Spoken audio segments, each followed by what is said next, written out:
Clouds of Witness. By Dorothy L. Sayers. The solution of the Riddlesdale mystery with a report of the trial of the Duke of Denver before the House of Lords for murder. The inimitable stories of Tonking never have any real ending, and this one, being in his most elevated style, has even less end than most of them. But the whole narrative is permeated with the odor of joss sticks and honorable high-mindedness, and the two characters are both of noble birth. The Wallet of Kai Lung. Clouds of Witness. Wimsey, Peter Death Breddon, DSO, born 1890, second son of Mortimer Gerald Breddon Wimsey, 15th Duke of Denver, and of Honoria Lucasta, daughter of Francis Delagardy of Bellingham Manor, Hants. Educated, Eton College and Balliol College, Oxford, first-class honours, SCH, of Mod. History 1912, served with HM forces 1914-18, Major, Rifle Brigade. Author of Notes on the Collecting of Incunabula, The Murderer's Vade Mecum, etc. Recreations, Criminology, Bibliophily, Music, Cricket. Clubs, Marlborough, Egotists. Residences, 110A Piccadilly, W, Breddon Hall, Dukes Denver, Norfolk. Arms, sable, 3 mice courant, argent, crest, a domestic cat couched as to spring, proper, motto, as my whimsy takes me. How do you find this book? Any thoughts about the book or the author? Any suggestion for improvement? Please take a moment to share your thoughts in a comment. If you like it, share it with your friends who might enjoy it as well. Subscribe to keep in touch. Visit CompleteAudiobooks.com for more quality content. Chapter 1. Of His Malice Aforethought. Oh, who hath done this deed? Othello. Lord Peter Wimsey stretched himself luxuriously between the sheets provided by the Hotel Muris. After his exertions in the unravelling of the Battersea mystery, he had followed Sir Julian Freke's advice and taken a holiday. He had felt suddenly weary of breakfasting every morning before his view over the Green Park. He had realized that the picking up of first editions at sales afforded insufficient exercise for a man of 33, the very crimes of London were over-sophisticated. He had abandoned his flat and his friends and fled to the wilds of Corsica. For the last 3 months he had forsworn letters, newspapers, and telegrams. He had tramped about the mountains, admiring from a cautious distance the wild beauty of Corsican peasant women, and studying the vendetta in its natural haunt.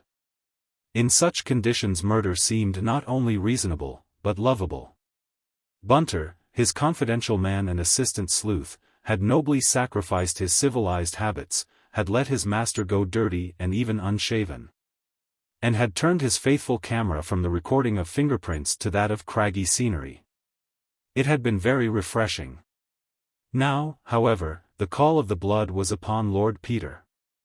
They had returned late last night in a vile train to Paris, and had picked up their luggage. The autumn light, filtering through the curtains, touched caressingly the silver-topped bottles on the dressing-table, outlined an electric lampshade and the shape of the telephone. A noise of running water nearby proclaimed that Bunter had turned on the bath, H&C, and was laying out scented soap, bath salts, the huge bath sponge, for which there had been no scope in Corsica, and the delightful flesh brush with the long handle, which rasped you so agreeably all down the spine. Contrast, philosophized Lord Peter sleepily, is life. Corsica, Paris, then London. Good morning, Bunter. Good morning, my lord. Fine morning, my lord. Your lordship's bathwater is ready. Thanks, said Lord Peter. He blinked at the sunlight. It was a glorious bath. He wondered, as he soaked in it, how he could have existed in Corsica. He wallowed happily and sang a few bars of a song. In a soporific interval he heard the valet de chambre bringing in coffee and rolls. Coffee and rolls. He heaved himself out with a splash, toweled himself luxuriously, enveloped his long mortified body in a silken bathrobe, and wandered back. To his immense surprise he perceived Mr. Bunter calmly replacing all the fittings in his dressing case. Another astonished glance showed him the bags, scarcely opened the previous night, repacked, relabeled, and standing ready for a journey. "I say, Bunter, what's up?" said his lordship. "We're stayin' here a fortnight, you know." "Excuse me, my lord," said Mr. Bunter, deferentially, "but, having seen the Times, delivered here every morning by air, my lord. And very expeditious, I'm sure, all things considered, I made no doubt your lordship would be wishing to go to Riddlesdale at once." "Riddlesdale!" exclaimed Peter. "What's the matter? Anything wrong with my brother?" For answer Mr. Bunter handed him the paper, folded open at the heading. "Riddlesdale Inquest. Duke of Denver arrested. On murder charge." Lord Peter stared as if hypnotized. "I thought your lordship wouldn't wish to miss anything," said Mr. Bunter, "so I took the liberty." Lord Peter pulled himself together. "When's the next train?" he asked. "I beg your lordship's pardon, I thought your lordship would wish to take the quickest route. I took it on myself to book 2 seats in the airplane Victoria. She starts at 11:30. Lord Peter looked at his watch. 10 o'clock, he said. "Very well. You did quite right. Dear me. Poor old Gerald arrested for murder. Uncommonly worryin' for him, poor chap. Always hated my bein' mixed up with police courts. Now he's there himself. Lord Peter Wimsey in the witness box, very distressin' to feelin's of a brother. Duke of Denver in the dock, worse still. Dear me. Well, I suppose one must have breakfast." "Yes, my lord." "Full account of the inquest in the paper, my lord." "Yes." "Who's on the case, by the way?" "Mr. Parker, my lord." "Parker? That's good. Splendid old Parker. Wonder how he managed to get put onto it. How do things look, Bunter?" "If I may say so, my lord, I fancy the investigations will prove very interesting. There are several extremely suggestive points in the evidence, my lord." "From a criminological point of view I dare say it is interesting," replied his lordship, sitting down cheerfully to his café au lait, "but it's deuced awkward for my brother, all the same. Havin' no turn for criminology, what?" "Ah, well," said Mr. Bunter, "they say, my lord, there's nothing like having a personal interest. The inquest was held today at Riddlesdale, in the North Riding of Yorkshire, on the body of Captain Denis Cathcart, which was found at 3 o'clock on Thursday morning lying just outside the conservatory door of the Duke of Denver's shooting box, Riddlesdale Lodge. Evidence was given to show that deceased had quarreled with the Duke of Denver on the preceding evening, and was subsequently shot in a small thicket adjoining the house. A pistol belonging to the Duke was found near the scene of the crime. A verdict of murder was returned against the Duke of Denver. Lady Mary Wimsey, sister of the Duke, who was engaged to be married to the deceased, collapsed after giving evidence, and is now lying seriously ill at the lodge. The Duchess of Denver hastened from town yesterday and was present at the inquest. Full report on page 12. "Poor old Gerald," thought Lord Peter, as he turned to page 12, "and poor old Mary. I wonder if she really was fond of the fellow. Mother always said not, but Mary never would let on about herself." The full report began by describing the little village of Riddlesdale, where the Duke of Denver had recently taken a small shooting box for the season. When the tragedy occurred, the Duke had been staying there with a party of guests. In the Duchess's absence, Lady Mary Wimsey had acted as hostess. The other guests were Colonel and Mrs. Marchbanks, the Honourable Frederick Arbuthnot, Mr. and Mrs. Pettigrew Robinson, and the dead man, Denis Cathcart. The first witness was the Duke of Denver, who claimed to have discovered the body. He gave evidence that he was coming into the house by the conservatory door at 3 o'clock in the morning of Thursday, October 14, when his foot struck against something. He had switched on his electric torch and seen the body of Denis Cathcart at his feet. He had at once turned it over, and seen that Cathcart had been shot in the chest. He was quite dead. As Denver was bending over the body, he heard a cry in the conservatory, and, looking up, saw Lady Mary Wimsey gazing out horror-struck. She came out by the conservatory door, and exclaimed at once, "Oh God, Gerald, you've killed him." Sensation 1. The coroner: were you surprised by that remark? Duke of D. Well, I was so shocked and surprised at the whole thing. I think I said to her, "Don't look," and she said, "Oh, it's Denis." Whatever can have happened? Has there been an accident? I stayed with the body, and sent her up to rouse the house. The coroner: did you expect to see Lady Mary Wimsey in the conservatory? Duke of D. Really, as I say, I was so astonished all round, don't you know, I didn't think about it. The coroner: do you remember how she was dressed? Duke of D. I don't think she was in her pajamas. Laughter. I think she had a coat on. The coroner: I understand that Lady Mary Wimsey was engaged to be married to the deceased? Duke of D. Yes. The coroner: he was well known to you? Duke of D. He was the son of an old friend of my father's, his parents are dead. I believe he lived chiefly abroad. I ran across him during the war, and in 1919 he came to stay at Denver. He became engaged to my sister at the beginning of this year. The coroner: with your consent, and with that of the family? Duke of D. Oh, yes, certainly. The coroner: what kind of man was Captain Cathcart? Duke of D. Well, he was a sahib and all that. I don't know what he did before he joined in 1914. I think he lived on his income. His father was well off. Crack shot, good at games, and so on.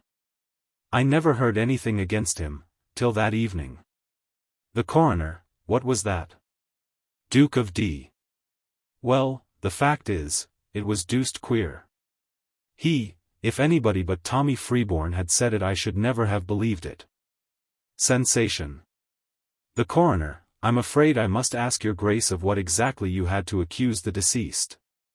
Duke of D. Well, I don't, exactly accuse him. An old friend of mine made a suggestion. Of course I thought it must be all a mistake, so I went to Cathcart, and, to my amazement, he practically admitted it. Then we both got angry, and he told me to go to the devil, and rushed out of the house. Renewed sensation. The coroner: when did this quarrel occur? Duke of D. On Wednesday night. That was the last I saw of him.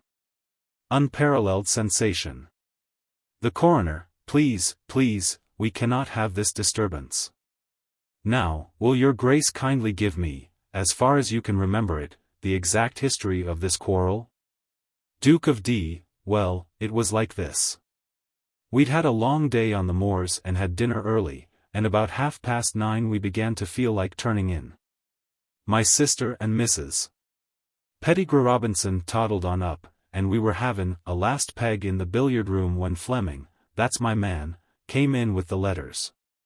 They come rather any old time in the evening, you know, we being 2.5 miles from the village. No, I wasn't in the billiard room at the time, I was locking up the gun room. The letter was from an old friend of mine I hadn't seen for years, Tom Freeborn, used to know him at the house. The coroner: whose house? Duke of D. Oh, Christ Church, Oxford. He wrote to say he'd seen the announcement of my sister's engagement in Egypt. The coroner: in Egypt? Duke of D. I mean, he was in Egypt, Tom Freeborn, you see, that's why he hadn't written before. He engineers. He went out there after the war was over, you see, and, bein' somewhere up near the sources of the Nile, he doesn't get the papers regularly. He said, would I excuse him for interferin' in a very delicate matter, and all that, but did I know who Cathcart was? Said he'd met him in Paris during the war, and he lived by cheatin' at cards, said he could swear to it, with details of a row there'd been in some French place or other. Said he knew I'd want to chaw his head off, Freeborn's, I mean, for buttin' in, but he'd seen the man's photo in the paper, and he thought I ought to know. The coroner: did this letter surprise you? Duke of D: couldn't believe it at first. If it hadn't been old Tom Freeborn, I'd have put the thing in the fire straight off, and, even as it was, I didn't quite know what to think. I mean, it wasn't as if it had happened in England, you know. I mean to say, Frenchmen get so excited about nothing. Only there was Freeborn, and he isn't the kind of man that makes mistakes. The coroner: what did you do? Duke of D: well, the more I looked at it the less I liked it, you know. Still, I couldn't quite leave it like that, so I thought the best way was to go straight to Cathcart. They'd all gone up while I was sittin' thinkin' about it, so I went up and knocked at Cathcart's door. He said, "What's that?" or "Who the devil's that?" or somethin' of the sort, and I went in. "Look here," I said, "can I just have a word with you?" "Well, cut it short, then," he said. I was surprised. He wasn't usually rude. "Well," I said, "fact is, I've had a letter I don't much like the look of, and I thought the best thing to do was to bring it straight away to you and have the whole thing cleared up. It's from a man, a very decent sort, old college friend, who says he's met you in Paris." "Paris," he said, in a most uncommonly unpleasant way. "Paris. What the hell do you want to come talkin' to me about Paris for?" "Well," I said, "don't talk like that, because it's misleadin' under the circumstances." "What are you drivin' at?" says Cathcart. "Spit it out and go to bed, for God's sake." I said, "Right-o. I will. It's a man called Freeborn, who says he knew you in Paris and that you made money cheatin' at cards." I thought he'd break out at that, but all he said was, "What about it?" "What about it?" I said. "Well, of course, it's not the sort of thing I'm goin' to believe like that, right bang slap off, without any proofs." Then he said a funny thing. He said, "Beliefs don't matter, it's what one knows about people." "Do you mean to say you don't deny it?" I said. "It's no good my denying it," he said, "you must make up your own mind. Nobody could disprove it." And then he suddenly jumped up, nearly knocking the table over, and said, "I don't care what you think or what you do, if you'll only get out. For God's sake leave me alone." "Look here," I said, "you needn't take it that way. I don't say I do believe it, in fact," I said, "I'm sure there must be some mistake. Only, you bein' engaged to Mary," I said, "I couldn't just let it go at that without looking into it, could I?" "Oh," says Cathcart, "if that's what's worrying you, it needn't. That's off." I said, "What?" He said, "Our engagement." "Off?" I said. "But I was talking to Mary about it only yesterday." "I haven't told her yet," he said. "Well," I said, "I think that's damned cool. Who the hell do you think you are, to come here and jilt my sister?" "Well," I said, "quite a lot, first and last." "You can get out," I said, "I've no use for swine like you." "I will," he said, and he pushed past me and slammed downstairs and out of the front door, and banged it after him. The coroner: "What did you do?" Duke of D. I ran into my bedroom, which has a window over the conservatory, and shouted out to him not to be a silly fool. It was pourin' with rain and beastly cold. He didn't come back, so I told Fleming to leave the conservatory door open, in case he thought better of it, and went to bed. The coroner: "What explanation can you suggest for Cathcart's behavior?" Duke of D. None. I was simply staggered. But I think he must somehow have got wind of the letter, and knew the game was up. The coroner: "Did you mention the matter to anybody else?" Duke of D. No. It wasn't pleasant, and I thought I'd better leave it till the morning. The coroner: "So you did nothing further in the matter?" Duke of D. No. I didn't want to go out huntin' for the fellow. I was too angry. Besides, I thought he'd change his mind before long. It was a brute of a night and he'd only a dinner jacket. The coroner: "Then you just went quietly to bed and never saw deceased again?" Duke of D. not till I fell over him outside the conservatory at 3 in the morning. The coroner, ah yes. Now can you tell us how you came to be out of doors at that time? Duke of D, hesitating, I didn't sleep well. I went out for a stroll. The coroner, at 3 o'clock in the morning? Duke of D, yes. With sudden inspiration, you see, my wife's away. Laughter and some remarks from the back of the room. The coroner, silence, please. You mean to say that you got up at that hour of an October night to take a walk in the garden in the pouring rain? Duke of D, yes, just a stroll. Laughter. The coroner, at what time did you leave your bedroom? Duke of D, about 2:30, I should think. The coroner, which way did you go out? Duke of D, by the conservatory door. The coroner, the body was not there when you went out? Duke of D, oh, no. The coroner, or you would have seen it? Duke of D, Lord, yes. I'd have had to walk over it. The coroner, exactly where did you go? Duke of D, vaguely, just round about. The coroner, you heard no shot? Duke of D, no. The coroner, did you go far away from the conservatory door and the shrubbery? Duke of D, well, I was some way away. Perhaps that's why I didn't hear anything. It must have been. The coroner, were you as much as a quarter of a mile away? Duke of D, I should think I was, oh, yes, quite. The coroner, more than a quarter of a mile away? Duke of D, possibly. I walked about briskly because it was cold. The coroner, in which direction? Duke of D, with visible hesitation, round at the back of the house. Towards the bowling green. The coroner, the bowling green? Duke of D, more confidently, yes. The coroner, but if you were more than a quarter of a mile away, you must have left the grounds?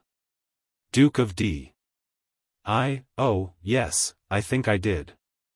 Yes, I walked about on the moor a bit, you know.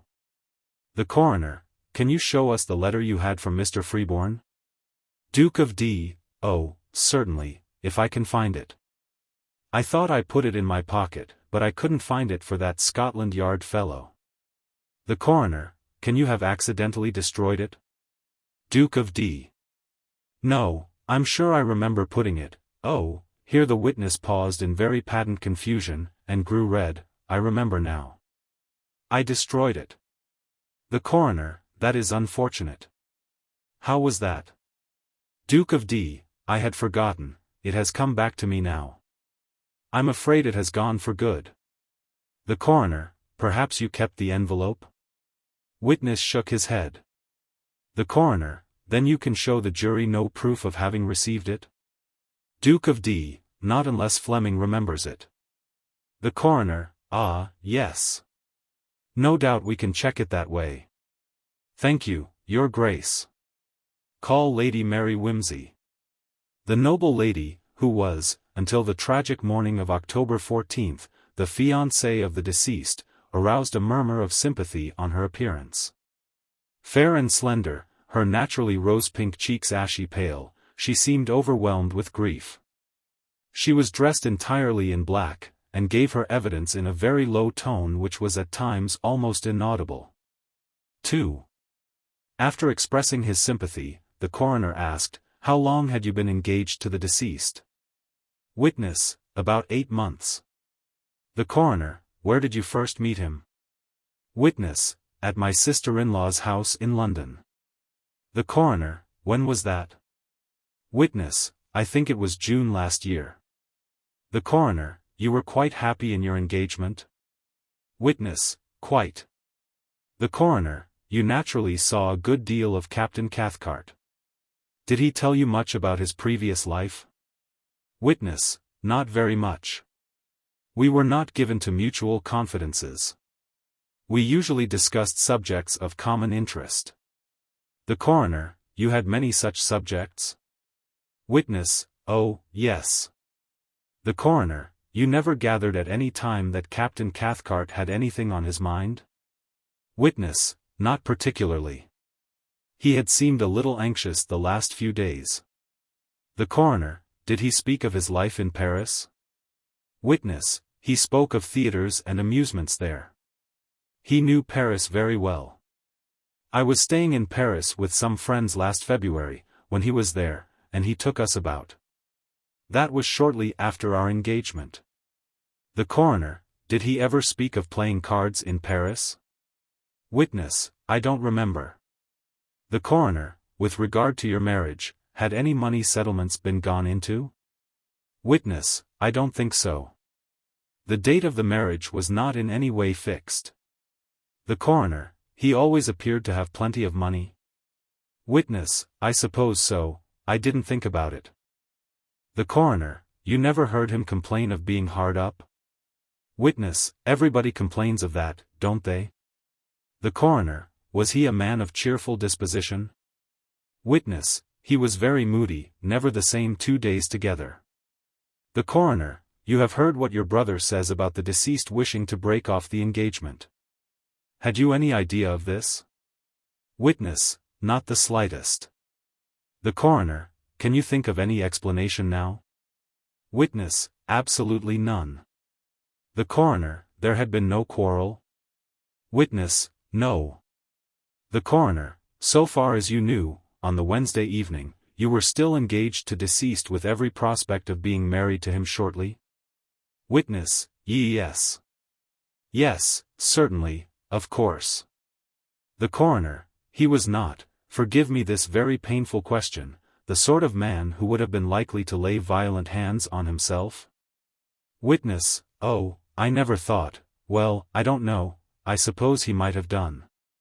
That would explain it, wouldn't it? The coroner, now, Lady Mary, please don't distress yourself, take your own time, will you tell us exactly what you heard and saw on Wednesday night and Thursday morning? Witness, I went up to bed with Mrs. Marchbanks and Mrs. Pettigrew Robinson at about 9:30, leaving all the men downstairs. I said good night to Denis, who seemed quite as usual. I was not downstairs when the post came. I went to my room at once. My room is at the back of the house. I heard Mr. Pettigrew Robinson come up at about 10. The Pettigrew Robinsons sleep next door to me. Some of the other men came up with him. I did not hear my brother come upstairs. At about 10:15 I heard 2 men talking loudly in the passage, and then I heard someone run downstairs and bang the front door. Afterwards I heard rapid steps in the passage, and finally I heard my brother shut his door. Then I went to bed. The coroner, you did not inquire the cause of the disturbance? Witness, indifferently, I thought it was probably something about the dogs. The coroner, what happened next? Witness, I woke up at 3 o'clock. The coroner, what wakened you? Witness, I heard a shot. The coroner, you were not awake before you heard it? Witness, I may have been partly awake. I heard it very distinctly. I was sure it was a shot. I listened for a few minutes, and then went down to see if anything was wrong. The coroner, why did you not call your brother or some other gentleman? Witness, scornfully, why should I? I thought it was probably only poachers, and I didn't want to make an unnecessary fuss at that unearthly hour. The coroner, did the shot sound close to the house? Witness, fairly, I think. It is hard to tell when one is wakened by a noise, it always sounds so extra loud. The coroner, it did not seem to be in the house or in the conservatory. Witness, no, it was outside. The coroner, so you went downstairs by yourself. That was very plucky of you, Lady Mary. Did you go immediately? Witness, not quite immediately. I thought it over for a few minutes, then I put on walking shoes over bare feet, a heavy covert coat, and a woolly cap.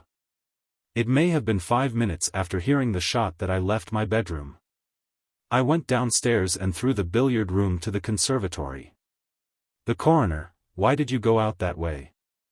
Witness, because it was quicker than unbolting either the front door or the back door. At this point a plan of Riddlesdale Lodge was handed to the jury. It is a roomy, two-storied house, built in a plain style, and leased by the present owner, Mr. Walter Montague, to the Duke of Denver for the season, Mr. Montague being in the States.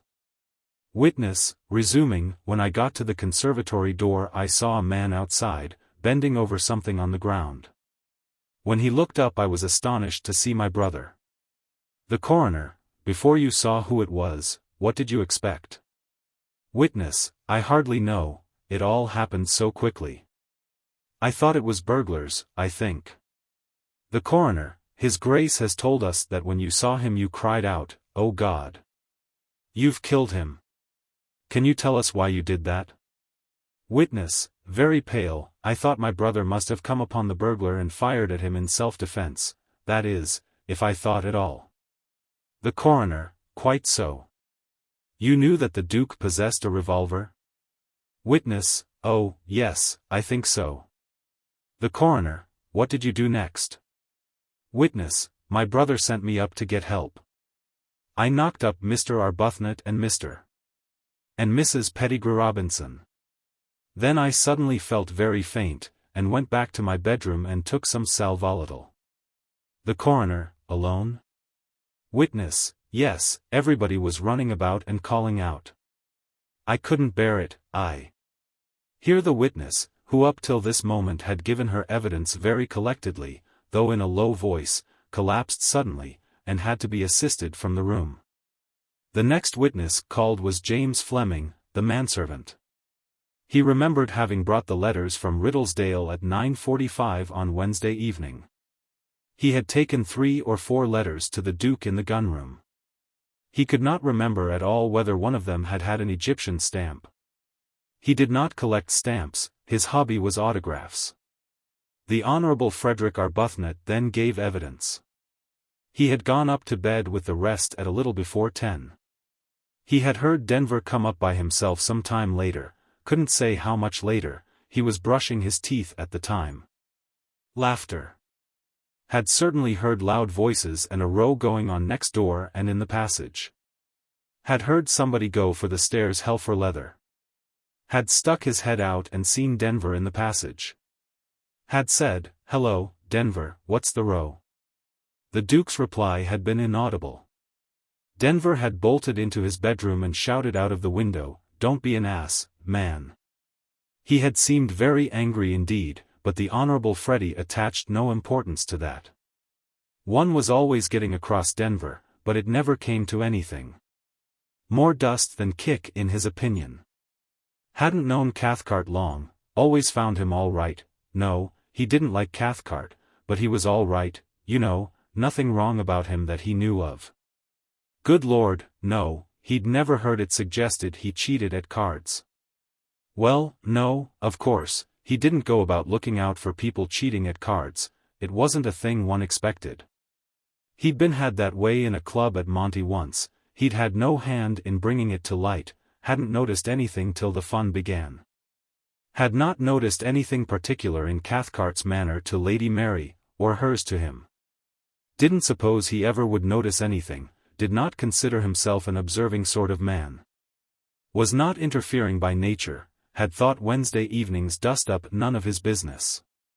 Had gone to bed and to sleep. The coroner, did you hear anything further that night? Hon. Frederick, not till poor little Mary knocked me up.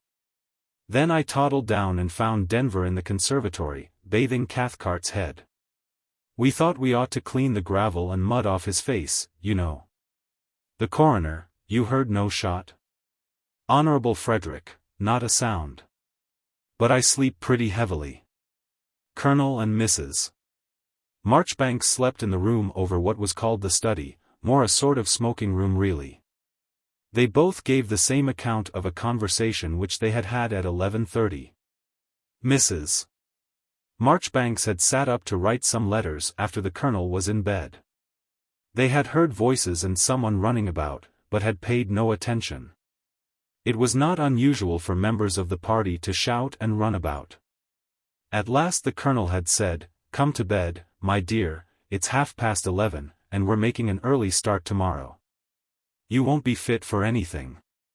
He said this because Mrs. Marchbanks was a keen sportswoman and always carried her gun with the rest. She replied, "I'm just coming." The colonel said, "You're the only sinner burning the midnight oil, everybody's turned in." Mrs. Marchbanks replied, "No, the Duke's still up, I can hear him moving about in the study." Colonel Marchbanks listened and heard it too. Neither of them heard the Duke come up again. They had heard no noise of any kind in the night. Mr. Pettigrew Robinson appeared to give evidence with extreme reluctance. He and his wife had gone to bed at 10. They had heard the quarrel with Cathcart. Mr. Pettigrew Robinson, fearing that something might be going to happen, opened his door in time to hear the Duke say, "If you dare to speak to my sister again, I'll break every bone in your body." Or words to that effect. Cathcart had rushed downstairs. The Duke was scarlet in the face. He had not seen Mr. Pettigrew Robinson, but had spoken a few words to Mr. Arbuthnot, and rushed into his own bedroom. Mr. Pettigrew Robinson had run out, and said to Mr. Arbuthnot, "I say, Arbuthnot," and Mr. Arbuthnot had very rudely slammed the door in his face.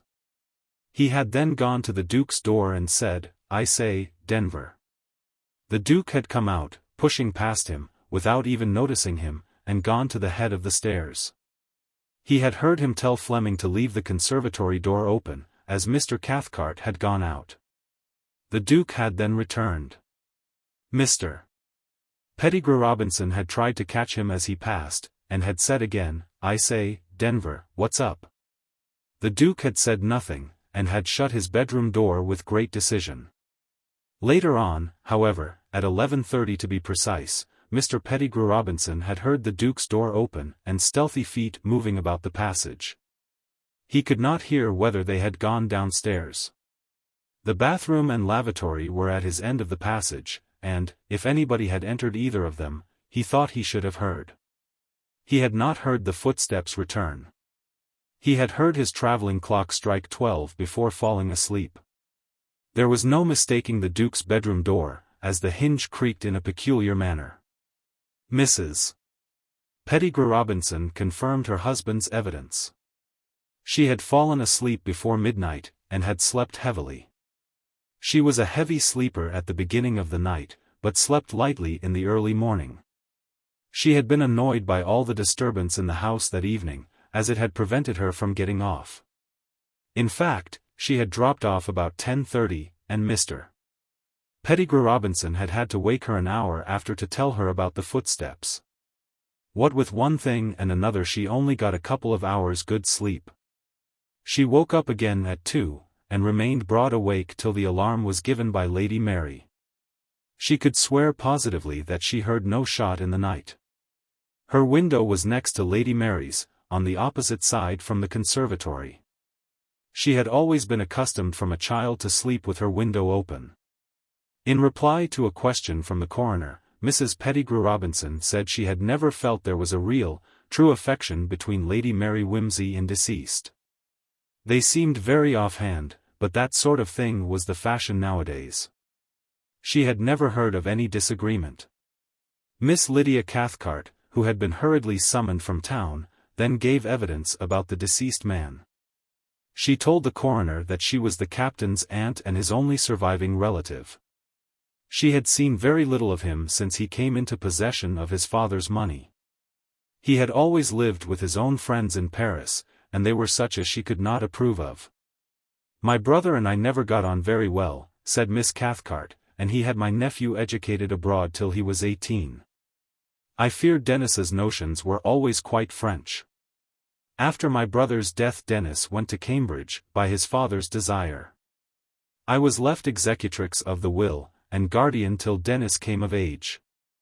I do not know why, after neglecting me all his life, my brother should have chosen to put such a responsibility upon me at his death, but I did not care to refuse. My house was open to Denis during his holidays from college, but he preferred, as a rule, to go and stay with his rich friends.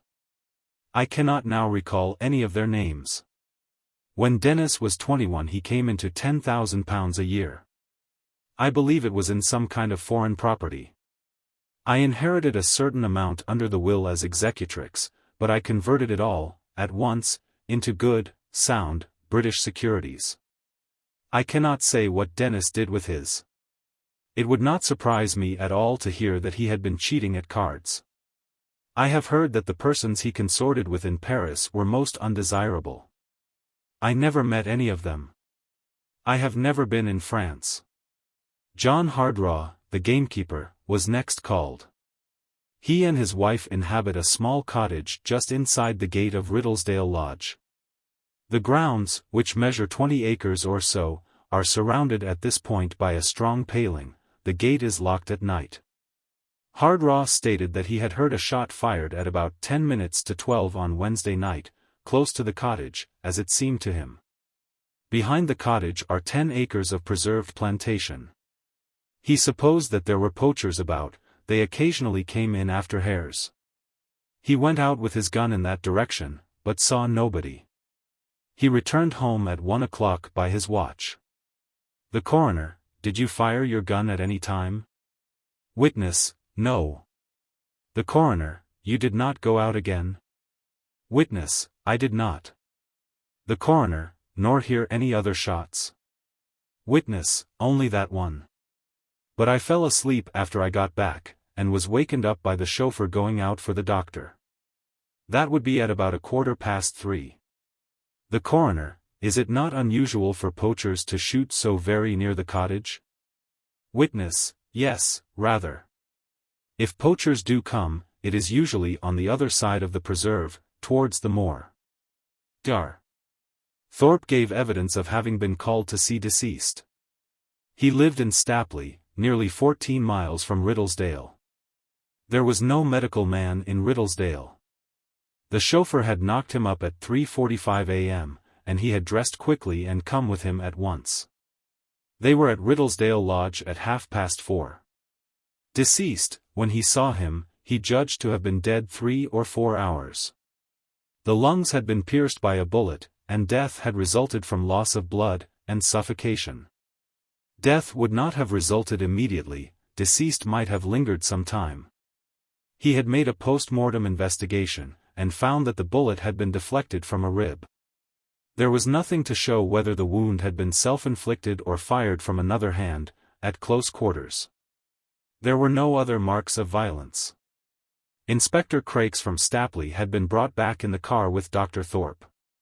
He had seen the body. It was then lying on its back, between the door of the conservatory and the covered well just outside. As soon as it became light, Inspector Crakes had examined the house and grounds. He had found bloody marks all along the path leading to the conservatory, and signs as though a body had been dragged along. This path ran into the main path leading from the gate to the front door. Plan produced. Where the two paths joined, a shrubbery began, and ran down on both sides of the path to the gate and the gamekeeper's cottage. The blood tracks had led to a little clearing in the middle of the shrubbery, about halfway between the house and the gate. Here the inspector found a great pool of blood, a handkerchief soaked in blood, and a revolver. The handkerchief bore the initials D.C. And the revolver was a small weapon of American pattern, and bore no mark. The conservatory door was open when the inspector arrived, and the key was inside. Deceased, when he saw him, was in dinner jacket and pumps, without hat or overcoat. He was wet through, and his clothes, besides being much blood-stained, were very muddy and greatly disordered through the dragging of the body. The pocket contained a cigar case and a small, flat pocket-knife. Deceased's bedroom had been searched for papers, etc., but so far nothing had been found to shed very much light on his circumstances. The Duke of Denver was then recalled.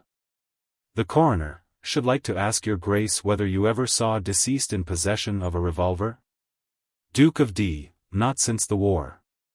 The coroner: You do not know if he carried one about with him? Duke of D: I have no idea. The coroner: You can make no guess, I suppose, to whom this revolver belongs? Duke of D: In great surprise, that's my revolver, out of the study table drawer. How did you get hold of that? Sensation. The coroner, you are certain? Duke of D, positive.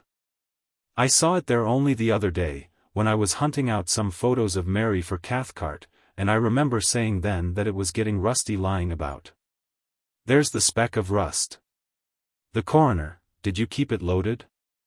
Duke of D, Lord, no. I really don't know why it was there. I fancy I turned it out one day with some old army stuff, and found it among my shooting things when I was up at Riddlesdale in August. I think the cartridges were with it. The coroner, was the drawer locked? Duke of D, yes, but the key was in the lock. My wife tells me I'm careless. The coroner, did anybody else know the revolver was there? Duke of D. Fleming did, I think. I don't know of anybody else. Detective Inspector Parker of Scotland Yard, having only arrived on Friday, had been unable as yet to make any very close investigation. Certain indications led him to think that some person or persons had been on the scene of the tragedy in addition to those who had taken part in the discovery. He preferred to say nothing more at present. The coroner then reconstructed the evidence in chronological order. At, or a little after, 10 o'clock there had been a quarrel between deceased and the Duke of Denver, after which deceased had left the house never to be seen alive again. They had the evidence of Mr. Pettigrew Robinson that the Duke had gone downstairs at 11:30, and that of Colonel Marchbanks that he had been heard immediately afterwards moving about in the study. The room in which the revolver produced in evidence was usually kept. Against this they had the Duke's own sworn statement that he had not left his bedroom till 2:30 in the morning. The jury would have to consider what weight was to be attached to those conflicting statements. Then, as to the shots heard in the night. The gamekeeper had said he heard a shot at 10 minutes to 12, but he had supposed it to be fired by poachers. It was, in fact, quite possible that there had been poachers about. On the other hand, Lady Mary's statement, that she had heard the shot at about 3 a.m. did not fit in very well with the doctor's evidence that when he arrived at Riddlesdale at 4:30 deceased had been already 3 or 4 hours dead. They would remember also that, in Dr. Thorpe's opinion, death had not immediately followed the wound. If they believed this evidence, therefore, they would have to put back the moment of death to between 11 p.m. and midnight, and this might very well have been the shot which the gamekeeper heard. In that case they had still to ask themselves about the shot which had awakened Lady Mary Wimsey. Of course, if they liked to put that down to poachers, there was no inherent impossibility. They next came to the body of deceased, which had been discovered by the Duke of Denver at 3 a.m. lying outside the door of the small conservatory, near the covered well. There seemed little doubt, from the medical evidence, that the shot which killed deceased had been fired in the shrubbery, about 7 minutes' distance from the house. And that the body of deceased had been dragged from that place to the house. Deceased had undoubtedly died as the result of being shot in the lungs.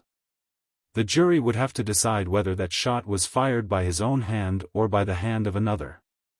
And, if the latter, whether by accident, in self-defense, or by malice aforethought with intent to murder. As regards suicide, they must consider what they knew of deceased's character and circumstances. Deceased was a young man in the prime of his strength, and apparently of considerable fortune. He had had a meritorious military career, and was liked by his friends. The Duke of Denver had thought sufficiently well of him to consent to his own sister's engagement to deceased. There was evidence to show that the fiancés, though perhaps not demonstrative, were on excellent terms.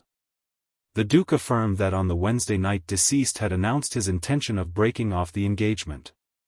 Did they believe that deceased, without even communicating with the lady, or writing a word of explanation or farewell, would thereupon rush out and shoot himself? Again, the jury must consider the accusation which the Duke of Denver said he had brought against deceased. He had accused him of cheating at cards. In the kind of society to which the persons involved in this inquiry belonged, such a misdemeanor as cheating at cards was regarded as far more shameful than such sins as murder and adultery.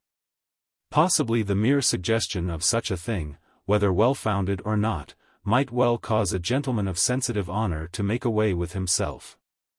But was deceased honorable? Deceased had been educated in France, and French notions of the honest thing were very different from British ones. The coroner himself had had business relations with French persons in his capacity as a solicitor, and could assure such of the jury as had never been in France that they ought to allow for these different standards. Unhappily, the alleged letter giving details of the accusation had not been produced to them. Next, they might ask themselves whether it was not more usual for a suicide to shoot himself in the head. They should ask themselves how deceased came by the revolver. And, finally, they must consider, in that case, who had dragged the body towards the house, and why the person had chosen to do so. With great labor to himself and at the risk of extinguishing any lingering remnant of the vital spark, 3 instead of arousing the household and fetching help. If they excluded suicide, there remained accident, manslaughter, or murder. As to the first, if they thought it likely that deceased or any other person had taken out the Duke of Denver's revolver that night for any purpose, and that, in looking at, cleaning, shooting with, or otherwise handling the weapon, it had gone off and killed deceased accidentally, then they would return a verdict of death by misadventure accordingly. In that case, how did they explain the conduct of the person, whoever it was, who had dragged the body to the door? The coroner then passed on to speak of the law concerning manslaughter. He reminded them that no mere words, however insulting or threatening, can be an efficient excuse for killing anybody, and that the conflict must be sudden and unpremeditated. Did they think, for example, that the Duke had gone out, wishing to induce his guest to return and sleep in the house, and that deceased had retorted upon him with blows or menaces of assault? If so, and the Duke, having a weapon in his hand, had shot deceased in self-defense, that was only manslaughter. But, in that case, they must ask themselves how the Duke came to go out to deceased with a lethal weapon in his hand? And this suggestion was in direct conflict with the Duke's own evidence. Lastly, they must consider whether there was sufficient evidence of malice to justify a verdict of murder. They must consider whether any person had a motive, means, and opportunity for killing deceased, and whether they could reasonably account for that person's conduct on any other hypothesis. And, if they thought there was such a person, and that his conduct was in any way suspicious or secretive, or that he had willfully suppressed evidence which might have had a bearing on the case. Or, here the coroner spoke with great emphasis, staring over the Duke's head, fabricated other evidence with intent to mislead, then all these circumstances might be sufficient to amount to a violent presumption of guilt against some party. In which case they were in duty bound to bring in a verdict of willful murder against that party. And, in considering this aspect of the question, the coroner added, they would have to decide in their own minds whether the person who had dragged deceased towards the conservatory door had done so with the object of obtaining assistance or of thrusting the body down the garden well, which, as they had heard from Inspector Crakes, was situated close by the spot where the body had been found. If the jury were satisfied that deceased had been murdered, but were not prepared to accuse any particular person on the evidence, they might bring in a verdict of murder against an unknown person, or persons. But, if they felt justified in laying the killing at any person's door, then they must allow no respect of persons to prevent them from doing their duty. Guided by these extremely plain hints, the jury, without very long consultation, returned a verdict of willful murder against Gerald, Duke of Denver. Chapter 2. The Green-Eyed Cat. And here's to the hound, with his nose unto the ground. Drink, puppy, drink. Some people hold that breakfast is the best meal of the day. Others, less robust, hold that it is the worst, and that, of all breakfasts in the week, Sunday morning breakfast is incomparably the worst. The party gathered about the breakfast table at Riddlesdale Lodge held, if one might judge from their faces, no brief for that day miscalled of sweet refection and holy love. The only member of it who seemed neither angry nor embarrassed was the Honourable Freddie Arbuthnot, and he was silent, engaged in trying to take the whole skeleton out of a bloater at once. The very presence of that undistinguished fish upon the Duchess's breakfast table indicated a disorganized household. The Duchess of Denver was pouring out coffee. This was one of her uncomfortable habits. Persons arriving late for breakfast were thereby made painfully aware of their sloth. She was a long-necked, long-backed woman, who disciplined her hair and her children. She was never embarrassed, and her anger, though never permitted to be visible, made itself felt the more. Colonel and Mrs. Marchbanks sat side by side. They had nothing beautiful about them but a stolid mutual affection. Mrs. Marchbanks was not angry, but she was embarrassed in the presence of the Duchess, because she could not feel sorry for her. When you felt sorry for people you called them "poor old dear" or "poor dear old man." Since, obviously, you could not call the Duchess "poor old dear," you were not being properly sorry for her. This distressed Mrs. Marchbanks. The Colonel was both embarrassed and angry, embarrassed because, 'pon my soul, it was very difficult to know what to talk about in a house where your host had been arrested for murder. Angry in a dim way, like an injured animal, because unpleasant things like this had no business to break in on the shooting season. Mrs. Pettigrew Robinson was not only angry, she was outraged. As a girl she had adopted the motto stamped upon the school notepaper, "Quocunque honesta." She had always thought it wrong to let your mind dwell on anything that was not really nice.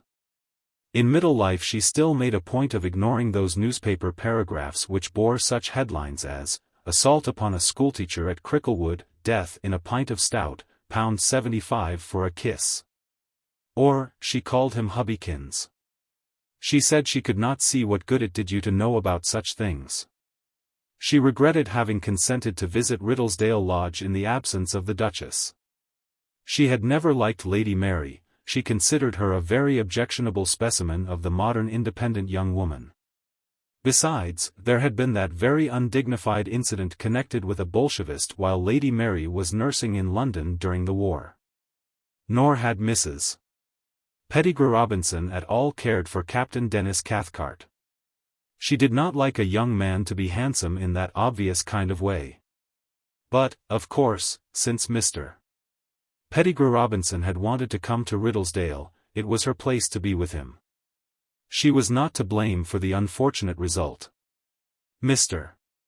Pettigrew Robinson was angry, quite simply, because the detective from Scotland Yard had not accepted his help in searching the house and grounds for footprints.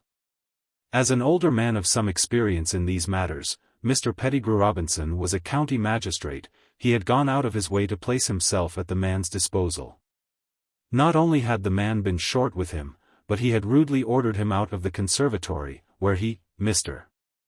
Pettigrew Robinson, had been reconstructing the affair from the point of view of Lady Mary. All these angers and embarrassments might have caused less pain to the company had they not been aggravated by the presence of the detective himself, a quiet young man in a tweed suit, eating curry at one end of the table next to Mr. Murbles, the solicitor. This person had arrived from London on Friday, had corrected the local police, and strongly dissented from the opinion of Inspector Crakes. He had suppressed at the inquest information which, if openly given, might have precluded the arrest of the Duke. He had officiously detained the whole unhappy party, on the grounds that he wanted to re-examine everybody, and was thus keeping them miserably cooped up together over a horrible Sunday. And he had put the coping stone on his offences by turning out to be an intimate friend of Lord Peter Wimsey's, and having, in consequence, to be accommodated with a bed in the gamekeeper's cottage and breakfast at the lodge. Mr. Murbles, who was elderly and had a delicate digestion, had travelled up in a hurry on Thursday night. He had found the inquest very improperly conducted and his client altogether impracticable. He had spent all his time trying to get hold of Sir Impey Biggs, K.C., who had vanished for the weekend, leaving no address. He was eating a little dry toast, and was inclined to like the detective, who called him "Sir," and passed him the butter. "Is anybody thinking of going to church?" asked the Duchess. "Theodore and I should like to go," said Mrs. Pettigrew Robinson, "if it is not too much trouble, or we could walk." "It is not so very far." "It's 2.5 miles, good," said Colonel Marchbanks. Mr. Pettigrew Robinson looked at him gratefully. "Of course you will come in the car," said the Duchess. "I am going myself." "Are you, though?" said the Honorable Freddie. "I say, won't you get a bit stared at, what?" "Really, Freddie," said the Duchess, "does that matter?" "Well," said the Hon. "Freddie, I mean to say, these bounders about here are all socialists and Methodists." "If they are Methodists," said Mrs. Pettigrew Robinson, "they will not be at church." "Won't they?" retorted the Honorable Freddie. "You bet they will if there's anything to see. Why, it'll be better'n a funeral to them." "Surely," said Mrs. Pettigrew Robinson, "one has a duty in the matter, whatever our private feelings may be, especially at the present day, when people are so terribly slack." She glanced at the Honorable Freddie. "Oh, don't you mind me, Mrs. P," said that youth amiably. "All I say is, if these blighters make things unpleasant, don't blame me." "Whoever thought of blaming you, Freddie?" said the Duchess. "Manner of speaking," said the Honorable Freddie. "What do you think, Mr. Murbles?" inquired her ladyship. "I feel," said the lawyer, carefully stirring his coffee, "that, while your intention is a very admirable one, and does you very great credit, my dear lady, yet Mr. Arbuthnot is right in saying it may involve you in some unpleasant publicity. I have always been a sincere Christian myself, but I cannot feel that our religion demands that we should make ourselves conspicuous, in such very painful circumstances." Mr. Parker reminded himself of a dictum of Lord Melbourne. "Well, after all," said Mrs. Marchbanks, "as Helen so rightly says, does it matter? Nobody's really got anything to be ashamed of. There has been a stupid mistake, of course, but I don't see why anybody who wants to shouldn't go to church." certainly not, my dear," said the Colonel heartily. "We might look in ourselves, dear. Take a walk that way I mean, and come out before the sermon. I think it's a good thing. Shows we don't believe old Denver's done anything wrong, anyhow." "You forget, dear," said his wife, "I've promised to stay at home with Mary, poor girl." Of course, stupid of me," said the Colonel. "How is she?" "She was very restless last night, poor child," said the Duchess. "Perhaps she will get a little sleep this morning. It has been a shock to her." "One which may prove a blessing in disguise," said Mrs. Pettigrew Robinson. "My dear," said her husband. "Wonder when we shall hear from Sir Impey," said Colonel Marchbanks hurriedly. "Yes, indeed," moaned Mr. Murbles. "I am counting on his influence with the Duke." "Of course," said Mrs. Pettigrew Robinson, "he must speak out, for everybody's sake. He must say what he was doing out of doors at that time. Or, if he does not, it must be discovered. Dear me. That's what these detectives are for, aren't they?" "That is their ungrateful task," said Mr. Parker suddenly. He had said nothing for a long time, and everybody jumped. "There," said Mrs. Marchbanks, "I expect you'll clear it all up in no time, Mr. Parker. Perhaps you've got the real moor, the culprit up your sleeve all the time." "Not quite," said Mr. Parker, "but I'll do my best to get him. Besides," he added, with a grin, "I'll probably have some help on the job." "From whom?" inquired Mr. Pettigrew Robinson. "Her Grace's brother-in-law." "Peter," said the Duchess. "Mr. Parker must be amused at the family amateur," she added. "Not at all," said Parker. "Wimsey would be one of the finest detectives in England if he wasn't lazy. Only we can't get hold of him." "I've wired to Ajaccio, poste restante," said Mr. Murbles, "but I don't know when he's likely to call there. He said nothing about when he was coming back to England." "He's a rummy old bird," said the Honourable Freddie tactlessly, "but he oughter be here, what? What I mean to say is, if anything happens to old Denver, don't you see, he's the head of the family, ain't he, till little pickled gherkins comes of age." In the frightful silence which followed this remark, the sound of a walking stick being clattered into an umbrella stand was distinctly audible. "Who's that, I wonder?" said the Duchess. The door waltzed open. "Mornin', dear old things," said the newcomer cheerfully. "How are you all?" "Hello, Helen. Colonel, you owe me £50 since last September year." "Mornin', Mrs. Marchbanks." "Mornin', Mrs. P. "Well, Mr. Murbles, how'd you like this billy beastly weather?" "Don't trouble to get up, Freddie, I'd simply hate to inconvenience you." "Parker, old man, what a damned reliable old bird you are. Always on the spot, like that patent ointment thing. I say, have you all finished?" "I meant to get up earlier, but I was snoring so Bunter hadn't the heart to wake me. I nearly blew in last night, only we didn't arrive till 2 a.m. and I thought you wouldn't half bless me if I did." What, Colonel?" "Airplane Victoria from Paris to London, Northeastern to Northallerton, damn bad roads the rest of the way, and a puncture just below Riddlesdale. Damn bad bed at the Lord in Glory. Thought I'd blow in for the last sausage here, if I was lucky." "What? Sunday morning in an English family and no sausages? God bless my soul, what's the world coming to, Colonel? I say, Helen, old Gerald's been and gone and done it this time, what? You've no business to leave him on his own, you know, he always gets into mischief." "What's that? Curry?" "Thanks, old man. Here, I say, you needn't be so stingy about it, I've been traveling for 3 days on end." "Freddie, pass the toast." "Beg pardon, Mrs. Marchbanks?" "Oh, rather, yes. Corsica was perfectly amazin', all black-eyed fellows with knives in their belts and jolly fine-looking girls. Old Bunter had a regular affair with the innkeeper's daughter in one place. D'you know, he's an awfully susceptible old beggar. You'd never think it, would you? Jove!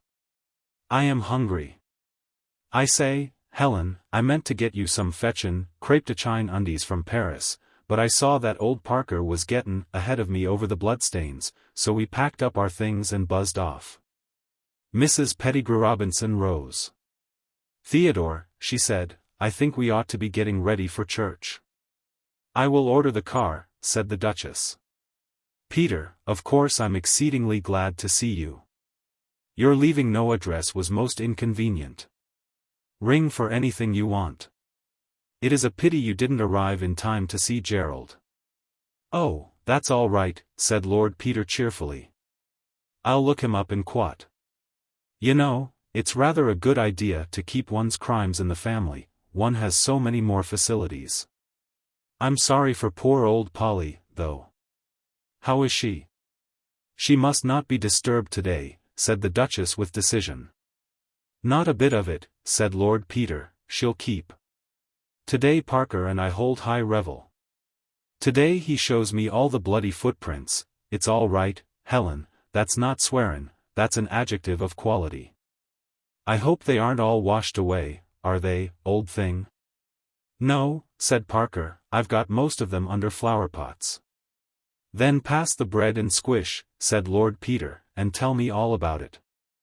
The departure of the church-going element had induced a more humanitarian atmosphere. Mrs. Marchbanks stumped off upstairs to tell Mary that Peter had come, and the Colonel lit a large cigar. The Honorable Freddie rose, stretched himself, pulled a leather armchair to the fireside, and sat down with his feet on the brass fender, while Parker marched round and poured himself out another cup of coffee. "I suppose you've seen the papers," he said. "Oh, yes, I read up the inquest," said Lord Peter. "You know, if you'll excuse my saying so, I think you rather mucked it between you." "It was disgraceful," said Mr. Murbles, "disgraceful. The coroner behaved most improperly. He had no business to give such a summing up. With a jury of ignorant country fellows, what could one expect? And the details that were allowed to come out. If I could have got here earlier." "I'm afraid that was partly my fault, Wimsey," said Parker penitently. "Crakes rather resents me. The superintendent at Stapley sent to us over his head, and when the message came through I ran along to the chief and asked for the job. Because I thought if there should be any misconception or difficulty, you see, you just as soon I tackled it as anybody else. I had a few little arrangements to make about a forgery I've been looking into, and, what with one thing and another, I didn't get off till the night express. By the time I turned up on Friday, Crakes and the coroner were already as thick as thieves. Had fixed the inquest for that morning, which was ridiculous, and arranged to produce their blessed evidence as dramatically as possible.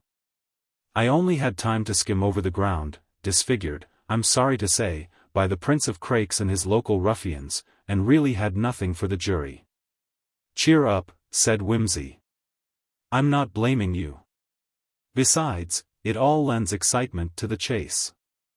Fact is, said the Honorable Freddie, that we ain't popular with respectable coroners. Giddy aristocrats and immoral Frenchmen.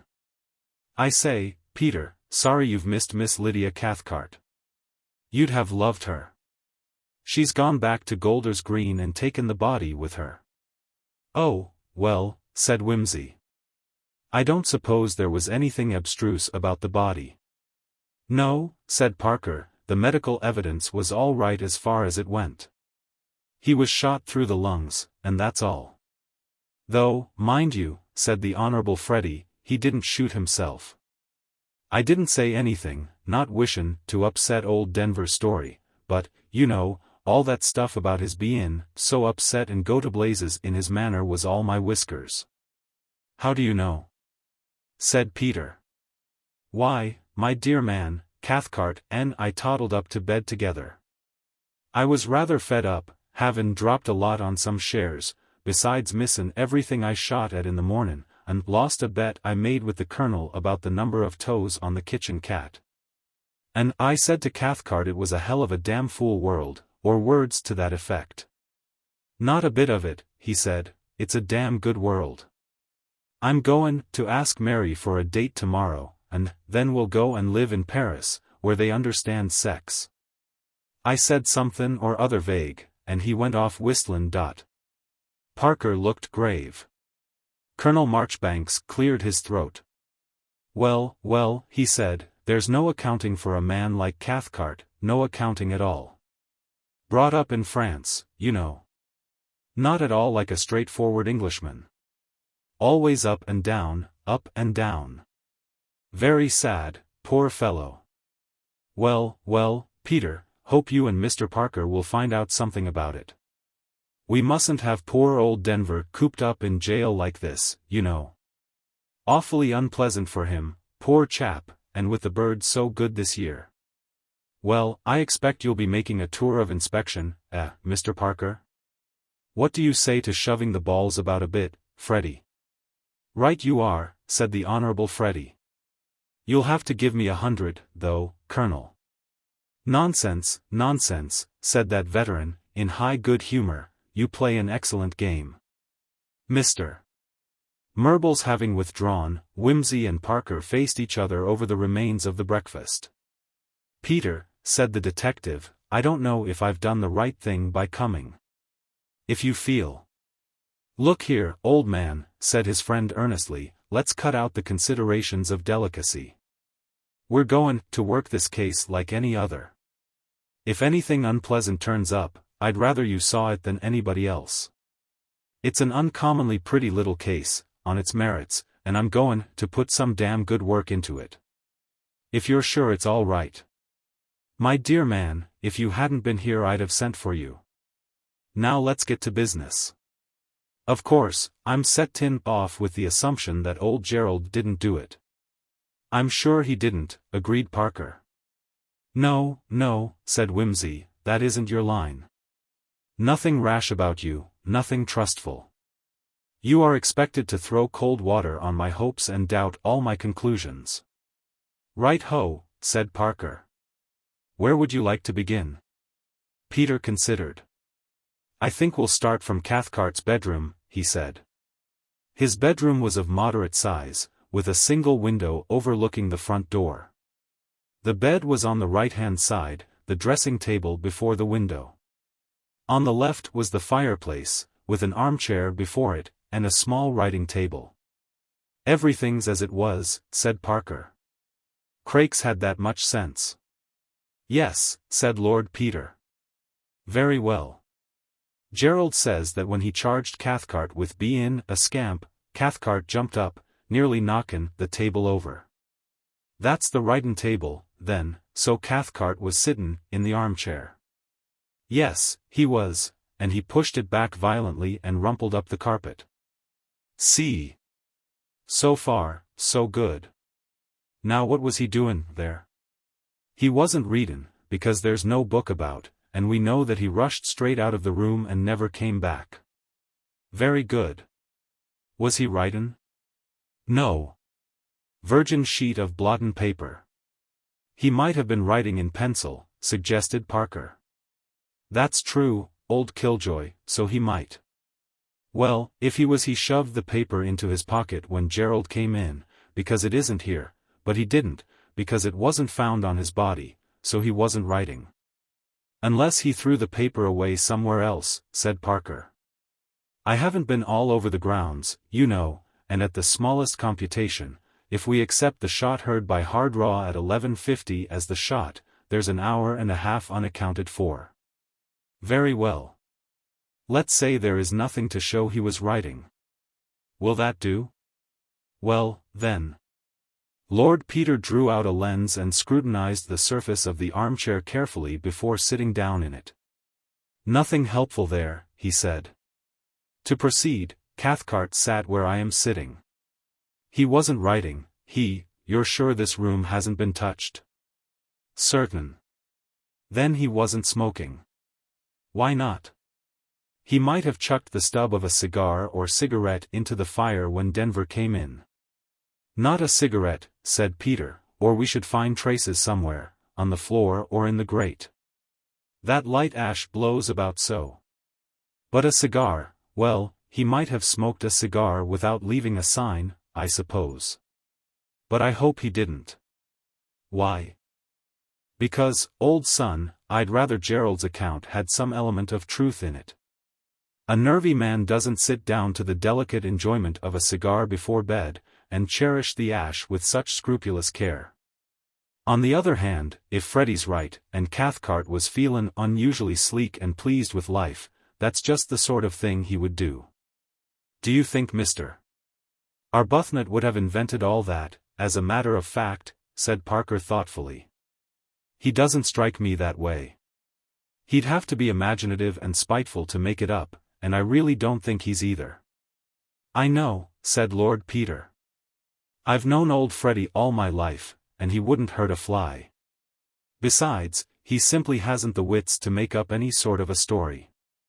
But what bothers me is that Gerald most certainly hasn't the wits either to invent that Adelphi drama between him and Cathcart." "On the other hand," said Parker, "if we allow for a moment that he shot Cathcart, he had an incentive to invent it. He would be trying to get his head out of when anything important is at stake, it's wonderful how it sharpens one's wits. And the story being so far-fetched does rather suggest an unpracticed storyteller." "True, O King.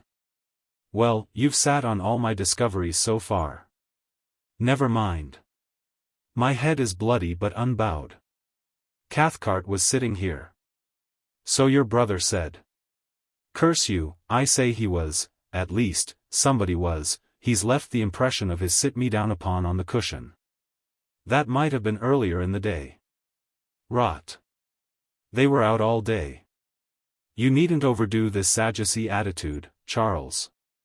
I say Cathcart was sitting here, and, hello. Hello." He leaned forward and stared into the grate. "There's some burnt paper here, Charles." "I know. I was frightfully excited about that yesterday, but I found it was just the same in several of the rooms. They often let the bedroom fires go out when everybody's out during the day, and relight them about an hour before dinner. There's only the cook, housemaid, and Fleming here, you see, and they've got a lot to do with such a large party." Lord Peter was picking the charred fragments over. "I can find nothing to contradict your suggestion," he sadly said, and this fragment of the Morning Post rather confirms it. Then we can only suppose that Cathcart sat here in a brown study, doing nothing at all. That doesn't get us much further, I'm afraid. He got up and went to the dressing table. I like these tortoiseshell sets, he said, and the perfume is Baiser du Soir, very nice too. New to me. I must draw Bunter's attention to it. A charming manicure set, isn't it? You know, I like being clean and neat and all that, but Cathcart was the kind of man who always impressed you as being just a little too well turned out. Poor devil. And he'll be buried at Golders Green after all. I only saw him once or twice, you know. He impressed me as knowing about everything there was to know. I was rather surprised at Mary talking to him, but, then, I know really awfully little about Mary. You see, she's 5 years younger than me.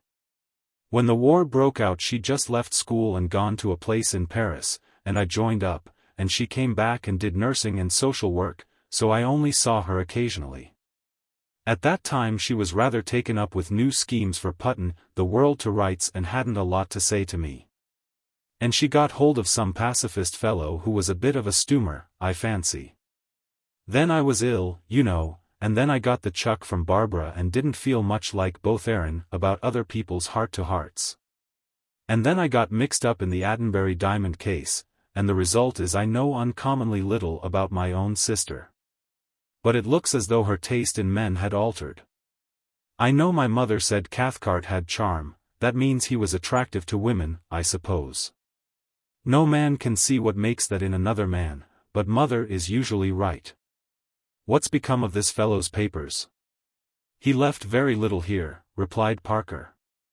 There's a checkbook on Cox's Charing Cross branch, but it's a new one and not very helpful. Apparently he only kept a small current account with them for convenience when he was in England. The checks are mostly to self, with an occasional hotel or tailor. Any passbook? I think all his important papers are in Paris. He has a flat there, near the river somewhere. We're in communication with the Paris police. He had a room at the Albany. I've told them to lock it up till I get there. I thought of running up to town tomorrow. Yes, you'd better. Any pocketbook? Yes, here you are. About £30 in various notes, a wine merchant's card, and a bill for a pair of riding breeches. No correspondence? Not a line. No, said Wimsey, he was the kind, I imagine, that didn't keep letters. Much too good an instinct of self-preservation. Yes. I asked the servants about his letters, as a matter of fact. They said he got a good number, but never left them about.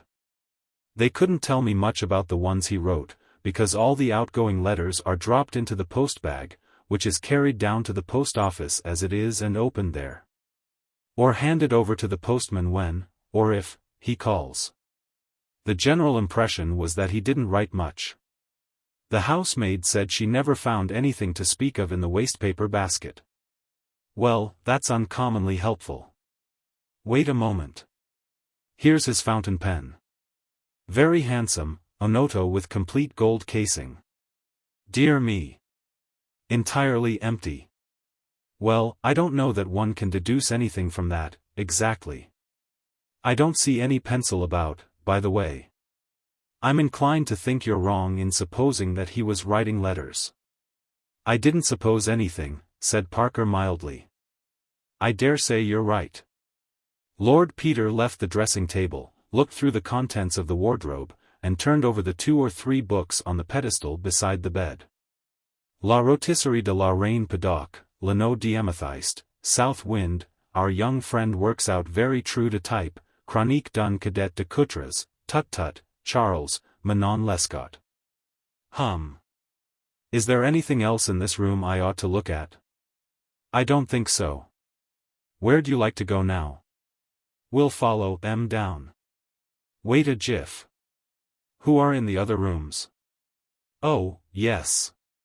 Here's Gerald's room. Helen's at church. In we go. Of course, this has been dusted and cleaned up, and generally ruined for purposes of observation? I'm afraid so. I could hardly keep the Duchess out of her bedroom. No. Here's the window Gerald shouted out of. Nothing in the grate here, naturally, the fire's been lit since. I say, I wonder where Gerald did put that letter to, Freeborn's, I mean. Nobody's been able to get a word out of him about it, said Parker. Old Mr. Murbles had a fearful time with him. The Duke insists simply that he destroyed it. Mr. Murbles says that's absurd. So it is. If he was going to bring that sort of accusation against his sister's fiancé, he'd want some evidence of a method in his madness, wouldn't he? Or was he one of those Roman brothers who say simply, as the head of the family I forbid the banns and that's enough? Gerald, said Wimsey, is a good, clean, decent, thoroughbred public schoolboy, and a shocking ass. But I don't think he's so medieval as that. But if he has the letter, why not produce it? Why, indeed? Letters from old college friends in Egypt aren't, as a rule, compromising. You don't suppose, suggested Parker tentatively, that this Mr. Freeborn referred in his letter to any old, entanglement which your brother wouldn't wish the Duchess to know about? Lord Peter paused, while absently examining a row of boots. That's an idea, he said. There were occasions, mild ones, but Helen would make the most of them. He whistled thoughtfully. Still, when it comes to the gallows. Do you suppose, Wimsey, that your brother really contemplates the gallows? Asked Parker. I think Murbles put it to him pretty straight, said Lord Peter. Quite so. But does he actually realize, imaginatively, that it is possible to hang an English peer for murder on circumstantial evidence? Lord Peter considered this. Imagination isn't Gerald's strong point, he admitted. I suppose they do hang peers. They can't be beheaded on Tower Hill or anything. I'll look it up, said Parker. But they certainly hanged Earl Ferrers in 1760. Did they, though? Said Lord Peter. Ah, well, as the old pagan said of the Gospels, after all, it was a long time ago, and we'll hope it wasn't true. It's true enough, said Parker, and he was dissected and anatomized afterwards. But that part of the treatment is obsolete. We'll tell Gerald about it, said Lord Peter, and persuade him to take the matter seriously. Which are the boots he wore Wednesday night? These, said Parker, but the fools cleaned them. Yes, said Lord Peter bitterly. A good heavy lace-up boot, the sort that sends the blood to the head. He wore leggings, too, said Parker, these. Rather elaborate preparations for a stroll in the garden.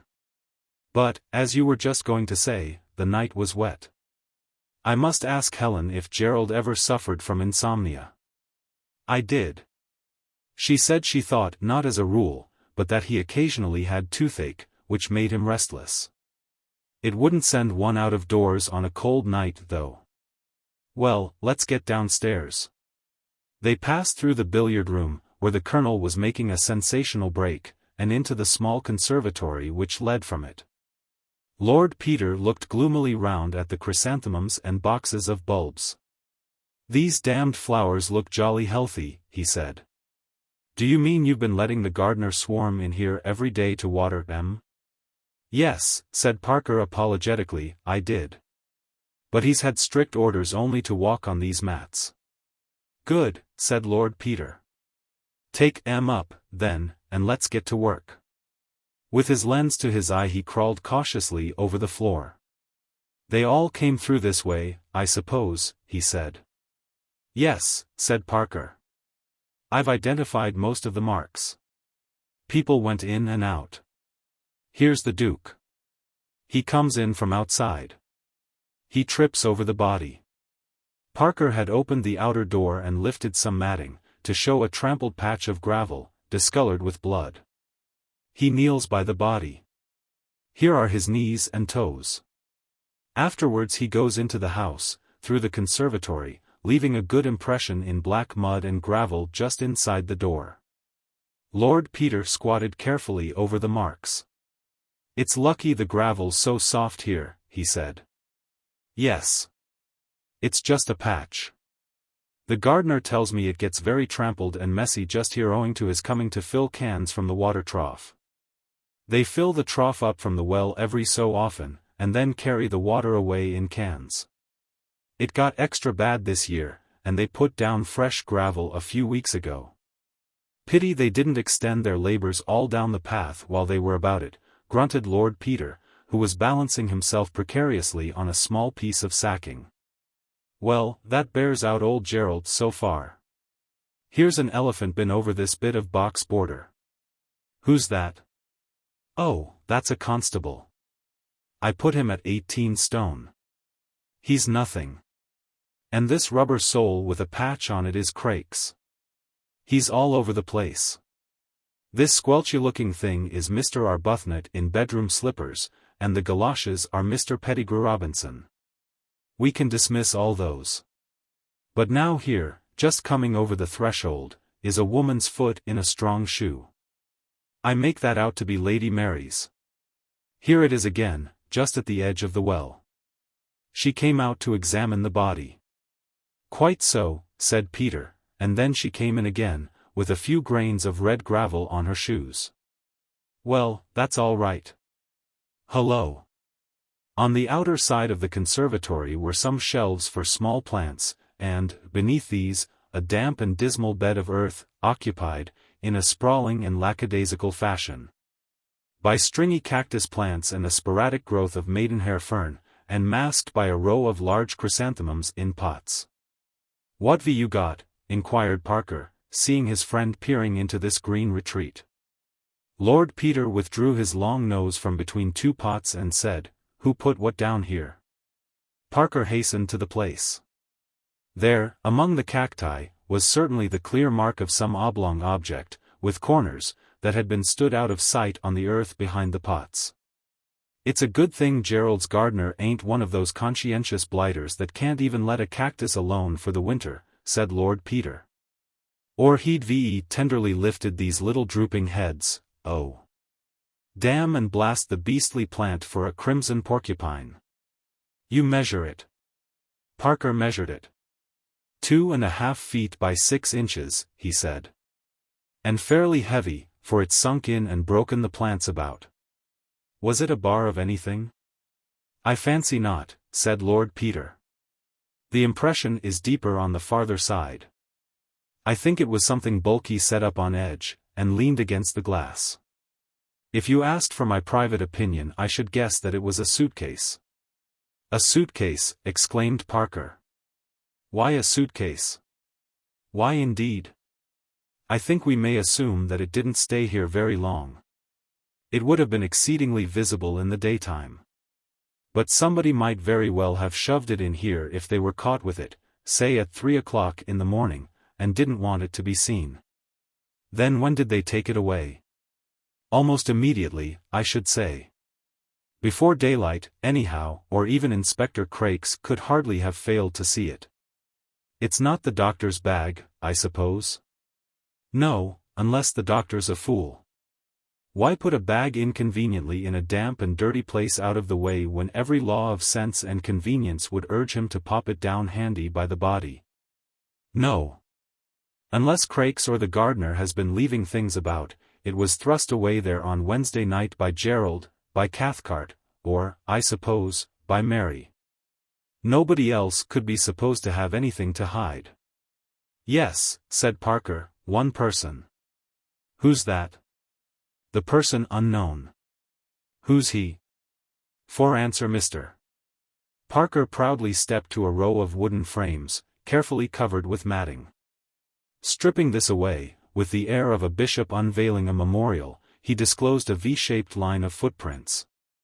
"These," said Parker, "belong to nobody I've ever seen or heard of, I mean." "Hooray," said Peter. "Then downwards from the steep hill's edge. They track the footmark small. Only they're largish." "No such luck," said Parker. It's more a case of. They followed from the earthy bank. Those footsteps one by one. Into the middle of the plank. And farther there were none. Great poet, Wordsworth, said Lord Peter, how often I've had that feeling. Now let's see. These footmarks, a man's no. 10 with worn-down heels and a patch on the left inner side, advance from the hard bit of the path which shows no footmarks, they come to the body, here, where that pool of blood is. I say, that's rather odd, don't you think? No? Perhaps not. There are no footmarks under the body? Can't say, it's such a mess.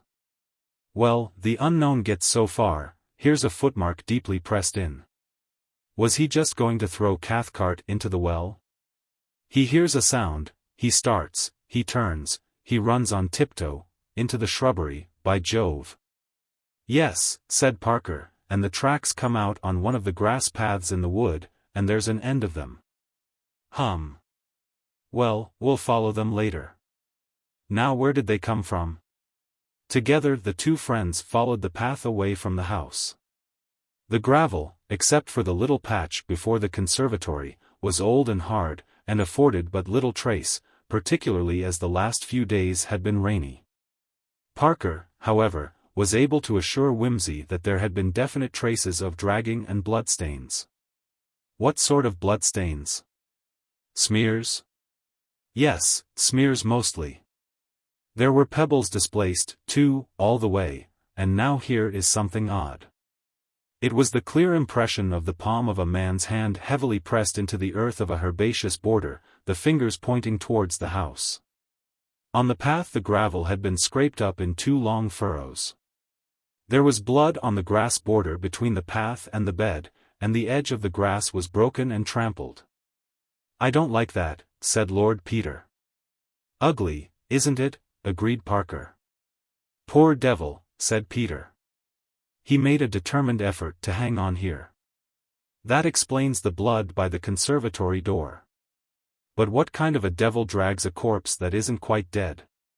A few yards farther the path ran into the main drive. This was bordered with trees, widening into a thicket. At the point of intersection of the two paths were some further indistinct marks, and in another 20 yards or so they turned aside into the thicket. A large tree had fallen at some time and made a little clearing, in the midst of which a tarpaulin had been carefully spread out and pegged down.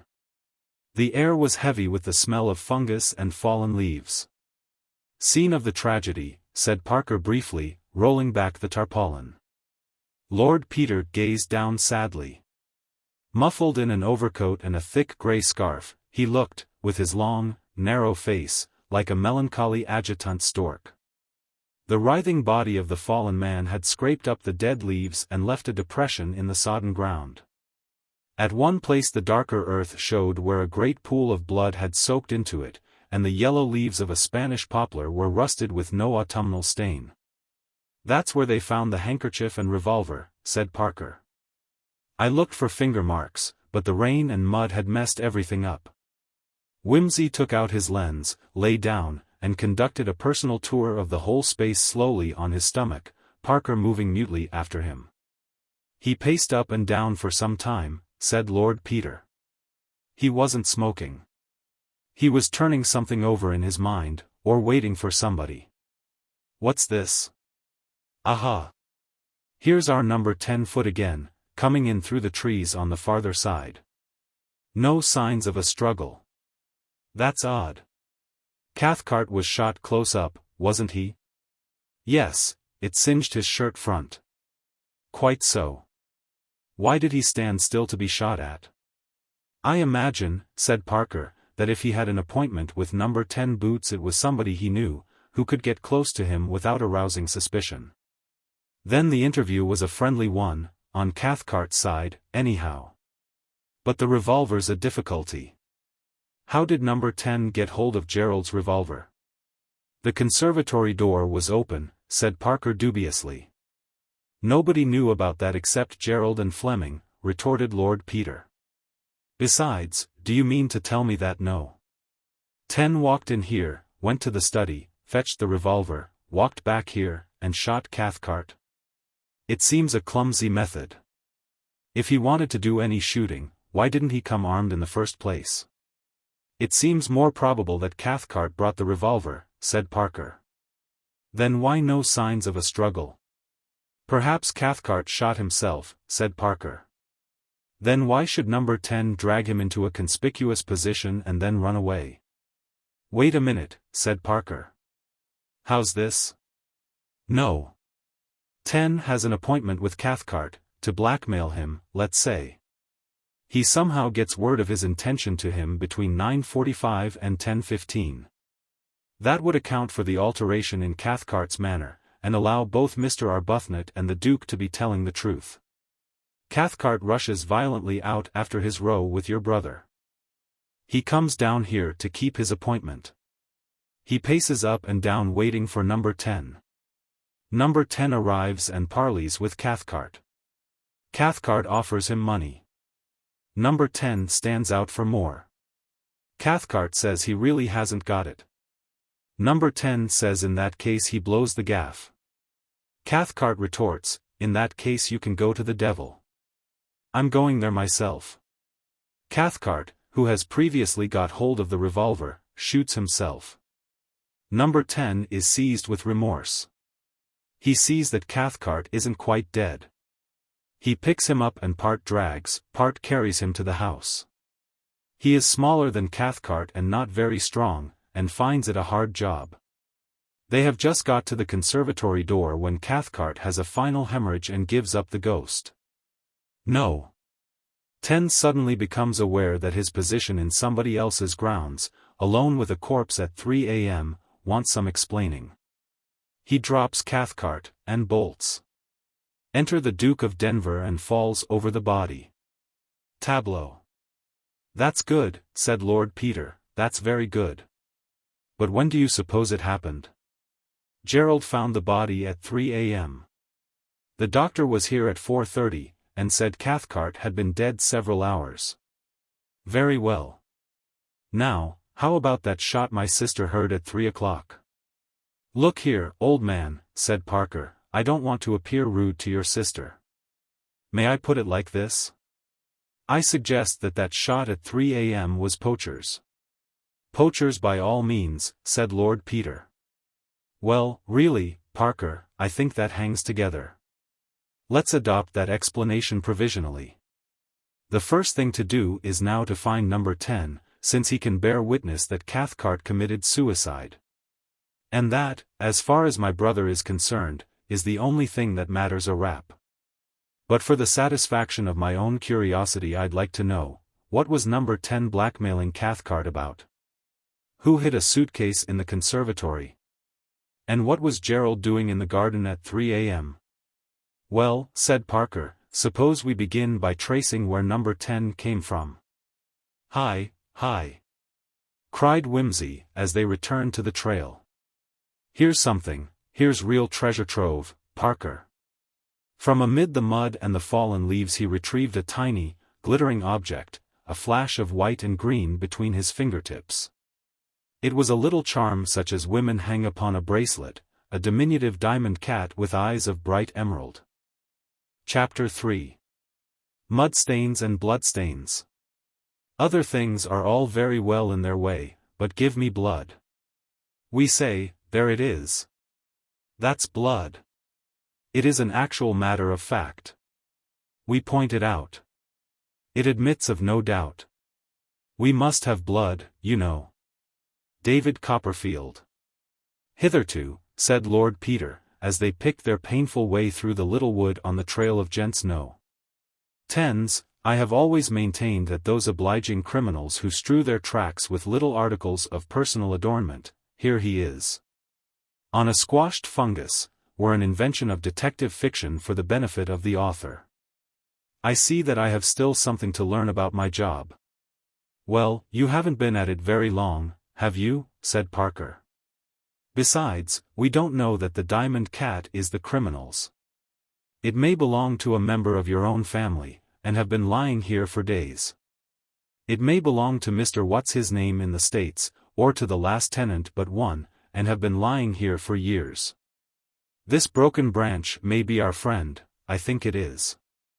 I'll ask the family, said Lord Peter, and we could find out in the village if anyone's ever inquired for a lost cat. They're pukka stones. It ain't the sort of thing one would drop without making a fuss about. I've lost him altogether. It's all right, I've got him. He's tripped over a root. Serve him glad, said Lord Peter viciously, straightening his back. I say, I don't think the human frame is very thoughtfully constructed for this sleuthhound business. If one could go on all fours, or had eyes in one's knees, it would be a lot more practical. There are many difficulties inherent in a teleological view of creation, said Parker placidly. Ah. Here we are at the park palings. And here's where he got over, said Lord Peter, pointing to a place where the chevaux de frise on the top was broken away. Here's the dent where his heels came down, and here's where he fell forward on hands and knees. Give us a back, old man, would you? Thanks. An old break, I see. Mr. Montague now in the States should keep his palings in better order. Number 10 tore his coat on the spikes all the same, he left a fragment of Burberry behind him. What luck! Here's a deep, damp ditch on the other side, which I shall now proceed to fall into. A slithering crash proclaimed that he had carried out his intention. Parker, thus callously abandoned, looked round, and, seeing that they were only 100 yards or so from the gate, ran along and was let out, decorously, by Hardraw, the gamekeeper, who happened to be coming out of the lodge. By the way, said Parker to him, did you ever find any signs of any poachers on Wednesday night after all? Nay, said the man, not so much as a dead rabbit. I reckon T-lady war mistaken, and 'twore the shot I heard as killed T-captain. Possibly, said Parker. Do you know how long the spikes have been broken off the palings over there? A month or two, happen. They should been put right, but the man's sick. The gate's locked at night, I suppose? Aye. Anybody wishing to get in would have to waken you. Aye, that he would. You didn't see any suspicious character loitering about outside these palings last Wednesday, I suppose? Nay, sir, but my wife may ha' done. Hey, lass. Mrs. Hardraw, thus summoned, appeared at the door with a small boy clinging to her skirts. Wednesday, said she. Nay, I saw no loiterin' folks. I keep a lookout for tramps and such, as it be such a lonely place. Wednesday. Now, John, that wad be T-day T young mon called T motorbike. Young man with a motorbike? I reckon 'twas. He said he'd had a puncture and asked for a bucket o' water. Was that all the asking he did? He asked what were T-name o' T-place and whose house it were. Did you tell him the Duke of Denver was living here? Aye, sir, and he said he supposed a many gentlemen came up for tea shooting. Did he say where he was going? He said he'd come up fra Weardale and were makin' a trip into Cumberland. How long was he here? Happen half an hour. And then he tried to get his machine started, and I see him hop-hoppetin' away towards King's Fenton. She pointed away to the right, where Lord Peter might be seen gesticulating in the middle of the road. What sort of a man was he? Like most people, Mrs. Hardraw was poor at definition. She thought he was youngish and tallish, neither dark nor fair, in such a long coat as motor bicyclists use, with a belt round it. Was he a gentleman? Mrs. Hardraw hesitated, and Mr. Parker mentally classed the stranger as, not quite. You didn't happen to notice the number of the bicycle? Mrs. Hardraw had not. But it had a sidecar, she added. Lord Peter's gesticulations were becoming quite violent, and Mr. Parker hastened to rejoin him. Come on, gossiping old thing, said Lord Peter unreasonably. This is a beautiful ditch. From such a ditch as this. When the soft wind did gently kiss the trees. And they did make no noise, from such a ditch. Our friend, methinks, mounted the Trojan walls, and wiped his soles upon the greasy mud. "Look at my trousers. It's a bit of a climb from this side," said Parker. "It is." He stood here in the ditch, and put one foot into this place where the paling's broken away and one hand on the top, and hauled himself up. No. 10 must have been a man of exceptional height, strength, and agility. I couldn't get my foot up, let alone reaching the top with my hand. I'm 5'9". Could you? Parker was 6 foot, and could just touch the top of the wall with his hand. "I might do it, on one of my best days," he said, "for an adequate object, or after adequate stimulant." "Just so," said Lord Peter. "Hence we deduce number 10's exceptional height and strength." "Yes," said Parker. "It's a bit unfortunate that we had to deduce his exceptional shortness and weakness just now, isn't it?" "Oh," said Peter. Well, as you so rightly say, that is a bit unfortunate." "Well, it may clear up presently. He didn't have a confederate to give him a back or a leg, I suppose?" "Not unless the confederate was a being without feet or any visible means of support," said Lord Peter, indicating the solitary print of a pair of patched 10s. "By the way, how did he make straight in the dark for the place where the spikes were missing? Looks as though he belonged to the neighborhood, or had reconnoitered previously." "Arising out of that reply," said Parker, "I will now relate to you the entertaining gossip I have had with Mrs. Hardraw." "Humph," said Wimsey at the end of it. "That's interesting. We'd better make inquiries at Riddlesdale and King's Fenton. Meanwhile we know where number 10 came from. Now where did he go after leaving Cathcart's body by the well?" "The footsteps went into the preserve," said Parker. "I lost them there. There is a regular carpet of dead leaves and bracken." "Well, but we needn't go through all that sleuth grind again," objected his friend. "The fellow went in, and, as he presumably is not there still, he came out again. He didn't come out through the gate or Hardraw would have seen him, he didn't come out the same way he went in or he would have left some traces. Therefore he came out elsewhere. Let's walk round the wall." "Then we'll turn to the left," said Parker, "since that's the side of the preserve, and he apparently went through there." "True, O King. And as this isn't a church, there's no harm in going round at Widdershins. Talking of church, there's Helen coming back. Get a move on, old thing." They crossed the drive, passed the cottage, and then, leaving the road, followed the paling across some open grass fields. It was not long before they found what they sought. From one of the iron spikes above them dangled forlornly a strip of material. With Parker's assistance Wimsey scrambled up in a state of almost lyric excitement. "Here we are," he cried. "The belt of a Burberry. No sort of precaution here. Here are the toe prints of a fellow sprinting for his life." He tore off his Burberry, he made desperate leaps, 1, 2, 3, at the palings. At the third leap he hooked it on to the spikes. He scrambled up, scoring long, scrabbling marks on the paling. He reached the top. "Oh, here's a bloodstain run into this crack." He tore his hands. He dropped off. He wrenched the coat away, leaving the belt dangling. "I wish you'd drop off," grumbled Parker. "You're breaking my collarbone." Lord Peter dropped off obediently, and stood there holding the belt between his fingers.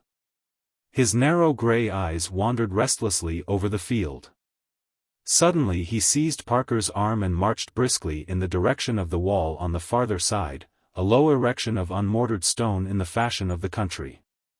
Here he hunted along like a terrier, nose foremost, the tip of his tongue caught absurdly between his teeth, then jumped over, and, turning to Parker, said, "Did you ever read the Lay of the Last Minstrel?" "I learnt a good deal of it at school," said Parker. "Why?" "Because there was a goblin page boy in it," said Lord Peter, "who was always yelling 'Found! Found! Found!' at the most unnecessary moments. I always thought him a terrible nuisance, but now I know how he felt." see here.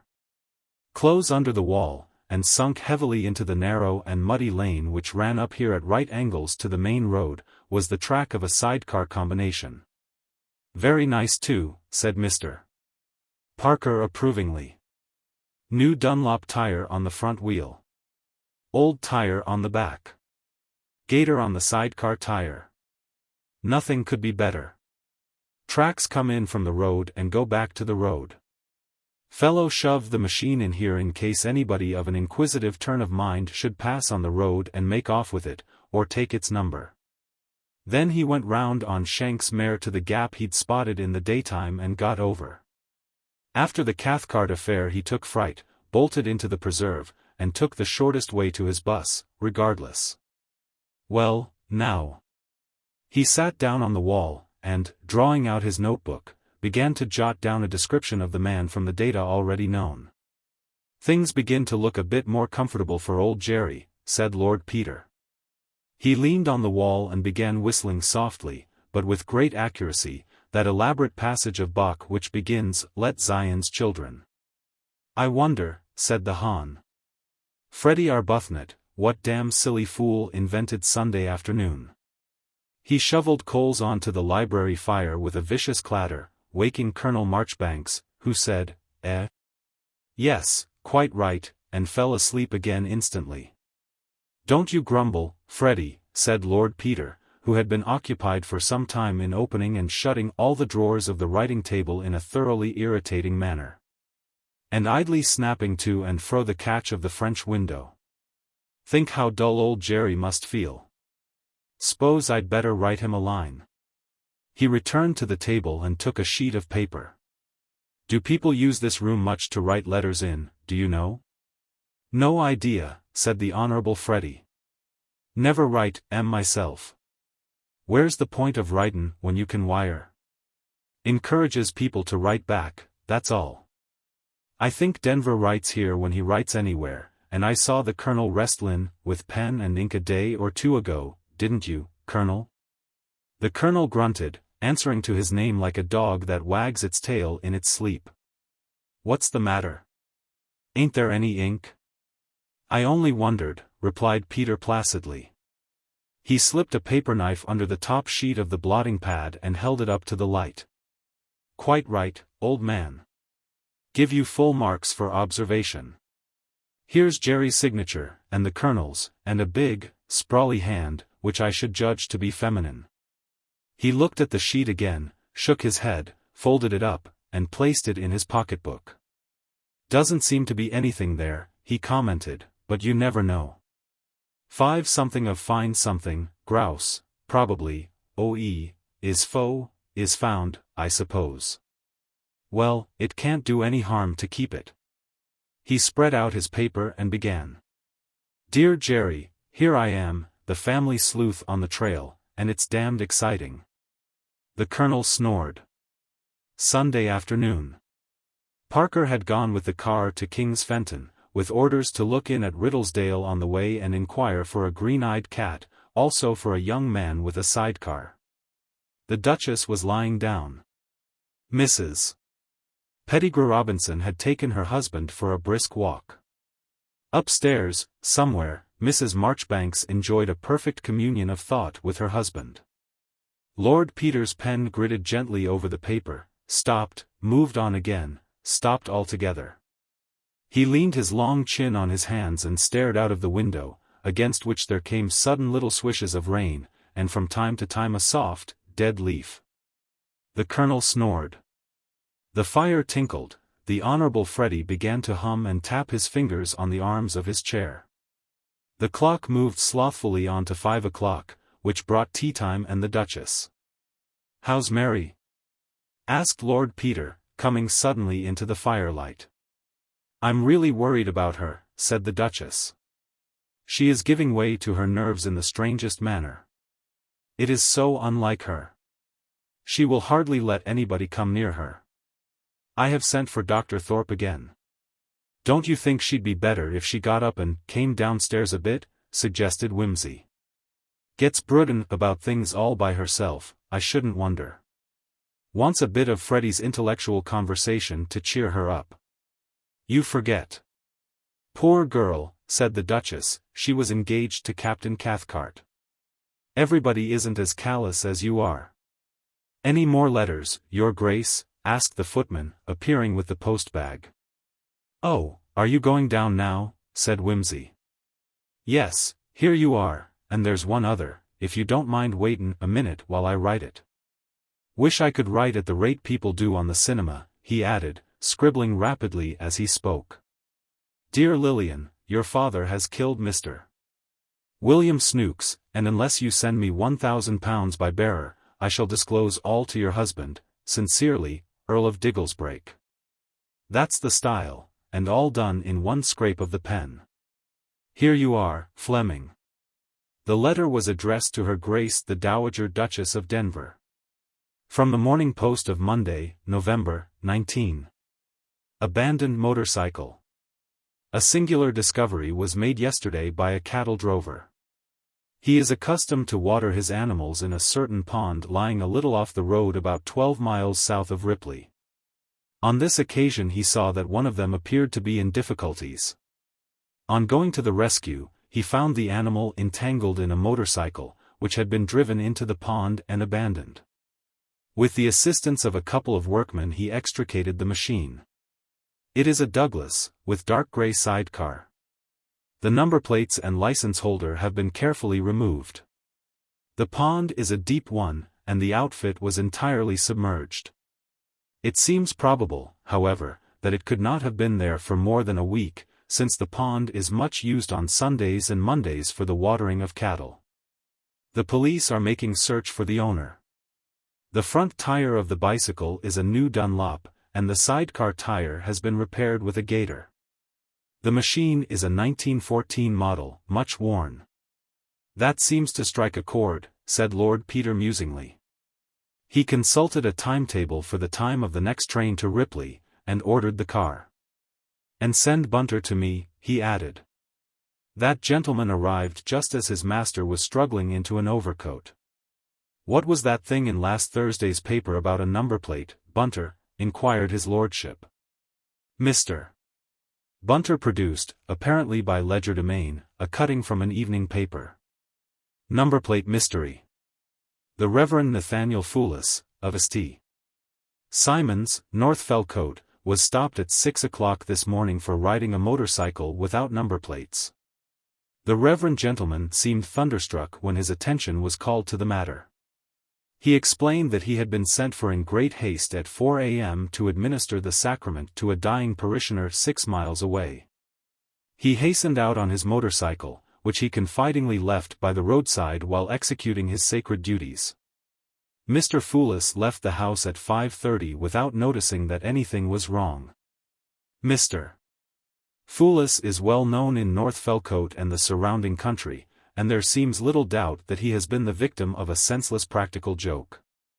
North Felcote is a small village a couple of miles north of Ripley. I'm going to Ripley, Bunter, said Lord Peter. Yes, my lord. Does your lordship require me? No, said Lord Peter, but, who has been ladies maiding my sister, Bunter? Ellen, my lord, the housemaid. Then I wish you'd exercise your powers of conversation on Ellen. Very good, my lord. Does she mend my sister's clothes, and brush her skirts, and all that? I believe so, my lord. Nothing she may think is of any importance, you know, Bunter. I wouldn't suggest such a thing to a woman, my lord. It goes to their heads, if I may say so. When did Mr. Parker leave for town? At 6 o'clock this morning, my lord. Circumstances favored Mr. Bunter's inquiries. He bumped into Ellen as she was descending the back stairs with an armful of clothing. A pair of leather gauntlets was jerked from the top of the pile, and, picking them up, he apologetically followed the young woman into the servants' hall. There, said Ellen, flinging her burden on the table, and the work I've had to get them, I'm sure. Tantrums, that's what I call it, pretending you've got such a headache you can't let a person into the room to take your things down to brush, and, as soon as they're out of the way, opping out of bed and traipsing all over the place. 'Tisn't what I call a headache, would you, now? But there. I dare say you don't get them like I do. Regular fit to split, my head is sometimes, couldn't keep on my feet, not if the house was burning down. I just have to lay down and keep laying, something cruel it is. And gives a person such wrinkles in one's forehead. I'm sure I don't see any wrinkles, said Mr. Bunter, but perhaps I haven't looked hard enough. An interlude followed, during which Mr. Bunter looked hard enough and close enough to distinguish wrinkles. No, said he, wrinkles? I don't believe I'd see any if I was to take his lordship's big microscope he keeps up in town. Lord, now, Mr. Bunter, said Ellen, fetching a sponge and a bottle of benzine from the cupboard, what would his lordship be using a thing like that for, now? Why, in our hobby, you see, Miss Ellen, which is criminal investigation, we might want to see something magnified extra big, as it might be handwriting in a forgery case. To see if anything's been altered or rubbed out, or if different kinds of ink have been used. Or we might want to look at the roots of a lock of hair, to see if it's been torn out or fallen out. Or take bloodstains, now. We'd want to know if it was animal's blood or human blood, or maybe only a glass of port. Now is it really true, Mr. Bunter, said Ellen, laying a tweed skirt out upon the table and unstoppering the benzine, that you and Lord Peter can find out all that? Of course, we aren't analytical chemists, Mr. Bunter replied, but his lordship's dabbled in a lot of things, enough to know when anything looks suspicious, and if we've any doubts we send to a very famous scientific gentleman. He gallantly intercepted Ellen's hand as it approached the skirt with a benzine-soaked sponge. For instance, now, here's a stain on the hem of this skirt, just at the bottom of the side seam. Now, supposing it was a case of murder, we'll say, and the person that had worn this skirt was suspected, I should examine that stain. Here Mr. Bunter whipped a lens out of his pocket. Then I might try it at one edge with a wet handkerchief. He suited the action to the word. And I should find, you see, that it came off red. Then I should turn the skirt inside out, I should see that the stain went right through, and I should take my scissors, Mr. Bunter produced a small, sharp pair, and snip off a tiny bit of the inside edge of the seam, like this. He did so, and pop it into a little pillbox. So, the pillbox appeared magically from an inner pocket, and seal it up both sides with a wafer, and write on the top, Lady Mary Wimsey's skirt and the date. Then I should send it straight off to the analytical gentleman in London, and he'd look through his microscope, and tell me right off that it was rabbit's blood, maybe. And how many days it had been there, and that would be the end of that, finished Mr. Bunter triumphantly, replacing his nail scissors and thoughtlessly pocketing the pillbox with its contents. Well, he'd be wrong, then, said Ellen, with an engaging toss of the head, because it's bird's blood, and not rabbit's at all, because her ladyship told me so. And wouldn't it be quicker just to go and ask the person than get fiddling round with your silly old microscope and things? Well, I only mentioned rabbits for an example, said Mr. Bunter. Funny she should have got a stain down there. Must have regularly knelt in it. Yes. Bled a lot, hasn't it, poor thing? Somebody must been shootin' careless like. 'Twasn't his grace, nor yet the captain, poor man. Perhaps it was Mr. Arbuthnot. He shoots a bit wild sometimes. It's a nasty mess, anyway, and it's so hard to clean off, being left so long. I'm sure I wasn't thinking about cleaning nothing the day the poor captain was killed, and then the coroner's inquest, 'orrid, it was, and his grace being took off like that. Well, there, it upset me. I suppose I'm a bit sensitive. Anyhow, we was all at 6s and 7s for a day or two, and then her ladyship shuts herself up in her room and won't let me go near the wardrobe. Ow, she says, do leave that wardrobe door alone. Don't you know it squeaks, and my head's so bad and my nerves so bad I can't stand it, she says. I was only going to brush your skirts, my lady, I says. Bother my skirts, says her ladyship, and do go away, Ellen. I shall scream if I see you fidgeting about there. You get on my nerves, she says. Well, I didn't see why I should go on, not after being spoken to like that. It's very nice to be a ladyship, and all your tempers coddled and called nervous prostration. I know I was dreadfully cut up about poor Bert, my young man what was killed in the war, nearly cried my eyes out, I did, but, law. Mr. Bunter, I'd be ashamed to go on so. Besides, between you and I and the gatepost, Lady Mary wasn't that fond of the captain. Never appreciated him, that's what I said to cook at the time, and she agreed with me. He had a way with him, the captain had. Always quite the gentleman, of course, and never said anything as wasn't his place. I don't mean that, but I mean as it was a pleasure to do anything for him. Such a handsome man as he was, too, Mr. Bunter. Ah, said Mr. Bunter. So on the whole her ladyship was a bit more upset than you expected her to be?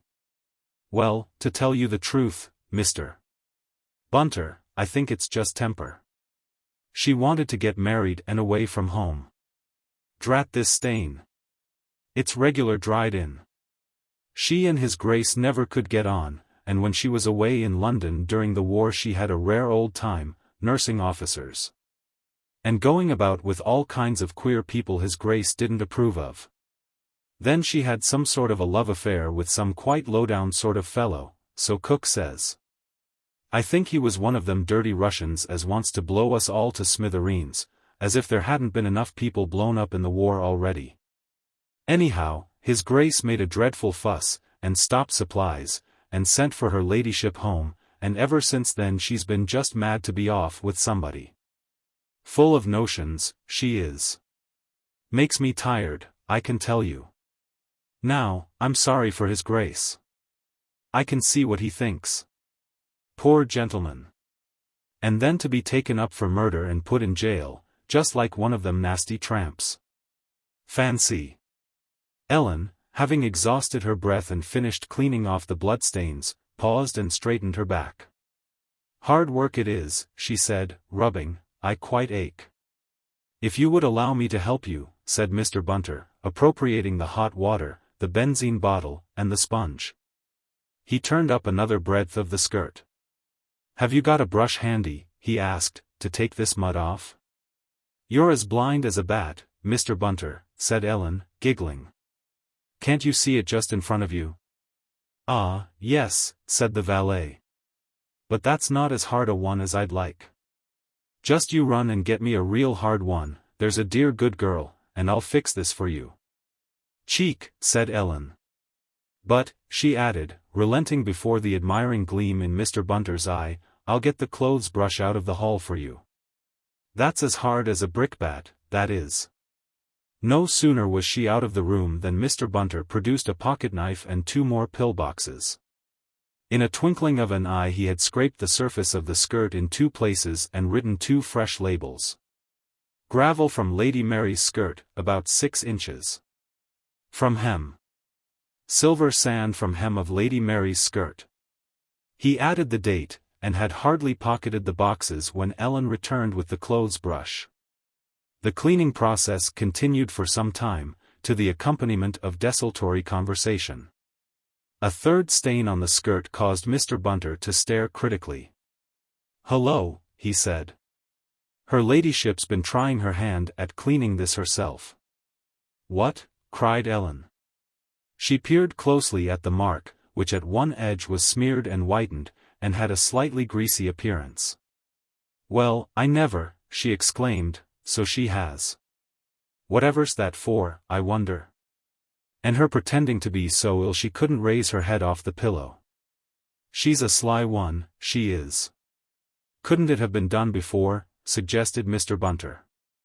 Well, she might have been at it between the day the captain was killed and the inquest, agreed Ellen, though you wouldn't think that was a time to choose to begin learning domestic work. She ain't much hand at it, anyhow, for all her nursing. I never believed that came to anything. She's used soap, said Mr. Bunter, benzening away resolutely. Can she boil water in her bedroom? Now, whatever should she do that for, Mr. Bunter? Exclaimed Ellen, amazed. You don't think she keeps a kettle? I bring up her morning tea. Ladyships don't want to boil water. No, said Mr. Bunter, and why didn't she get it from the bathroom? He scrutinized the stain more carefully still. Very amateurish, he said, distinctly amateurish. Interrupted, I fancy. An energetic young lady, but not ingenious. The last remarks were addressed in confidence to the benzine bottle. Ellen had put her head out of the window to talk to the gamekeeper. The police superintendent at Ripley received Lord Peter at first frigidly, and later, when he found out who he was. With a mixture of the official attitude to private detectives and the official attitude to a duke's son. I've come to you, said Wimsey, because you can do this combine-out business a sight better than an amateur like myself. I suppose your fine organization's hard at work already, what? Naturally, said the superintendent, but it's not altogether easy to trace a motorcycle without knowing the number. Look at the Bournemouth murder. He shook his head regretfully and accepted a Viller y Viller. We didn't think at first of connecting him with the number plate business. The superintendent went on in a careless tone which somehow conveyed to Lord Peter that his own remarks within the last half-hour had established the connection in the official mind for the first time. Of course, if he'd been seen going through Ripley without a number plate he'd have been noticed and stopped, whereas with Mr. Foulis's he was as safe as the Bank of England, he concluded in a burst of originality. Obviously, said Wimsey. Very agitatin' for the parson, poor chap. So early in the mornin', too. I suppose it was just taken to be a practical joke. Just that, agreed the superintendent, but, after hearing what you have to tell us, we shall use our best efforts to get the man. I expect His Grace won't be any too sorry to hear he's found. You may rely on us, and if we find the man or the number plates. Lord bless us and save us, man, broke in Lord Peter with unexpected vivacity. You're not goin' to waste your time lookin' for the number plates. What Jew s'pose he'd pinch the curate's plates for if he wanted to advertise his own about the neighborhood? Once you drop on them you've got his name and address. As long as they're in his trousers pocket you're up a gum tree. Now, forgive me, superintendent, for chauvin, along with my opinion. But I simply can't bear to think of you talkin' all that trouble for nothin', draggin' ponds and tunnin' over rubbish heaps to look for number plates that ain't there. You just scour the railway stations for a young man 6'1" or 2 with a number 10 shoe, and dressed in a Burberry that's lost its belt, and with a deep scratch on one of his hands.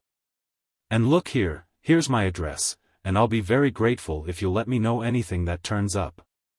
So awkward for my brother, you know, all this. Sensitive man, feels it keenly. By the way, I'm a very uncertain bird, always hoppin' about. You might wire me any news in duplicate, to Riddlesdale and to town, 110 Piccadilly. Always delighted to see you, by the way, if ever you're in town. You'll forgive me slopin' off now, won't you? I've got a lot to do. Returning to Riddlesdale, Lord Peter found a new visitor seated at the tea table. At Peter's entry he rose into towering height, and extended a shapely, expressive hand that would have made an actor's fortune. He was not an actor, but he found this hand useful, nevertheless, in the exploitation of dramatic moments. His magnificent build and the nobility of his head and mask were impressive. His features were flawless, his eyes ruthless. The Dowager Duchess had once remarked, Sir Impey Biggs is the handsomest man in England, and no woman will ever care tuppence for him. He was, in fact, 38, and a bachelor, and was celebrated for his rhetoric and his suave but pitiless dissection of hostile witnesses. The breeding of canaries was his unexpected hobby, and besides their song he could appreciate no music but review airs. He answered Wimsey's greeting in his beautiful, resonant, and exquisitely controlled voice. Tragic irony, cutting contempt, or a savage indignation were the emotions by which Sir Impey Biggs swayed court and jury. He prosecuted murderers of the innocent, defended in actions for criminal libel, and, moving others, was himself as stone. Wimsey expressed himself delighted to see him in a voice, by contrast, more husky and hesitant even than usual. "You just come from Jerry?" he asked. "Fresh toast, please, Fleming. How is he? Enjoyin' it? I never knew a fellow like Jerry for gettin' the least possible out of any situation. I'd rather like the experience myself, you know. Only I'd hate bein' shut up and watchin' the other idiots bunglin' my case. No reflection on Merbles and you, Biggs. I mean myself, I mean the man who'd be me if I was Jerry. You follow me? I was just saying to Sir Impey," said the Duchess, "that he really must make Gerald say what he was doing in the garden at 3 in the morning. If only I'd been at Riddlesdale none of this would have happened. Of course, we all know that he wasn't doing any harm, but we can't expect the jurymen to understand that.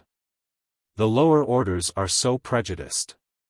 It is absurd of Gerald not to realize that he must speak out. He has no consideration." "I am doing my very best to persuade him, Duchess," said Sir Impey, "but you must have patience. Lawyers enjoy a little mystery, you know. Why, if everybody came forward and told the truth, the whole truth, and nothing but the truth straight out, we should all retire to the workhouse." "Captain Cathcart's death is very mysterious," said the Duchess, "though when I think of the things that have come out about him it really seems quite providential. As far as my sister-in-law is concerned. I suppose you couldn't get M to bring it in death by the visitation of God, could you, Biggs?" suggested Lord Peter. "Sort of judgment for wantin' to marry into our family, what?" "I have known less reasonable verdicts," returned Biggs dryly. "It's wonderful what you can suggest to a jury if you try.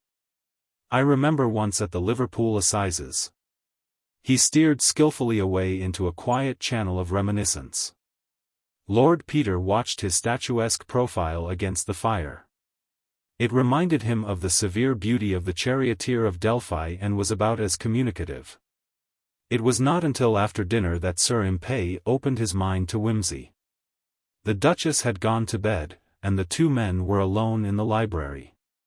Peter, scrupulously in evening dress, had been valeted by Bunter, and had been more than usually rambling and cheerful all evening. He now took a cigar, retired to the largest chair, and effaced himself in a complete silence. Sir Impey Biggs walked up and down for some half-hour, smoking. Then he came across with determination, brutally switched on a reading lamp right into Peter's face, sat down opposite to him, and said, "Now, Wimsey, I want to know all you know." "Do you, though?" said Peter. He got up, disconnected the reading lamp, and carried it away to a side table. "No bullying of the witness, though," he added, and grinned. "I don't care so long as you wake up," said Biggs, unperturbed. "Now then." Lord Peter removed his cigar from his mouth, considered it with his head on one side, turned it carefully over, decided that the ash could hang on to its parent leaf for another minute or two. Smoked without speaking until collapse was inevitable, took the cigar out again, deposited the ash entire in the exact center of the ashtray, and began his statement. Omitting only the matter of the suitcase and Bunter's information obtained from Ellen. Sir Impey Biggs listened with what Peter irritably described as a cross-examining countenance, putting a sharp question every now and again. He made a few notes, and, when Wimsey had finished, sat tapping his notebook thoughtfully. "I think we can make a case out of this," he said, "even if the police don't find your mysterious man. Denver's silence is an awkward complication, of course." He hooded his eyes for a moment. "Did you say you'd put the police on to find the fellow?" "Yes." "Have you a very poor opinion of the police?" "Not for that kind of thing. That's in their line, they have all the facilities, and do it well." "Ah. You expect to find the man, do you?" "I hope to." "Ah. What do you think is going to happen to my case if you do find him, Wimsey?" "What do I?" "See here, Wimsey," said the barrister, "you are not a fool, and it's no use trying to look like a country policeman. You are really trying to find this man?" "Certainly." "Just as you like, of course, but my hands are rather tied already. Has it ever occurred to you that perhaps he'd better not be found? Wimsey stared at the lawyer with such honest astonishment as actually to disarm him. Remember this, said the latter earnestly, that if once the police get hold of a thing or a person it's no use relying on my, or Merbles's, or anybody's professional discretion. Everything's raked out into the light of common day, and very common it is. Here's Denver accused of murder, and he refuses in the most categorical way to give me the smallest assistance. Jerry's an ass. He doesn't realize. Do you suppose, broke in Biggs, I have not made it my business to make him realize? All he says is, they can't hang me.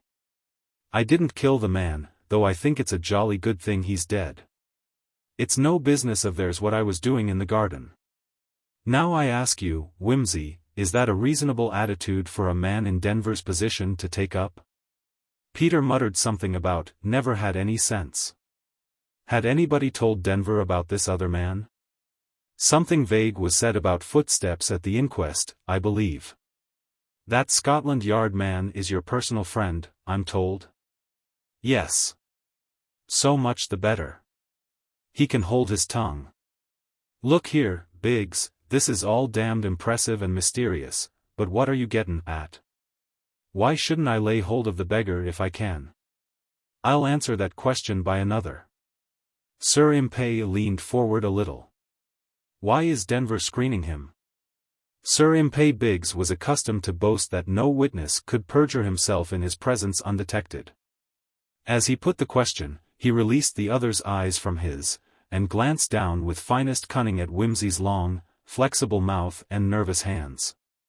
When he glanced up again a second later he met the eyes passing, guarded and inscrutable, through all the changes expressive of surprised enlightenment, but by that time it was too late. He had seen a little line at the corner of the mouth fade out, and the fingers relax ever so slightly. The first movement had been one of relief. Jove, said Peter. I never thought of that. What sleuths you lawyers are. If that's so, I'd better be careful, hadn't I? Always was a bit rash. My mother says. You're a clever devil, Wimsey, said the barrister. I may be wrong, then. Find your man by all means. There's just one other thing I'd like to ask. Whom are you screening? Look here, Biggs, said Wimsey, you're not paid to ask that kind of question here, you know. You can jolly well wait till you get into court. It's your job to make the best of the stuff we serve up to you, not to give us the third degree. Suppose I murdered Cathcart myself. You didn't. I know I didn't, but if I did I'm not goin' to have you askin' questions and lookin' at me in that tone of voice. However, just to oblige you, I don't mind sayin' plainly that I don't know who did away with the fellow. When I do I'll tell you. You will? Yes, I will, but not till I'm sure. You people can make such a little circumstantial evidence go such a damn long way, you might hang me while I was only in the early stages of suspectin' myself. Said Biggs. Meanwhile, I tell you candidly, I am taking the line that they can't make out a case. Not proven, eh? Well, anyhow, Biggs, I swear my brother shan't hang for lack of my evidence. Of course not, said Biggs, adding inwardly, but you hope it won't come to that. A spurt of rain plashed down the wide chimney and sizzled on the logs. Craven Hotel, Strand, W.C., Tuesday. My dear Wimsey. A line as I promised, to report progress, but it's precious little. On the journey up I sat next to Mrs. Pettigrew Robinson, and opened and shut the window for her and looked after her parcels. She mentioned that when your sister roused the household on Thursday morning she went first to Mr. Arbuthnot's room, a circumstance which the lady seemed to think odd, but which is natural enough when you come to think of it, the room being directly opposite the head of the staircase. It was Mr. Arbuthnot who knocked up the Pettigrew Robinsons, and Mr. P. ran downstairs immediately. Mrs. P. then saw that Lady Mary was looking very faint, and tried to support her. Your sister threw her off, rudely, Mrs. P. says, declined, in a most savage manner, all offers of assistance, rushed to her own room, and locked herself in. Mrs. Pettigrew Robinson listened at the door, to make sure, as she says, that everything was all right, but, hearing her moving about and slamming cupboards, she concluded that she would have more chance of poking her finger into the pie downstairs, and departed. If Mrs. Marchbanks had told me this, I admit I should have thought the episode worth looking into, but I feel strongly that if I were dying I should still lock the door between myself and Mrs. Pettigrew Robinson. Mrs. P. was quite sure that at no time had Lady Mary anything in her hand. She was dressed as described at the inquest, a long coat over her pajamas, sleeping suit was Mrs. P.'s expression, stout shoes, and a woolly cap, and she kept these garments on throughout the subsequent visit of the doctor. Another odd little circumstance is that Mrs. Pettigrew Robinson, who was awake, you remember, from 2 a.m. onwards, is certain that just before Lady Mary knocked on Mr. Arbuthnot's door she heard a door slam somewhere in the passage. I don't know what to make of this, perhaps there's nothing in it, but I just mention it. I've had a rotten time in town. Your brother-in-law-elect was a model of discretion. His room at the Albany is a desert from a detecting point of view, no papers except a few English bills and receipts, and invitations. I looked up a few of his inviters, but they were mostly men who had met him at the club or knew him in the army, and could tell me nothing about his private life. He is known at several nightclubs. I made the round of them last night, or, rather, this morning. General verdict, generous but impervious. By the way, poker seems to have been his great game. No suggestion of anything crooked. He won pretty consistently on the whole, but never very spectacularly. I think the information we want must be in Paris. I have written to the Charite and the Credit Lyonnais to produce his papers, especially his account and checkbook. I'm pretty dead with yesterday's and today's work. Dancing all night on top of a journey is a jolly poor joke. Unless you want me, I'll wait here for the papers, or I may run over to Paris myself. Cathcart's books here consist of a few modern French novels of the usual kind, and another copy of Manon with what the catalogues call curious plates. He must have had a life somewhere, mustn't he? The enclosed bill from a beauty specialist in Bond Street may interest you. I called on her. She says he came regularly every week when he was in England. I drew quite blank at King's Fenton on Sunday, oh, but I told you that. I don't think the fellow ever went there. I wonder if he slunk off up into the moor. Is it worth rummaging about, do you think? Rather like looking for a needle in a bundle of hay. It's odd about that diamond cat. You've got nothing out of the household, I suppose? It doesn't seem to fit number 10, somehow, and yet you'd think somebody would have heard about it in the village if it had been lost. Well, so long. Yours ever, C.H. Parker. Chapter 4. And his daughter much afraid. The women also looked pale and wan. The Pilgrim's Progress. Mr. Bunter brought Parker's letter up to Lord Peter in bed on the Wednesday morning. The house was almost deserted, everybody having gone to attend the police court proceedings at Northallerton. The thing would be purely formal, of course, but it seemed only proper that the family should be fully represented. The Dowager Duchess, indeed, was there. She had promptly hastened to her son's side and was living heroically in furnished lodgings. But the younger Duchess thought her mother-in-law more energetic than dignified. There was no knowing what she might do if left to herself. She might even give an interview to a newspaper reporter. Besides, at these moments of crisis a wife's right place is at her husband's side. Lady Mary was ill, and nothing could be said about that, and if Peter chose to stay smoking cigarettes in his pajamas while his only brother was undergoing public humiliation, that was only what might be expected. Peter took after his mother. How that eccentric strain had got into the family her Grace could not imagine, for the Dowager came of a good Hampshire family. There must have been some foreign blood somewhere. Her own duty was clear, and she would do it. Lord Peter was awake, and looked rather fagged, as though he had been sleuthing in his sleep. Mr. Bunter wrapped him solicitously in a brilliant oriental robe, and placed the tray on his knees. "Bunter," said Lord Peter rather fretfully, "your café au lait is the one tolerable incident in this beastly place." "Thank you, my lord." "Very chilly again this morning, my lord, but not actually raining." Lord Peter frowned over his letter. "Anything in the paper, Bunter?" "Nothing urgent, my lord.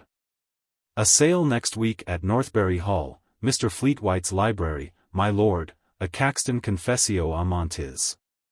What's the good of tellin' me that when we're stuck up here for God knows how long?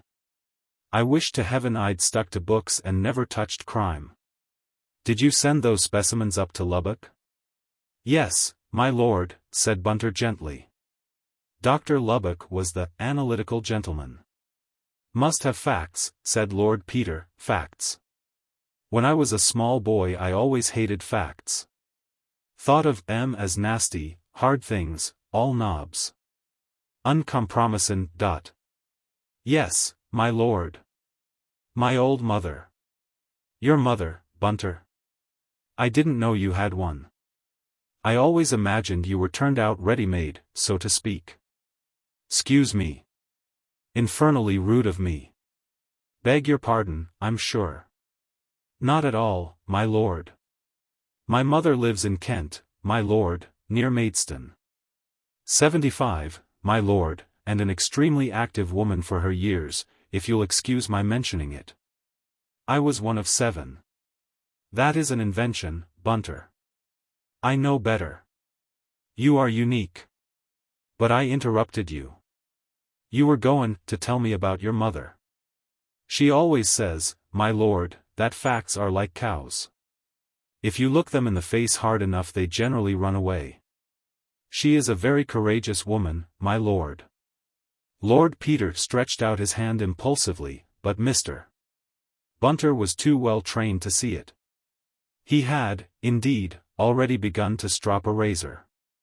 Lord Peter suddenly bundled out of bed with a violent jerk and sped across the landing to the bathroom. Here he revived sufficiently to lift up his voice in, "Come unto these yellow sands." Thence, feeling in a Purcellish mood, he passed to, "I attempt from love's fever to fly," with such improvement of spirits that, against all custom, he ran several gallons of cold water into the bath and sponged himself vigorously. Wherefore, after a rough toweling, he burst explosively from the bathroom, and caught his shin somewhat violently against the lid of a large oak chest which stood at the head of the staircase, so violently, indeed, that the lid lifted with the shock and shut down with a protesting bang. Lord Peter stopped to say something expressive and to caress his leg softly with the palm of his hand. Then a thought struck him.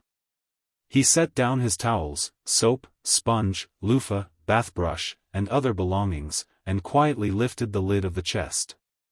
Whether, like the heroine of Northanger Abbey, he expected to find anything gruesome inside was not apparent.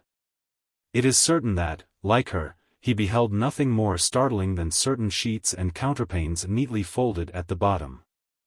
Unsatisfied, he lifted the top one of these gingerly and inspected it for a few moments in the light of the staircase window. He was just returning it to its place, whistling softly the while, when a little hiss of indrawn breath caused him to look up with a start. His sister was at his elbow. He had not heard her come, but she stood there in her dressing gown, her hands clutched together on her breast. Her blue eyes were dilated till they looked almost black, and her skin seemed nearly the color of her ash-blonde hair. Wimsey stared at her over the sheet he held in his arms, and the terror in her face passed over into his, stamping them suddenly with the mysterious likeness of blood relationship. Peter's own impression was that he stared like a stuck pig for about a minute. He knew, as a matter of fact, that he had recovered himself in a fraction of a second. He dropped the sheet into the chest and stood up. "Hello, Polly, old thing," he said, "where've you been hidin' all this time? First time I've seen you." "'Fraid you've been havin' a pretty thin time of it." He put his arm round her, and felt her shrink. "What's the matter?" he demanded. "What's up, old girl?" "Look here, Mary, we've never seen enough of each other, but I am your brother. Are you in trouble?" "Can't I?" "Trouble?" she said. "Why, you silly old Peter, of course I'm in trouble. Don't you know they've killed my man and put my brother in prison? Isn't that enough to be in trouble about?" She laughed, and Peter suddenly thought, she's talking like somebody in a Blood and Thunder novel. She went on more naturally. "It's all right, Peter, truly, only my head's so bad. I really don't know what I'm doing." "What are you after?" "You made such a noise, I came out. I thought it was a door banging." "You'd better toddle back to bed," said Lord Peter. "You're gettin' all cold. Why do girls wear such mimsy little pyjamas in this damn cold climate? There, don't you worry. I'll drop in on you later and we'll have a jolly old powwow, what?" Not today, Peter. I'm going mad, I think." Sensation fiction again, thought Peter. "Are they trying Gerald today?" "Not exactly trying," said Peter, urging her gently along to her room. "It's just formal, you know. The jolly old magistrate bird hears the charge read, and then old Murbles pops up and says please he wants only formal evidence given as he has to instruct counsel. That's biggie, you know. Then they hear the evidence of arrest, and Murbles says old Gerald reserves his defense. That's all till the assizes, evidence before the grand jury, a lot of bosh. That'll be early next month, I suppose. You'll have to buck up and be fit by then." Mary shuddered. No. Couldn't I get out of it? I couldn't go through it all again. I should be sick. I'm feeling awful. No, don't come in. I don't want you. Ring the bell for Ellen. No, let go away. I don't want you, Peter. Peter hesitated, a little alarmed. "Much better not, my lord, if you'll excuse me," said Bunter's voice at his ear. "Only produce hysterics," he added, as he drew his master gently from the door. Very distressing for both parties, and altogether unproductive of results. Better to wait for the return of her grace, the dowager. "Quite right," said Peter. He turned back to pick up his paraphernalia, but was dexterously forestalled. Once again he lifted the lid of the chest and looked in. "What did you say you found on that skirt, Bunter?" "Gravel, my lord, and silver sand." "Silver sand." Behind Riddlesdale Lodge the moor stretched starkly away and upward. The heather was brown and wet, and the little streams had no color in them. It was 6 o'clock, but there was no sunset. Only a paleness had moved behind the thick sky from east to west all day. Lord Peter, tramping back after a long and fruitless search for tidings of the man with the motorcycle, voiced the dull suffering of his gregarious spirit. "I wish old Parker was here," he muttered, and squelched down a sheep track. He was making, not directly for the lodge, but for a farmhouse about 2.5 miles distant from it, known as Grider's Hole. It lay almost due north of Riddlesdale village, a lonely outpost on the edge of the moor, in a valley of fertile land between two wide swells of heather. The track wound down from the height called Wemmeling Fell, skirted a vile swamp, and crossed the little river Rid about half a mile before reaching the farm. Peter had small hope of hearing any news at Grider's Hole, but he was filled with a sullen determination to leave no stone unturned. Privately, however, he felt convinced that the motorcycle had come by the high road, Parker's investigations notwithstanding, and perhaps passed directly through King's Fenton without stopping or attracting attention. Still, he had said he would search the neighborhood, and Grider's Hole was in the neighborhood. He paused to relight his pipe, then squelched steadily on. The path was marked with stout white posts at regular intervals, and presently with hurdles. The reason for this was apparent as one came to the bottom of the valley, for only a few yards on the left began the stretch of rough, reedy tussocks, with slobbering black bog between them, in which anything heavier than a water wagtail would speedily suffer change into a succession of little bubbles. Wimsey stooped for an empty sardine tin which lay, horribly battered, at his feet, and slung it idly into the quag. It struck the surface with a noise like a wet kiss, and vanished instantly. With that instinct which prompts one, when depressed, to wallow in every circumstance of gloom, Peter leaned sadly upon the hurdles and abandoned himself to a variety of shallow considerations upon, 1. The vanity of human wishes. 2. Mutability. 3. First love. 4. The decay of idealism. 5. The aftermath of the Great War. 6. Birth control. And 7. The fallacy of free will. This was his nadir, however. Realizing that his feet were cold and his stomach empty, and that he had still some miles to go, he crossed the stream on a row of slippery stepping stones and approached the gate of the farm, which was not an ordinary 5-barred one, but solid and uncompromising.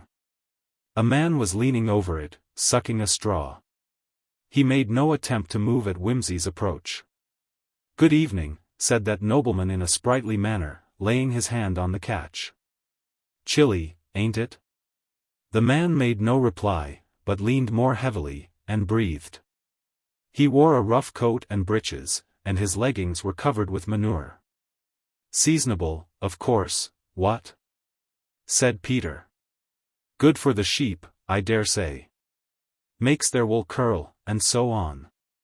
The man removed the straw and spat in the direction of Peter's right boot. "Do you lose many animals in the bog?"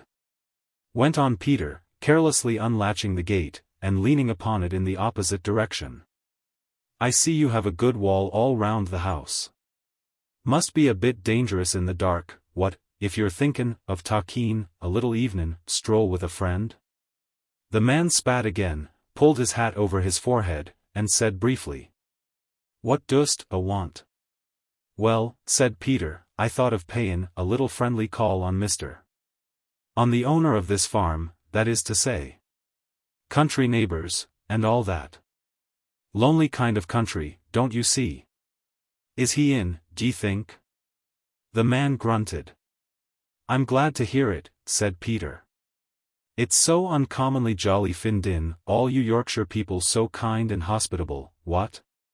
Never mind who you are, always a seat at the fireside and that kind of thing. Excuse me, but do you know you're leanin' on the gate so as I can't open it? I'm sure it's a pure oversight, only you mayn't realize that just where you're standin' you get the maximum of leverage. What an awfully charmin' house this is, isn't it? All so jolly stark and grim and all the rest of it. No creepers or little rose-grown porches or anything suburban of that sort. Who lives in it?" The man surveyed him up and down for some moments, and replied, "Mester Grimethorpe." "No, does he now?" said Lord Peter. "To think of that. Just the fellow I want to see. Model farmer, what? Wherever I go throughout the length and breadth of the North Riding I hear of Mr. Grimethorpe. Grimethorpe's butter is the best, Grimethorpe's fleeces never go to pieces. Grimethorpe's pork melts on the fork, 4 Irish stews take Grimethorpe's use, a tummy lined with Grimethorpe's beef, never comes to grief. It has been my life's ambition to see Mr.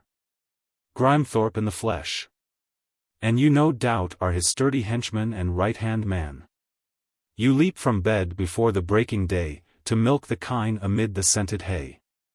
You, when the shades of evening gather deep, home from the mountain lead the mild-eyed sheep. You, by the ingle's red and welcoming blaze, tell your sweet infants tales of olden days. A wonderful life, though a trifle monotonous perhaps in the winter. Allow me to clasp your honest hand." Whether the man was moved by this lyric outburst, or whether the failing light was not too dim to strike a pale sheen from the metal in Lord Peter's palm. At any rate he moved a trifle back from the gate. "Thanks awfully, old bean," said Peter, stepping briskly past him.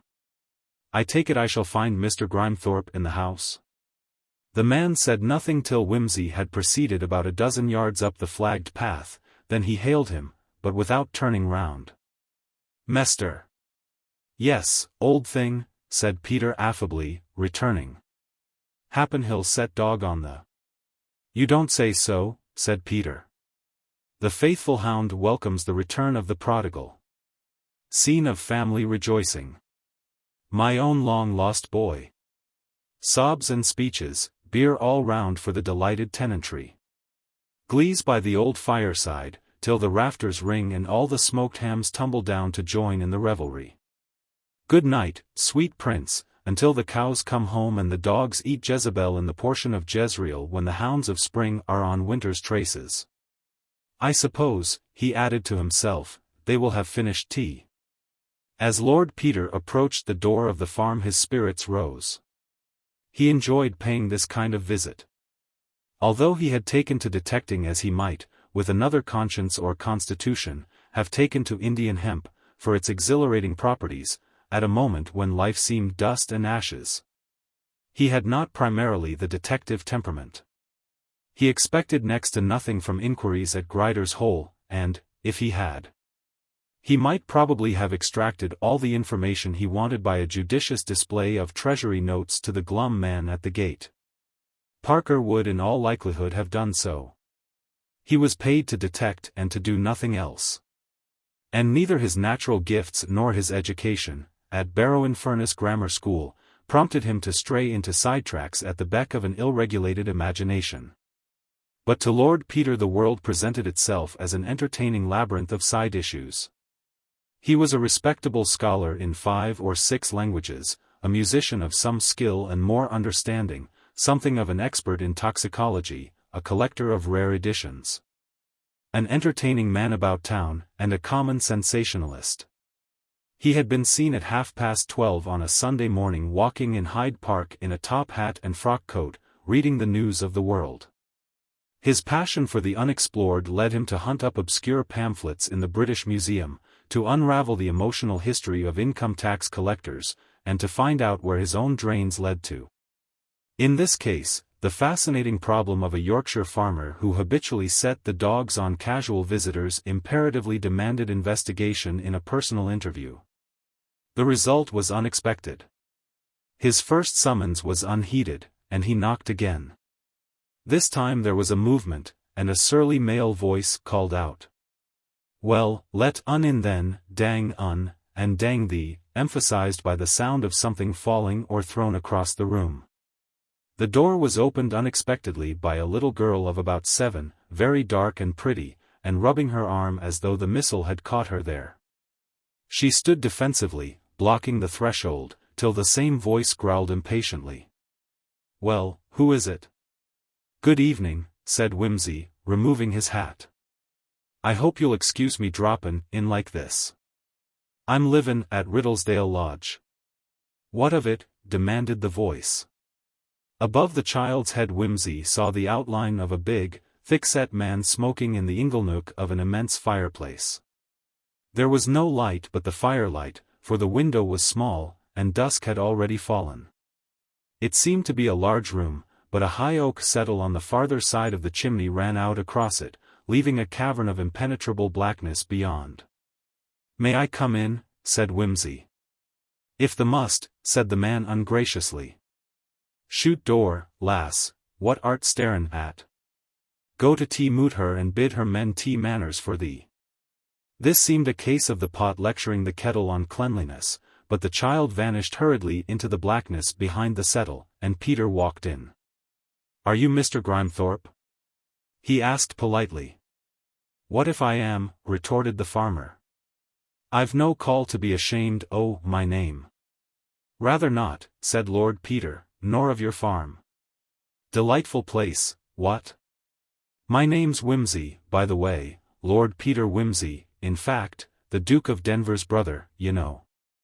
I'm sure I hate interruptin' you, you must be busy with the sheep and all that, but I thought you wouldn't mind if I just ran over in a neighborly way. Lonely sort of country, ain't it? I like to know the people next door, and all that sort of thing. I'm used to London, you see, where people live pretty thick on the ground. I suppose very few strangers ever pass this way. None, said Mr. Grimethorpe, with decision. Well, perhaps it's as well, pursued Lord Peter. Makes one appreciate one's home circle more, what? Often think one sees too many strangers in town. Nothing like one's family when all's said and done, cozy, don't you know? You a married man, Mr. Grimethorpe? What the hell's that to you? Growled the farmer, rounding on him with such ferocity that Wimsey looked about quite nervously for the dogs before mentioned. Oh, nothin', he replied, only I thought that charmant little girl might be yours. And if I thought she weren't, said Mr. Grimethorpe, I'd strangle the bitch and her mother together. What hast got to say to that? As a matter of fact, the remark, considered as a conversational formula, seemed to leave so much to be desired that Wimsey's natural loquacity suffered a severe check. He fell back, however, on the usual resource of the male, and offered Mr. Grimethorpe a cigar, thinking to himself as he did so, what a hell of a life the woman must lead. The farmer declined the cigar with a single word, and was silent. Wimsey lit a cigarette for himself and became meditative, watching his companion. He was a man of about 45, apparently, rough, harsh, and weather-beaten, with great ridgy shoulders and short, thick thighs, a bull terrier with a bad temper. Deciding that delicate hints would be wasted on such an organism, Wimsey adopted a franker method. To tell the truth, Mr. Grimethorpe, he said, I didn't blow in without any excuse at all. Always best to provide oneself with an excuse for a call, what? Though it's so perfectly delightful to see you, I mean, no excuse might appear necessary. But fact is, I'm looking for a young man, an acquaintance of mine, who said he'd be roamin' about this neighborhood some time or other about now. Only I'm afraid I may have missed him. You see, I've only just got over from Corsica, interestin' country and all that, Mr. Grimethorpe, but a trifle out of the way, and from what my friend said I think he must have turned up here about a week ago and found me out. Just my luck. But he didn't leave his card, so I can't be quite sure, you see. You didn't happen to come across him by any chance? Tall fellow with big feet on a motorcycle with a sidecar. I thought he might have come Rue St about here. Hello. D'you know him? The farmer's face had become swollen and almost black with rage. What day cest the? He demanded thickly. I should think last Wednesday night or Thursday morning, said Peter, with a hand on his heavy Malacca cane. I knew it, growled Mr. Grimethorpe. The slut, and all these dommed women, why, their dirty ways. Look here, Mester. The tyke were a friend o' thine? Well, I wore it Stapley Wednesday and Thursday, the knew that, didn't the? And so did friend, didn't, un? And, if I hadn't, it'd have been the worse for, un. He'd been in Peter's pot if I'd caught, on, and that's where they'll be this in a minute, blast the. And if I find sneakin' here again, I'll blast every boon in A's body and send on to look for thee there. And with these surprising words he made for Peter's throat like a bulldog. That won't do, said Peter, disengaging himself with an ease which astonished his opponent, and catching his wrist in a grip of mysterious and excruciating agony. 'Tisn't wise, you know, might murder a fellow like that. Nasty business, murder. Coroner's inquest and all that sort of thing. Counsel for the prosecution a skin, all sorts of inquisitive questions, and a feller puttin' a string round your neck. Besides, your method's a bit primitive. Stand still, you fool, or you'll break your arm. Feelin' better? That's right. Sit down. You'll get into trouble one of these days, behavin' like that when you're asked a civil question. Get out tea-house, said Mr. Grimethorpe sullenly. Certainly, said Peter. I have to thank you for a very entertainin' evenin', Mr. Grimethorpe. I'm sorry you can give me no news of my friend. Mr. Grimethorpe sprang up with a blasphemous ejaculation, and made for the door, shouting, Jabez. Lord Peter stared after him for a moment, and then stared round the room. Something fishy here, he said. Fellow knows somethin'. Murderous sort of brute. I wonder. He peered round the settle, and came face to face with a woman, a dim patch of whiteness in the thick shadow. You, she said, in a low, hoarse gasp. You? You are mad to come here. Quick, quick. He has gone for the dogs. She placed her 2 hands on his breast, thrusting him urgently back. Then, as the firelight fell upon his face, she uttered a stifled shriek and stood petrified, a Medusa head of terror. Medusa was beautiful, says the tale, and so was this woman. A broad white forehead undermast, dusky hair, black eyes glowing under straight brows, a wide, passionate mouth, a shape so wonderful that even in that strenuous moment 16 generations of feudal privilege stirred in Lord Peter's blood. His hands closed over hers instinctively, but she pulled herself hurriedly away and shrank back. Madam, said Wimsey, recovering himself, I don't quite. 1,000 questions surged up in his mind, but before he could frame them a long yell, and another. And then another came from the back of the house. Run, run, she said. The dogs. My God, what will become of me? Go, if you don't want to see me killed. Go, go. Have pity. Look here, said Peter, can't I stay and protect? You can stay and murder me, said the woman. Go. Peter cast public school tradition to the winds, caught up his stick, and went. The brutes were at his heels as he fled. He struck the foremost with his stick, and it dropped back, snarling. The man was still leaning on the gate, and Grimethorpe's hoarse voice was heard shouting to him to seize the fugitive. Peter closed with him. There was a scuffle of dogs and men, and suddenly Peter found himself thrown bodily over the gate. As he picked himself up and ran, he heard the farmer cursing the man and the man retorting that he couldn't help it, then the woman's voice, uplifted in a frightened wail. He glanced over his shoulder.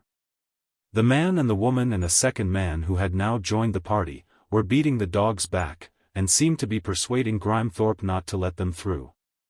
Apparently their remonstrances had some effect, for the farmer turned moodily away, and the second man called the dogs off, with much whip-cracking and noise. The woman said something, and her husband turned furiously upon her and struck her to the ground. Peter made a movement to go back, but a strong conviction that he could only make matters worse for her arrested him. He stood still, and waited till she had picked herself up and gone in, wiping the blood and dirt from her face with her shawl. The farmer looked round, shook his fist at him, and followed her into the house. Jabez collected the dogs and drove them back, and Peter's friend returned to lean over the gate. Peter waited till the door had closed upon Mr. and Mrs. Grimethorpe. Then he pulled out his handkerchief and, in the half-darkness, signaled cautiously to the man, who slipped through the gate and came slowly down to him. Thanks very much, said Wimsey, putting money into his hand. I'm afraid I've done unintentional mischief. The man looked at the money and at him.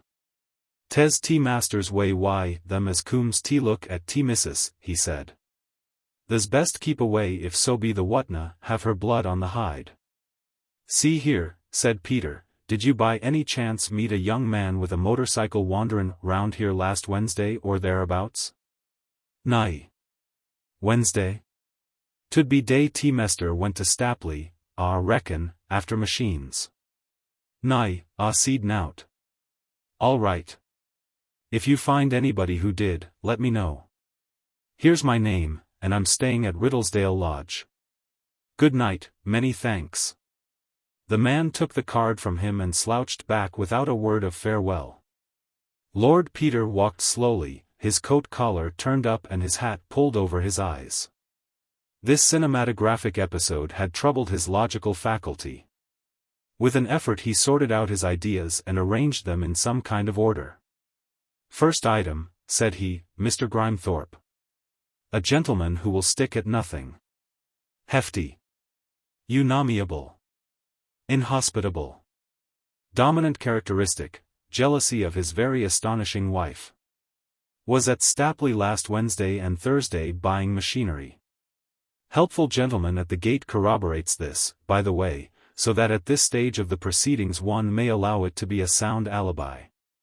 Did not, therefore, see our mysterious friend with the sidecar, if he was there. But is disposed to think he was there, and has very little doubt about what he came for. Which raises an interesting point. Why the sidecar? Awkward thing to tour about with. Very good. But if our friend came after Mrs. G, he obviously didn't take her. Good again. Second item, Mrs. Grimethorpe. Very singular item. By Jove! He paused meditatively to reconstruct a thrilling moment.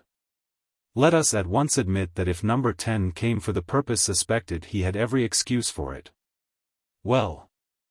Mrs. G goes in terror of her husband, who thinks nothing of knocking her down on suspicion. I wish to God, but I'd only have made things worse. Only thing you can do for the wife of a brute like that is to keep away from her. Hope there won't be murder done. One's enough at a time. Where was I? Yes, well, Mrs. Grimethorpe knows something, and she knows somebody. She took me for somebody who had every reason for not coming to Grider's Hole. Where was she, I wonder, while I was talking to Grimethorpe? She wasn't in the room. Perhaps the child warned her. No, that won't wash, I told the child who I was. Aha! Wait a minute. Do I see light? She looked out of the window and saw a bloke in an aged Burberry. Number 10 is a bloke in an aged Burberry. Now, let's suppose for a moment she takes me for number 10. What does she do? She sensibly keeps out of the way, can't think why I'm such a fool as to turn up. Then, when Grimethorpe runs out shoutin' for the kennelman, she nips down with her life in her hands to warn her, shall we say boldly her lover, to get away. She finds it isn't her lover, but only a gaping ass of, I fear, a very comin' on disposition. New compromisin' position. She tells the ass to save himself and herself by clearin' out. Ass clears, not too gracefully. The next installment of this enthrallin' drama will be shown in this theater, when? I'd jolly well like to know. He tramped on for some time. All the same, he retorted upon himself, all this throws no light on what number 10 was doing at Riddlesdale Lodge. At the end of his walk he had reached no conclusion. Whatever happens, he said to himself, and if it can be done without danger to her life, I must see Mrs. Grimethorpe again. Chapter 5. The Rue St. Honoré and the Rue de la Paix. I think it was the cat. HMS Pinafore. Mr. Parker sat disconsolate in a small apartment in the Rue St. Honoré. It was 3 o'clock in the afternoon. Paris was full of a subdued but cheerful autumn sunlight, but the room faced north, and was depressing, with its plain, dark furniture and its deserted air. It was a man's room, well appointed after the manner of a discreet club, a room that kept its dead owner's counsel imperturbably. 2 large saddlebag chairs in crimson leather stood by the cold hearth. On the mantelpiece was a bronze clock, flanked by 2 polished German shells, a stone tobacco jar, and an oriental brass bowl containing a long cold pipe. There were several excellent engravings in narrow pearwood frames, and the portrait in oils of a rather florid lady of the period of Charles II. The window curtains were crimson, and the floor covered with a solid Turkey carpet. Opposite the fireplace stood a tall mahogany bookcase with glass doors, containing a number of English and French classics, a large collection of books on history and international politics, various French novels, a number of works on military and sporting subjects, and a famous French edition of the Decameron with the additional plates. Under the window stood a large bureau. Parker shook his head, took out a sheet of paper, and began to write a report. He had breakfasted on coffee and rolls at 7. He had made an exhaustive search of the flat, he had interviewed the concierge, the manager of the Credit Lyonnais, and the prefect of police for the quartier, and the result was very poor indeed. Information obtained from Captain Cathcart's papers. Before the war, Denis Cathcart had undoubtedly been a rich man. He had considerable investments in Russia and Germany and a large share in a prosperous vineyard in Champagne.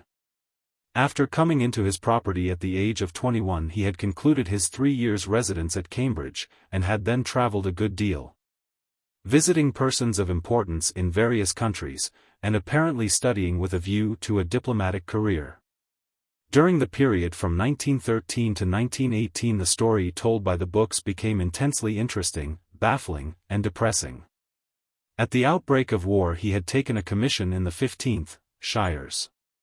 With the help of the checkbook, Parker reconstructed the whole economic life of a young British officer: clothes, horses, equipment, travelling, wine and dinners when on leave, bridge debts, rent of the flat in the Rue St. Honoré, club subscriptions, and whatnot. This outlay was strictly moderate and proportioned to his income. Receipted bills, neatly docketed, occupied one drawer of the bureau, and a careful comparison of these with the checkbook and the return checks revealed no discrepancy. But, beyond these, there appeared to have been another heavy drain upon Cathcart's resources. Beginning in 1913, certain large checks, payable to self, appeared regularly at every quarter, and sometimes at shorter intervals. As to the destination of these sums, the Bureau preserved the closest discretion. There were no receipts, no memoranda of their expenditure. The great crash which in 1914 shook the credits of the world was mirrored in little in the passbook. The credits from Russian and German sources stopped dead. Those from the French shares slumped to a quarter of the original amount, as the tide of war washed over the vineyards and carried the workers away.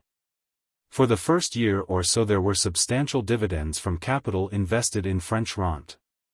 Then came an ominous entry of 20,000 francs on the credit side of the account, and, 6 months after, another of 30,000 francs. After that the landslide followed fast. Parker could picture those curt notes from the front, directing the sale of government securities. As the savings of the past 6 years whirled away in the maelstrom of rising prices and collapsing currencies, the dividends grew less and less and ceased. Then, more ominous still, came a series of debits representing the charges on renewal of promissory notes. About 1918 the situation had become acute, and several entries showed a desperate attempt to put matters straight by gambling in foreign exchanges. There were purchases, through the bank, of German marks, Russian rubles, and Romanian lei. Mr. Parker sighed sympathetically when he saw this, thinking of £12 worth of these delusive specimens of the engraver's art laid up in his own desk at home. He knew them to be wastepaper, yet his tidy mind could not bear the thought of destroying them. Evidently Cathcart had found marks and rubles very broken reeds. It was about this time that Cathcart's passbook began to reveal the paying in of various sums in cash, some large, some small, at irregular dates and with no particular consistency. In December, 1919, there had been one of these amounting to as much as 35,000 francs. Parker at first supposed that these sums might represent dividends from some separate securities which Cathcart was handling for himself without passing them through the bank. He made a careful search of the room in the hope of finding either the bonds themselves or at least some memorandum concerning them, but the search was in vain. And he was forced to conclude either that Cathcart had deposited them in some secret place or that the credits in question represented some different source of income. Cathcart had apparently contrived to be demobilized almost at once, owing, no doubt, to his previous frequentation of distinguished governmental personages, and to have taken a prolonged holiday upon the Riviera. Subsequently a visit to London coincided with the acquisition of £700, which, converted into francs at the then rate of exchange, made a very respectable item in the account. From that time on, the outgoings and receipts presented a similar aspect and were more or less evenly balanced, the checks to self becoming rather larger and more frequent as time went on. While during 1921 the income from the vineyard began to show signs of recovery. Mr. Parker noted down all this information in detail, and, leaning back in his chair, looked round the flat. He felt, not for the first time, a distaste for his profession, which cut him off from the great masculine community whose members take each other for granted and respect their privacy. He relighted his pipe, which had gone out, and proceeded with his report. Information obtained from Monsieur Turgid, the manager of the Credit Lyonnais, confirmed the evidence of the passbook in every particular. Monsieur Cathcart had recently made all his payments in notes, usually in notes of small denominations. Once or twice he had had an overdraft, never very large, and always made up within a few months. He had, of course, suffered a diminution of income, like everybody else, but the account had never given the bank any uneasiness. At the moment it was some 14,000 francs on the right side. Monsieur Cathcart was always very agreeable, but not communicative, trace correct. Information obtained from the concierge. One did not see much of Monsieur Cathcart, but he was trace jaunty. He never failed to say, bonjour, bourgeois, when he came in or out. He received visitors sometimes, gentlemen in evening dress. One made card parties. Monsieur Bourgeois had never directed any ladies to his rooms.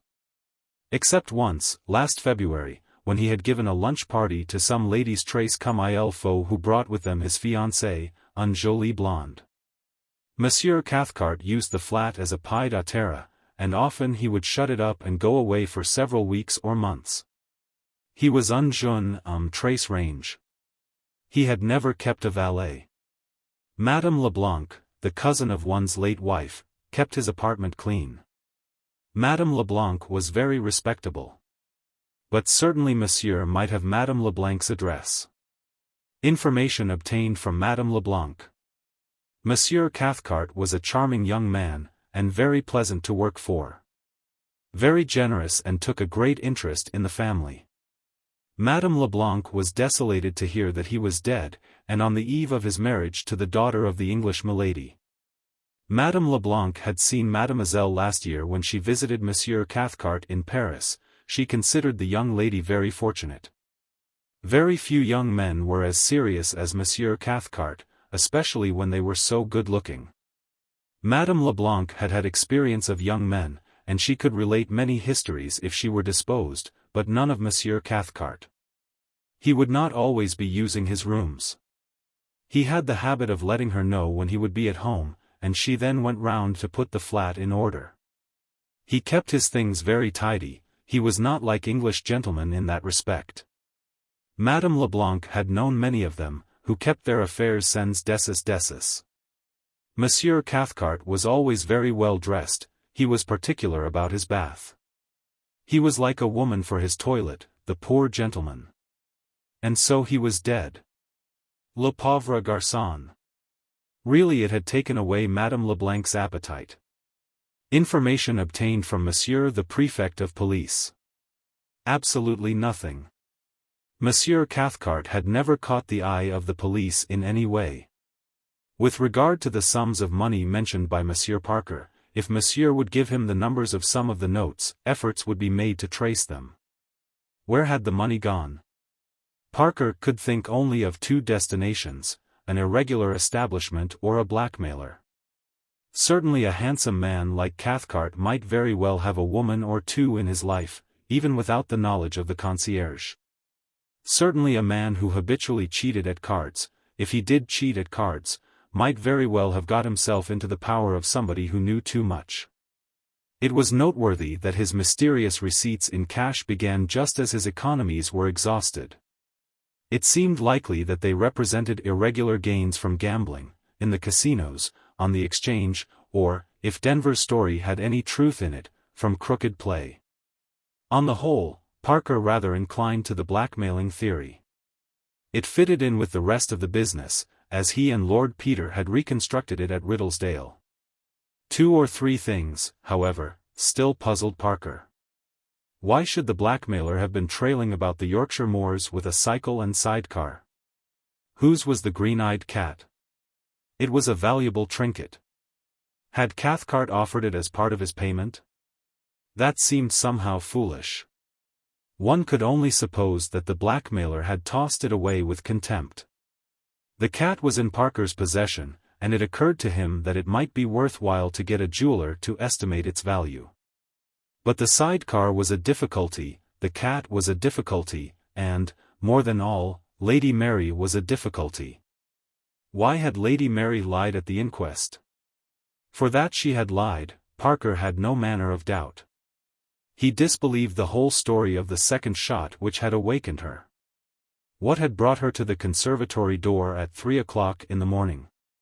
Whose was the suitcase, if it was a suitcase, that had lain concealed among the cactus plants? Why this prolonged nervous breakdown, with no particular symptoms, which prevented Lady Mary from giving evidence before the magistrate or answering her brother's inquiries? Could Lady Mary have been present at the interview in the shrubbery? If so, surely Wimsey and he would have found her footprints. Was she in league with the blackmailer? That was an unpleasant thought. Was she endeavoring to help her fiancé? She had an allowance of her own, a generous one, as Parker knew from the Duchess. Could she have tried to assist Cathcart with money? But in that case, why not tell all she knew? The worst about Cathcart, always supposing that card sharping were the worst, was now matter of public knowledge, and the man himself was dead. If she knew the truth, why did she not come forward and save her brother? And at this point he was visited by a thought even more unpleasant.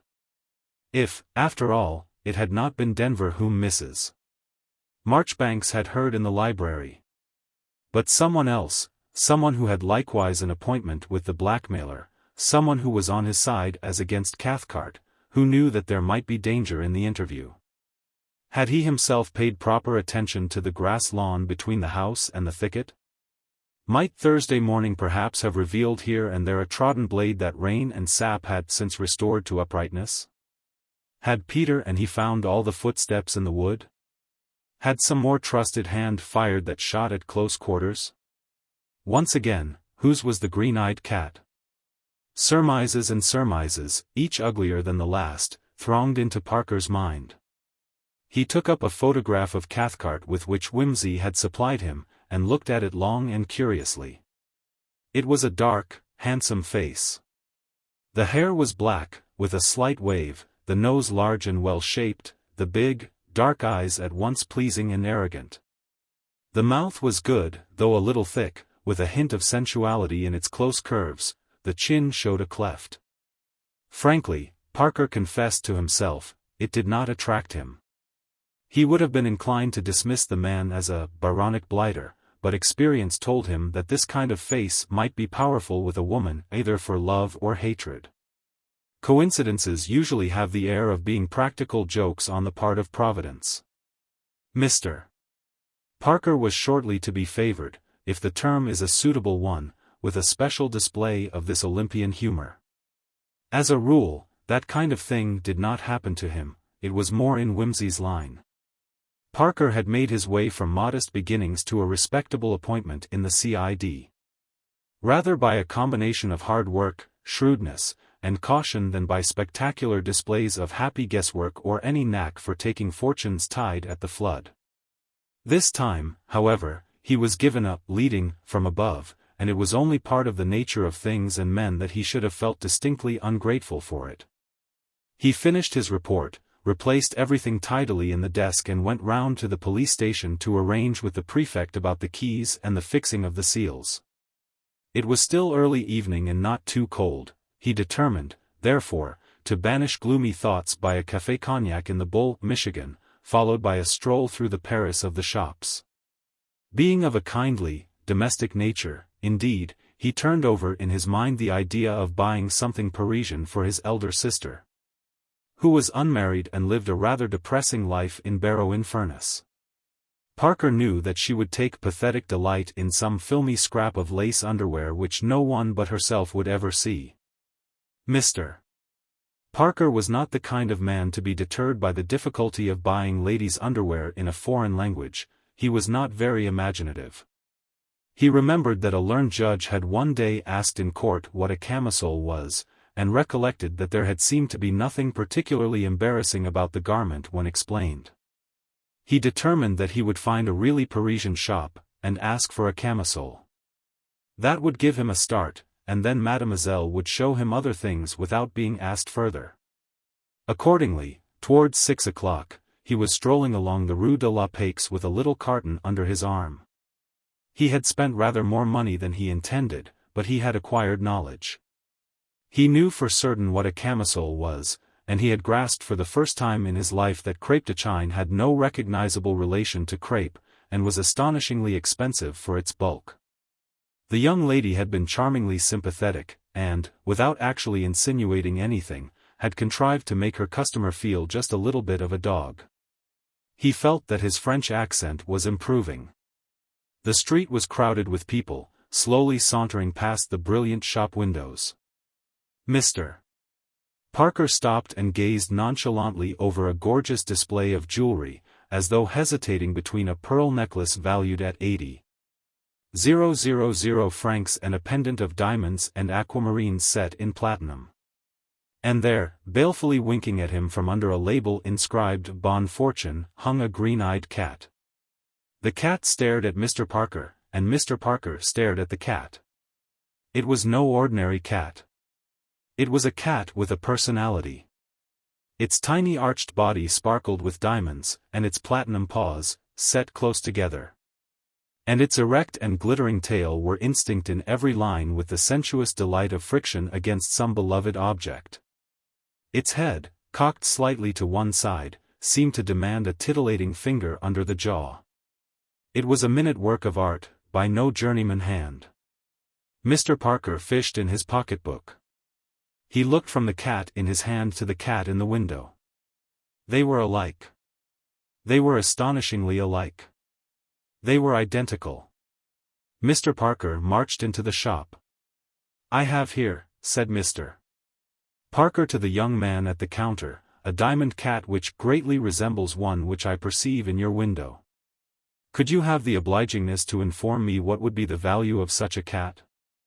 The young man replied instantly. "But certainly, monsieur. The price of the cat is 5,000 francs.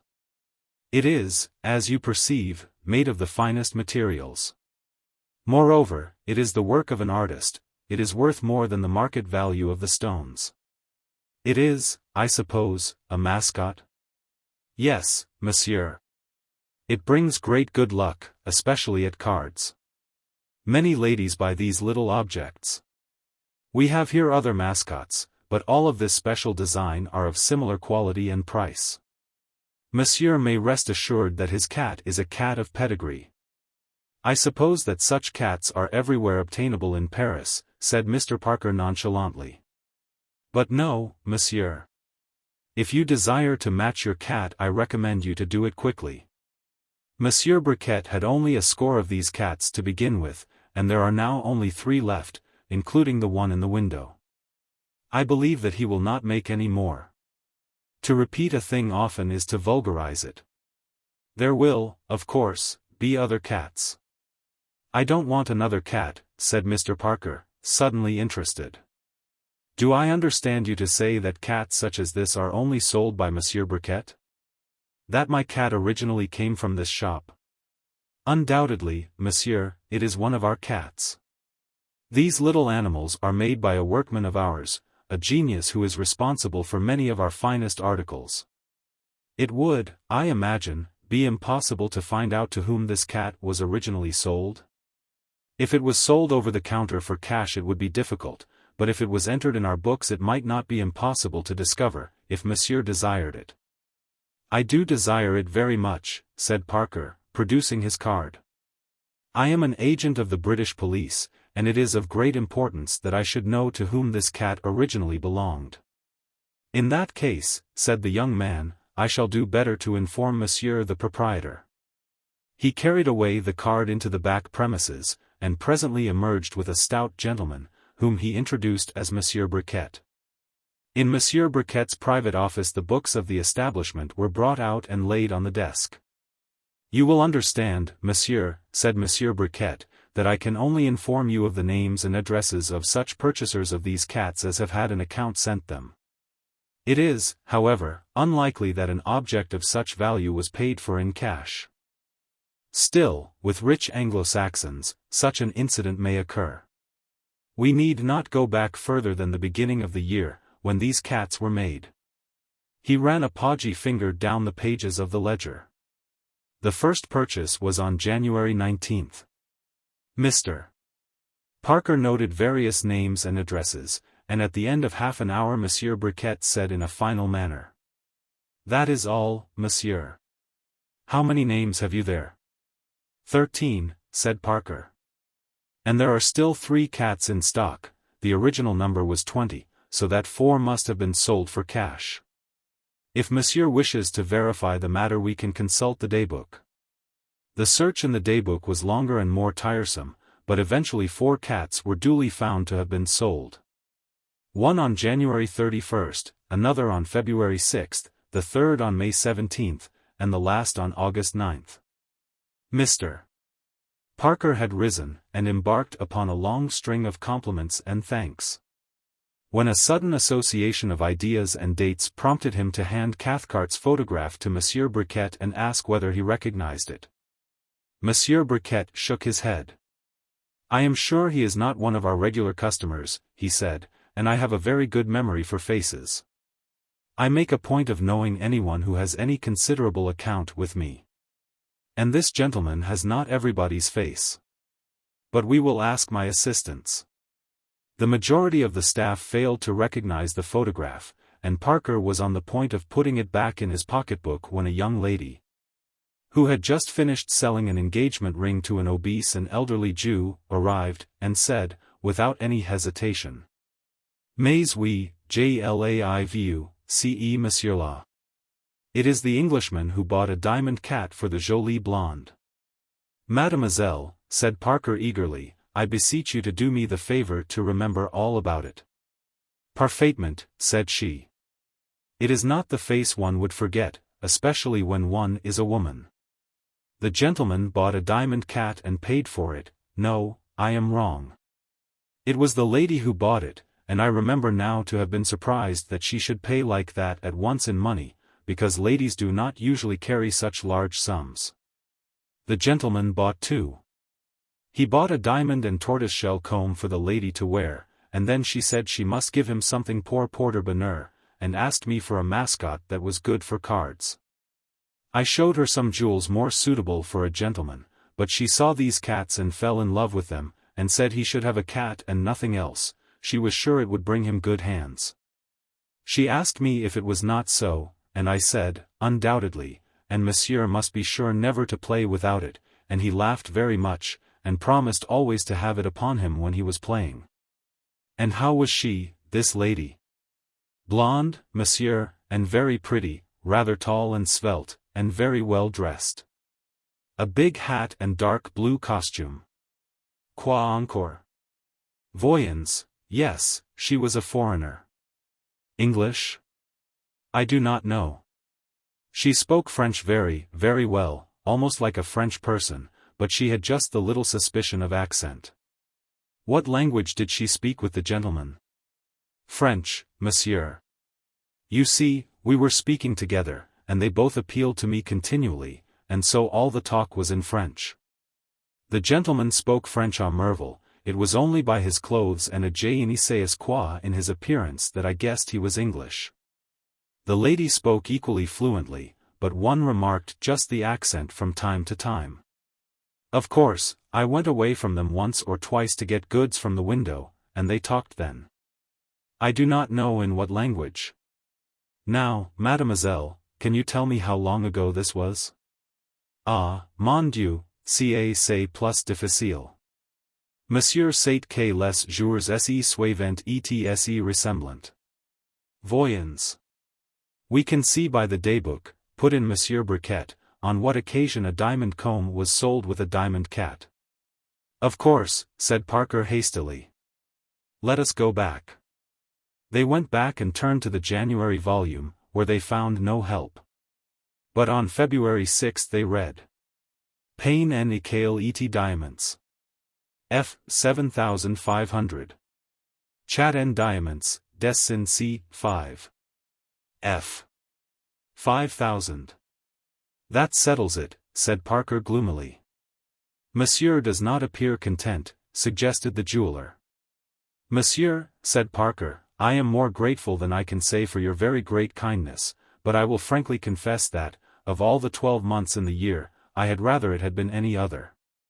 Parker found this whole episode so annoying to his feelings that he bought 2 comic papers and, carrying them away to Boudet's at the corner of the Rue Auguste Leopold, read them solemnly through over his dinner, by way of settling his mind.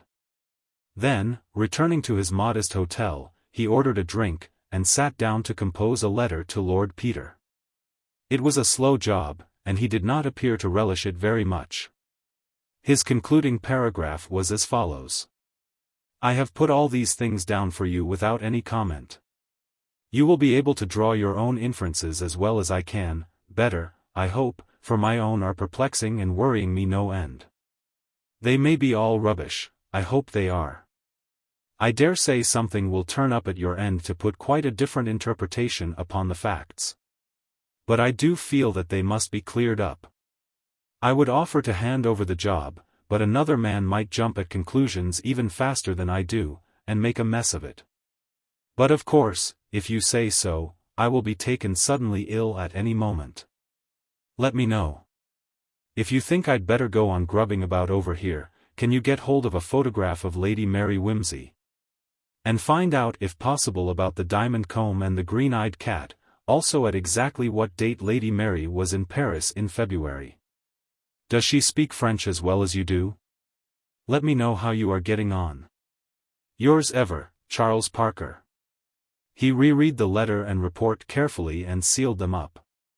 Then he wrote to his sister, did up his parcel neatly, and rang for the valet de chambre. I want this letter sent off at once, registered, he said, and the parcel is to go tomorrow as a colas postal.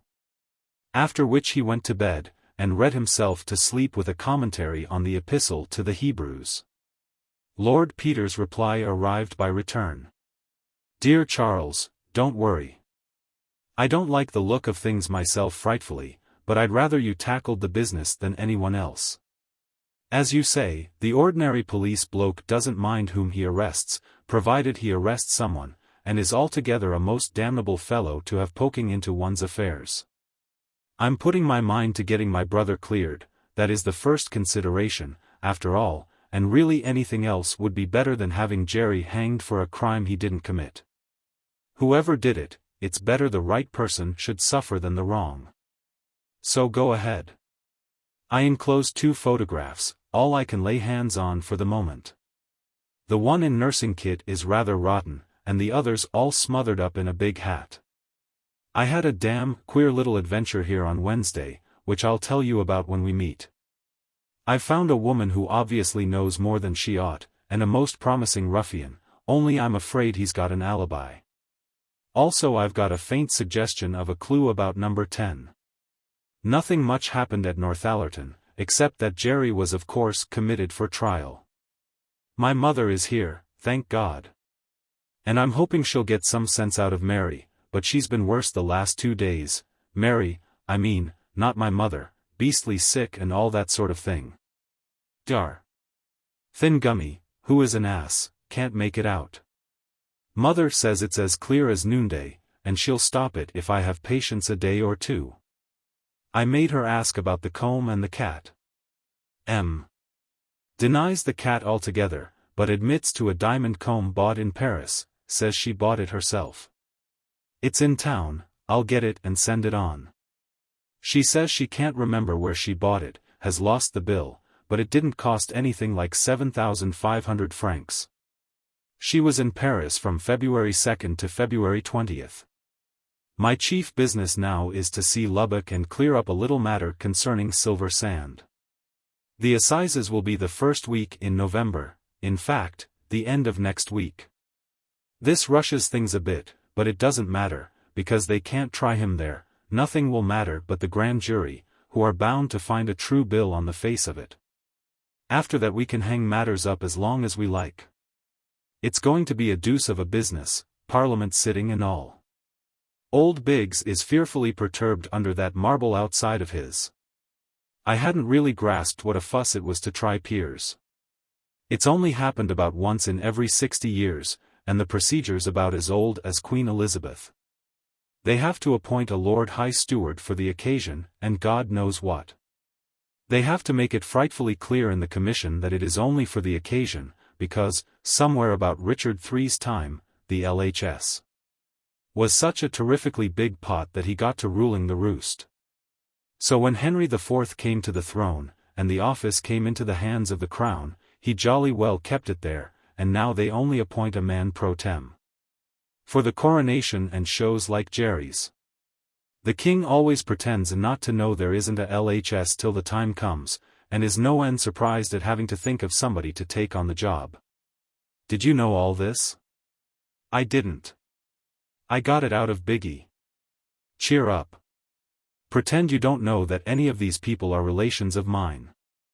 My mother sends you her kindest regards and whatnot, and hopes she'll see you again soon. Bunter sends something correct and respectful, I forget what. Yours in the Brotherhood of Detection. P.W. It may as well be said at once that the evidence from the photographs was wholly inconclusive. Chapter 6. Mary quite contrary. I am striving to take into public life what any man gets from his mother. Lady Astor. On the opening day of the York Assizes, the grand jury brought in a true bill, against Gerald, Duke of Denver, for murder. Gerald, Duke of Denver, being accordingly produced in the court, the judge affected to discover, what, indeed, every newspaper in the country had been announcing to the world for the last fortnight, that he, being but a common or garden judge with a plebeian jury, was incompetent to try a peer of the realm. He added, however, that he would make it his business to inform the Lord Chancellor, who also, for the last fortnight, had been secretly calculating the accommodation in the Royal Gallery and choosing lords to form the Select Committee. Order being taken accordingly, the noble prisoner was led away.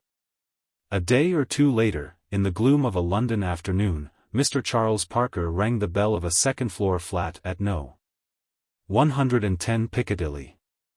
The door was opened by Bunter, who informed him with a gracious smile that Lord Peter had stepped out for a few minutes but was expecting him, and would he kindly come in and wait. We only came up this morning, added the valet, and are not quite straight yet, sir, if you will excuse us. Would you feel inclined for a cup of tea? Parker accepted the offer, and sank luxuriously into a corner of the Chesterfield. After the extraordinary discomfort of French furniture there was solace in the enervating springiness beneath him, the cushions behind his head, and Wimsey's excellent cigarettes. What Bunter had meant by saying that things were not quite straight yet, he could not divine. A leaping wood fire was merrily reflected in the spotless surface of the black baby grand. The mellow calf bindings of Lord Peter's rare editions glowed softly against the black and primrose walls, the vases were filled with tawny chrysanthemums. The latest editions of all the papers were on the table, as though the owner had never been absent. Over his tea Mr. Parker drew out the photographs of Lady Mary and Denis Cathcart from his breast pocket. He stood them up against the teapot and stared at them, looking from one to the other as if trying to force a meaning from their faintly smirking, self-conscious gaze. He referred again to his Paris notes, ticking off various points with a pencil. "Damn," said Mr. Parker, gazing at Lady Mary. "Damn, damn, damn." The train of thought he was pursuing was an extraordinarily interesting one. Image after image, each rich in suggestion, crowded into his mind. Of course, one couldn't think properly in Paris, it was so uncomfortable and the houses were central heated. Here, where so many problems had been unraveled, there was a good fire. Cathcart had been sitting before the fire. Of course, he wanted to think out a problem. When Cat sat staring into the fire they were thinking out problems. It was odd he should not have thought of that before. When the green-eyed cat sat before the fire one sank right down into a sort of rich, black, velvety suggestiveness which was most important. It was luxurious to be able to think so lucidly as this, because otherwise it would be a pity to exceed the speed limit, and the black moors were reeling by so fast. But now he had really got the formula, he wouldn't forget it again. The connection was just there, close, thick, richly coherent. The glassblower's cat is bombstable, said Mr. Parker aloud and distinctly. I'm charmed to hear it, replied Lord Peter, with a friendly grin. Had a good nap, old man? What? Said Mr. Parker. Hello. Watcher mean, nap? I had got hold of a most important train of thought, and you've put it out of my head. What was it? Cat, he groped wildly. You said the glassblower's cat is bombstable, retorted Lord Peter. It's a perfectly rippin' word, but I don't know what you mean by it. Bombstable, said Mr. Parker, blushing slightly. Oh, well, perhaps you're right, I may have dozed off. But, I thought I'd just got the clue to the whole thing. I attached the greatest importance to that phrase. Even now, now I come to think of it, my train of thought doesn't seem quite to hold together. What a pity. I thought it was so lucid. Never mind, said Lord Peter. Just back. Crossed last night. Any news? Lots. Good? No. Parker's eyes wandered to the photographs. I don't believe it, he said obstinately. I'm damned if I'm going to believe a word of it. A word of what? Of whatever it is. You'll have to believe it, Charles, as far as it goes, said his friend softly, filling his pipe with decided little digs of the fingers. I don't say, dig, that Mary, dig, shot Cathcart, dig, but she has lied, dig, again and again. Dig, she knows who did it, dig, she was prepared for it, dig, she's malingering and lying to keep the fellow shielded, dig, and we shall have to make her speak.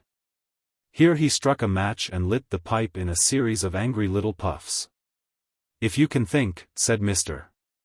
Parker, with some heat, that woman, he indicated the photographs, had any hand in murdering Cathcart, I don't care what your evidence is, hang it all, Wimsey, she's your own sister. Gerald is my brother, said Wimsey quietly. You don't suppose I'm exactly enjoying this business, do you? But I think we shall get along very much better if we try to keep our tempers. I'm awfully sorry, said Parker. Can't think why I said that, rotten bad form, beg pardon, old man. The best thing we can do, said Wimsey, is to look the evidence in the face, however ugly. And I don't mind admittin' that some of it's a positive gargoyle. My mother turned up at Riddlesdale on Friday. She marched upstairs at once and took possession of Mary, while I drooped about in the hall and teased the cat, and generally made a nuisance of myself. Presently old Dr. Thorpe called. I went and sat on the chest on the landing. Presently the bell rings and Ellen comes upstairs. Mother and Thorpe popped out and caught her just outside Mary's room, and they jibber-jabbered a lot. And presently Mother came barging down the passage to the bathroom with her heels tapping and her earrings simply dancing with irritation. I sneaked after M to the bathroom door, but I couldn't see anything, because they were blocking the doorway, but I heard Mother say, "There, now, what did I tell you?" and Ellen said, "Locks." Your Grace, who'd thought it? And my mother said, all I can say is, if I had to depend on you people to save me from being murdered with arsenic or that other stuff with the name like anemones for, you know what I mean, that very attractive-looking man with the preposterous beard used to make away with his wife and mother-in-law, who was vastly the more attractive of the two. Poor thing, I might be being cut up and analyzed by Dr. Spilsbury now, such a horrid, distasteful job he must have of it, poor man, and the poor little rabbits, too. Wimsey paused for breath. And Parker laughed in spite of his anxiety. I won't vouch for the exact words, said Wimsey, but it was to that effect, you know my mother's style. Old Thorpe tried to look dignified, but Mother ruffled up like a little hen and said, looking beadily at him, in my day we called that kind of thing hysterics and naughtiness. We didn't let girls pull the wool over our eyes like that. I suppose you call it a neurosis, or a suppressed desire, or a reflex, and coddle it. You might have let that silly child make herself really ill. You are all perfectly ridiculous. And no more fit to take care of yourselves than a lot of babies, not but what there are plenty of poor little things in the slums that look after whole families and show more sense than the lot of you put together. I am very angry with Mary, advertising herself in this way, and she's not to be pitied. You know, said Wimsey, I think there's often a great deal in what one's mother says. I believe you, said Parker. Well, I got hold of Mother afterwards and asked her what it was all about. She said Mary wouldn't tell her anything about herself or her illness.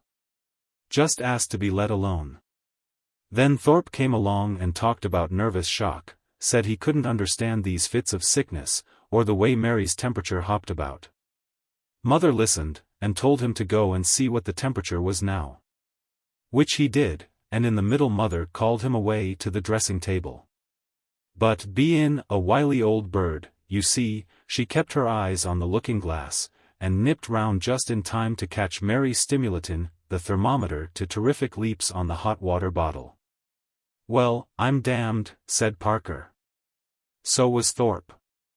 All Mother said was, that if he wasn't too old a bird yet to be taken in by that hoary trick he'd no business to be gettin' himself up as a grey-haired family practitioner. So then she asked the girl about the sick fits, when they happened, and how often, and was it after meals or before, and so on.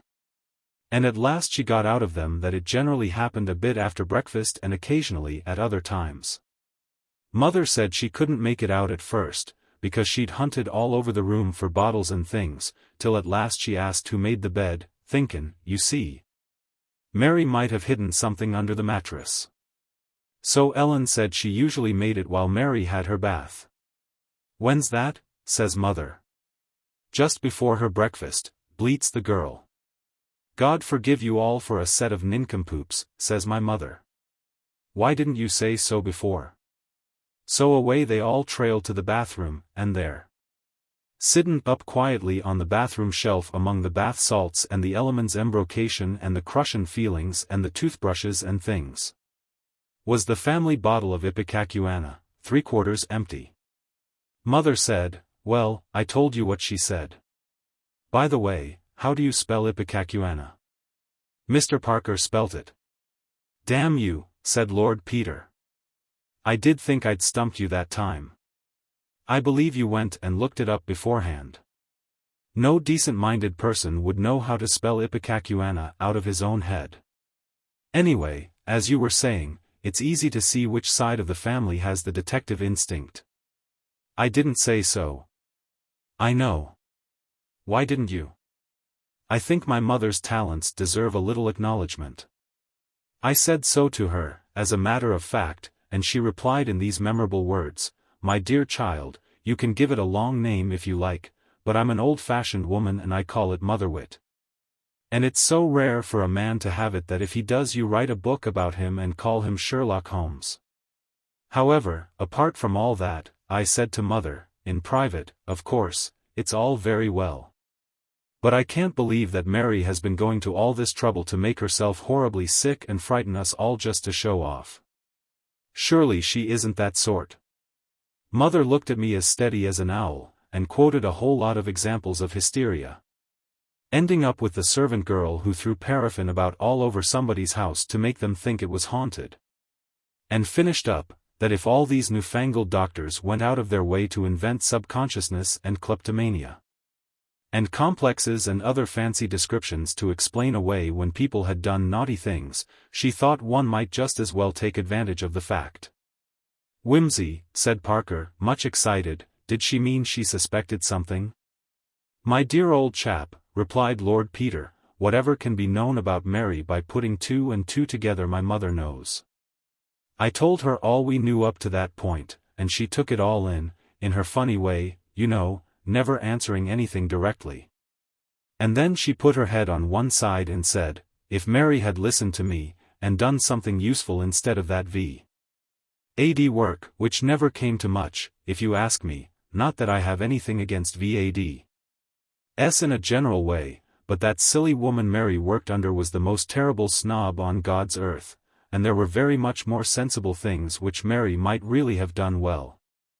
Only that she was so crazy to get to London, I shall always say it was the fault of that ridiculous club. What could you expect of a place where you ate such horrible food?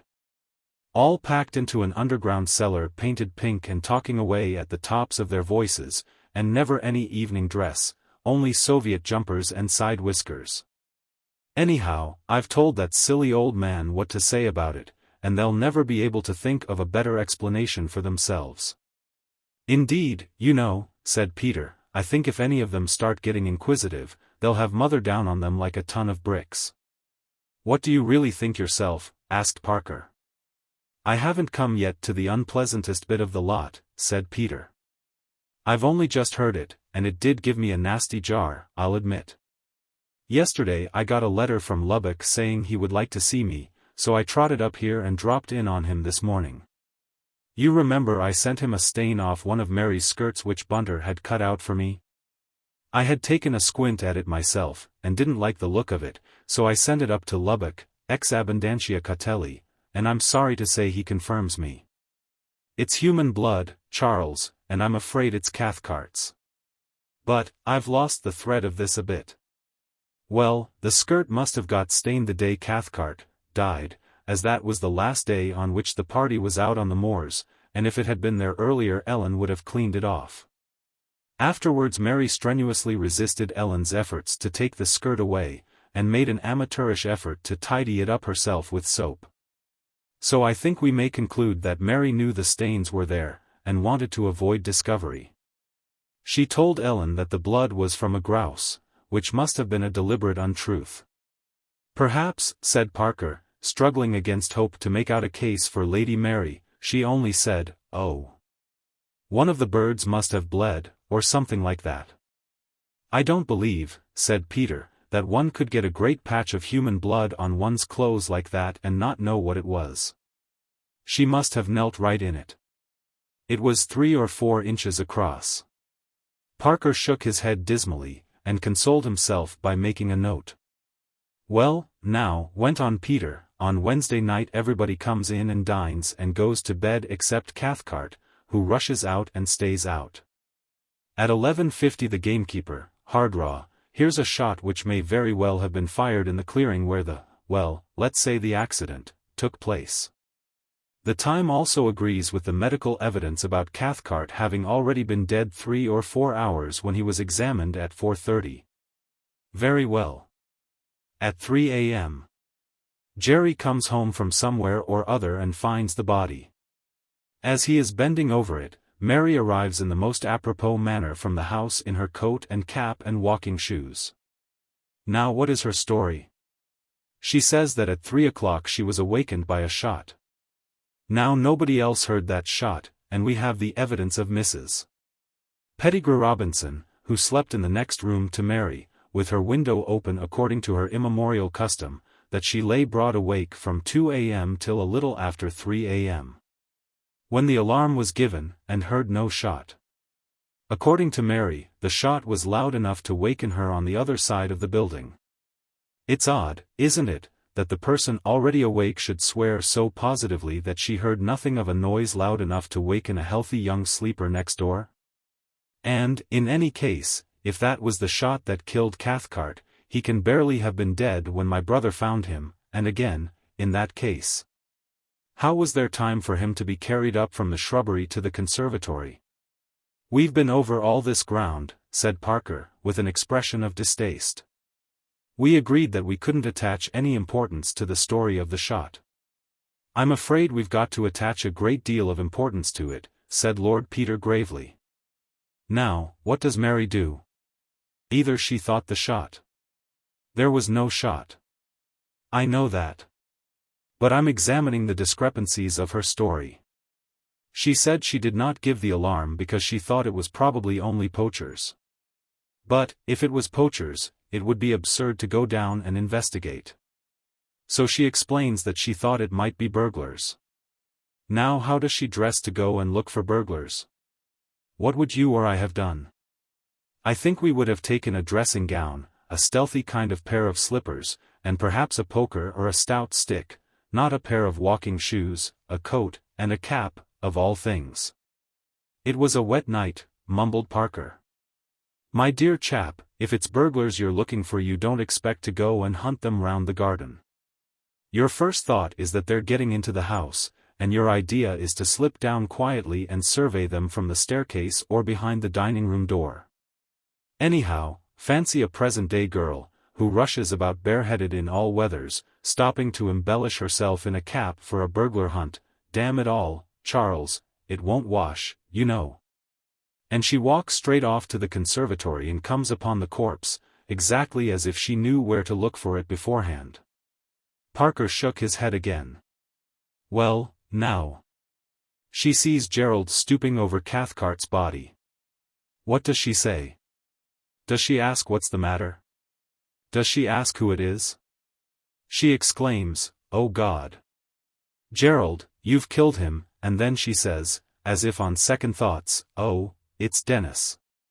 What has happened? Has there been an accident? Now, does that strike you as natural?" No.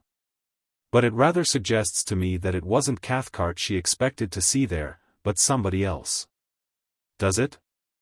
It rather sounds to me as if she was pretending not to know who it was. First she says, "You've killed him," and then, recollecting that she isn't supposed to know who he is, she says, "Why, it's Denis." In any case, then, if her first exclamation was genuine, she didn't expect to find the man dead. No, we must remember that. The death was a surprise. Very well. Then Gerald sends Mary up for help. And here's where a little bit of evidence comes in that you picked up and sent along. Do you remember what Mrs. Pettigrew Robinson said to you in the train? About the door slamming on the landing, do you mean? Yes. Now I'll tell you something that happened to me the other morning. I was burstin' out of the bathroom in my usual breezy way when I caught myself a hell of a whack on that old chest on the landin', and the lid lifted up and shut down, plunk. That gave me an idea, and I thought I'd have a squint inside. I'd got the lid up and was lookin' at some sheets and stuff that were folded up at the bottom, when I heard a sort of gasp, and there was Mary, starin' at me, as white as a ghost. She gave me a turn, by Jove, but nothin' like the turn I'd given her. Well, she wouldn't say anything to me, and got hysterical, and I hauled her back to her room. But I'd seen something on those sheets. What? Silver sand. Silver. D'you remember those cacti in the greenhouse, and the place where somebody'd put a suitcase or something down? Yes. Well, there was a lot of silver sand scattered about, the sort people stick round some kinds of bulbs and things. And that was inside the chest too? Yes. Wait a moment. After the noise Mrs. Pettigrew Robinson heard, Mary woke up Freddie and then the Pettigrew Robinsons, and then what? She locked herself into her room. Yes. And shortly afterwards she came down and joined the others in the conservatory. And it was at this point everybody remembered noticing that she was wearing a cap and coat and walking shoes over pajamas and bare feet. You are suggesting, said Parker, that Lady Mary was already awake and dressed at 3 o'clock, that she went out by the conservatory door with her suitcase. Expecting to meet the murderer of her, damn it, Wimsey. We needn't go so far as that, said Peter. We decided that she didn't expect to find Cathcart dead. No. Well, she went, presumably to meet somebody. Shall we say, pro tem? She went to meet number 10, suggested Wimsey softly. I suppose we may as well say so.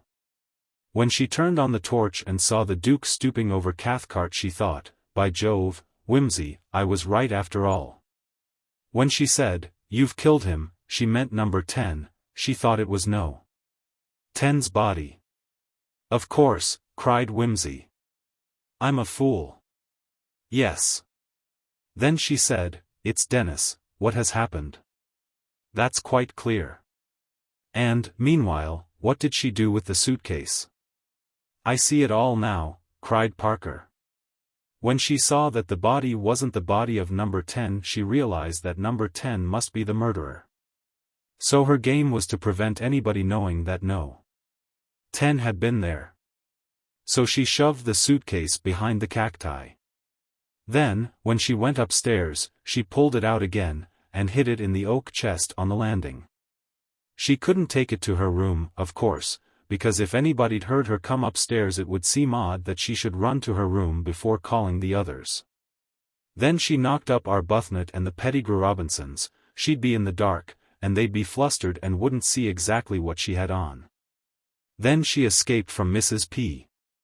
Ran into her room, took off the skirt in which she had knelt by Cathcart's side, and the rest of her clothes, and put on her pajamas and the cap, which someone might have noticed, and the coat, which they must have noticed, and the shoes, which had probably left footmarks already. Then she could go down and show herself. Meantime she'd concocted the burglar story for the coroner's benefit. "That's about it," said Peter. "I suppose she was so desperately anxious to throw us off the scent of number 10 that it never occurred to her that her story was going to help implicate her brother." "She realized it at the inquest," said Parker eagerly. "Don't you remember how hastily she grasped at the suicide theory? And when she found that she was simply saving her, well, no. 10, in order to hang her brother, she lost her head, took to her bed, and refused to give any evidence at all." "Seems to me there's an extra allowance of fools in my family," said Peter gloomily. "Well, what could she have done, poor girl?" asked Parker. He had been growing almost cheerful again. "Anyway, she's cleared." "After a fashion," said Peter, "but we're not out of the wood yet by a long way. Why is she hand-in-glove with number 10, who is at least a blackmailer if not a murderer? How did Gerald's revolver come on the scene? And the green-eyed cat? How much did Mary know of that meeting between number 10 and Denis Cathcart? And if she was seeing and meeting the man, she might have put the revolver into his hands any time." "No, no," said Parker. "Wimsey, don't think such ugly things as that." "Hell!"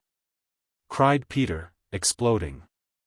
"I'll have the truth of this beastly business if we all go to the gallows together." At this moment Bunter entered with a telegram addressed to Wimsey. Lord Peter read as follows. "Party traced London, seen Marylebone Friday. Further information from Scotland Yard, Police Superintendent Gosling, Ripley." "Good egg," cried Wimsey. "Now we're gettin' down to it. Stay here, there's a good man, in case anything turns up. I'll run round to the yard now. They'll send you up dinner, and tell Bunter to give you a bottle of the Chateau Yquem, it's rather decent. So long." He leapt out of the flat, and a moment later his taxi buzzed away up Piccadilly. Chapter 7. The Club and the Bullet. "He is dead, and by my hand. It were better that I were dead myself, for the guilty wretch I am." Adventures of Sexton Blake. Hour after hour Mr. Parker sat waiting for his friend's return. Again and again he went over the Riddlesdale case, checking his notes here, amplifying them there, involving his tired brain in speculations of the most fantastic kind. He wandered about the room, taking down here and there a book from the shelves, strumming a few unskillful bars upon the piano, glancing through the weeklies, fidgeting restlessly. At length he selected a volume from the criminological section of the bookshelves, and forced himself to read with attention that most fascinating and dramatic of poison trials, the Seddon case. Gradually the mystery gripped him, as it invariably did, and it was with a start of astonishment that he looked up at a long and vigorous whirring of the doorbell, to find that it was already long past midnight. His first thought was that Wimsey must have left his latchkey behind. And he was preparing a facetious greeting when the door opened, exactly as in the beginning of a Sherlock Holmes story, to admit a tall and beautiful young woman. In an extreme state of nervous agitation, with a halo of golden hair, violet blue eyes, and disordered apparel all complete. For as she threw back her heavy traveling coat he observed that she wore evening dress, with light green silk stockings and heavy brogue shoes thickly covered with mud. "His lordship has not yet returned, my lady," said Mr. Bunter, "but Mr. Parker is here waiting for him, and we are expecting him at any minute now. Will your ladyship take anything?" "No, no, said the vision hastily, nothing, thanks. I'll wait. Good evening, Mr. Parker. Where's Peter? He has been called out, Lady Mary, said Parker. I can't think why he isn't back yet. Do sit down. Where did he go? To Scotland Yard, but that was about 6 o'clock. I can't imagine. Lady Mary made a gesture of despair. I knew it. Oh, Mr. Parker, what am I to do? Mr. Parker was speechless. I must see Peter, cried Lady Mary. It's a matter of life and death. Can't you send for him? But I don't know where he is, said Parker. Please, Lady Mary. He's doing something dreadful, he's all wrong, cried the young woman, wringing her hands with desperate vehemence. I must see him, tell him, oh. Did anybody ever get into such dreadful trouble? Oh.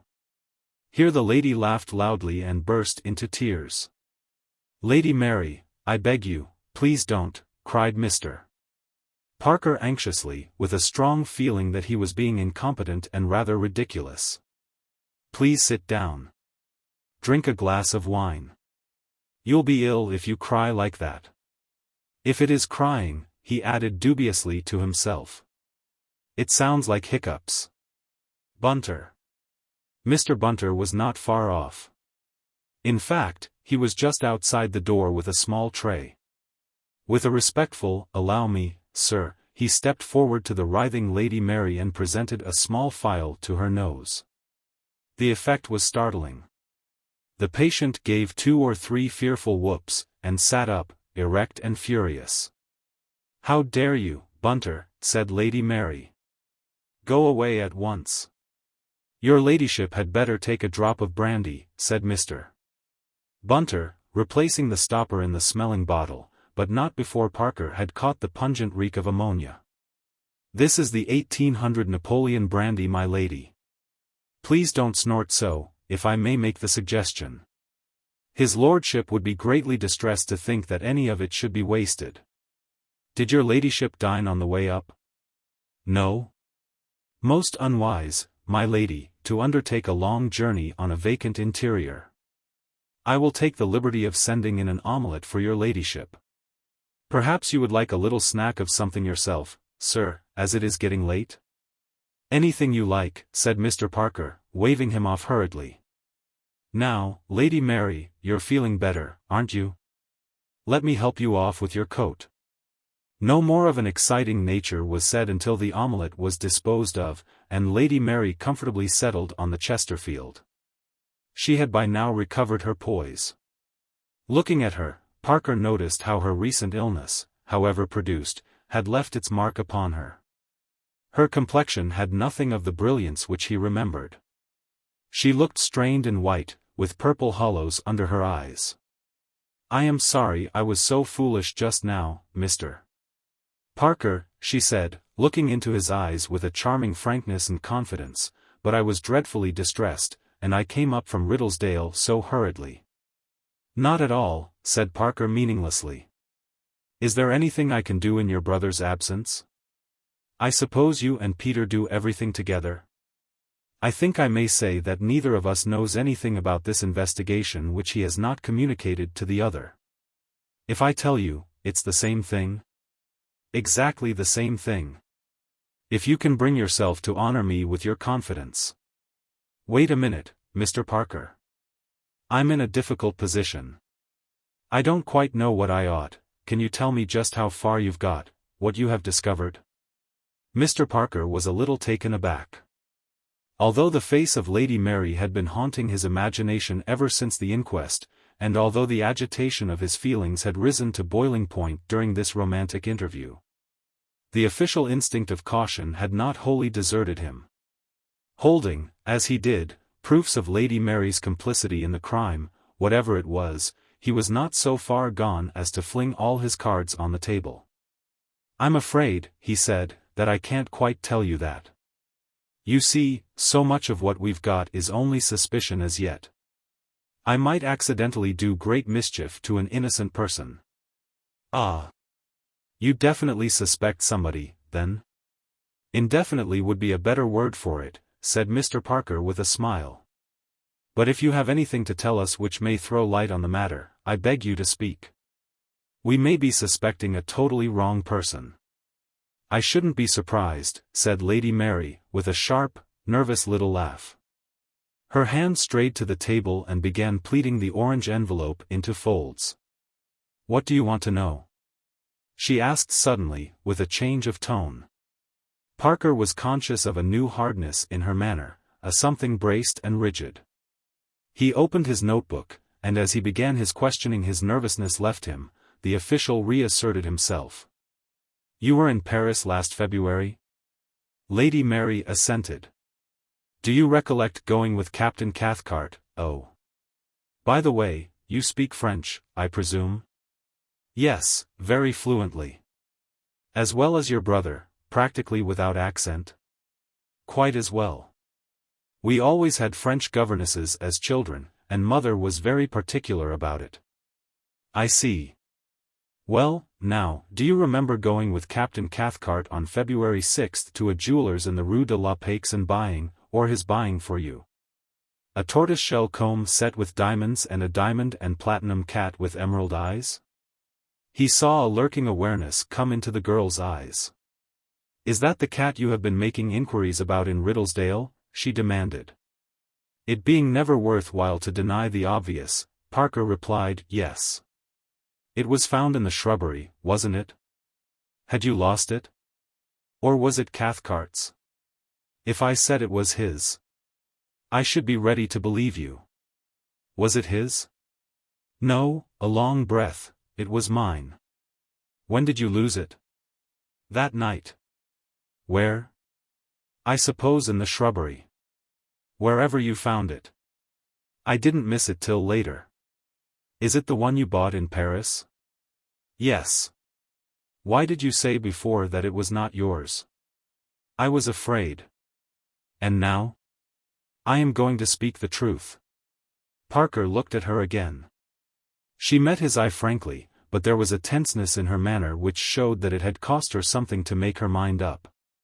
Very well, said Parker, we shall all be glad of that, for I think there were 1 or 2 points at the inquest on which you didn't tell the truth, weren't there? Yes. Do believe, said Parker, that I am sorry to have to ask these questions. The terrible position in which your brother is placed. In which I helped to place him. I don't say that. I do. I helped to put him in jail. Don't say I didn't, because I did. Well, said Parker, don't worry. There's plenty of time to put it all right again. Shall I go on? Yes. Well, now, Lady Mary, it wasn't true about hearing that shot at 3 o'clock, was it? No. Did you hear the shot at all? Yes. When? At 11:50. What was it, then, Lady Mary, you hid behind the plants in the conservatory?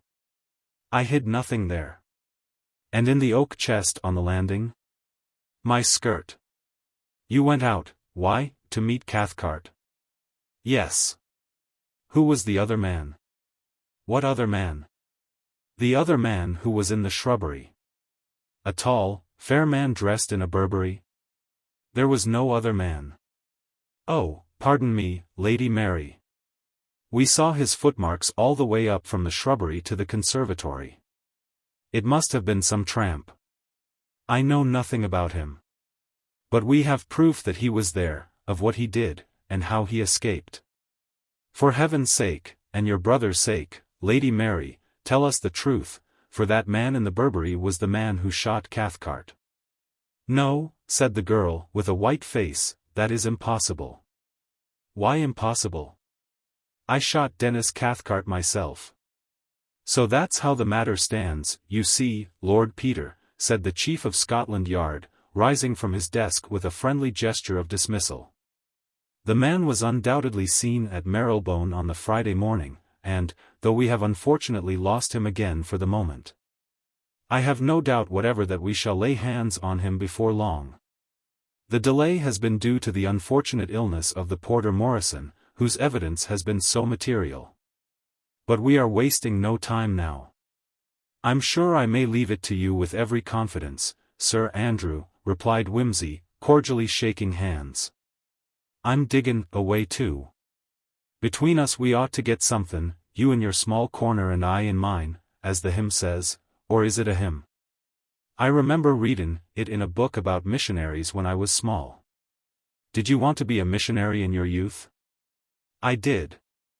I think most kids do some time or another, which is odd, seein' how unsatisfactory most of us turn out. Meanwhile, said Sir Andrew Mackenzie, if you run across the man yourself, let us know.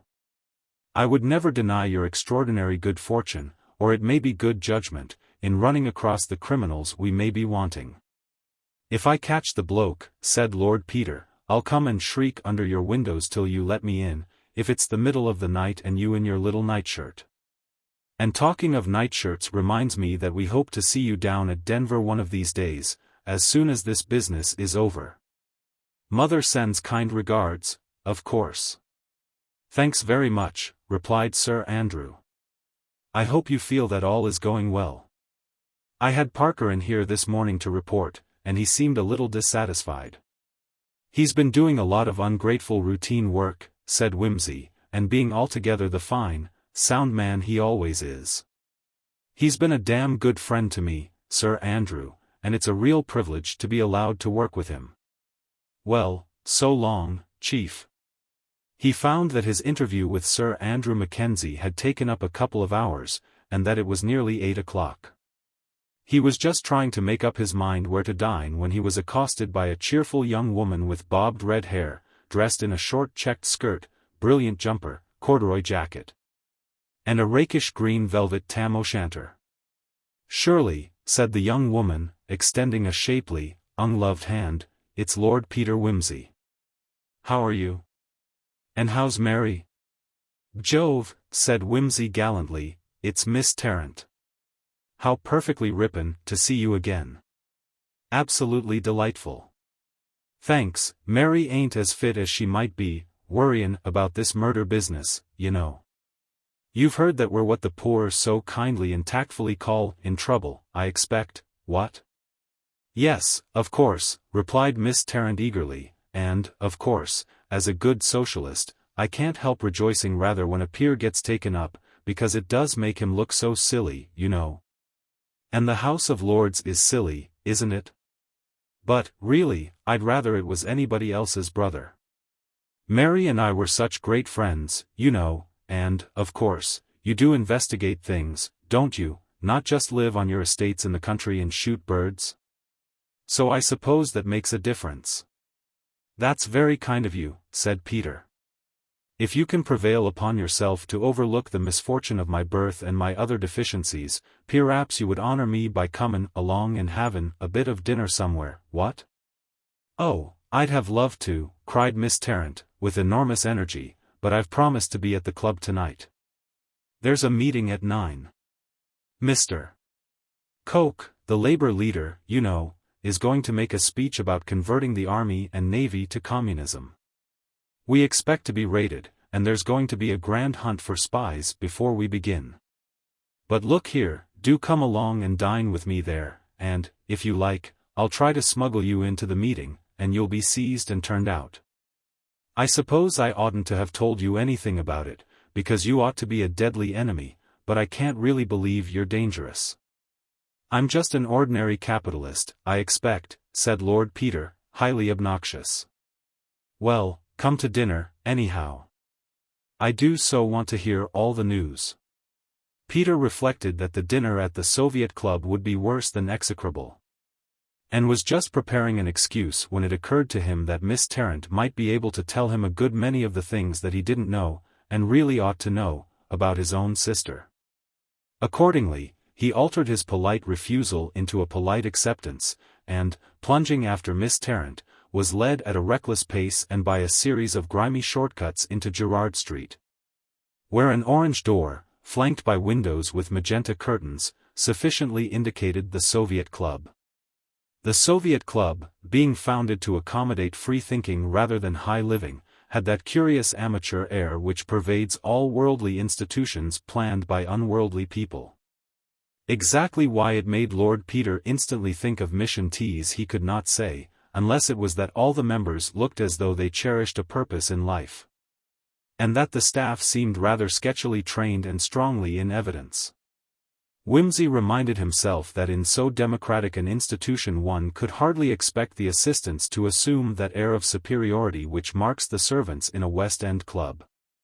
For one thing, they would not be such capitalists. In the dining room below the resemblance to a mission tea was increased by the exceedingly heated atmosphere, the babble of conversation, and the curious inequalities of the cutlery.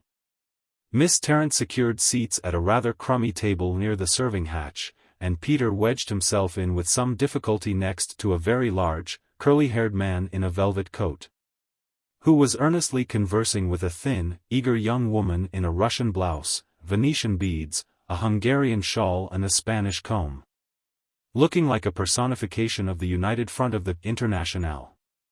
Lord Peter endeavored to please his hostess by a question about the great Mr. Coke, but was checked by an agitated "Hush. Please don't shout about it," said Miss Tarrant, leaning across till her auburn mop positively tickled his eyebrows. "It's so secret."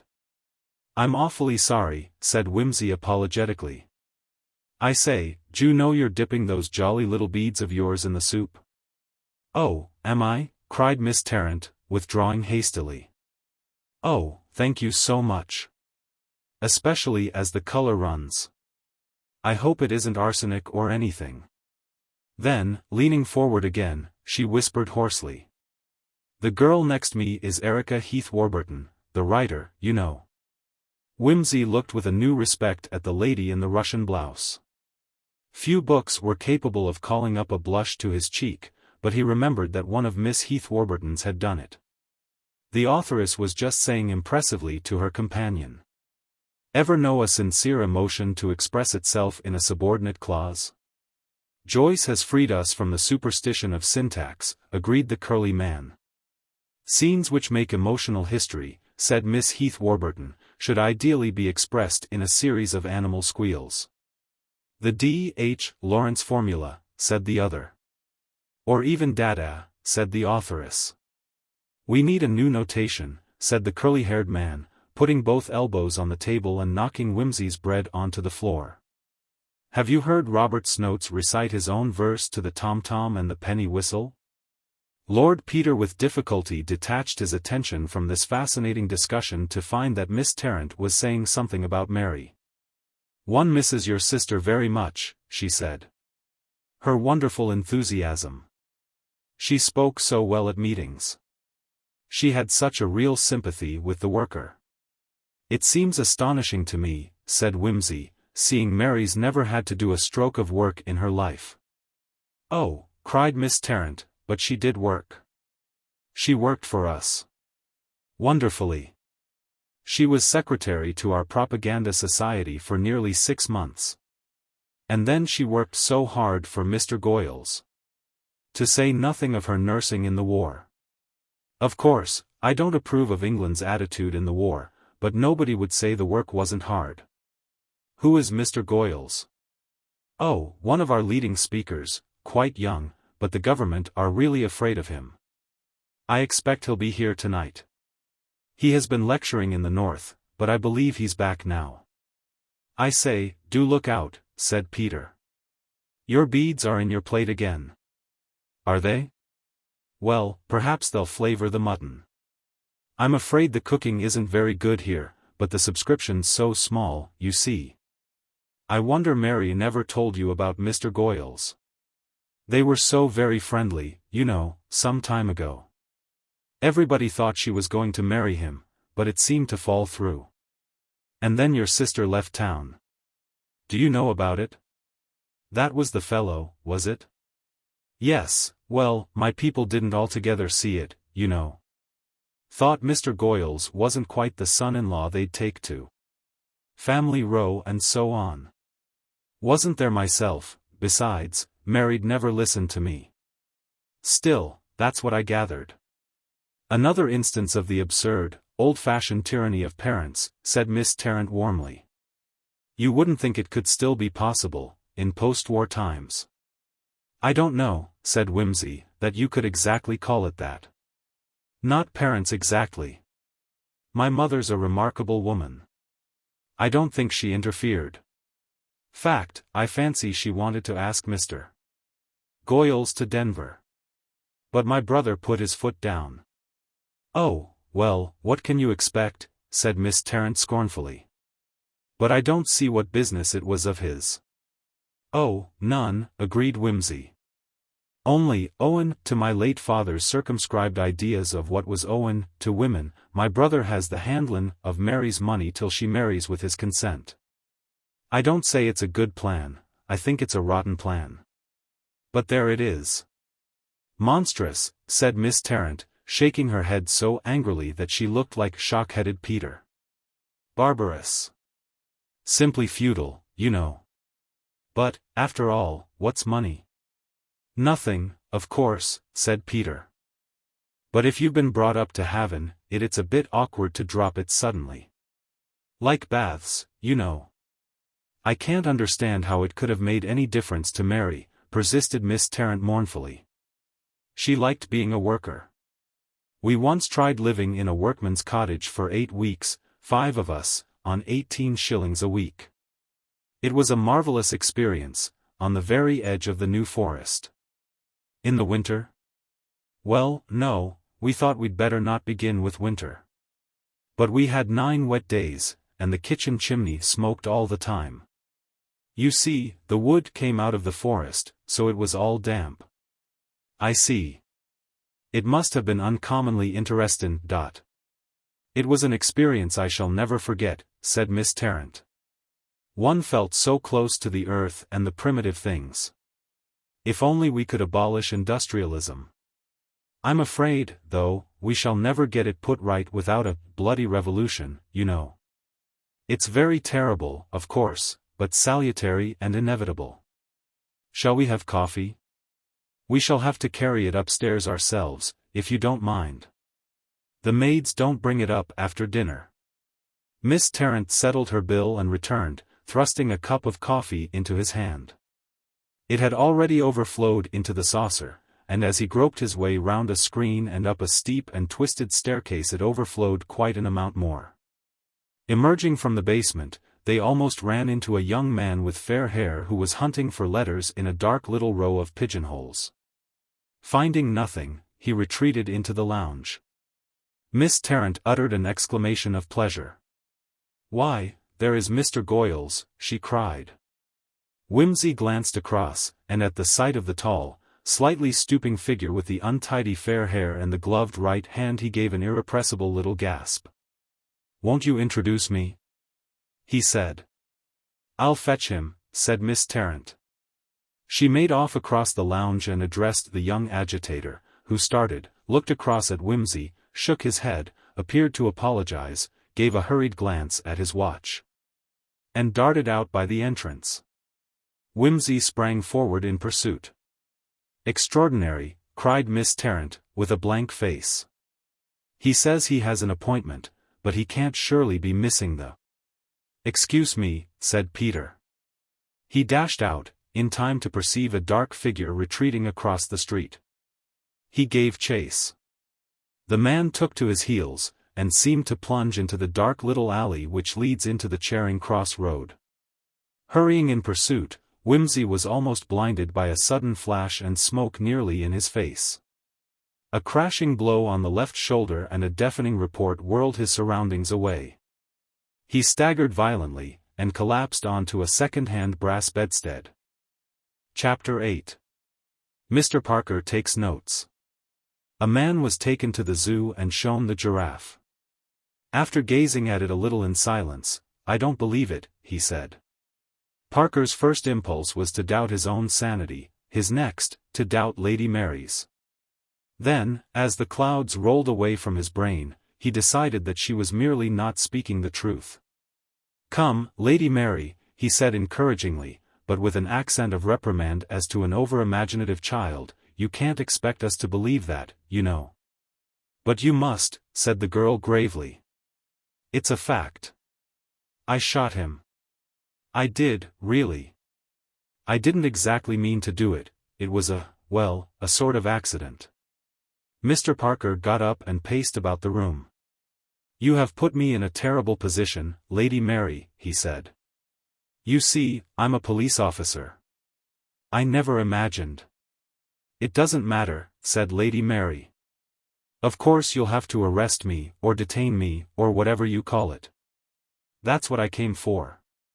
I'm quite ready to go quietly, that's the right expression, isn't it? I'd like to explain about it, though, first. Of course I ought to have done it long ago, but I'm afraid I lost my head. I didn't realize that Gerald would get blamed. I hoped they'd bring it in suicide. Do I make a statement to you now?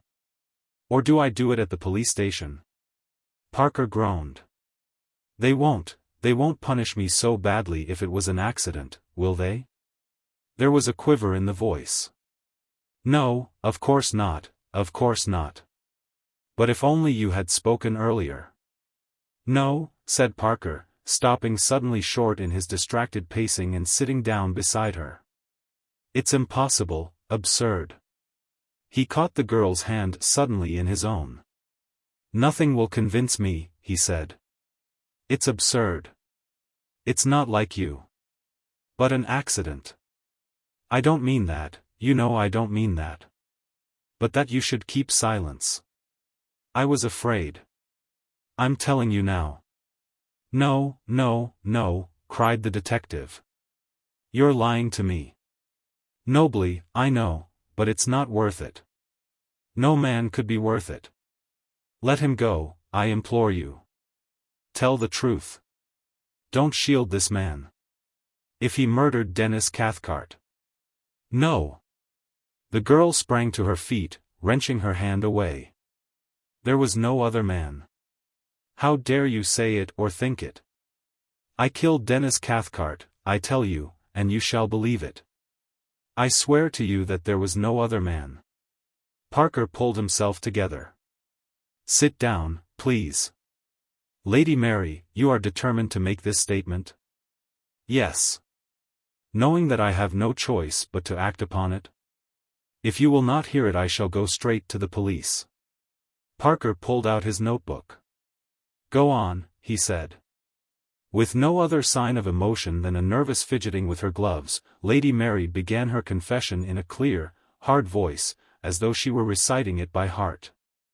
On the evening of Wednesday, October 13th, I went upstairs at 9:30. I sat up writing a letter. At 10:15 I heard my brother and Denis quarreling in the passage. I heard my brother call Denis a cheat, and tell him that he was never to speak to me again.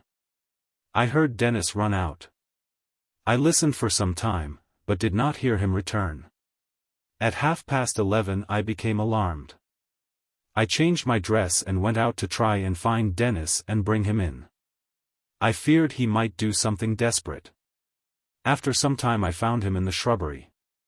I begged him to come in. He refused, and he told me about my brother's accusation and the quarrel. I was very much horrified, of course. He said where was the good of denying anything, as Gerald was determined to ruin him, and asked me to go away and marry him and live abroad. I said I was surprised that he should suggest such a thing in the circumstances. We both became very angry. I said, come in now. Tomorrow you can leave by the first train. He seemed almost crazy. He pulled out a pistol and said that he'd come to the end of things, that his life was ruined, that we were a lot of hypocrites, and that I had never cared for him. Or I shouldn't have minded what he'd done. Anyway, he said, if I wouldn't come with him it was all over, and he might as well be hanged for a sheep as a lamb, he'd shoot me and himself. I think he was quite out of his mind. He pulled out a revolver, I caught his hand, we struggled, I got the muzzle right up against his chest, and either I pulled the trigger or it went off of itself, I'm not clear which. It was all in such a whirl. She paused. Parker's pen took down the words, and his face showed growing concern. Lady Mary went on. He wasn't quite dead. I helped him up. We struggled back nearly to the house. He fell once. Why, asked Parker, did you not leave him and run into the house to fetch help? Lady Mary hesitated. It didn't occur to me. It was a nightmare. I could only think of getting him along. I think I wanted him to die. There was a dreadful pause. He did die. He died at the door. I went into the conservatory and sat down. I sat for hours and tried to think. I hated him for being a cheat and a scoundrel. I'd been taken in, you see, made a fool of by a common sharper. I was glad he was dead. I must have sat there for hours without a coherent thought. It wasn't till my brother came along that I realized what I'd done, and that I might be suspected of murdering him. I was simply terrified. I made up my mind all in a moment that I'd pretend I knew nothing, that I'd heard a shot and come down. You know what I did. Why, Lady Mary, said Parker, in a perfectly toneless voice, why did you say to your brother, good God, Gerald, you've killed him? Another hesitant pause. I never said that. I said, good God, Gerald, he's killed, then. I never meant to suggest anything but suicide. You admitted to those words at the inquest? Yes, her hands knotted the gloves into all manner of shapes. By that time I had decided on a burglar story, you see. The telephone bell rang, and Parker went to the instrument. A voice came thinly over the wire. Is that 110 Piccadilly? This is Charing Cross Hospital. A man was brought in tonight who says he is Lord Peter Wimsey. He was shot in the shoulder, and struck his head in falling. He has only just recovered consciousness. He was brought in at 9:15. No, he will probably do very well now. Yes, come round by all means. Peter has been shot, said Parker. Will you come round with me to Charing Cross Hospital? They say he is in no danger, still. Oh, quick, cried Lady Mary, gathering up Mr. Bunter as they hurried through the hall. Detective and self-accused rushed hurriedly out into Pall Mall, and, picking up a belated taxi at Hyde Park Corner, drove madly away through the deserted streets. Chapter 9. Goyles. And the moral of that is, said the Duchess, Alice's Adventures in Wonderland. A party of 4 were assembled next morning at a very late breakfast, or very early lunch, in Lord Peter's flat. Its most cheerful member, despite a throbbing shoulder and a splitting headache, was undoubtedly Lord Peter himself, who lay upon the Chesterfield surrounded with cushions and carousing upon tea and toast.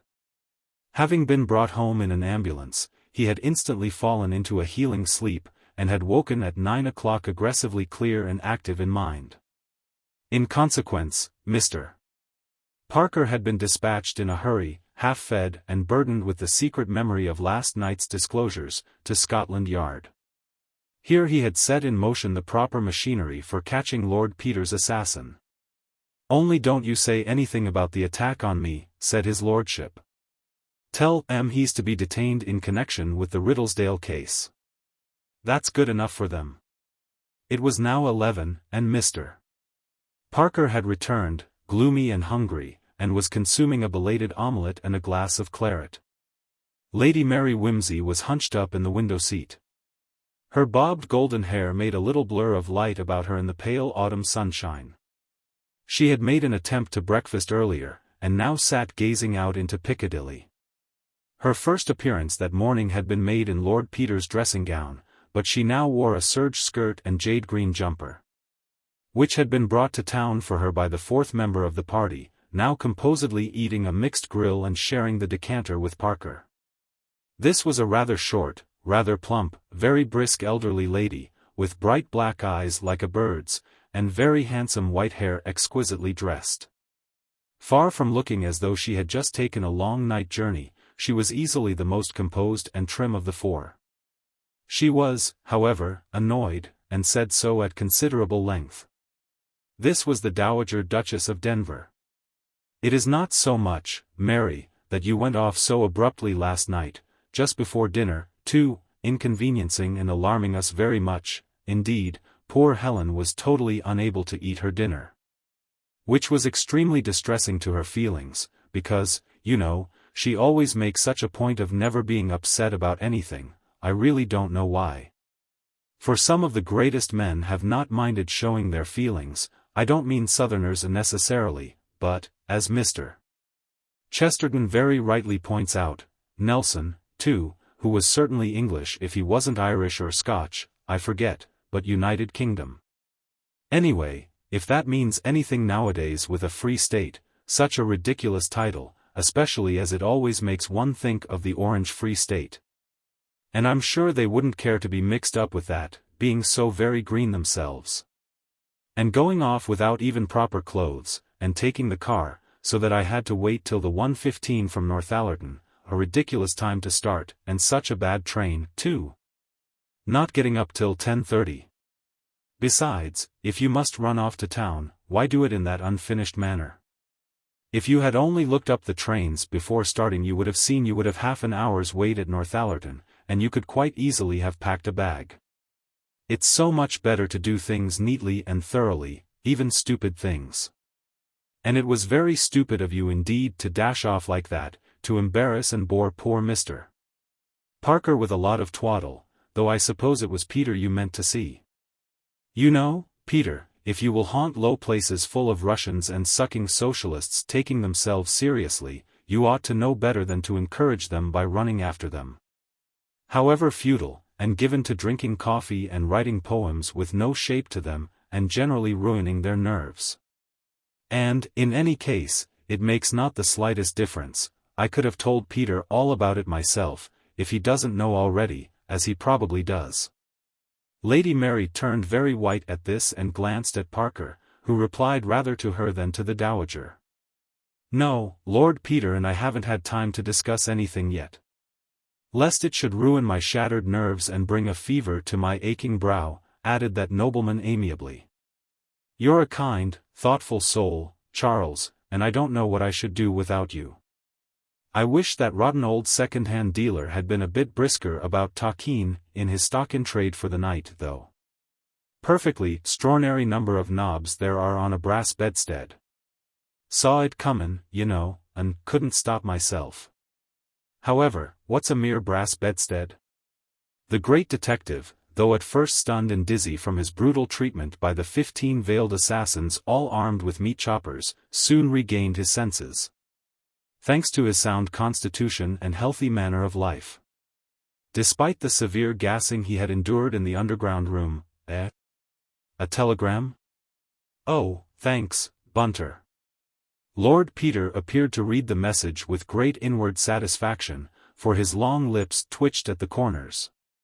And he tucked the slip of paper away in his pocketbook with a little sigh of satisfaction. He called to Bunter to take away the breakfast tray and to renew the cooling bandage about his brow. This done, Lord Peter leaned back among his cushions, and with an air of malicious enjoyment launched at Mr. Parker the inquiry. Well, now, how did you and Mary get on last night? Polly, did you tell him you'd done the murder? Few things are more irritating than to discover, after you have been at great pains to spare a person some painful intelligence, that he has known it all along and is not nearly so much affected by it as he properly should be. Mr. Parker quite simply and suddenly lost his temper. He bounded to his feet, and exclaimed, without the least reason, "Oh, it's perfectly hopeless trying to do anything." Lady Mary sprang from the window seat. "Yes, I did," she said. "It's quite true. Your precious case is finished, Peter." The Dowager said, without the least discomposure, "You must allow your brother to be the best judge of his own affairs, my dear." "As a matter of fact," replied his lordship, "I rather fancy Polly's right." "Hope so, I'm sure. Anyway, we've got the fellow, so now we shall know." Lady Mary gave a sort of gasp, and stepped forward with her chin up and her hands tightly clenched. It caught at Parker's heart to see overwhelming catastrophe so bravely faced. The official side of him was thoroughly bewildered, but the human part ranged itself instantly in support of that gallant defiance. "Whom have they got?" he demanded, in a voice quite unlike his own. "The Goyles person," said Lord Peter carelessly. "Uncommon quick work, what?" But since he'd no more original idea than to take the boat train to Folkestone, they didn't have much difficulty. "It isn't true," said Lady Mary. She stamped. "It's a lie. He wasn't there. He's innocent. I killed Denis." "Fine," thought Parker, "fine. Damn Goyles, anyway, what's he done to deserve it?" Lord Peter said, "Mary, don't be an ass." "Yes," said the Dowager placidly. "I was going to suggest to you, Peter, that this Mr. Goyles, such a terrible name, Mary dear, I can't say I ever cared for it, even if there had been nothing else against him, especially as he would sign himself Geo Goyles, G-E-O, you know, Mr. Parker, for George, and I never could help reading it as Gargoyles. I very nearly wrote to you, my dear, mentioning Mr. Goyles, and asking if you could see him in town, because there was something, when I came to think of it, about that Ipecacuanha business that made me feel he might have something to do with it." "Yes," said Peter, with a grin, "you always did find him a bit sickenin', didn't you?" "How can you, Wimsey?" growled Parker reproachfully, with his eyes on Mary's face. "Never mind him," said the girl. "If you can't be a gentleman, Peter." "Damn it all," cried the invalid explosively. "Here's a fellow who, without the slightest provocation, plugs a bullet into my shoulder, breaks my collarbone, brings me up head foremost on a noblest second-hand brass bedstead and vamooses. And when, in what seems to me jolly mild, parliamentary language, I call him a sickenin' feller, my own sister says I'm no gentleman.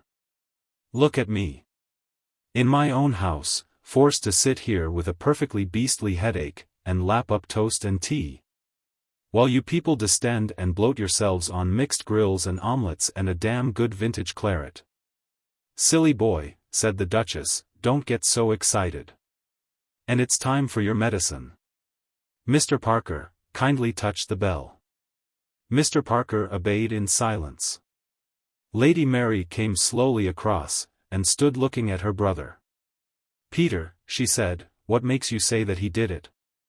"Did what?" "Shot, you?" The words were only a whisper. The entrance of Mr. Bunter at this moment with a cooling draught dissipated the tense atmosphere. Lord Peter quaffed his potion, had his pillows rearranged, submitted to have his temperature taken and his pulse counted, asked if he might not have an egg for his lunch, and lit a cigarette. Mr. Bunter retired, people distributed themselves into more comfortable chairs, and felt happier. "Now, Polly, old girl," said Peter, "cut out the sob stuff. I accidentally ran into this Goyles chap last night at your Soviet club. I asked that Miss Tarrant to introduce me, but the minute Goyles heard my name, he made tracks. I rushed out after him, only Mayonine, to have a word with him, when the idiot stopped at the corner of Newport Court, potted me, and bunked. Silly ass thing to do. I knew who he was. He couldn't help gettin' caught." "Peter," said Mary in a ghastly voice. "Look here, Polly," said Wimsey. "I did think of you. Honest Injun, I did. I haven't had the man arrested. I've made no charge at all, have I, Parker? What did you tell Am to do when you were down at the yard this morning?" "To detain Goyles pending inquiries, because he was wanted as a witness in the Riddlesdale case," said Parker slowly.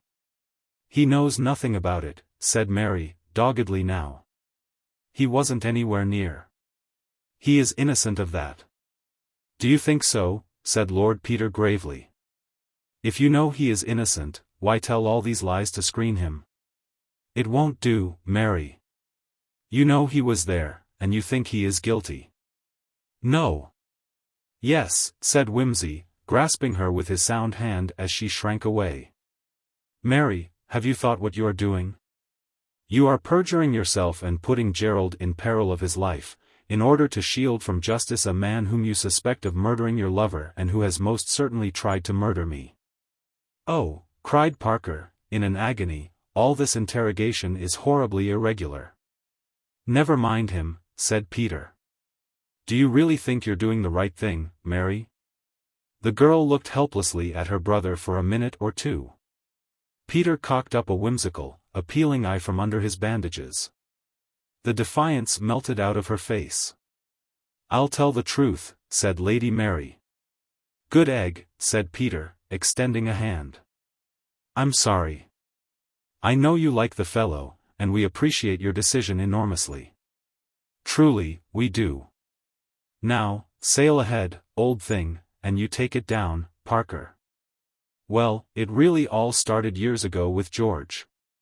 You were at the front then, Peter, but I suppose they told you about it, and put everything in the worst possible light." "I wouldn't say that, dear," put in the Duchess. "I think I told Peter that your brother and I were not altogether pleased with what we had seen of the young man, which was not very much, if you remember.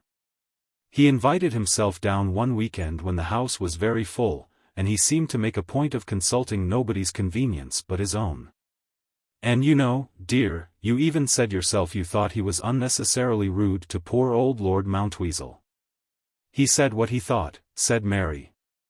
"Of course, Lord Mountweasel, poor dear, doesn't understand that the present generation is accustomed to discuss things with its elders, not just kowtow to them. When George gave his opinion, he thought he was just contradicting." "To be sure," said the Dowager, "when you flatly deny everything a person says it does sound like contradiction to the uninitiated. But all I remember saying to Peter was that Mr. Goyles's manners seemed to me to lack polish, and that he showed a lack of independence in his opinions." "A lack of independence," said Mary, wide-eyed. "Well, dear, I thought so. What oft was thought and frequently much better expressed, as Pope says, or was it somebody else? But the worse you express yourself these days the more profound people think you, though that's nothing new. Like Browning and those quaint metaphysical people, when you never know whether they really mean their mistress or the established church, so bridegroomy and biblical, to say nothing of dearest Augustine, the hippo man, I mean, not the one who missionized over here, though I dare say he was delightful too. And in those days I suppose they didn't have annual sales of work and tea in the parish room. So it doesn't seem quite like what we mean nowadays by missionaries. He knew all about it, you remember about that mandrake, or is that the thing you had to get a big black dog for? Manichee, that's the word. What was his name? Was it Faustus? Or am I mixing him up with the old man in the opera? Well, anyway," said Mary, without stopping to disentangle the Duchess's sequence of ideas, "George was the only person I really cared about, he still is. Only it did seem so hopeless. Perhaps you didn't say much about him, Mother, but Gerald said lots, dreadful things." "Yes," said the Duchess, "he said what he thought. The present generation does, you know. To the uninitiated, I admit, dear, it does sound a little rude." Peter grinned, but Mary went on unheeding. "George had simply no money. He'd really given everything he had to the Labour Party one way and another, and he'd lost his job in the Ministry of Information. They found he had too much sympathy with the socialists abroad. It was awfully unfair. Anyhow, one couldn't be a burden on him, and Gerald was a beast, and said he'd absolutely stop my allowance if I didn't send George away. So I did, but of course it didn't make a bit of difference to the way we both felt. I will say for Mother she was a bit more decent. She said she'd help us if George got a job. But, as I pointed out, if George got a job we shouldn't need helping." "But, my dear, I could hardly insult Mr. Goyles by suggesting that he should live on his mother-in-law," said the Dowager. "Why not?" said Mary. "George doesn't believe in those old-fashioned ideas about property. Besides, if you'd given it to me, it would be my money. We believe in men and women being equal. Why should the one always be the breadwinner more than the other?" "I can't imagine, dear," said the Dowager. "Still, I could hardly expect poor Mr. Goyles to live on unearned increment when he didn't believe in inherited property. That's a fallacy, said Mary, rather vaguely. Anyhow, she added hastily, that's what happened. Then, after the war, George went to Germany to study socialism and labor questions there, and nothing seemed any good. So when Denis Cathcart turned up, I said I'd marry him. Why? Asked Peter. He never sounded to me a bit the kind of bloke for you. I mean, as far as I could make out, he was Tory and diplomatic and, well, quite crusted old tawny, so to speak. I shouldn't have thought you had an idea in common. No, but then he didn't care tuppence whether I had any ideas or not. I made him promise he wouldn't bother me with diplomats and people, and he said no, I could do as I liked, provided I didn't compromise him. And we were to live in Paris and go our own ways and not bother. And anything was better than staying here, and marrying somebody in one's own set, and opening bazaars and watching polo and meeting the Prince of Wales. So I said I'd marry Denis, because I didn't care about him, and I'm pretty sure he didn't care a halfpenny about me, and we should have left each other alone. I did so want to be left alone. Was Jerry all right about your money? Inquired Peter. Oh, yes. He said Denis was no great catch. I do wish Gerald wasn't so vulgar, in that flat, early Victorian way, but he said that, after George, he could only thank his stars it wasn't worse. Make a note of that, Charles, said Wimsey. Well, it seemed all right at first, but, as things went on, I got more and more depressed. Do you know, there was something a little alarming about Denis. He was so extraordinarily reserved. I know I wanted to be left alone, but, well, it was uncanny. He was correct. Even when he went off the deep end and was passionate, which didn't often happen, he was correct about it. Extraordinary. Like one of those odd French novels, you know, Peter, frightfully hot stuff, but absolutely impersonal. Charles, old man, said Lord Peter. That's important. You realize the bearing of that? No. Never mind. Drive on, Polly. Aren't I making your head ache? Damnably, but I like it. Do go on. I'm not sprouting a lily with anguish moist and fever dew, or anything like that. I'm getting really thrilled. What you've just said is more illuminating than anything I've struck for a week. Really? Mary stared at Peter with every trace of hostility vanished. I thought you'd never understand that part. Lord, said Peter. Why not? Mary shook her head. Well, I'd been corresponding all the time with George, and suddenly he wrote to me at the beginning of this month to say he'd come back from Germany. And had got a job on the Thunderclap, the socialist weekly, you know, at a beginning screw of £4 a week, and wouldn't I chuck these capitalists and so on. And come and be an honest working woman with him. He could get me a secretarial job on the paper. I was to type and so on for him, and help him get his articles together. And he thought between us we should make £6 or £7 a week, which would be heaps to live on. And I was getting more frightened of Denis every day. So I said I would. But I knew there'd be an awful row with Gerald. And really I was rather ashamed. The engagement had been announced and there'd be a ghastly lot of talk and people trying to persuade me. And Denis might have made things horribly uncomfortable for Gerald, he was rather that sort. So we decided the best thing to do would be just to run away and get married first, and escape the wrangling. Quite so, said Peter. Besides, it would look rather well in the paper, wouldn't it? Peer's daughter wed socialist, romantic sidecar elopement, £6 a week plenty, says her ladyship.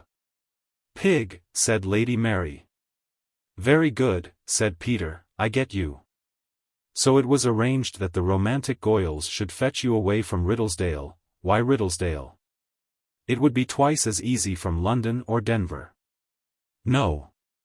For one thing he had to be up north. And everybody knows one in town, and, anyhow, we didn't want to wait.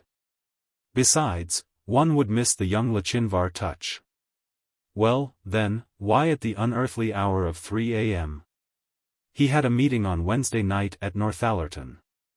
He was going to come straight on and pick me up, and run me down to town to be married by special license. We allowed ample time. George had to be at the office next day. I see.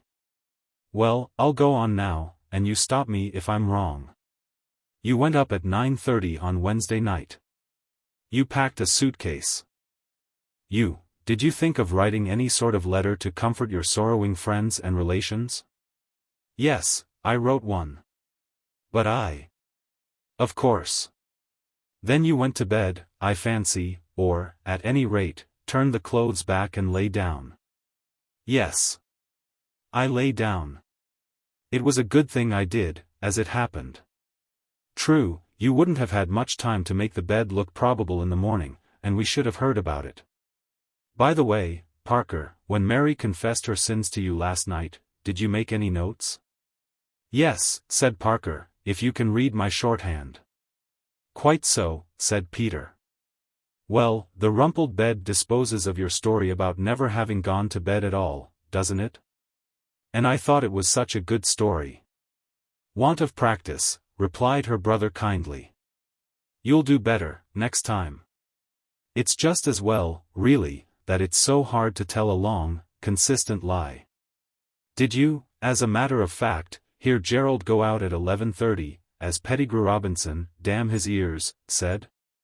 I fancy I did hear somebody moving about, said Mary, but I didn't think much about it. Quite right, said Peter, when I hear people movin' about the house at night, I'm much too delicate-minded to think anything at all. Of course, interposed the Duchess, particularly in England, where it is so oddly improper to think. I will say for Peter that, if he can put a continental interpretation on anything, he will, so considerate of you, dear, as soon as you took to doing it in silence and not mentioning it. As you so intelligently did as a child. You were really a very observant little boy, dear. And still is, said Mary, smiling at Peter with surprising friendliness. Old bad habits die hard, said Wimsey. To proceed. At 3 o'clock you went down to meet Goyles. Why did he come all the way up to the house? It would have been safer to meet him in the lane. I knew I couldn't get out of the lodge gate without waking Hardraw, and so I'd have to get over the paling somewhere. I might have managed alone, but not with a heavy suitcase. So, as George would have to climb over, anyhow, we thought he'd better come and help carry the suitcase. And then we couldn't miss each other by the conservatory door. I sent him a little plan of the path. Was Goyles there when you got downstairs? No, at least, no, I didn't see him. But there was poor Denis's body, and Gerald bending over it. My first idea was that Gerald had killed George. That's why I said, oh, God. You've killed him. Peter glanced across at Parker and nodded. Then Gerald turned him over, and I saw it was Denis, and then I'm sure I heard something moving a long way off in the shrubbery, a noise like twigs snapping, and it suddenly came over me. Where was George? Oh, Peter, I saw everything then, so clearly. I saw that Denis must have come on George waiting there, and attacked him. I'm sure Denis must have attacked him. Probably he thought it was a burglar. Or he found out who he was and tried to drive him away. And in the struggle George must have shot him. It was awful. Peter patted his sister on the shoulder. Poor kid, he said. I didn't know what to do, went on the girl. I'd so awfully little time, you see. My one idea was that nobody must suspect anybody had been there. So I had quickly to invent an excuse for being there myself. I shoved my suitcase behind the cactus plants to start with. Jerry was taken up with the body and didn't notice. You know, Jerry never does notice things till you shove them under his nose. But I knew if there'd been a shot Freddie and the Marchbankses must have heard it. So I pretended I'd heard it too, and rushed down to look for burglars. It was a bit lame, but the best thing I could think of. Gerald sent me up to alarm the house, and I had the story all ready by the time I reached the landing. Oh, and I was quite proud of myself for not forgetting the suitcase. You dumped it into the chest, said Peter. Yes. I had a horrible shock the other morning when I found you looking in. Nothing like the shock I had when I found the silver sand there. Silver sand? Out of the conservatory. Good gracious, said Mary. Well, go on. You knocked up Freddie and the Pettigrew Robinsons. Then you had to bolt into your room to destroy your farewell letter and take your clothes off. Yes. I'm afraid I didn't do that very naturally. But I couldn't expect anybody to believe that I went burglar hunting in a complete set of silk undies and a carefully knotted tie with a gold safety pin. No. I see your difficulty. It turned out quite well, too, because they were all quite ready to believe that I wanted to escape from Mrs. Pettigrew Robinson, except Mrs. P. herself, of course. Yes. Even Parker swallowed that, didn't you, old man?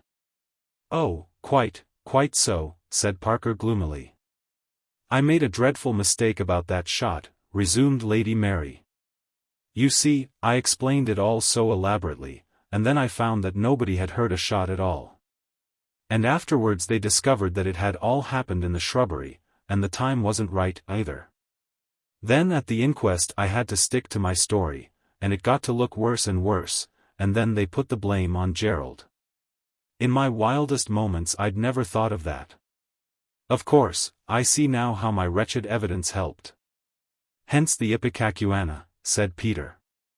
I'd got into such a frightful tangle, said poor Lady Mary, I thought I had better shut up altogether for fear of making things still worse.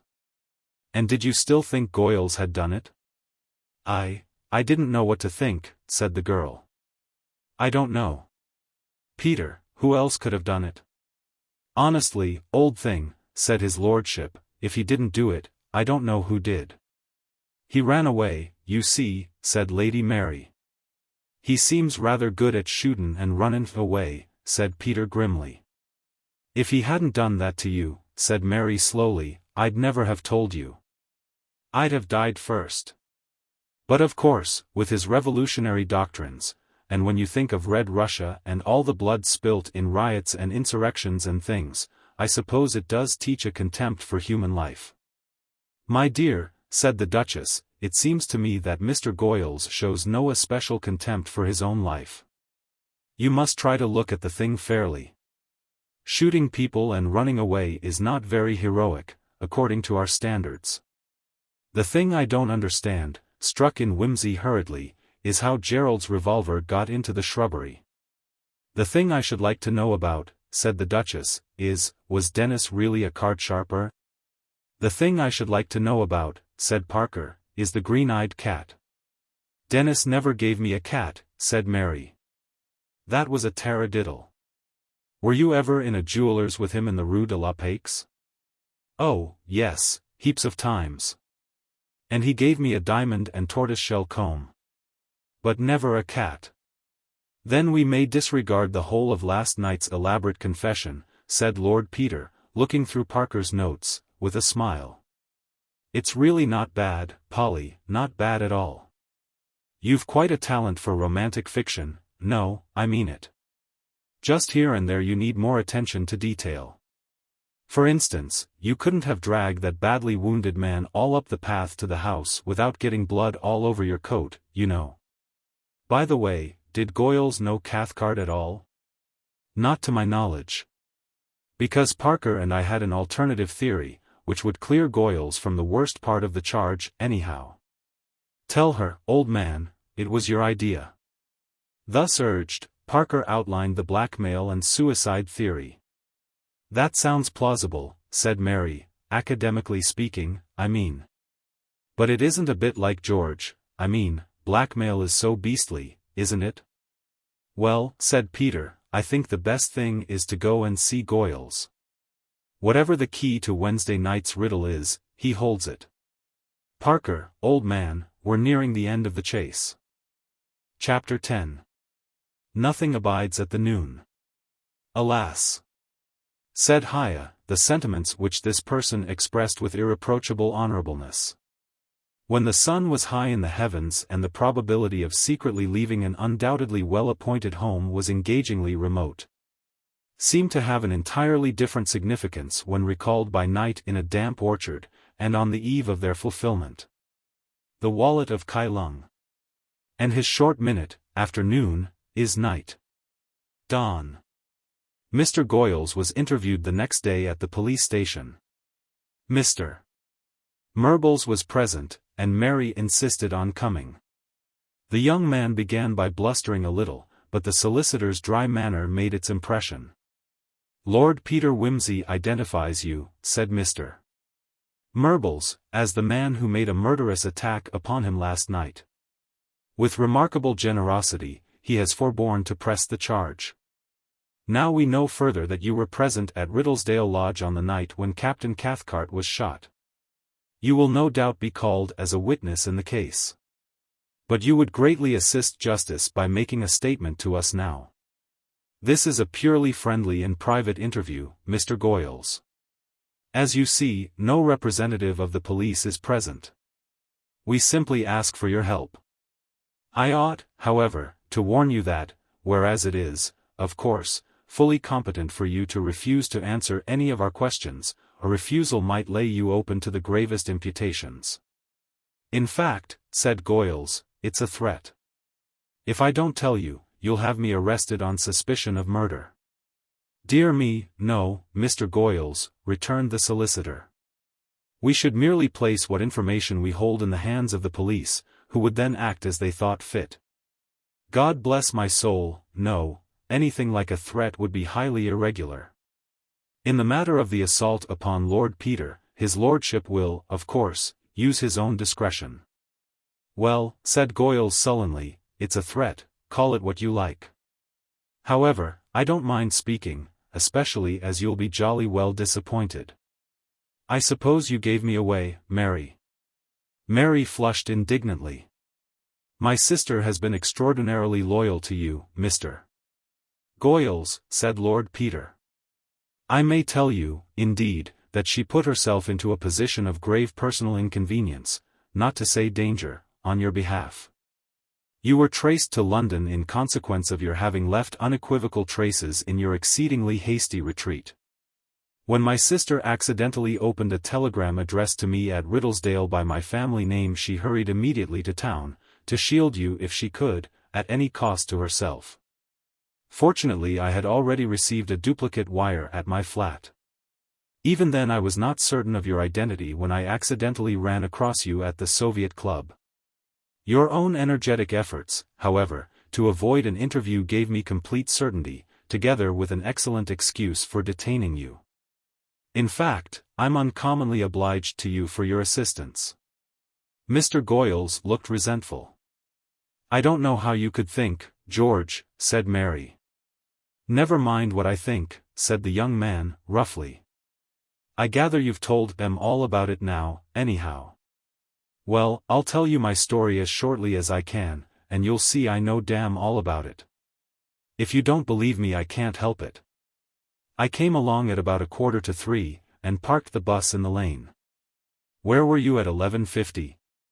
"On the road from Northallerton. My meeting didn't finish till 10:45. I can bring 100 witnesses to prove it." Wimsey made a note of the address where the meeting had been held, and nodded to Goyles to proceed. "I climbed over the wall and walked through the shrubbery." "You saw no person, and no body?" "Nobody, alive or dead." "Did you notice any blood or footprints on the path?" "No. I didn't like to use my torch, for fear of being seen from the house. There was just light enough to see the path. I came to the door of the conservatory just before 3. As I came up I stumbled over something. I felt it, and it was like a body. I was alarmed. I thought it might be Mary, ill or fainted or something. I ventured to turn on my light. Then I saw it was Cathcart, dead." "You are sure he was dead?" "Stone dead." "One moment," interposed the solicitor. "You say you saw that it was Cathcart. Had you known Cathcart previously? No, never. I meant that I saw it was a dead man, and learnt afterwards that it was Cathcart. In fact, you do not, now, know of your own knowledge, that it was Cathcart? Yes, at least, I recognized the photographs in the papers afterwards. It is very necessary to be accurate in making a statement, Mr. Goyles. A remark such as you made just now might give a most unfortunate impression to the police or to a jury. So saying, Mr. Murbles blew his nose, and resettled his pince-nez. What next? Inquired Peter. I fancied I heard somebody coming up the path. I did not think it wise to be found there with the corpse, so I cleared out. Oh, said Peter, with an indescribable expression, that was a very simple solution. You left the girl you were going to marry to make for herself the unpleasant discovery that there was a dead man in the garden and that her gallant wooer had made tracks. What did you expect her to think? Well, I thought she'd keep quiet for her own sake. As a matter of fact, I didn't think very clearly about anything. I knew I'd broken in where I had no business, and that if I was found with a murdered man it might look jolly queer for me. In fact, said Mr. Murbles, you lost your head, young man, and ran away in a very foolish and cowardly manner. You needn't put it that way, retorted Mr. Goyles. I was in a very awkward and stupid situation to start with.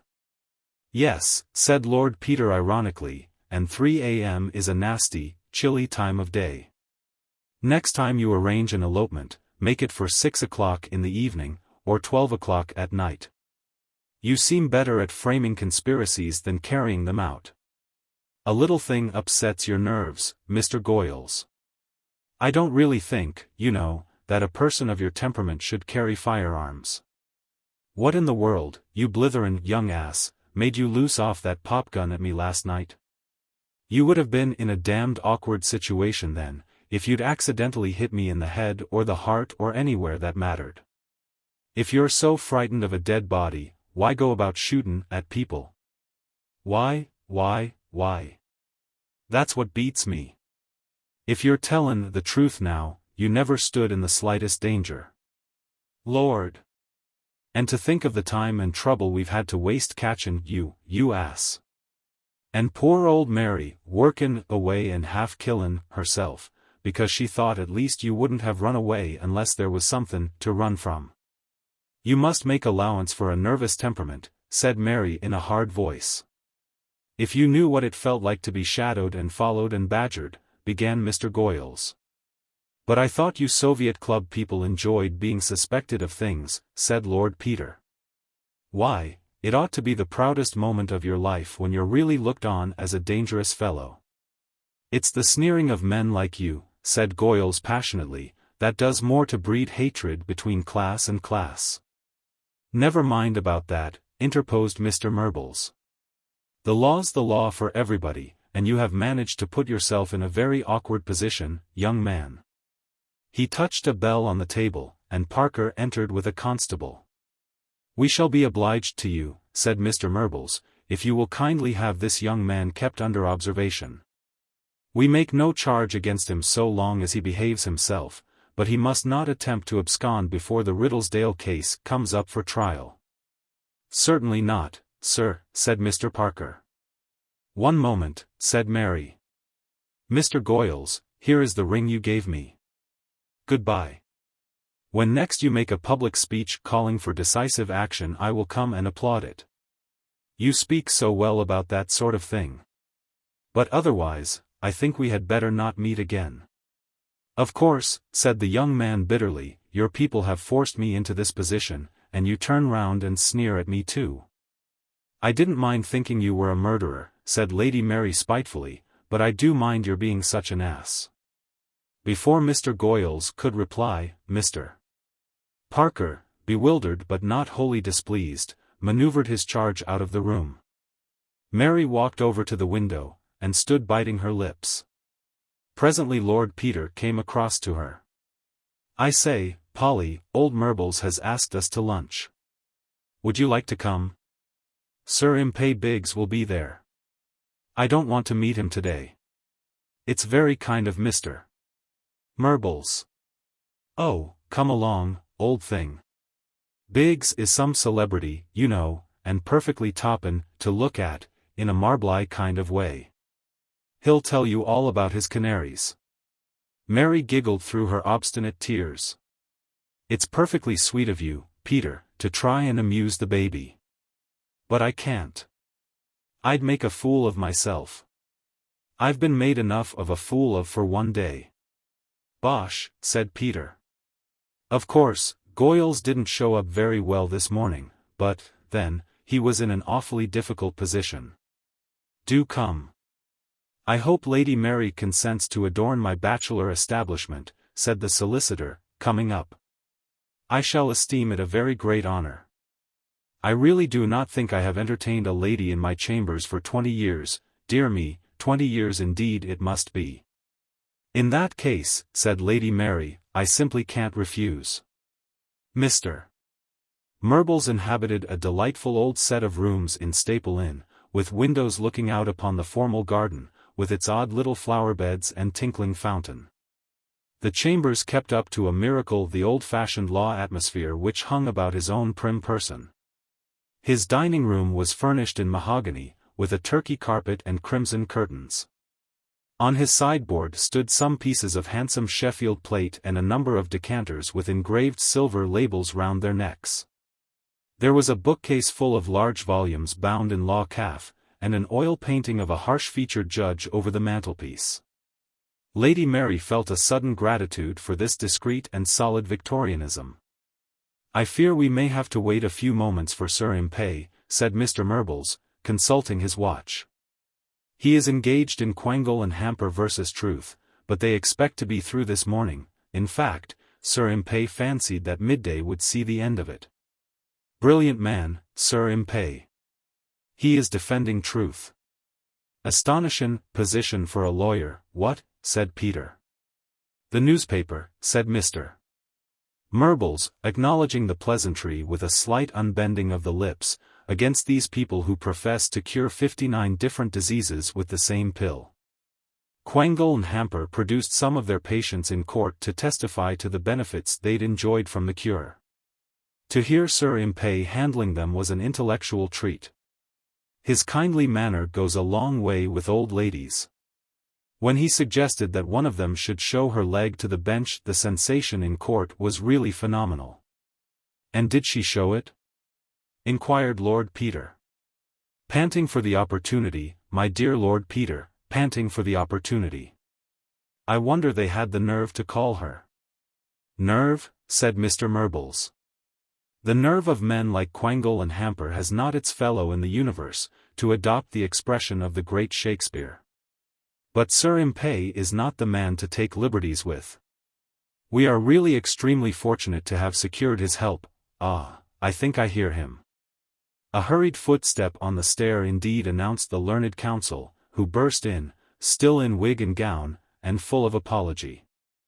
Extremely sorry, Murbles, said Sir Impey. We became excessively tedious at the end, I regret to say. I really did my best, but dear old Dowson is getting as deaf as a post, you know, and terribly fumbling in his movements. And how are you, Wimsey? You look as if you'd been in the wars. Can we bring an action for assault against anybody?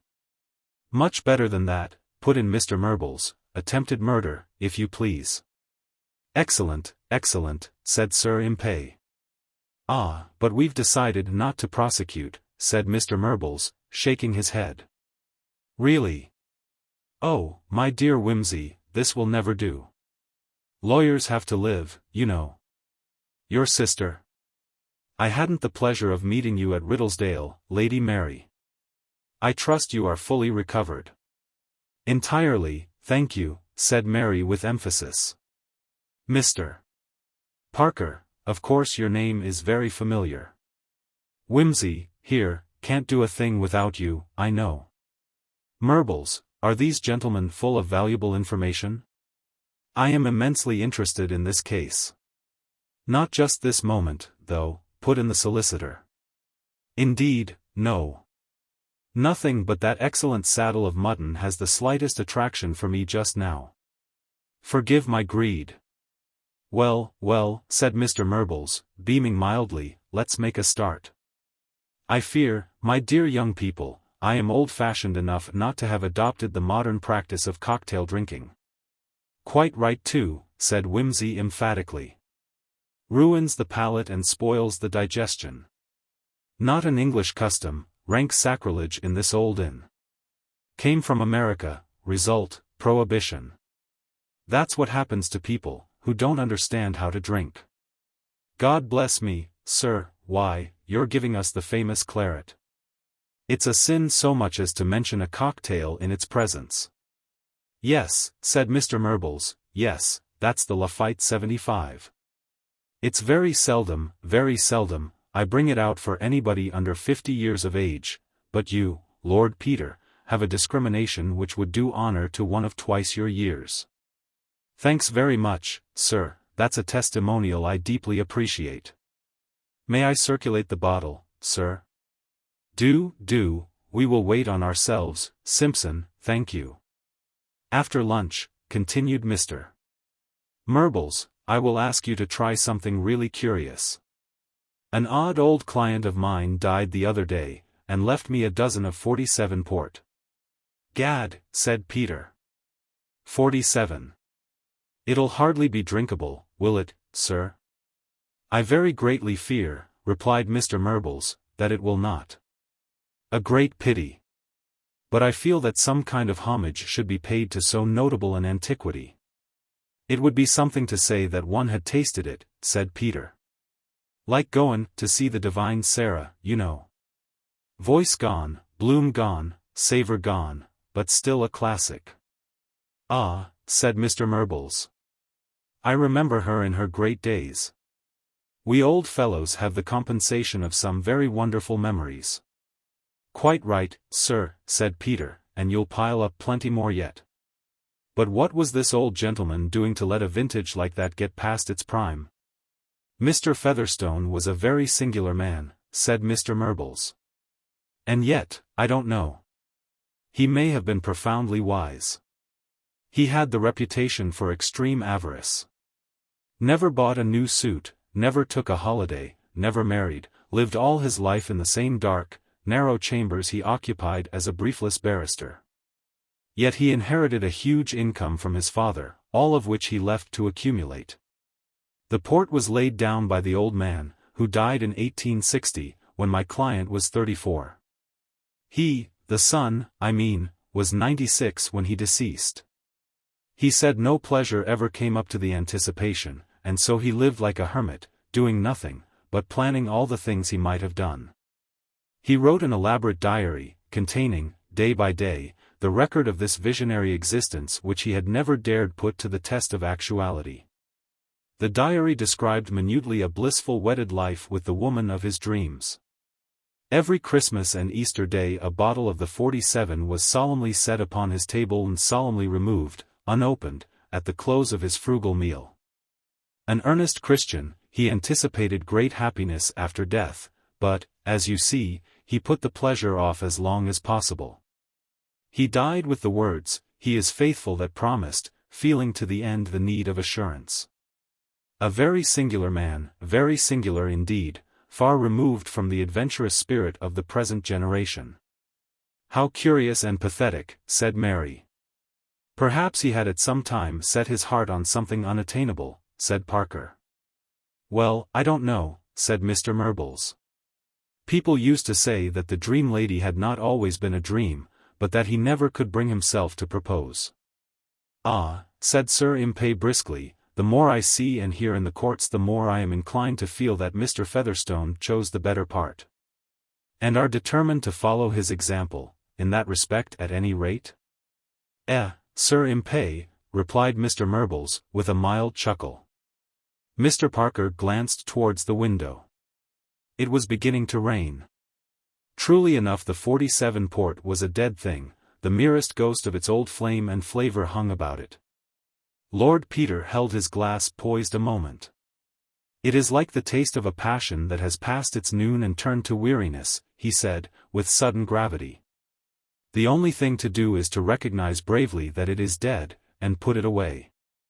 With a determined movement, he flung the remainder of the wine into the fire. The mocking smile came back to his face. What I like about Clive is that he is no longer alive. There is a great deal to be said for being dead. What classic pith and brevity in those 4 lines, however, in the matter of this case, we've a good deal to tell you, sir. With the assistance of Parker, he laid before the 2 men of law the whole train of the investigation up to date.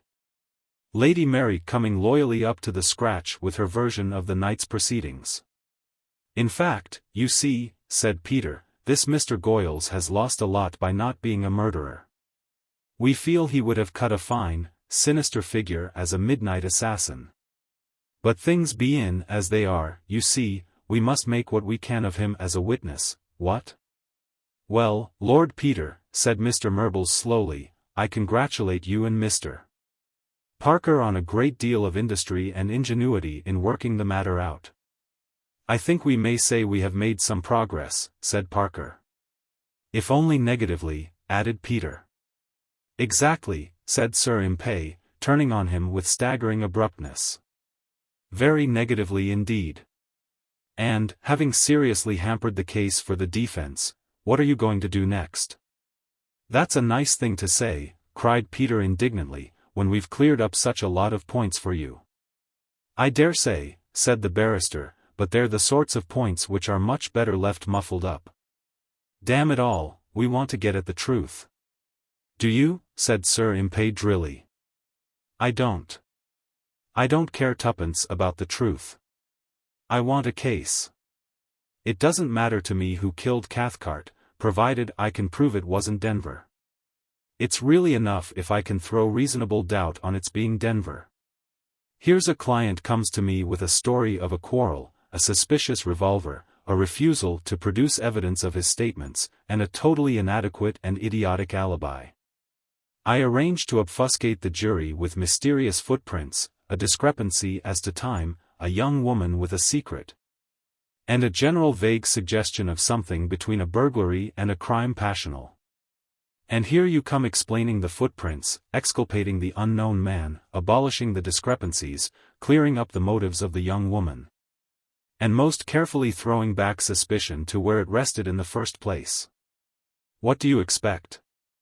I've always said, growled Peter, that the professional advocate was the most immoral fellow on the face of the earth, and now I know for certain. Well, said Mr. Murbles, all this just means that we mustn't rest upon our oars. You must go on, my dear boy, and get more evidence of a positive kind. If this Mr. Goyles did not kill Cathcart, we must be able to find the person who did. Anyhow, said Biggs, there's one thing to be thankful for, and that is, that you were still too unwell to go before the grand jury last Thursday. Lady Mary blushed, and the prosecution will be building their case on a shot fired at 3 a.m. Don't answer any questions if you can help it, and we'll spring it on them. But will they believe anything she says at the trial after that? Asked Peter dubiously. All the better if they don't. She'll be their witness. You'll get a nasty heckling, Lady Mary, but you mustn't mind that. It's all in the game. Just stick to your story and we'll deliver the goods. See? Sir Impey wagged a menacing finger. I see, said Mary. And I'll be heckled like anything. Just go on stubbornly saying, I am telling the truth now. That's the idea, isn't it? Exactly so, said Biggs. By the way, Denver still refuses to explain his movements, I suppose? Categorically, replied the solicitor. The Wimseys are a very determined family, he added, and I fear that, for the present, it is useless to pursue that line of investigation. If we could discover the truth in some other way, and confront the Duke with it, he might then be persuaded to add his confirmation. Well, now, said Parker, we have, as it seems to me, still 3 lines to go upon. First, we must try to establish the Duke's alibi from external sources. Secondly, we can examine the evidence afresh with a view to finding the real murderer. And thirdly, the Paris police may give us some light upon Cathcart's past history. And I fancy I know where to go next for information on the second point, said Wimsey suddenly. Grider's Hole. Phew W. Parker whistled. I was forgetting that. That's where that bloodthirsty farmer fellow lives, isn't it, who set the dogs on you? With the remarkable wife. Yes. See here, how does this strike you? This fellow is ferociously jealous of his wife, and inclined to suspect every man who comes near her. When I went up there that day, and mentioned that a friend of mine might have been hanging about there the previous week, he got frightfully excited and threatened to have the fellow's blood. Seemed to know who I was referring to. Now, of course, with my mind full of number 10, Goyles, you know, I never thought but what he was the man. But supposin' it was Cathcart? You see, we know now, Goyles hadn't even been in the neighborhood till the Wednesday, so you wouldn't expect what's his name, Grimethorpe, to know about him. But Cathcart might have wandered over to Grider's Hole any day and been seen. And look here. Here's another thing that fits in. When I went up there, Mrs. Grimethorpe evidently mistook me for somebody she knew, and hurried down to warn me off. Well, of course, I've been thinkin' all the time she must have seen my old cap and Burberry from the window and mistaken me for Goyles, but, now I come to think of it, I told the kid who came to the door that I was from Riddlesdale Lodge. If the child told her mother, she must have thought it was Cathcart. No, Wimsey, that won't do, put in Parker, she must have known Cathcart was dead by that time. Oh, damn it. Yes, I suppose she must. Unless that surly old devil kept the news from her. By Jove! That's just what he would do if he'd killed Cathcart himself. He'd never say a word to her, and I don't suppose he would let her look at a paper, even if they take one in. It's a primitive sort of place. But didn't you say Grimethorpe had an alibi? Yes, but we didn't really test it. And how'd you suppose he knew Cathcart was going to be in the thicket that night? Peter considered. Perhaps he sent for him, suggested Mary. That's right, cried Peter eagerly. You remember we thought Cathcart must somehow or other have heard from Goyles, making an appointment, but suppose the message was from Grimethorpe, threatening to split on Cathcart to Jerry. You are suggesting, Lord Peter, said Mr. Murbles, in a tone calculated to chill Peter's blithe impetuosity, that, at the very time Mr. Cathcart was betrothed to your sister, he was carrying on a disgraceful intrigue with a married woman very much his social inferior. I beg your pardon, Polly, said Wimsey. It's all right, said Mary. As a matter of fact, it wouldn't surprise me frightfully. Denis was always, he had rather continental ideas about marriage and that sort of thing. I don't think he'd have thought that mattered very much. He'd probably have said there was a time and place for everything. One of those watertight compartment minds, said Wimsey thoughtfully. Mr. Parker, despite his long acquaintance with the seamy side of things in London, had his brows set in a gloomy frown of as fierce a provincial disapproval as ever came from Barrow-in-Furness. If you can upset this Grimethorpe's alibi, said Sir Impey, fitting his right-hand fingertips neatly between the fingers of his left hand, we might make some sort of a case of it. What do you think, Murbles? After all, said the solicitor, Grimethorpe and the servant both admit that he, Grimethorpe, was not at Grider's Hole on Wednesday night. If he can't prove he was at Stapley, he may have been at Riddlesdale. By Jove, cried Wimsey. Driven off alone, stopped somewhere, left the G, sneaked back, met Cathcart, done him in, and toddled home next day with a tale about machinery. Or he may even have been to Stapley, put in Parker, left early or gone late, and put in the murder on the way. We shall have to check the precise times very carefully. Hooray, cried Wimsey. I think I'll be gettin' back to Riddlesdale. I'd better stay here, said Parker. There may be something from Paris. Right you are. Let me know the minute anything comes through. I say, old thing. Yes? Does it occur to you that what's the matter with this case is that there are too many clues? Dozens of people with secrets and elopements bargain about all over the place. I hate you, Peter, said Lady Mary. Chapter 11. Mariba. Oh ho, my friend. You are gotten into Lob's pond. Jack the Giant Killer. Lord Peter broke his journey north at York, whither the Duke of Denver had been transferred after the assizes, owing to the imminent closing down of Northallerton Jail. By dint of judicious persuasion, Peter contrived to obtain an interview with his brother.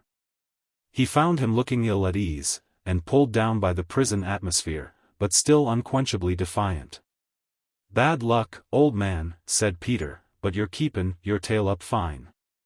Beastly slow business, all this legal stuff, what? But it gives us time, and that's all to the good. It's a confounded nuisance, said his grace. And I'd like to know what merbles means. Comes down and tries to bully me, damned impudence. Anybody'd think he suspected me. Look here, Jerry, said his brother earnestly, why can't you let up on that alibi of yours? It'd help no end, you know. After all, if a fellow won't say what he's been doin'. It ain't my business to prove anything, retorted his grace, with dignity. They've got to show I was there, murderin' the fellow. I'm not bound to say where I was. I'm presumed innocent, aren't I, till they prove me guilty? I call it a disgrace. Here's a murder committed, and they aren't taking the slightest trouble to find the real criminal.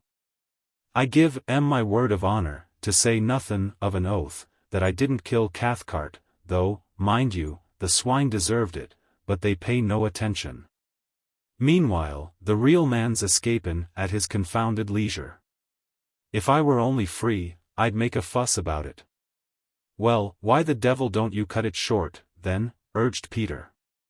I don't mean here and now to me, with a glance at the warder, within earshot, but to Merbles.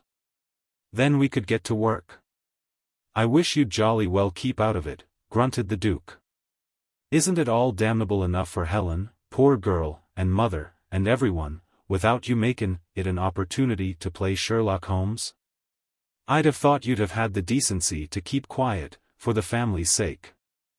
I may be in a damned rotten position, but I ain't makin' a public spectacle of myself, by Jove. Hell! Said Lord Peter, with such vehemence that the wooden-faced warder actually jumped. It's you that's makin' the spectacle. It need never have started, but for you. Do you think I like havin' my brother and sister dragged through the courts, and reporters swarmin' over the place, and paragraphs and newsbills with your name starin' at me from every corner? And all this ghastly business, endin' up in a great show in the House of Lords, with a lot of people togged up in scarlet and ermine, and all the rest of the damfool jiggery-pokery? People are beginnin' to look oddly at me in the club, and I can jolly well hear 'em whisperin' that Denver's attitude looks jolly fishy, begad. Cut it out, Jerry. Well, we're in for it now, said his brother, and thank heaven there are still a few decent fellows left in the peerage who'll know how to take a gentleman's word. Even if my own brother can't see beyond his rotten legal evidence. As they stared angrily at one another, that mysterious sympathy of the flesh which we call family likeness sprang out from its hiding place, stamping their totally dissimilar features with an elfish effect of mutual caricature. It was as though each saw himself in a distorting mirror, while the voices might have been one voice with its echo. Look here, old chap, said Peter, recovering himself, I'm frightfully sorry. I didn't mean to let myself go like that. If you won't say anything, you won't. Anyhow, we're all working like blazes, and we're sure to find the right man before very long. You'd better leave it to the police, said Denver.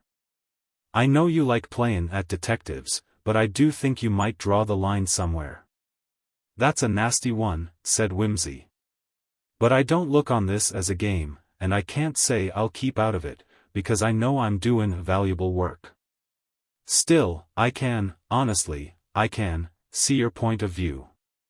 I'm jolly sorry you find me such an irritatin' sort of person. I suppose it's hard for you to believe I feel anything. But I do, and I'm goin' to get you out of this, if Bunter and I both perish in the attempt. Well, so long, that warder's just wakin' up to say, time, gentlemen. Cheero, old thing. Good luck. He rejoined Bunter outside. Bunter, he said, as they walked through the streets of the old city, is my manner really offensive, when I don't mean it to be? It is possible, my lord, if your lordship will excuse my saying so, that the liveliness of your lordship's manner may be misleading to persons of limited. Be careful, Bunter. Limited imagination, my lord. Well-bred English people never have imagination, Bunter. Certainly not, my lord. I meant nothing disparaging. Well, Bunter, oh, lord. There's a reporter. Hide me, quick. In here, my lord. Mr. Bunter whisked his master into the cool emptiness of the cathedral. I venture to suggest, my lord, he urged in a hurried whisper, that we adopt the attitude and external appearance of prayer, if your lordship will excuse me. Peeping through his fingers, Lord Peter saw a verger hastening towards them, rebuke depicted on his face. At that moment, however, the reporter entered in headlong pursuit, tugging a notebook from his pocket. The verger leapt swiftly on this new prey. The winder H under which we stand, he began in a reverential monotone, is called the Seven Sisters of York. They say. Master and man stole quietly out. For his visit to the market town of Stapley, Lord Peter attired himself in an aged Norfolk suit, stockings with sober tops, an ancient hat turned down all round, stout shoes, and carried a heavy ashplant. It was with regret that he abandoned his favorite stick, a handsome malacca, marked off in inches for detective convenience, and concealing a sword in its belly and a compass in its head. He decided, however, that it would prejudice the natives against him, as having a town-bred, not to say supercilious, air about it. The sequel to this commendable devotion to his art forcibly illustrated the truth of Gertrude Riad's observation, all this self-sacrifice is a sad mistake. The little town was sleepy enough as he drove into it in one of the Riddlesdale dog-carts, Bunter beside him, and the under-gardener on the back seat. For choice, he would have come on a market day, in the hope of meeting Grimethorpe himself, but things were moving fast now, and he dared not lose a day. It was a raw, cold morning, inclined to rain. Which is the best inn to put up at, Wilkes? There's T. Bricklayer's Arms, my lord, a fine, well-thought-of place, or T. Bridge and Bottle, T. Square, or T. Rose and Crown, t'other side o' Square. Where do the folks usually put up on market days? Meb Rose and Crown is most popular, so to say. Tim Watchett, T. Landlord, is a rare gossip. Now Greg Smith our T-Way at Bridge and Bottle, he's nobbut a grimly, surly man, but he keeps good drink. I fancy, Bunter, our man will be more attracted by surliness and good drink than by a genial host.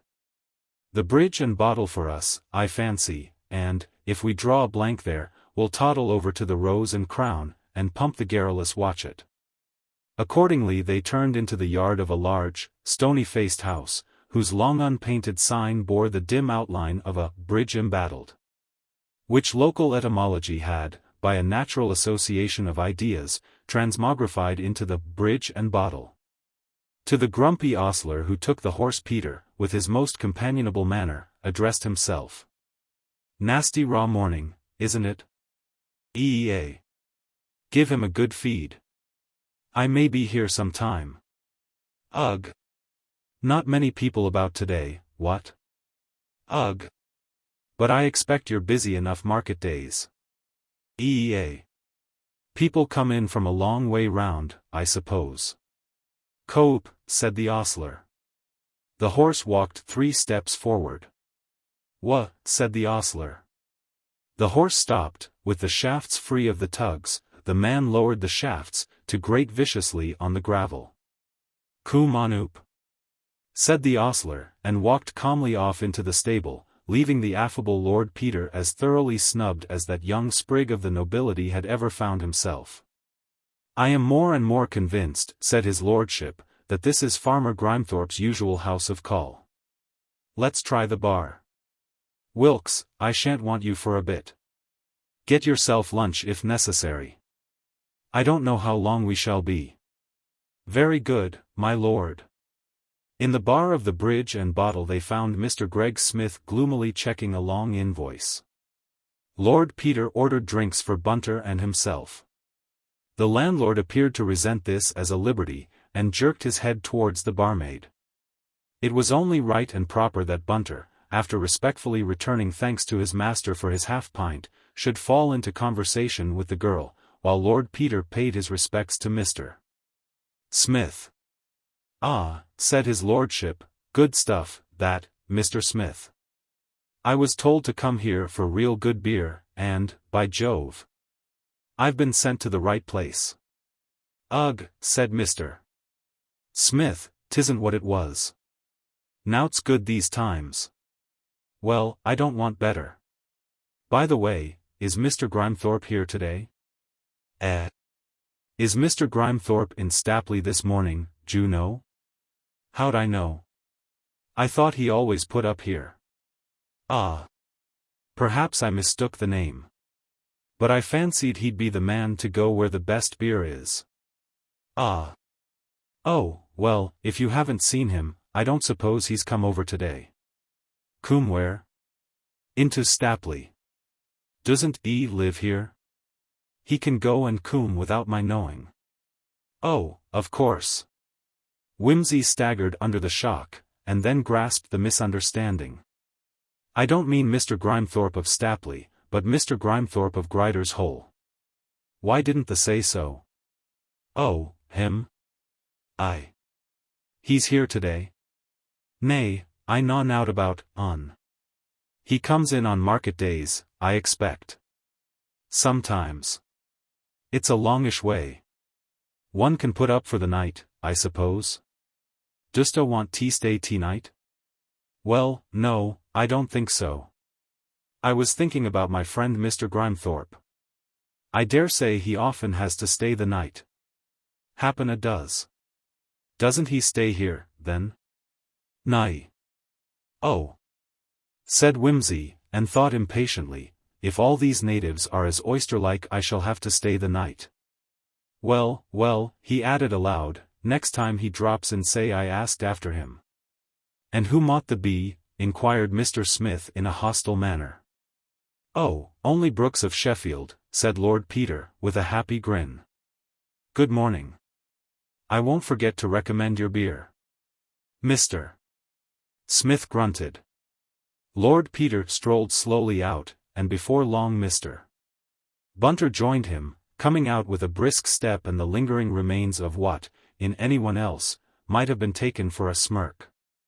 Well? Inquired his lordship. I hope the young lady was more communicative than that fellow.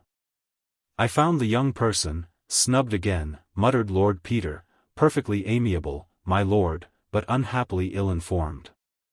Mr. Grimethorpe is not unknown to her, but he does not stay here. She has sometimes seen him in company with a man called Zedekiah Bone. Well, said his lordship, suppose you look for Bone, and come and report progress to me in a couple of hours' time. I'll try the Rose and Crown. We'll meet at noon under that thing. That thing was a tall erection in pink granite, neatly tooled to represent a craggy rock, and guarded by two petrified infantrymen in trench helmets. A thin stream of water gushed from a bronze knob halfway up, a roll of honor was engraved on the octagonal base. And 4 gas lamps on cast-iron standards put the finishing touch to a very monument of incongruity. Mr. Bunter looked carefully at it, to be sure of recognizing it again, and moved respectfully away. Lord Peter walked 10 brisk steps in the direction of the Rose and Crown, then a thought struck him. Bunter.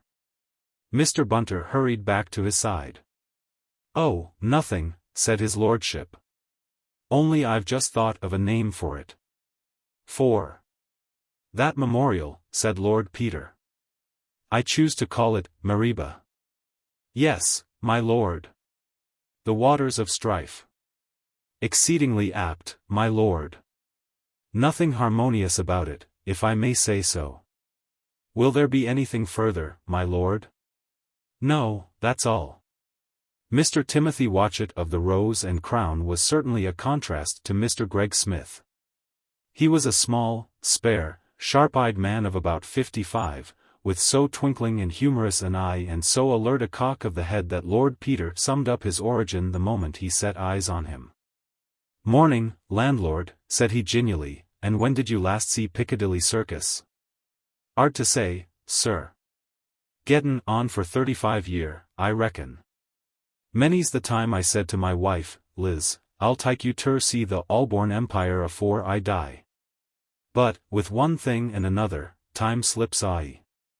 One day's so like another, blowed if I ever remember 'ow old I'm gettin', sir." "Oh, well, you've lots of time yet," said Lord Peter. "I 'ope so, sir. I ain't never what you may call got used to these northerners. That's slow, they are, sir, it fair give me the when I first come. And the wy they speak, that took some gettin' used to. Call that English, I used ter say, give me the Frenchies in the Chanticleer restaurant, ISES. But there, sir, customs everything. Blowed if I didn't catch myself a sighin' yon side the square the other day. Me. I don't think there's much fear of your turning into a Yorkshire man," said Lord Peter. "Didn't I know you the minute I set eyes on you? In Mr. Watchet's bar I said to myself, my foot is on my native paving stones. That's right, sir. And, be in, there, sir, what can I, ave the pleasure of offering you? Excuse me, sir, but aven't I seen your face somewhere?" "I don't think so," said Peter, "but that reminds me. Do you know one Mr. Grimethorpe?" "I know 5 Mr. Grimethorpes. Which of 'em was you mayonine, sir?" "Mr. Grimethorpe of Grider's Hole." The landlord's cheerful face darkened. "Friend of yours, sir?" "Not exactly. An acquaintance." "There now," cried Mr. Watchet, smacking his hand down upon the counter. "I knowed as I knowed your face. Don't you live over at Riddlesdale, sir?" "I'm stayin' there." "I knowed it," retorted Mr. Watchet triumphantly. He dived behind the counter and brought up a bundle of newspapers, turning over the sheets excitedly with a well-licked thumb. "There. Riddlesdale. That's it, of course." He smacked open a Daily Mirror of a fortnight or so ago. The front page bore a heavy block headline, "The Riddlesdale Mystery." And beneath was a lifelike snapshot entitled, "Lord Peter Wimsey, the Sherlock Holmes of the West End, who is devoting all his time and energies to proving the innocence of his brother, the Duke of Denver." Mr. Watchet gloated. "You won't mind my sighin' 'ow proud I am to ave you in my bar, my lord, Jem, you attend ter them gentlemen, don't you see their whitin'? Followed all your cases I ave, my lord, in the pipers, jest like a book they are. And, ter think." "Look here, old thing," said Lord Peter, "d'you mind not talkin' quite so loud? Seein' dear old Felix is out of the bag, so to speak, do you think you could give me some information and keep your mouth shut, what? Come B&D into the bar parlor, my lord." "Nobody'll hear us there," said Mr. Watchet eagerly, lifting up the flap. "Jem, bring a bottle of, what'll you ave, my lord?" "Well, I don't know how many places I may have to visit," said his lordship dubiously. "Jem, bring a quart of the old ale, it's special, that's what it is, my lord. I ain't never found none like it, except it might be once at Oxford." "Thanks, Jem. Now you get along sharp and attend to the customers." "Now, my lord." Mr. Watchet's information amounted to this.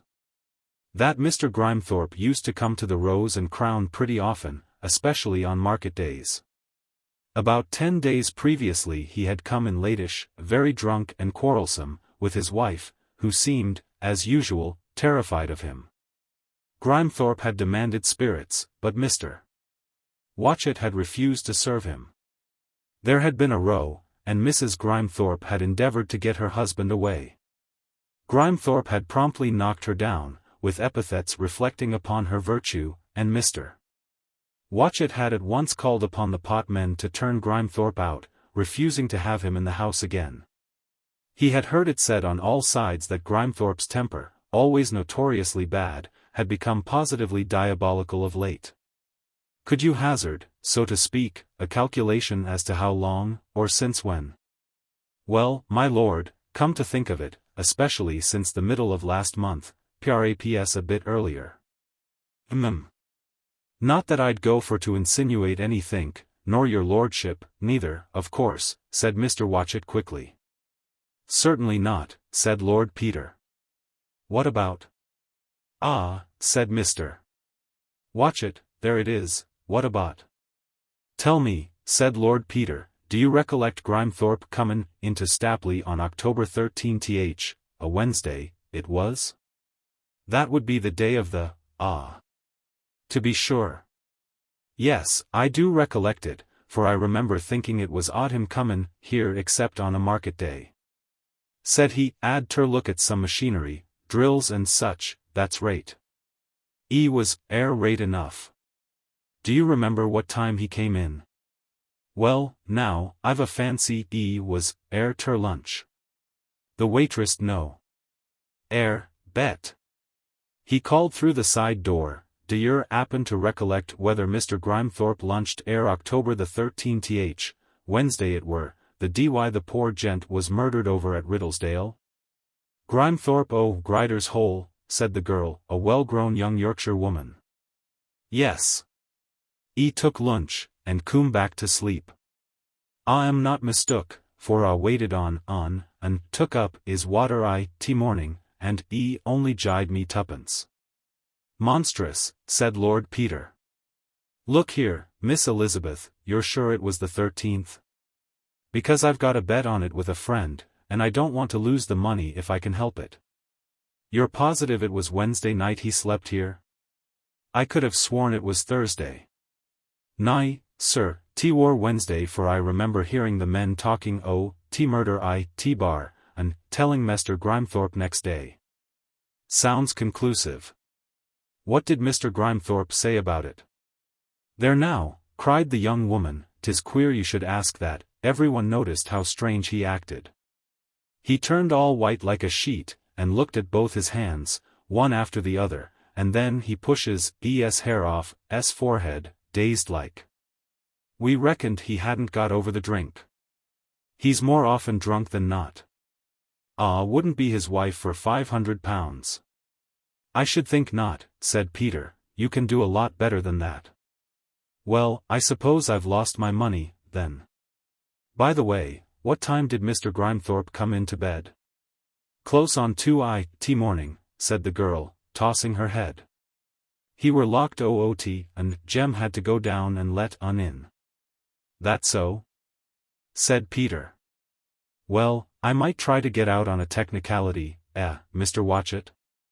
2 o'clock is Thursday, isn't it? I'll work that for all it's worth.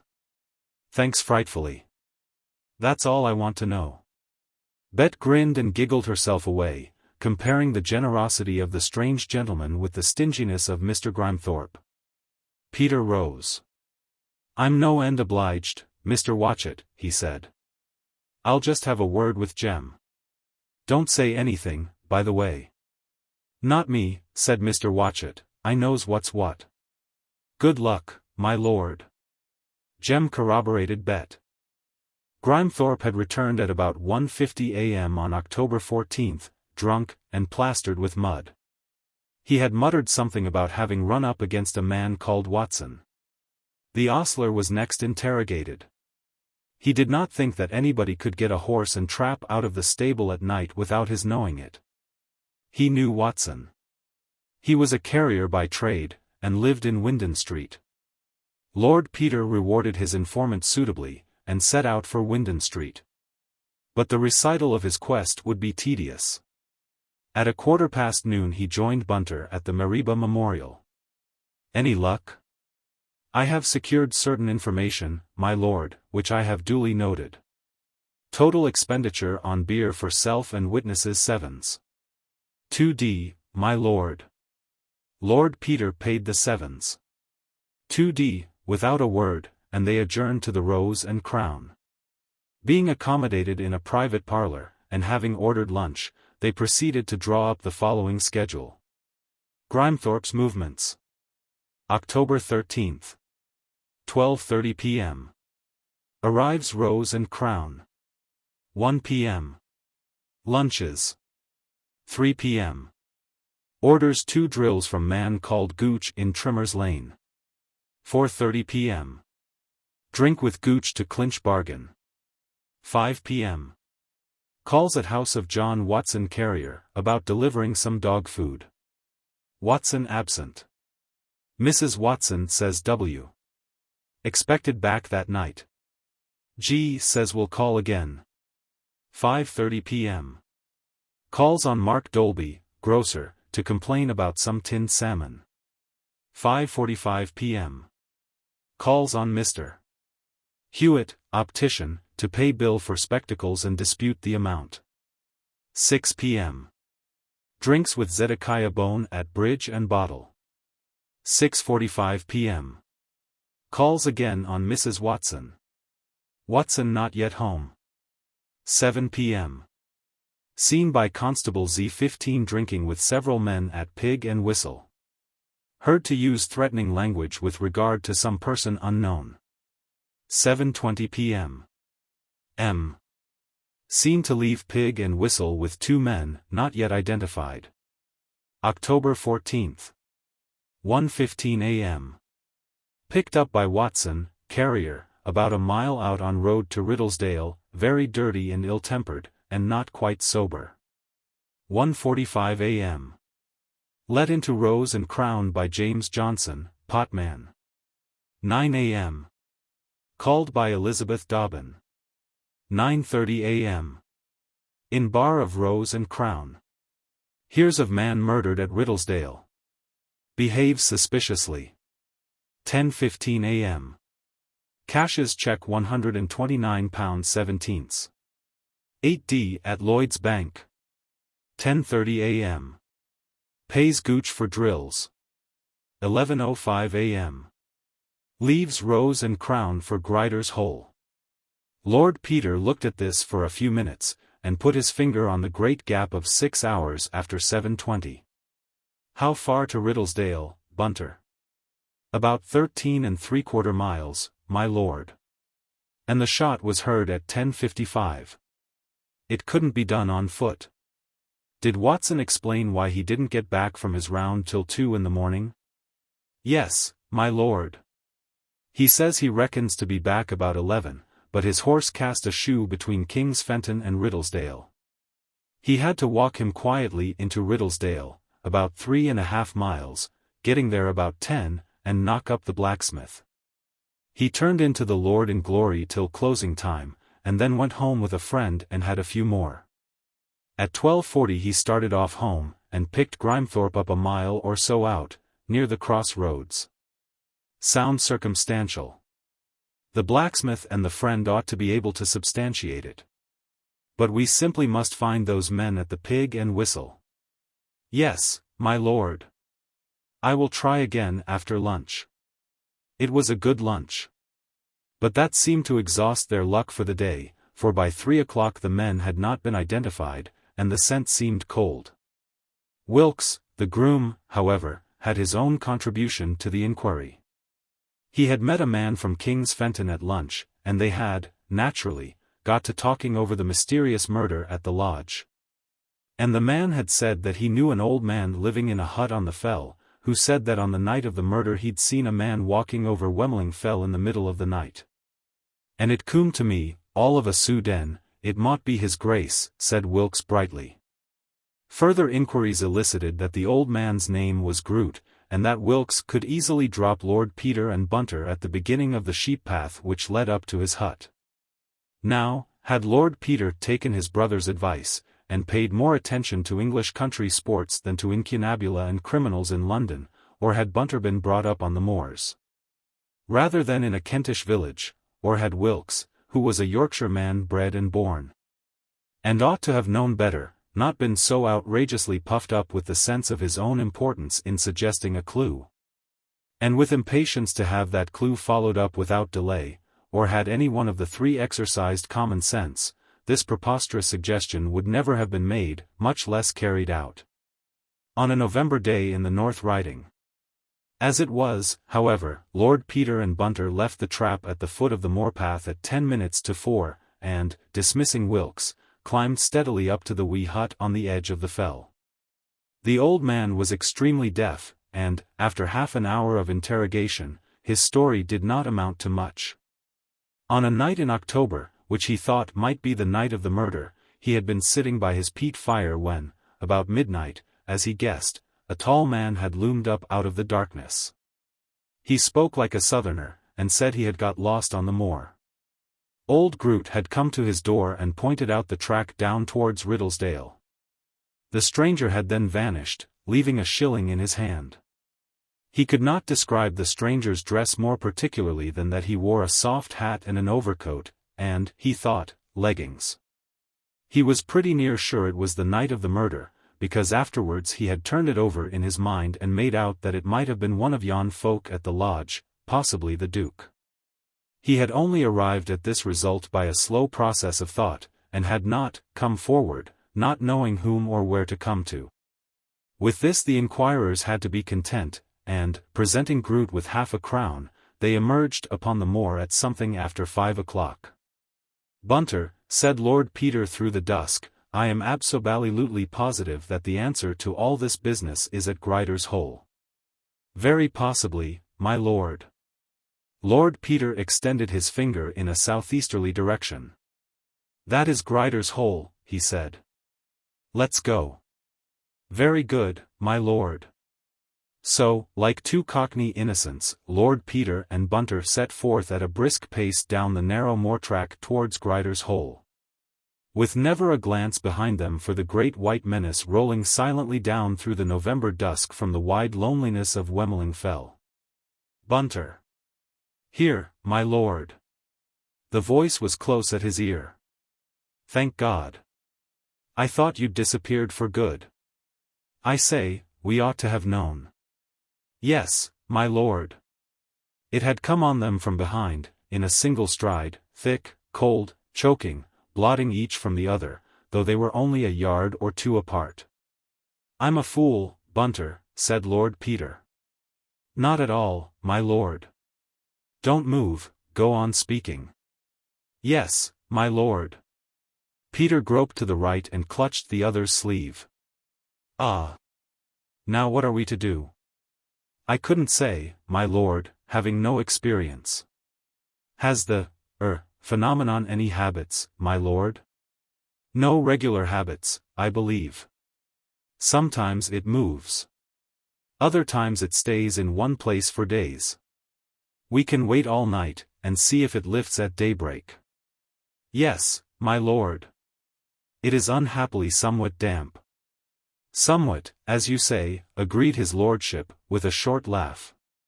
Bunter sneezed, and begged pardon politely. "If we go on going southeast," said his lordship, "we shall get to Grider's Hole all right, and they'll jolly well have to put us up for the night, or give us an escort. I've got my torch in my pocket, and we can go by compass." "Oh, hell. My lord? I've got the wrong stick. This beastly ash. No compass, Bunter, we're done in. Couldn't we keep on going downhill, my lord?" Lord Peter hesitated.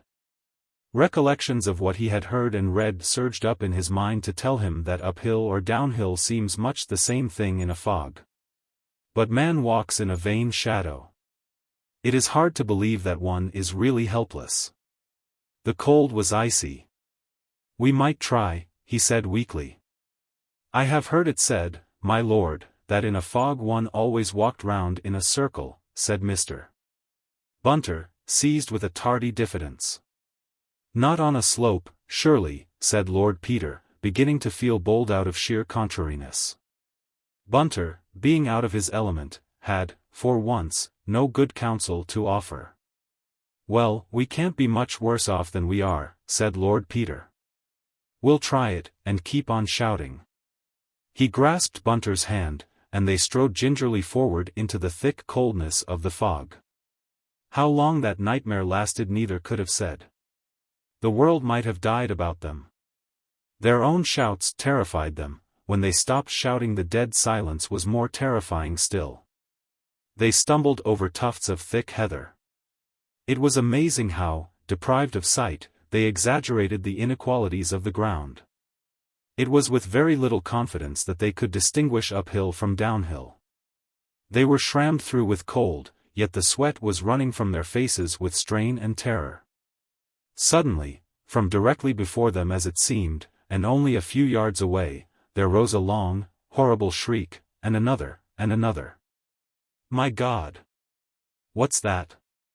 It's a horse, my lord. Of course. They remembered having heard horses scream like that. There had been a burning stable near Popering. Poor devil, said Peter. He started off impulsively in the direction of the sound, dropping Bunter's hand. Come back, my lord, cried the man in a sudden agony. And then, with a frightened burst of enlightenment. For God's sake stop, my lord, the bog. A sharp shout in the utter blackness.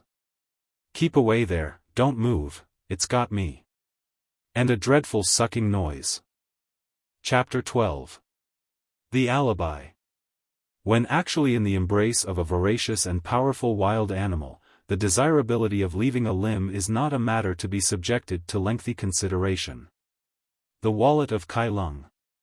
I tripped right into it, said Wimsey's voice steadily, out of the blackness. One sinks very fast. You'd better not come near, or you'll go too. We'll yell a bit. I don't think we can be very far from Grider's hole. If your lordship will keep shouting, returned Mr. Bunter, I think I can get to you, he panted, untying with his teeth the hard knot of a coil of string. Oi, cried Lord Peter obediently. Help. Oi. Oi. Mr. Bunter groped towards the voice, feeling cautiously before him with his walking stick. Wish you'd keep away, Bunter, said Lord Peter peevishly. Where's the sense of both of us? He squelched and floundered again. Don't do that, my lord, cried the man entreatingly. You'll sink farther in. I'm up to my thighs now, said Lord Peter. I'm coming, said Bunter. Go on shouting. Ah, here's where it gets soggy. He felt the ground carefully, selected a tussocky bit which seemed reasonably firm, and drove his stick well into it. Oi! Hi! Help! Said Lord Peter, shouting lustily. Mr. Bunter tied one end of the string to the walking stick, belted his Burberry tightly about him, and, laying himself cautiously down upon his belly, advanced, clue in hand. Like a very Gothic Theseus of a late and degenerate school. The bog heaved horribly as he crawled over it, and slimy water squelched up into his face. He felt with his hands for tussocks of grass, and got support from them when he could. Call out again, my lord. Here. The voice was fainter and came from the right. Bunter had lost his line a little, hunting for tussocks. I daren't come faster, he explained. He felt as though he had been crawling for years. Get out while there's time, said Peter. I'm up to my waist. Lord! This is rather a beastly way to peg out. You won't peg out, grunted Bunter. His voice was suddenly quite close. Your hands now. For a few agonizing minutes 2 pairs of hands groped over the invisible slime. Then. Keep yours still, said Bunter. He made a slow, circling movement. It was hard work keeping his face out of the mud. His hands slithered over the slobbery surface, and suddenly closed on an arm. Thank God, said Bunter. Hang on here, my lord. He felt forward. The arms were perilously close to the sucking mud. The hands crawled clingingly up his arms and rested on his shoulders. He grasped Wimsey beneath the armpits and heaved. The exertion drove his own knees deep into the bog. He straightened himself hurriedly. Without using his knees he could get no purchase, but to use them meant certain death. They could only hang on desperately till help came, or till the strain became too great. He could not even shout, it was almost more than he could do to keep his mouth free of water. The dragging strain on his shoulders was intolerable. The mere effort to breathe meant an agonizing crick in the neck. "You must go on shouting, my lord," Wimsey shouted. His voice was breaking and fading. "Bunter, old thing," said Lord Peter, "I'm simply beastly sorry to have let you in for this." "Don't mention it, my lord," said Bunter, with his mouth in the slime. A thought struck him. "What became of your stick, my lord?" "I dropped it. It should be somewhere near, if it hasn't sunk in." Bunter cautiously released his left hand and felt about. "Hi! Hi! Help!" Bunter's hand closed over the stick, which, by a happy accident, had fallen across a stable tuft of grass. He pulled it over to him, and laid it across his arms, so that he could just rest his chin upon it. The relief to his neck was momentarily so enormous that his courage was renewed. He felt he could hang on forever. Help! Minutes passed like hours. See that? A faint, flickering gleam somewhere away to the right. With desperate energy both shouted together. "Help! Help! Oi! Oi! Help!" An answering yell. The light swayed, came nearer, a spreading blur in the fog. "We must keep it up," panted Wimsey. They yelled again. "Where be?" "Here." "Hello." A pause. Then, "Here be stick," said a voice, suddenly near. "Follow the string," yelled Bunter. They heard two voices, apparently arguing. Then the string was twitched. "Here. Here. Two of us. Make haste." More consultation. "Hang on, can stay?" "Yes, if you're quick." "Fetchin', hurdle." "Two on, ceste?" "Yes." "Deep in?" "One of us." "Ah reet. Jem's comin', dot." A splattering noise marked the arrival of Jem with a hurdle. Then came an endless wait. Then another hurdle, the string twitching, and the blur of the lantern bobbing violently about. Then a third hurdle was flung down, and the light came suddenly out of the mist. A hand caught Bunter by the ankle.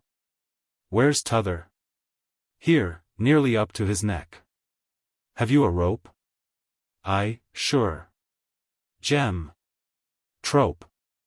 The rope came snaking out of the fog. Bunter grasped it, and passed it round his master's body.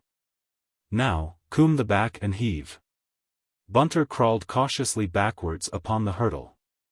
All three set hands upon the rope.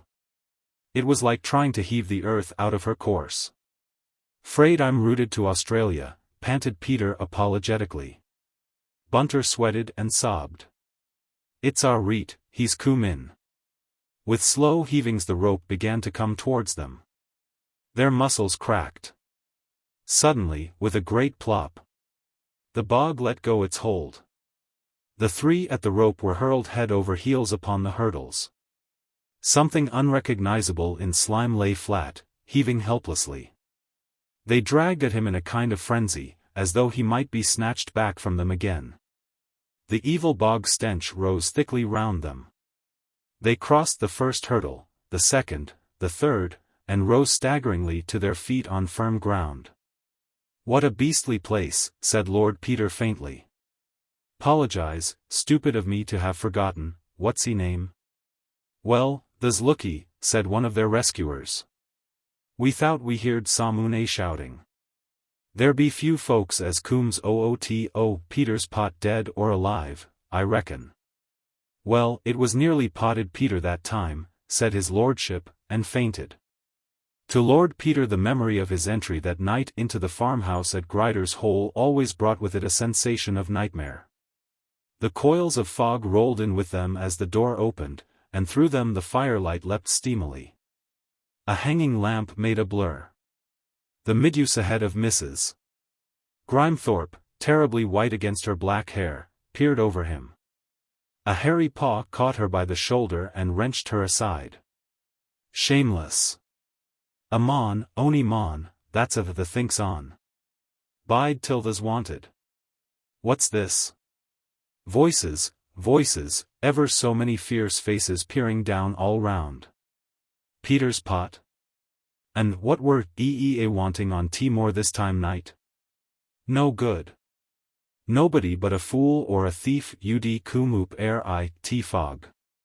One of the men, a farm laborer with wry shoulders and a thin, malicious face, suddenly burst into tuneless song. I been a courtin' Mary Jane. On ilkla more bar tiat. Howd tongue. Yelled Grimethorpe, in a fury. Dost want I should break ivory bwone I body? He turned on Bunter. Tack the sun off, tell the RT here for no good. But, William, began his wife.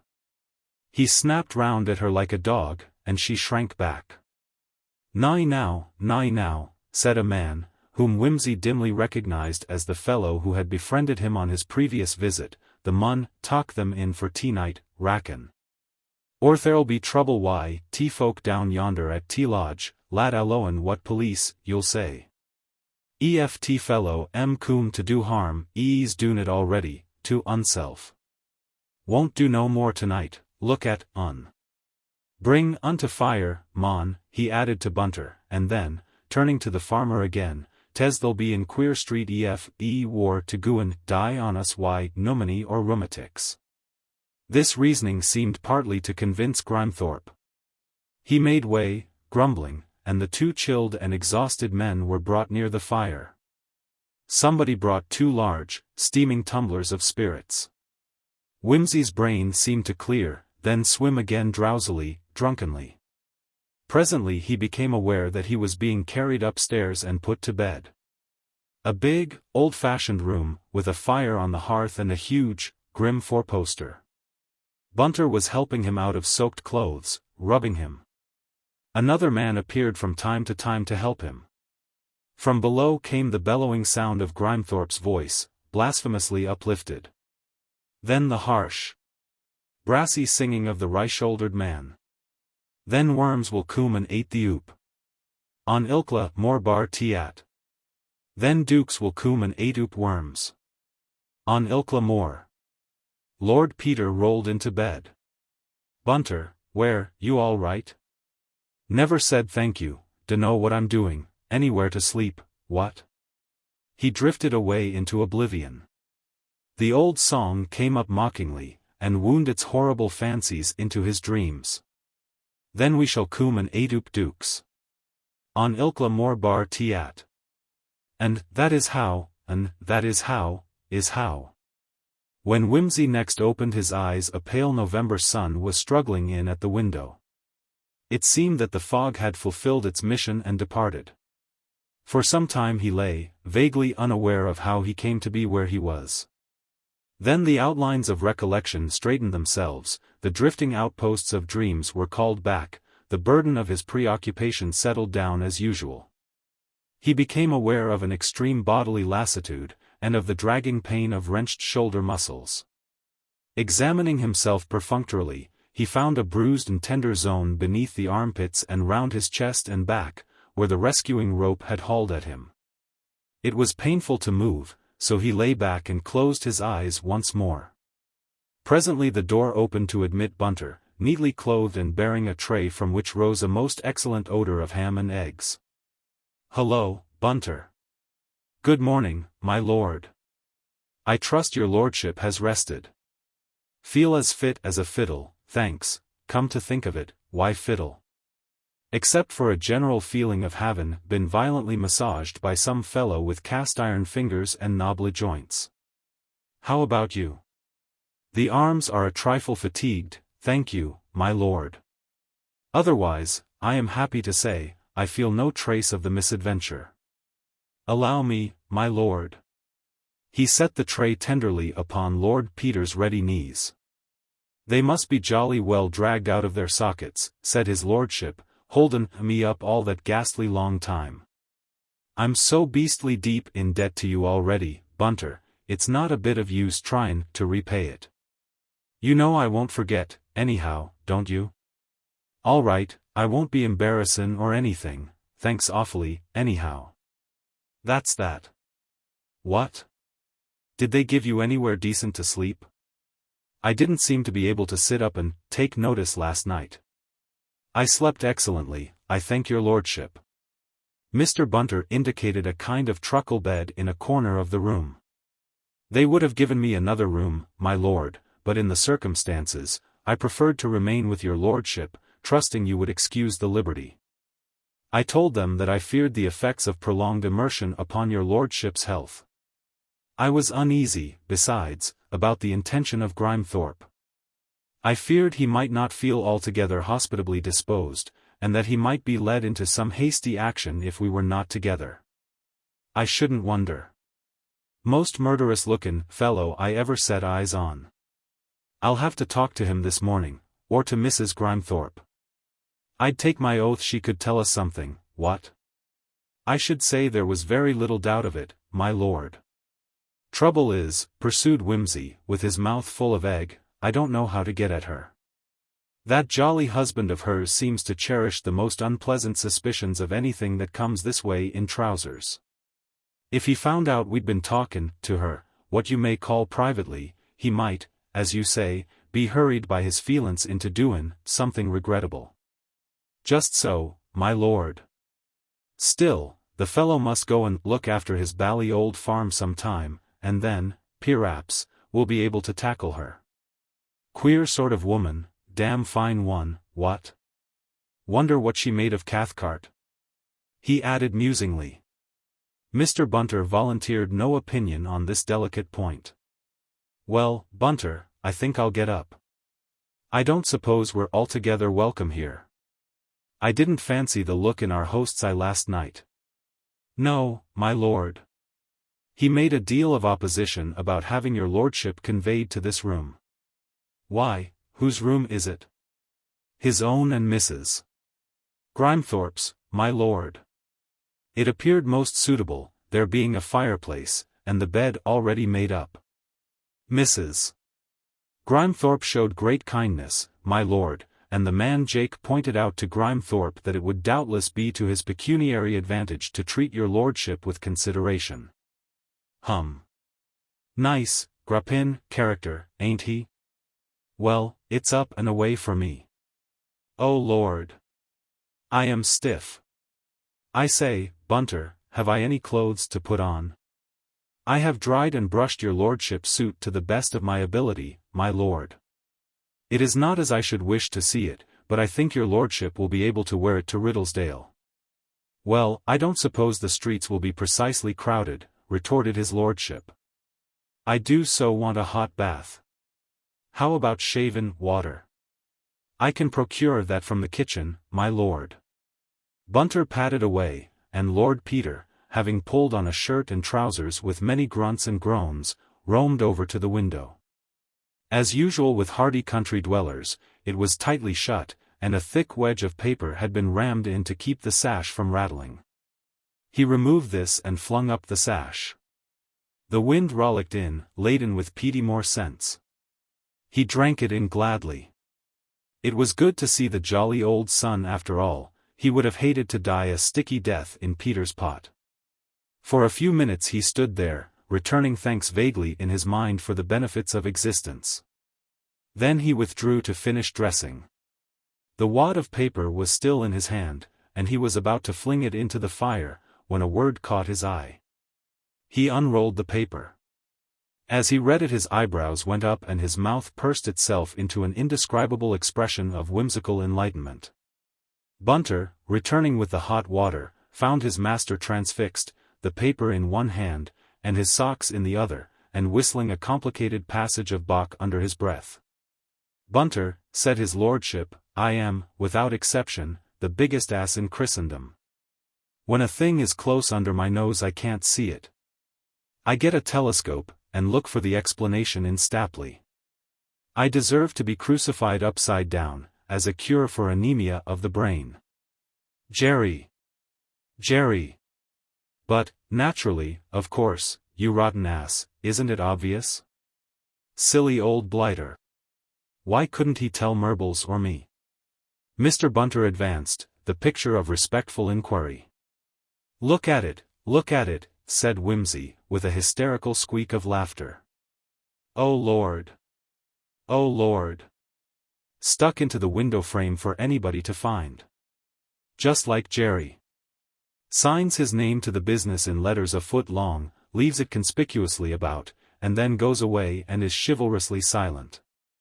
Mr. Bunter put the jug down upon the washstand in case of accident, and took the paper. It was the missing letter from Tommy Freeborn. No doubt about it. There it was, the evidence which established the truth of Denver's evidence. More, which established his alibi for the night of the 13th. Not Cathcart, Denver. Denver suggesting that the shooting party should return in October to Riddlesdale, where they had opened the grouse season in August. Denver sneaking hurriedly out at 11:30 to walk 2 miles across the fields on a night when Farmer Grimethorpe had gone to buy machinery. Denver carelessly plugging a rattling sash on a stormy night with an important letter bearing his title on it for all to see. Denver padding back at 3 in the morning like a homing tomcat, to fall over his guest's dead body by the conservatory. Denver, with his kind, stupid, English gentleman ideas about honor, going obstinately off to prison, rather than tell his solicitor where he had been.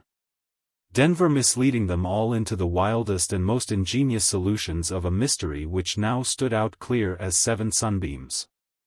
Denver, whose voice the woman had thought she recognized on the memorable day when she flung herself into the arms of his brother. Denver calmly setting in motion the enormous, creaking machinery of a trial by his noble peers in order to safeguard a woman's reputation. This very day, probably, a select committee of lords was sitting to inspect the journals of this house upon former trials of peers in criminal cases. In order to bring the Duke of Denver to a speedy trial, and to report to the House what they should think proper thereupon.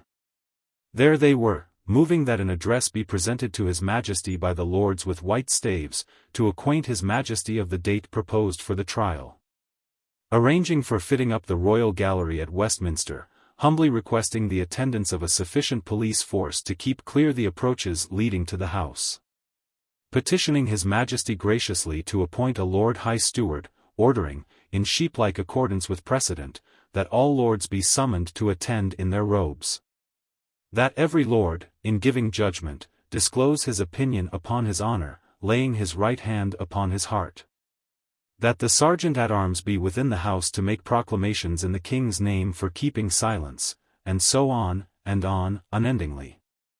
And there, jammed in the window sash, was the dirty little bit of paper which, discovered earlier, would have made the whole monstrous ceremonial unnecessary.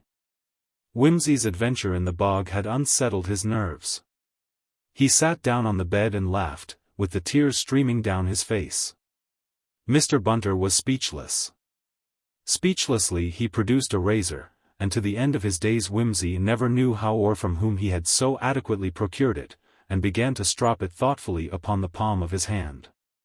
Presently Wimsey pulled himself together and staggered to the window for a little cooling draught of more air. As he did so, a loud hullabaloo smote his ear, and he perceived, in the courtyard below, Farmer Grimethorpe striding among his dogs. When they howled he struck at them with a whip, and they howled again. Suddenly he glanced up at the window, with an expression of such livid hatred that Wimsey stepped hurriedly back as though struck. While Bunter shaved him he was silent. The interview before Lord Peter was a delicate one, the situation, however one looked at it, unpleasant. He was under a considerable debt of gratitude to his hostess. On the other hand, Denver's position was such that minor considerations really had to go to the wall. His lordship had, nevertheless, never felt quite such a cad as he did while descending the staircase at Grider's Hole. In the big farm kitchen he found a stout country woman, stirring a pot of stew. He asked for Mr. Grimethorpe, and was told that he had gone out. "Can I speak to Mrs. Grimethorpe, please?" The woman looked doubtfully at him, wiped her hands on her apron, and, going into the scullery, shouted, "Mrs. Grimethorpe." A voice replied from somewhere outside. "Gentleman wants see the—" "Where is Mrs. Grimethorpe?" broke in Peter hurriedly. "I dairy, rec ken." "I'll go to her there," said Wimsey, stepping briskly out. He passed through a stone-paved scullery, and across a yard, in time to see Mrs. Grimethorpe emerging from a dark doorway opposite. Framed there, the cold sunlight just lighting upon her still, dead-white face and heavy, dark hair, she was more wonderful than ever. There was no trace of Yorkshire descent in the long, dark eyes and curled mouth.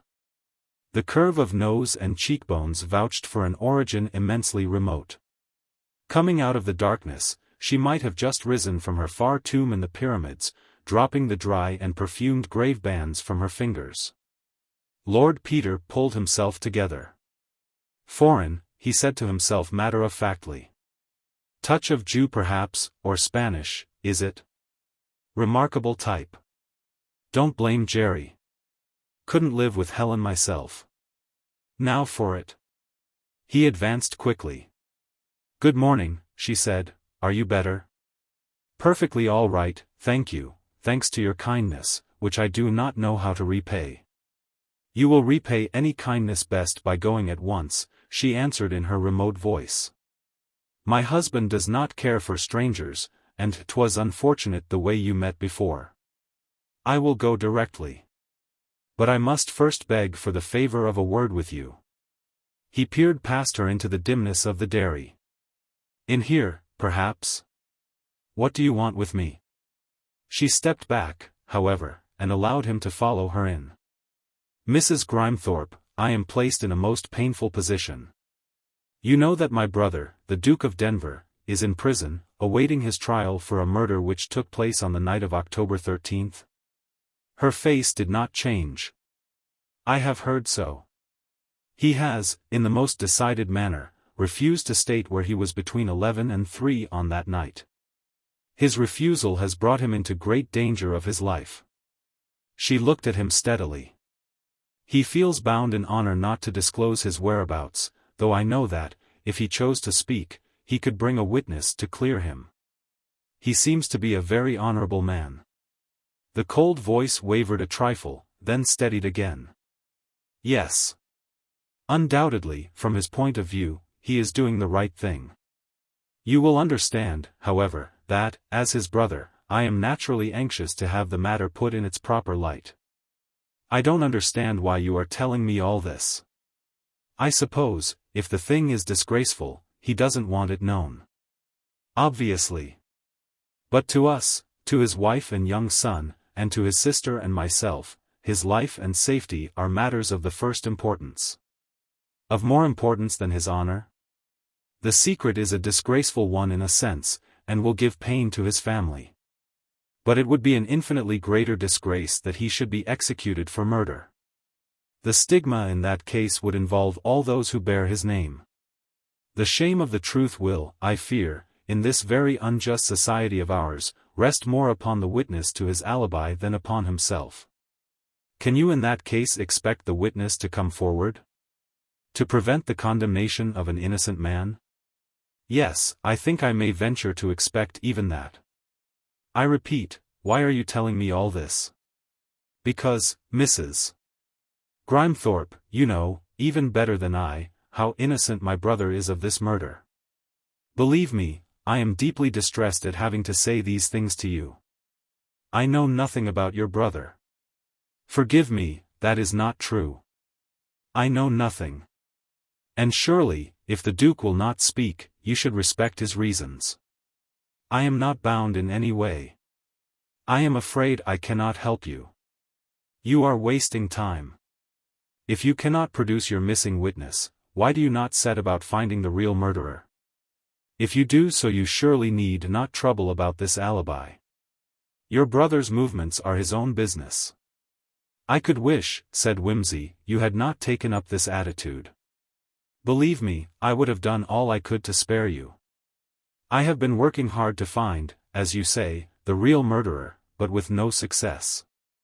The trial will probably take place at the end of the month."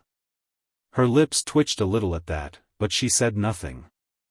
"I had hoped that with your help we might agree on some explanation, less than the truth, perhaps, but sufficient to clear my brother. As it is, I fear I shall have to produce the proof I hold, and let matters take their course."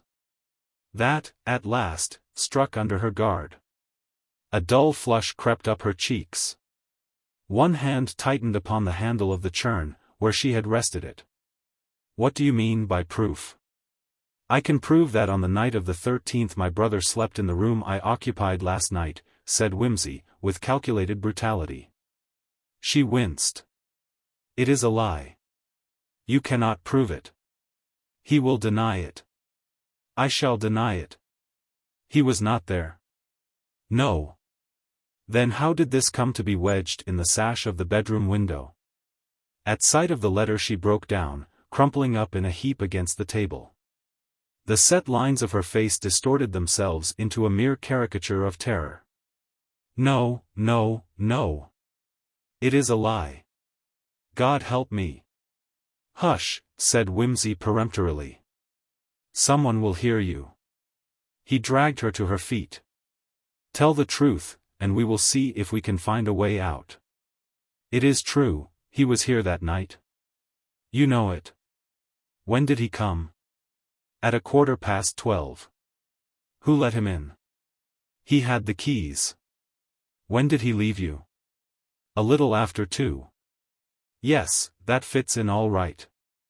3/4 of an hour to go and 3/4 to come back. He stuck this into the window, I suppose, to keep it from rattling?" "There was a high wind, I was nervous.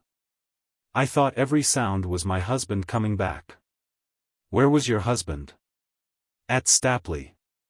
"Had he suspected this?" "Yes, for some time." "Since my brother was here in August?" "Yes." "But he could get no proof." "If he had had proof he would have killed me." "You have seen him." "He is a devil." Wimsey was silent. The woman glanced fearfully at his face and seemed to read some hope there, for she clutched him by the arm.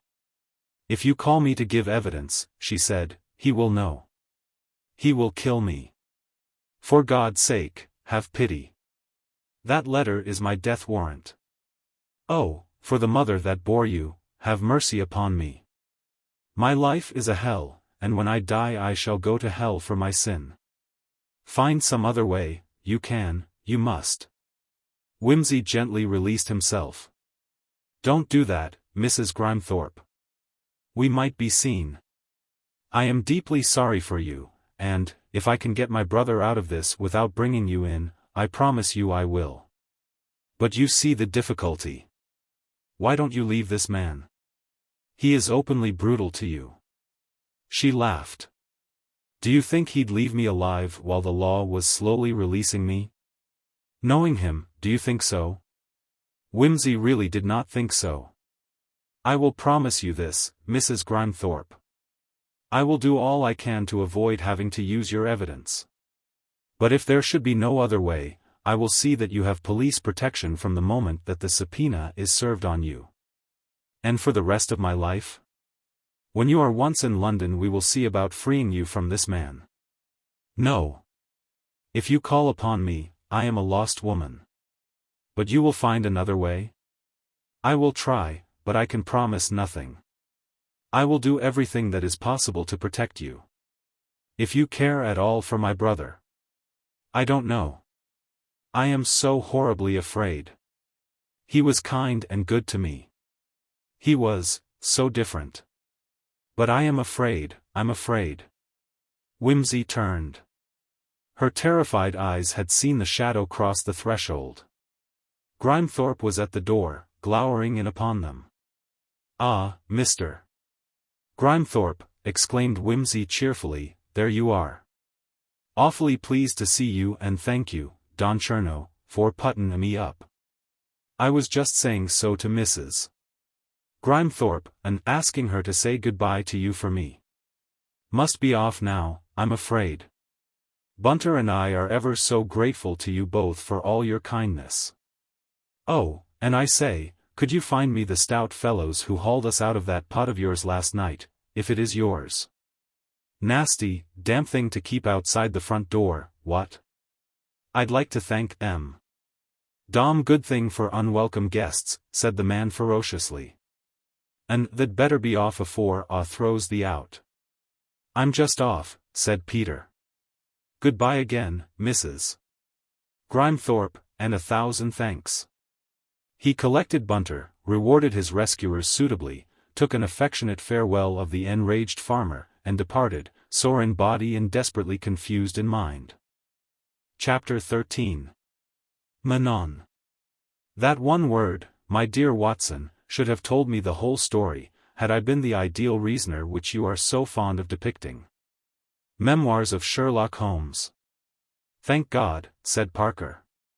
Well, that settles it. It does, and yet again, it doesn't, retorted Lord Peter. He leaned back against the fat silk cushion in the sofa corner meditatively. Of course, it's disagreeable having to give this woman away, said Parker sensibly and pleasantly, but these things have to be done. I know. It's all simply awfully nice and all that. And Jerry, who's got the poor woman into this mess, has to be considered first, I know. And if we don't restrain Grimethorpe quite successfully, and he cuts her throat for her, it'll be simply rippin' for Jerry to think of all his life. Jerry. I say, you know, what frightful idiots we were not to see the truth right off. I mean, of course, my sister-in-law is an awfully good woman, and all that, but Mrs. Grimethorpe, phew. I told you about the time she mistook me for Jerry. One crowded, split second of glorious all-overishness. I ought to have known then. Our voices are alike, of course, and she couldn't see in that dark kitchen. I don't believe there's an ounce of any feeling left in the woman except sheer terror, but, ye gods! What eyes and skin! Well, never mind. Some undeserving fellows have all the luck. Have you got any really good stories? No? Well, I'll tell you some, enlarge your mind and all that. Do you know the rhyme about the young man at the War Office? Mr. Parker endured 5 stories with commendable patience, and then suddenly broke down. Hooray, said Wimsey. Splendid man. I love to see you melt into a refined snigger from time to time. I'll spare you the really outrageous one about the young housewife and the traveler in bicycle pumps. You know, Charles, I really should like to know who did Cathcart in. Legally, it's enough to prove Jerry innocent, but, Mrs. Grimethorpe or no Mrs. Grimethorpe, it doesn't do us credit in a professional capacity. The father weakens, but the governor is firm. That is, as a brother I am satisfied, I may say light-hearted, but as a sleuth I am cast down, humiliated, thrown back upon myself, a lodge in a garden of cucumbers. Besides, of all defenses an alibi is the most awkward to establish, unless a number of independent and disinterested witnesses combine to make it thoroughly airtight. If Jerry sticks to his denial, the most they can be sure of is that either he or Mrs. Grimethorpe is being chivalrous. But you've got the letter. Yes. But how are we going to prove that it came that evening? The envelope is destroyed. Fleming remembers nothing about it. Jerry might have received it days earlier. Or it might be a complete fake. Who is to say that I didn't put it in the window myself and pretend to find it? After all, I'm hardly what you would call disinterested.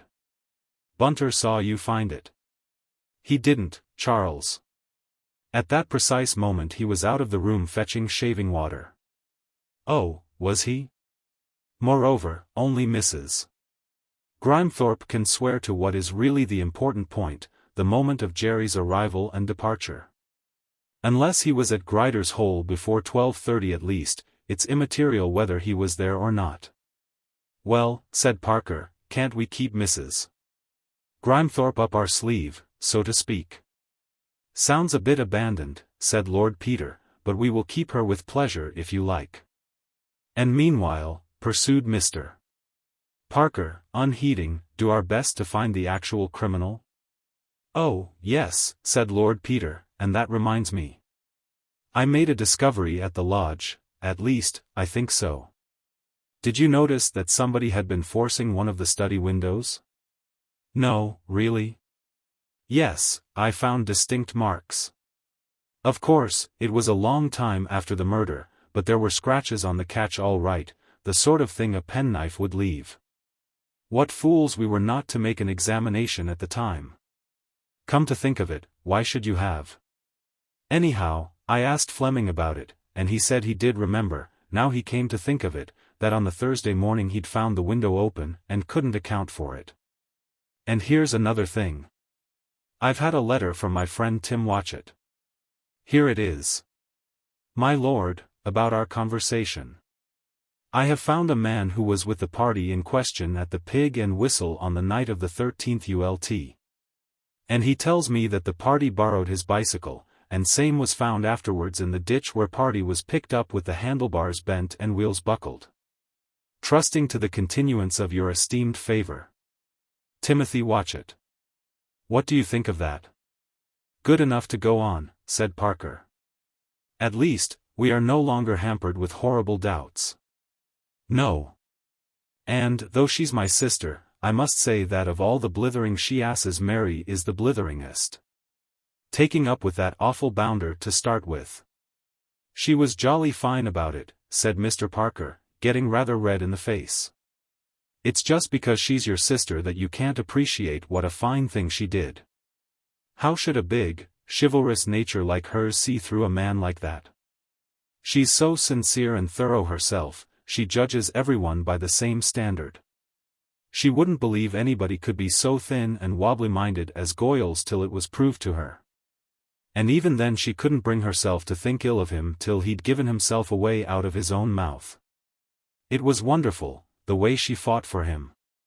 Think what it must have meant to such a splendid, straightforward woman to.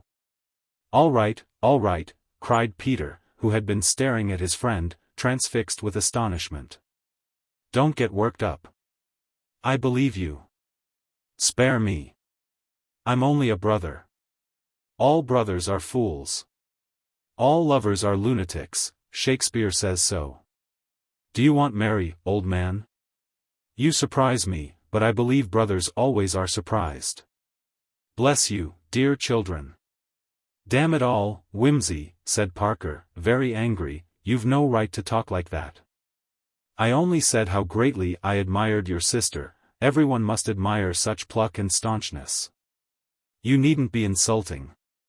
I know she's Lady Mary Wimsey and damnably rich, and I'm only a common police official with nothing a year and a pension to look forward to, but there's no need to sneer about it. I'm not sneering, retorted Peter indignantly. I can't imagine why anybody should want to marry my sister, but you're a friend of mine and a damn good sort, and you've my good word for what it's worth. Besides, dash it all, man.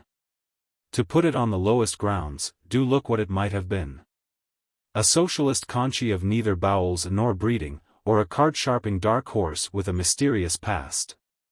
Mother and Jerry must have got to the point when they'd welcome a decent, God-fearing plumber, let alone a policeman. Only thing I'm afraid of is that Mary, havin' such beastly bad taste in blokes, won't know how to appreciate a really decent fellow like you, old son. Mr. Parker begged his friend's pardon for his unworthy suspicions, and they sat a little time in silence.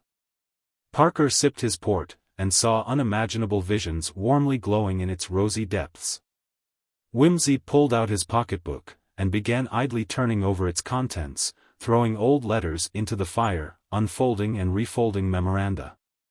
And reviewing a miscellaneous series of other people's visiting cards. He came at length to the slip of blotting paper from the study at Riddlesdale, to whose fragmentary markings he had since given scarcely a thought. Presently Mr. Parker, finishing his port and recalling his mind with an effort, remembered that he had been meaning to tell Peter something before the name of Lady Mary had driven all other thoughts out of his head. He turned to his host, open-mouthed for speech, but his remark never got beyond a preliminary click like that of a clock about to strike, for, even as he turned, Lord Peter brought his fist down on the little table with a bang that made the decanters ring, and cried out in the loud voice of complete and sudden enlightenment. "Manon Lescott." "Eh?" said Mr. Parker. "Boil my brains," said Lord Peter. "Boil 'em and mash 'em and serve 'em up with butter as a dish of turnips, for it's damn well all they're fit for.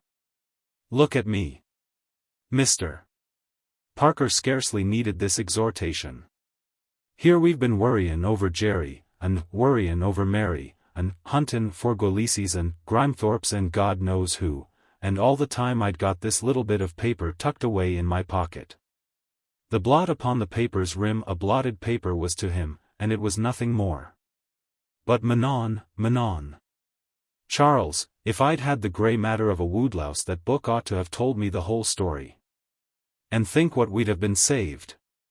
"I wish you wouldn't be so excited," said Parker. "I'm sure it's perfectly splendid for you to see your way so clearly, but I never read Manon Lescott, and you haven't shown me the blotting paper. And I haven't the foggiest idea what you've discovered." Lord Peter passed the relic over without comment. "I observe," said Parker, "that the paper is rather crumpled and dirty, and smells powerfully of tobacco and Russian leather, and deduce that you have been keeping it in your pocketbook." "No," said Wimsey incredulously. "And when you actually saw me take it out?" "Holmes, how do you do it?"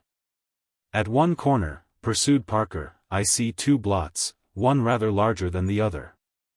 I think someone must have shaken a pen there." "Is there anything sinister about the blot?"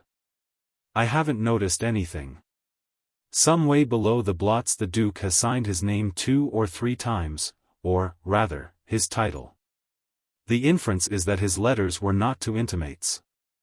The inference is justifiable, I fancy. Colonel Marchbanks has a neat signature." "He can hardly mean mischief," said Peter. "He signs his name like an honest man." "Proceed." "There's a sprawly message about 5 something of fine something.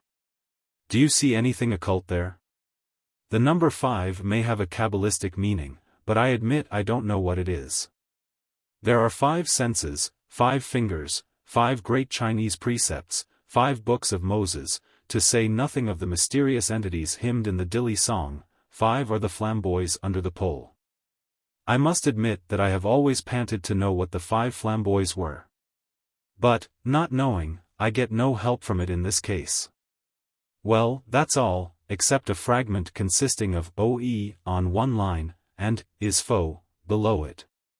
What do you make of that? Is found, I suppose. Do you? That seems the simplest interpretation. Or possibly, his foul. There seems to have been a sudden rush of ink to the pen just there. Do you think it is his foul? Was the Duke writing about Cathcart's foul play? Is that what you mean? No, I don't make that of it. Besides, I don't think it's Jerry's writing. Whose is it? I don't know, but I can guess. And it leads somewhere? It tells the whole story. Oh, cough it up, Wimsey. Even Dr. Watson would lose patience. Tut, tut. Try the line above. Well, there's only OE. Yes, well? Well, I don't know. Poet, poem, maneuver, Loeb edition, Citroën, it might be anything. Dunno about that.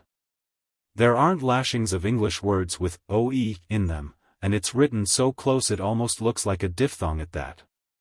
Perhaps it isn't an English word. Exactly, perhaps it isn't. Oh. Oh, I see. French? Ah, you're gettin' warm. Sir, ouvre, oaf, berf. No, no. You were nearer the first time. Sir, cur. Hold on a moment. Look at the scratch in front of that. Wait a bit. Sir. How about purser? I believe you're right. Purser look cur. Yes. Or purse ras le cœur. That's better. It seems to need another letter or two. And now your is found line. Foe. Who? I didn't say who, I said foe. I know you did. I said who? Who? Who's foe? Oh, is. By Jove, suis. Je suis foe. A la bonne heure. And I suggest that the next words are de douleur or something like it. They might be. Cautious beast. I say they are. Well, and suppose they are? It tells us everything. Nothing. Everything, I say. Think. This was written on the day Cathcart died. Now who in the house would be likely to write these words, purse ras le cœur, je suis faux de douleur? Take everybody. I know it isn't Jerry's fist, and he wouldn't use those expressions. Colonel or Mrs. Marchbanks? Not Pygmalion likely. Freddie? Couldn't write passionate letters in French to save his life. No, of course not. It would have to be either Cathcart or Lady Mary. Rot. It couldn't be Mary. Why not? Not unless she changed her sex, you know. Of course not. It would have to be je suis folle. Then Cathcart. Of course. He lived in France all his life. Consider his bankbook. Consider. Lord Wimsey, we've been blind. Yes. And listen. I was going to tell you. The Chouette write me that they've traced one of Cathcart's banknotes. Where to? To a Mr. Francois who owns a lot of house property near the Etoile. And lets it out in apartments. No doubt. When's the next train? Bunter. My lord. Mr. Bunter hurried to the door at the call. The next boat train for Paris? 8:20, my lord, from Waterloo. We're going by it. How long? 20 minutes, my lord. Pack my toothbrush and call a taxi. Certainly, my lord. But, Wimsey, what light does it throw on Cathcart's murder? Did this woman? I've no time, said Wimsey hurriedly. But I'll be back in a day or two. Meanwhile. He hunted hastily in the bookshelf. Read this. He flung the book at his friend and plunged into his bedroom. At 11 o'clock, as a gap of dirty water disfigured with oil and bits of paper widened between the Normannia and the quay. While hardened passengers fortified their sea stomachs with cold ham and pickles, and the more nervous studied the body jackets in their cabins. While the harbor lights winked and swam right and left, and Lord Peter scraped acquaintance with a second-rate cinema actor in the bar, Charles Parker sat, with a puzzled frown, before the fire at 110 Piccadilly, making his first acquaintance with the delicate masterpiece of the Abbé Prévost. Chapter 14. The edge of the axe towards him. Scene I, Westminster Hall. Enter as to the Parliament, Bolingbroke, Aumerle, Northumberland, Percy, Fitzwater, Surrey, the Bishop of Carlisle, the Abbot of Westminster, and another lord, herald, officers, and Bagot. Bolingbroke. Call forth Bagot. Now, Bagot, freely speak thy mind. What thou dost know of noble Gloucester's death. Who wrought it with the king, and who performed the bloody office of his timeless end. Bagot. Then set before my face the Lord Aumerle. King Richard II. The historic trial of the Duke of Denver for murder opened as soon as Parliament reassembled after the Christmas vacation. The papers had leaderettes on, trial by his peers, by a woman barrister, and, the privilege of peers, should it be abolished, by a student of history. The Evening Banner got into trouble for contempt by publishing an article entitled, The Silken Rope, by an antiquarian, which was deemed to be prejudicial. And the Daily Trumpet, the labor organ, inquired sarcastically why, when a peer was tried. The fun of seeing the show should be reserved to the few influential persons who could wangle tickets for the Royal Gallery. Mr. Murbles and Detective Inspector Parker, in close consultation, went about with preoccupied faces, while Sir Impey Biggs retired into a complete eclipse for 3 days, revolved about by Mr. Glibbery, K.C., Mr. Brownrigg Fortescue, K.C., and a number of lesser satellites. The schemes of the defense were kept dark indeed, the more so that they found themselves on the eve of the struggle deprived of their principal witness, and wholly ignorant whether or not he would be forthcoming with his testimony. Lord Peter had returned from Paris at the end of 4 days, and had burst in like a cyclone at Great Ormond Street. "I've got it," he said, "but it's touch and go. Listen." For an hour Parker had listened, feverishly taking notes. "You can work on that," said Wimsey. "Tell Murbles I'm off." His next appearance was at the American Embassy. The ambassador, however, was not there, having received a royal mandate to dine. Wimsey damned the dinner, abandoned the polite, horn-rimmed secretaries, and leapt back into his taxi with a demand to be driven to Buckingham Palace. Here a great deal of insistence with scandalized officials produced first a higher official, then a very high official, and, finally, the American ambassador and a royal personage while the meat was yet in their mouths.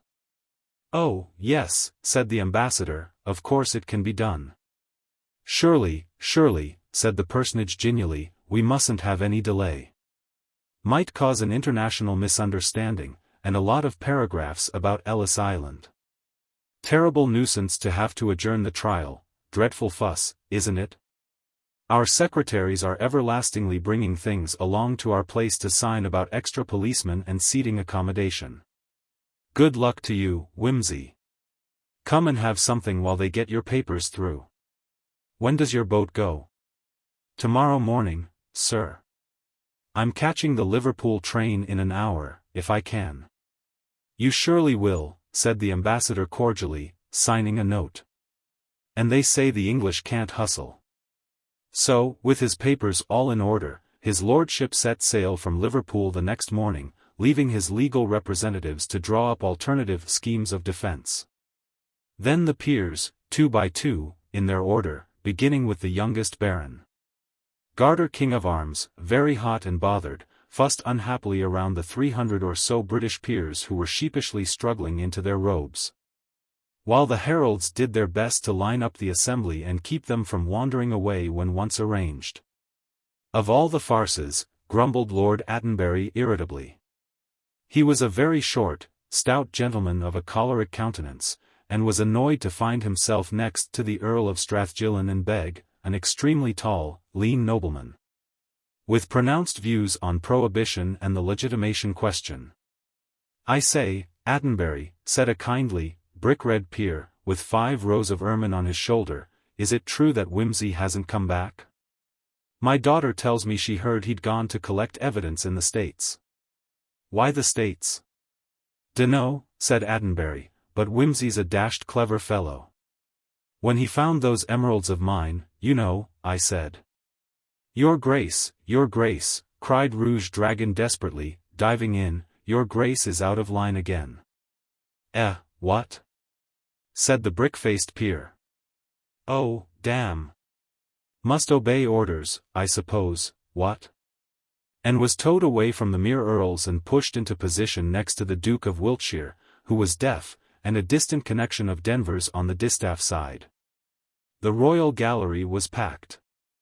In the seats reserved below the bar for peeresses sat the Dowager Duchess of Denver, beautifully dressed and defiant. She suffered much from the adjacent presence of her daughter-in-law, whose misfortune it was to become disagreeable when she was unhappy, perhaps the heaviest curse that can be laid on man, who is born to sorrow. Behind the imposing array of counsel in full-bottomed wigs in the body of the hall were seats reserved for witnesses, and here Mr. Bunter was accommodated, to be called if the defense should find it necessary to establish the alibi, the majority of the witnesses being pent up in the king's robing room, gnawing their fingers and glaring at one another. On either side, above the bar, were the benches for the peers, each in his own right a judge both of fact and law, while on the high dais the great chair of state stood ready for the Lord High Steward. The reporters at their little table were beginning to fidget and look at their watches. Muffled by the walls and the buzz of talk, Big Ben dropped 11 slow notes into the suspense. A door opened. The reporters started to their feet, counsel rose, everybody rose. The Dowager Duchess whispered irrepressibly to her neighbor that it reminded her of the voice that breathed o'er Eden. And the procession streamed slowly in, lit by a shaft of wintry sunshine from the tall windows. The proceedings were opened by a proclamation of silence from the sergeant-at-arms, after which the clerk of the crown in chancery, kneeling at the foot of the throne, presented the commission under the great seal to the Lord High Steward 5, who, finding no use for it, returned it with great solemnity to the clerk of the crown. The latter accordingly proceeded to read it at dismal and wearisome length, affording the assembly an opportunity of judging just how bad the acoustics of the chamber were. The sergeant-at-arms retorted with great emphasis, "God save the king," whereupon Garter King of Arms and the gentleman usher of the Black Rod, kneeling again, handed the Lord High Steward his staff of office. "So picturesque, isn't it?" said the Dowager, "quite high church, you know." The certiorari in return followed in a long, sonorous rigmarole, which, starting with George V by the grace of God, called upon all the justices and judges of the Old Bailey, enumerated the Lord Mayor of London, the Recorder, and a quantity of assorted aldermen and justices, skipped back to our Lord the King, roamed about the city of London. Counties of London and Middlesex, Essex, Kent, and Surrey, mentioned our late sovereign Lord King William IV. Branched off to the Local Government Act 1888, lost its way in a list of all treasons, murders, felonies, and misdemeanors by whomsoever and in what manner soever done, committed or perpetrated and by whom or to whom, when, how and after what manner and of all other articles and circumstances concerning the premises and every one of them and any of them in any manner whatsoever, and at last, triumphantly, after reciting the names of the whole grand jury, came to the presentation of the indictment with a sudden, brutal brevity. The jurors for our Lord the King upon their oaths present that the most noble and puissant Prince Gerald Christian Wimsey, Viscount St. George, Duke of Denver, a peer of the United Kingdom of Great Britain and Ireland, on the 13th day of October in the year of our Lord 1920, in the parish of Riddlesdale in the county of Yorkshire did kill and murder Denis Cathcart. After which, Proclamation 6 was made by the Sergeant-at-Arms for the Gentleman Usher of the Black Rod to call in Gerald Christian Wimsey, Viscount St. George, Duke of Denver, to appear at the bar to answer his indictment, who, being come to the bar, kneeled until the Lord High Steward acquainted him that he might rise. The Duke of Denver looked very small and pink and lonely in his blue serge suit, the only head uncovered among all his peers. But he was not without a certain dignity as he was conducted to the stool placed within the bar, which is deemed appropriate to noble prisoners. And he listened to the Lord High Steward's rehearsal of the charge with a simple gravity which became him very well. Then the said Duke of Denver was arraigned by the Clerk of the Parliaments in the usual manner and asked whether he was guilty or not guilty, to which he pleaded not guilty. Whereupon Sir Wigmore Wrinching, the Attorney General, rose to open the case for the Crown. After the usual preliminaries to the effect that the case was a very painful one and the occasion a very solemn one, Sir Wigmore proceeded to unfold the story from the beginning, the quarrel, the shot at 3 a.m., the pistol, the finding of the body, the disappearance of the letter, and the rest of the familiar tale. He hinted, moreover, that evidence would be called to show that the quarrel between Denver and Cathcart had motives other than those alleged by the prisoner, and that the latter would turn out to have had good reason to fear exposure at Cathcart's hands. At which point the accused was observed to glance uneasily at his solicitor. The exposition took only a short time, and Sir Wigmore proceeded to call witnesses. The prosecution being unable to call the Duke of Denver, the first important witness was Lady Mary Wimsey. After telling about her relations with the murdered man, and describing the quarrel, at 3 o'clock, she proceeded, "I got up and went downstairs. In consequence of what did you do so? Inquired Sir Wigmore, looking round the court with the air of a man about to produce his great effect. In consequence of an appointment I had made to meet a friend. All the reporters looked up suddenly, like dogs expecting a piece of biscuit. And Sir Wigmore started so violently that he knocked his brief over upon the head of the clerk to the House of Lords sitting below him. Indeed. Now, witness, remember you are on your oath, and be very careful. What was it caused you to wake at 3 o'clock? I was not asleep. I was waiting for my appointment. And while you were waiting, did you hear anything? Nothing at all. Now, Lady Mary, I have here your deposition sworn before the coroner. I will read it to you. Please listen very carefully. You say, at 3 o'clock I was wakened by a shot. I thought it might be poachers. It sounded very loud, close to the house. I went down to find out what it was. Do you remember making that statement? Yes, but it was not true. Not true? No. In the face of that statement, you still say that you heard nothing at 3 o'clock? I heard nothing at all. I went down because I had an appointment. My lords, said Sir Wigmore, with a very red face. I must ask leave to treat this witness as a hostile witness. Sir Wigmore's fiercest onslaught, however, produced no effect, except a reiteration of the statement that no shot had been heard at any time. With regard to the finding of the body, Lady Mary explained that when she said, "Oh, God, Gerald, you've killed him," she was under the impression that the body was that of the friend who had made the appointment. Here a fierce wrangle ensued as to whether the story of the appointment was relevant. The Lords decided that on the whole it was relevant. And the entire Goyles story came out, together with the intimation that Mr. Goyles was in court and could be produced. Eventually, with a loud snort, Sir Wigmore Wrinching gave up the witness to Sir Impey Biggs, who, rising suavely and looking extremely handsome, brought back the discussion to a point long previous. Forgive the nature of the question, said Sir Impey, bowing blandly, but will you tell us whether, in your opinion, the late Captain Cathcart was deeply in love with you? No, I am sure he was not, it was an arrangement for our mutual convenience. From your knowledge of his character, do you suppose he was capable of a very deep affection? I think he might have been, for the right woman. I should say he had a very passionate nature. Thank you.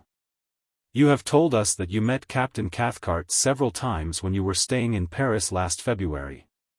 Do you remember going with him to a jeweller's, Monsieur Briquet's in the Rue de la Paix? I may have done, I cannot exactly remember. The date to which I should like to draw your attention is the 6th. I could not say. Do you recognize this trinket? Here the green-eyed cat was handed to witness. No, I have never seen it before. Did Captain Cathcart ever give you one like it? Never. Did you ever possess such a jewel? I am quite positive I never did. My lords, I put in this diamond and platinum cat. Thank you, Lady Mary. James Fleming, being questioned closely as to the delivery of the post, continued to be vague and forgetful, leaving the court, on the whole, with the impression that no letter had ever been delivered to the Duke. Sir Wigmore, whose opening speech had contained sinister allusions to an attempt to blacken the character of the victim, smiled disagreeably, and handed the witness over to Sir Impey. The latter contented himself with extracting an admission that witness could not swear positively one way or the other, and passed on immediately to another point. Do you recollect whether any letters came by the same post for any of the other members of the party? Yes, I took 3 or 4 into the billiard room. Can you say to whom they were addressed? There were several for Colonel Marchbanks and one for Captain Cathcart. Did Captain Cathcart open his letter there and then? I couldn't say, sir. I left the room immediately to take his Grace's letters to the study. Now will you tell us how the letters are collected for the post in the morning at the lodge? They are put into the post bag, which is locked. His Grace keeps one key and the post office has the other. The letters are put in through a slit in the top. On the morning after Captain Cathcart's death were the letters taken to the post as usual? Yes, sir. By whom? I took the bag down myself, sir. Had you an opportunity of seeing what letters were in it? I saw there was 2 or 3 when the postmistress took M out of the bag, but I couldn't say who they was addressed to or anything of that. Thank you. Sir Wigmore Wrinching here bounced up like a very irritable jack-in-the-box. Is this the first time you have mentioned this letter which you say you delivered to Captain Cathcart on the night of his murder? My lords, cried Sir Impey. I protest against this language. We have as yet had no proof that any murder was committed. This was the first indication of the line of defense which Sir Impey proposed to take, and caused a little rustle of excitement. My lords, went on counsel, replying to a question of the Lord High Steward, I submit that so far there has been no attempt to prove murder, and that until the prosecution have established the murder, such a word cannot properly be put into the mouth of a witness. Perhaps, Sir Wigmore, it would be better to use some other word. It makes no difference to our case, my lord, I bow to your lordship's decision. Heaven knows that I would not seek, even by the lightest or most trivial word, to hamper the defense on so serious a charge. My lords, interjected Sir Impey, if the learned Attorney General considers the word murder to be a triviality, it would be interesting to know to what words he does attach importance. The learned Attorney General has agreed to substitute another word, said the Lord High Steward soothingly, and nodding to Sir Wigmore to proceed. Sir Impey, having achieved his purpose of robbing the Attorney General's onslaught on the witness of some of its original impetus, sat down, and Sir Wigmore repeated his question. I mentioned it first to Mr. Murbles about 3 weeks ago. Mr. Murbles is the solicitor for the accused, I believe. Yes, sir. And how was it, inquired Sir Wigmore ferociously, settling his pince-nez on his rather prominent nose, and glowering at the witness, that you did not mention this letter at the inquest or at the earlier proceedings in the case? I wasn't asked about it, sir. What made you suddenly decide to go and tell Mr. Murbles about it? He asked me, sir. Oh, he asked you. And you conveniently remembered it when it was suggested to you? No, sir. I remembered it all the time. That is to say, I hadn't given any special thought to it, sir. Oh, you remembered it all the time, though you hadn't given any thought to it. Now I put it to you that you had not remembered about it at all till it was suggested to you by Mr. Murbles. Mr. Murbles didn't suggest nothing, sir. He asked me whether any other letters came by that post, and then I remembered it. Exactly. When it was suggested to you, you remembered it, and not before. No, sir. That is, if I'd been asked before I should have remembered it and mentioned it, but, not being asked, I didn't think it would be of any importance, sir.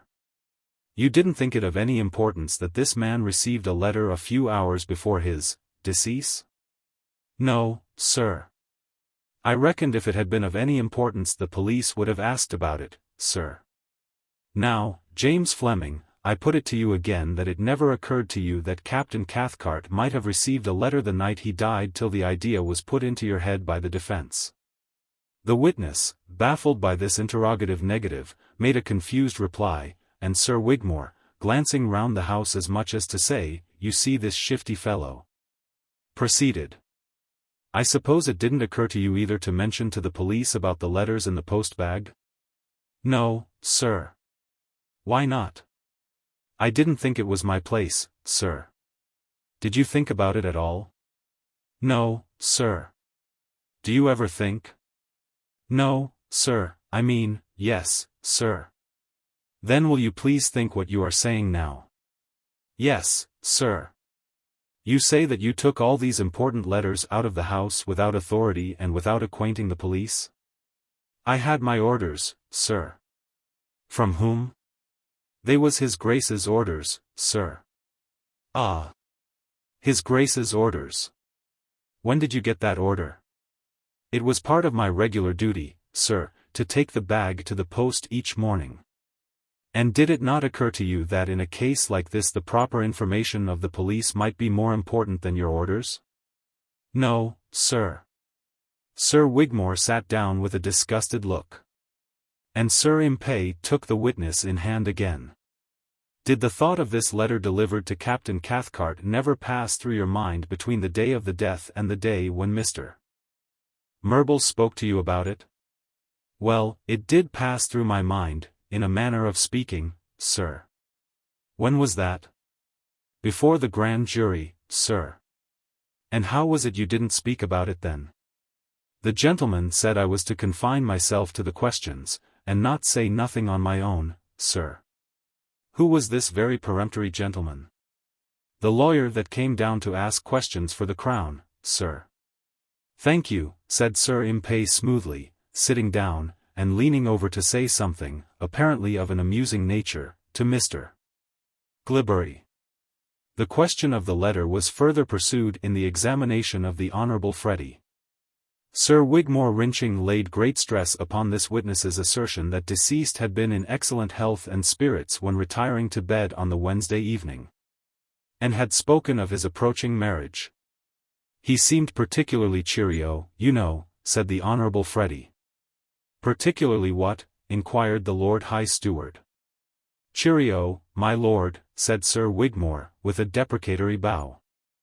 I do not know whether that is a dictionary word, said his lordship, entering it upon his notes with meticulous exactness, but I take it to be synonymous with cheerful. The Honourable Freddy, appealed to, said he thought he meant more than just cheerful, more merry and bright, you know. May we take it that he was in exceptionally lively spirits, suggested counsel. Take it in any spirit you like, muttered the witness, adding, more happily, take a peg of John Begg. The deceased was particularly lively and merry when he went to bed, said Sir Wigmore, frowning horribly, and looking forward to his marriage in the near future. Would that be a fair statement of his condition? The Honourable Freddy agreed to this. Sir Impey did not cross-examine as to witness's account of the quarrel, but went straight to his point. Do you recollect anything about the letters that were brought in the night of the death? Yes, I had one from my aunt. The Colonel had some, I fancy, and there was one for Cathcart. Did Captain Cathcart read his letter there and then? No, I'm sure he didn't. You see, I opened mine, and then I saw he was shoving his away in his pocket, and I thought. Never mind what you thought, said Sir Impey. What did you do? I said, excuse me, you don't mind, do you? And he said, not at all, but he didn't read his. And I remember thinking. We can't have that, you know, said the Lord High Steward. But that's why I'm so sure he didn't open it, said the Honourable Freddy, hurt. You see, I said to myself at the time what a secretive fellow he was, and that's how I know. Sir Wigmore, who had bounced up with his mouth open, sat down again. Thank you, Mr. Arbuthnot, said Sir Impey, smiling. Colonel and Mrs.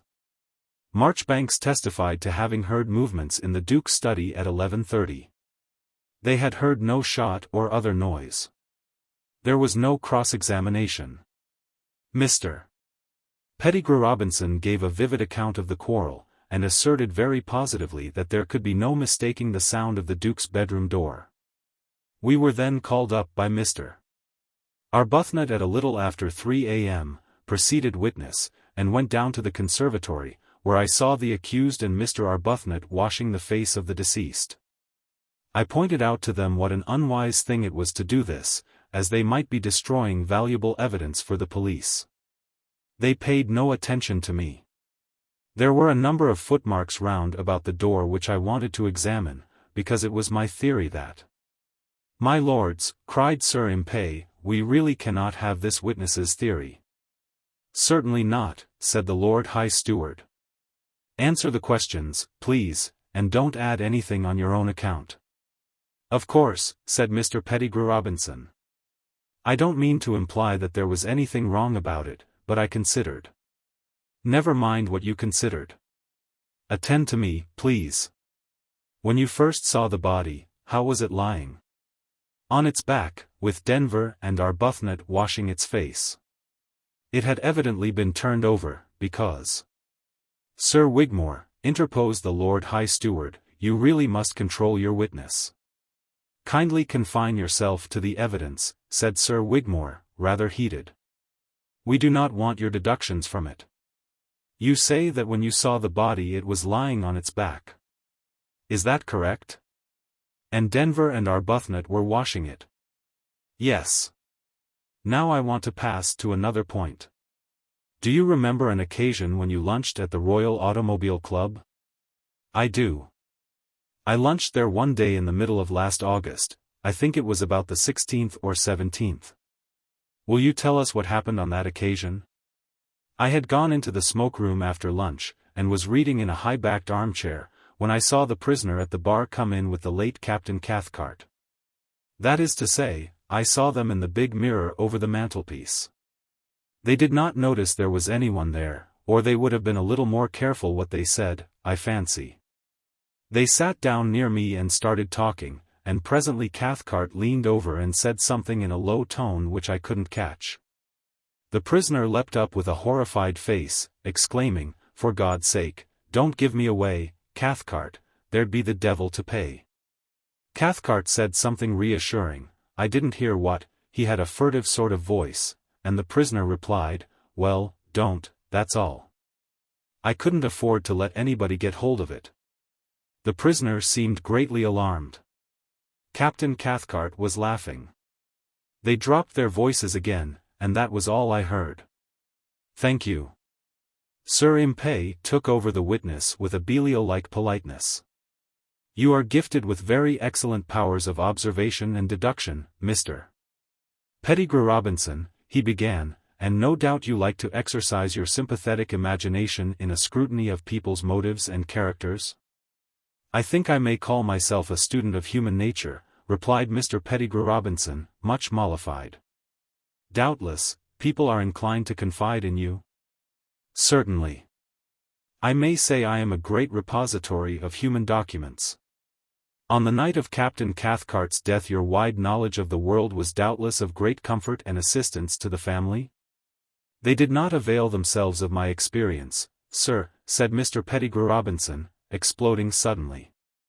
I was ignored completely. If only my advice had been taken at the time. Thank you, said Sir Impey, cutting short an impatient exclamation from the Attorney General. Who thereupon rose and demanded. If Captain Cathcart had had any secret or trouble of any kind in his life, you would have expected him to tell you about it? From any right-minded young man I might certainly have expected it, said Mr. Pettigrew Robinson blusteringly, but Captain Cathcart was disagreeably secretive. On the only occasion when I showed a friendly interest in his affairs he was very rude indeed. He called me. That'll do, interposed Sir Wigmore hastily, the answer to the question not having turned out as he expected. What the deceased called you is immaterial. Mr. Pettigrew Robinson retired, leaving behind him the impression of a man with a grudge, an impression which seemed to please Mr. Glibbery and Mr. Brownrigg Fortescue extremely, for they chuckled continuously through the evidence of the next two witnesses. Mrs. Pettigrew Robinson had little to add to her previous evidence at the inquest. Miss Cathcart was asked by Sir Impey about Cathcart's parentage, and explained, with deep disapproval in her voice, that her brother, when an all too experienced and middle-aged man of the world, had nevertheless been entangled by an Italian singer of 19, who had contrived to make him marry her. 18 years later both parents had died. No wonder, said Miss Cathcart, with the rackety life they led, and the boy had been left to her care. She explained how Denis had always chafed at her influence, gone about with men she disapproved of, and eventually gone to Paris to make a diplomatic career for himself. Since which time she had hardly seen him. An interesting point was raised in the cross-examination of Inspector Crakes.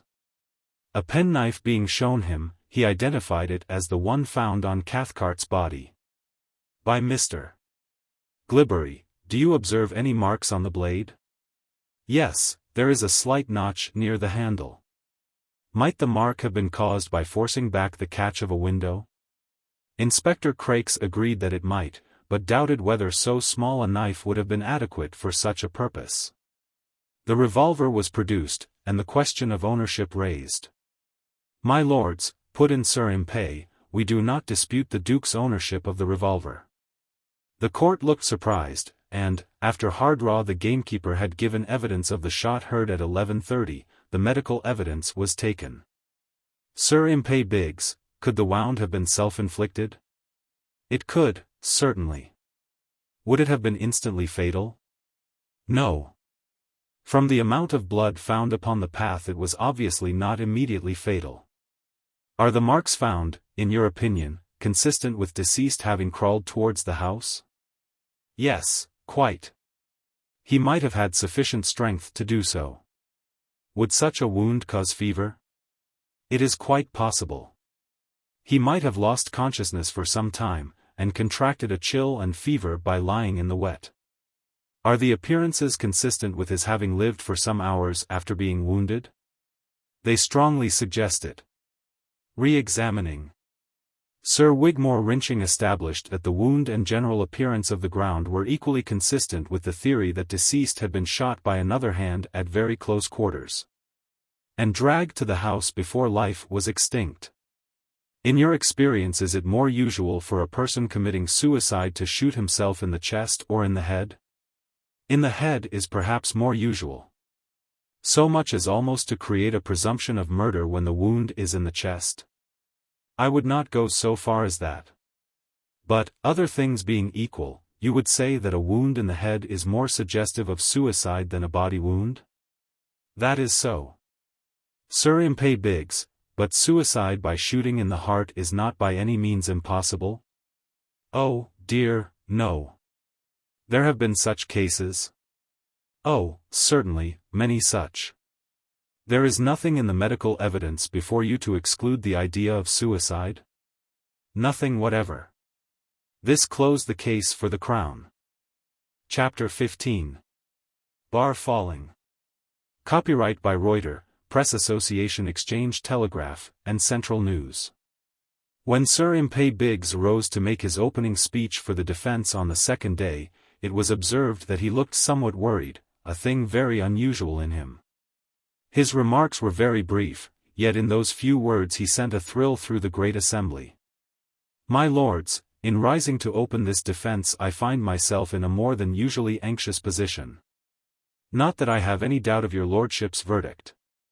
Never perhaps has it been possible so clearly to prove the innocence of any accused person as in the case of my noble client. But I will explain to your lordships at once that I may be obliged to ask for an adjournment, since we are at present without an important witness and a decisive piece of evidence. My lords, I hold here in my hand a cablegram from this witness. I will tell you his name. It is Lord Peter Wimsey, the brother of the accused. It was handed in yesterday at New York. I will read it to you. He says, evidence secured. Leaving tonight with Air Pilot Grant. Sworn copy and depositions follow by SS Lucarnia in case accident. Hope arrive Thursday. My lords, at this moment this all-important witness is cleaving the air high above the wide Atlantic. In this wintry weather he is braving a peril which would appall any heart but his own and that of the world-famous aviator whose help he has enlisted. So that no moment may be lost in freeing his noble brother from this terrible charge. My lords, the barometer is falling. An immense hush, like the stillness of a black frost, had fallen over the glittering benches. The lords in their scarlet and ermine, the peeresses in their rich furs, counsel in their full-bottomed wigs and billowing gowns, the Lord High Steward upon his high seat. The ushers and the heralds and the gaudy kings of arms, rested rigid in their places. Only the prisoner looked across at his counsel and back to the Lord High Steward in a kind of bewilderment. And the reporters scribbled wildly and desperately stop-press announcements, lurid headlines, picturesque epithets, and alarming weather predictions. To halt hurrying London on its way, Pier's son flies Atlantic. Brother's devotion, will Wimsey be in time? Riddlesdale murder charge, amazing development. This was news. A million tape machines ticked it out in offices and clubs, where clerks and messenger boys gloated over it and laid wagers on the result. The thousands of monster printing presses sucked it in, boiled it into lead, champed it into slugs, engulfed it in their huge maws, digested it to paper, and flapped it forth again with clutching talons. And a blue-nosed, ragged veteran of Vimy Ridge, who had once assisted to dig Major Wimsey out of a shell-hole, muttered, "God 'elp 'im, 'e's a real decent little blighter," as he tucked his newspapers into the iron grill of a tree in Kingsway and displayed his placard to the best advantage. After a brief statement that he intended, not merely to prove his noble client's innocence but, as a work of supererogation, to make clear every detail of the tragedy, Sir Impey Biggs proceeded without further delay to call his witnesses. Among the first was Mr. Goyles, who testified that he had found Cathcart already dead at 3 a.m., with his head close to the water trough which stood near the well. Ellen, the maidservant, next confirmed James Fleming's evidence with regard to the post-bag, and explained how she changed the blotting paper in the study every day. The evidence of Detective Inspector Parker aroused more interest and some bewilderment. His description of the discovery of the green-eyed cat was eagerly listened to. He also gave a minute account of the footprints and marks of dragging, especially the imprint of a hand in the flower bed. The piece of blotting paper was then produced, and photographs of it circulated among the peers. A long discussion ensued on both these points, Sir Impey Biggs endeavouring to show that the imprint on the flower bed was such as would have been caused by a man endeavouring to lift himself from a prone position, Sir Wigmore Wrinching doing his best to force an admission that it might have been made by deceased in trying to prevent himself from being dragged along. The position of the fingers being towards the house appears, does it not, to negative the suggestion of dragging, suggested Sir Impey. Sir Wigmore, however, put it to the witness that the wounded man might have been dragged head foremost. "If, now," said Sir Wigmore, "I were to drag you by the coat collar, my lords will grasp my contention. It appears," observed the Lord High Steward, "to be a case for solvitur ambulando." Laughter. I suggest that when the House rises for lunch, some of us should make the experiment, choosing a member of similar height and weight to the deceased. All the noble lords looked round at one another to see which unfortunate might be chosen for the part. Inspector Parker then mentioned the marks of forcing on the study window. "In your opinion, could the catch have been forced back by the knife found on the body of the deceased?" "I know it could, for I made the experiment myself with a knife of exactly similar pattern." After this the message on the blotting paper was read backwards and forwards and interpreted in every possible way. The defense insisting that the language was French and the words, "Je suis faux de douleur," the prosecution scouting the suggestion as far-fetched, and offering an English interpretation, such as, "is found," or, "his foul." A handwriting expert was then called, who compared the handwriting with that of an authentic letter of Cathcart's, and was subsequently severely handled by the prosecution. These knotty points being left for the consideration of the noble lords, the defence then called a tedious series of witnesses, the manager of Cox's and Monsieur Turgot of the Credit Lyonnais, who went with much detail into Cathcart's financial affairs, the concierge and Madame Leblanc from the Rue St. Honoré.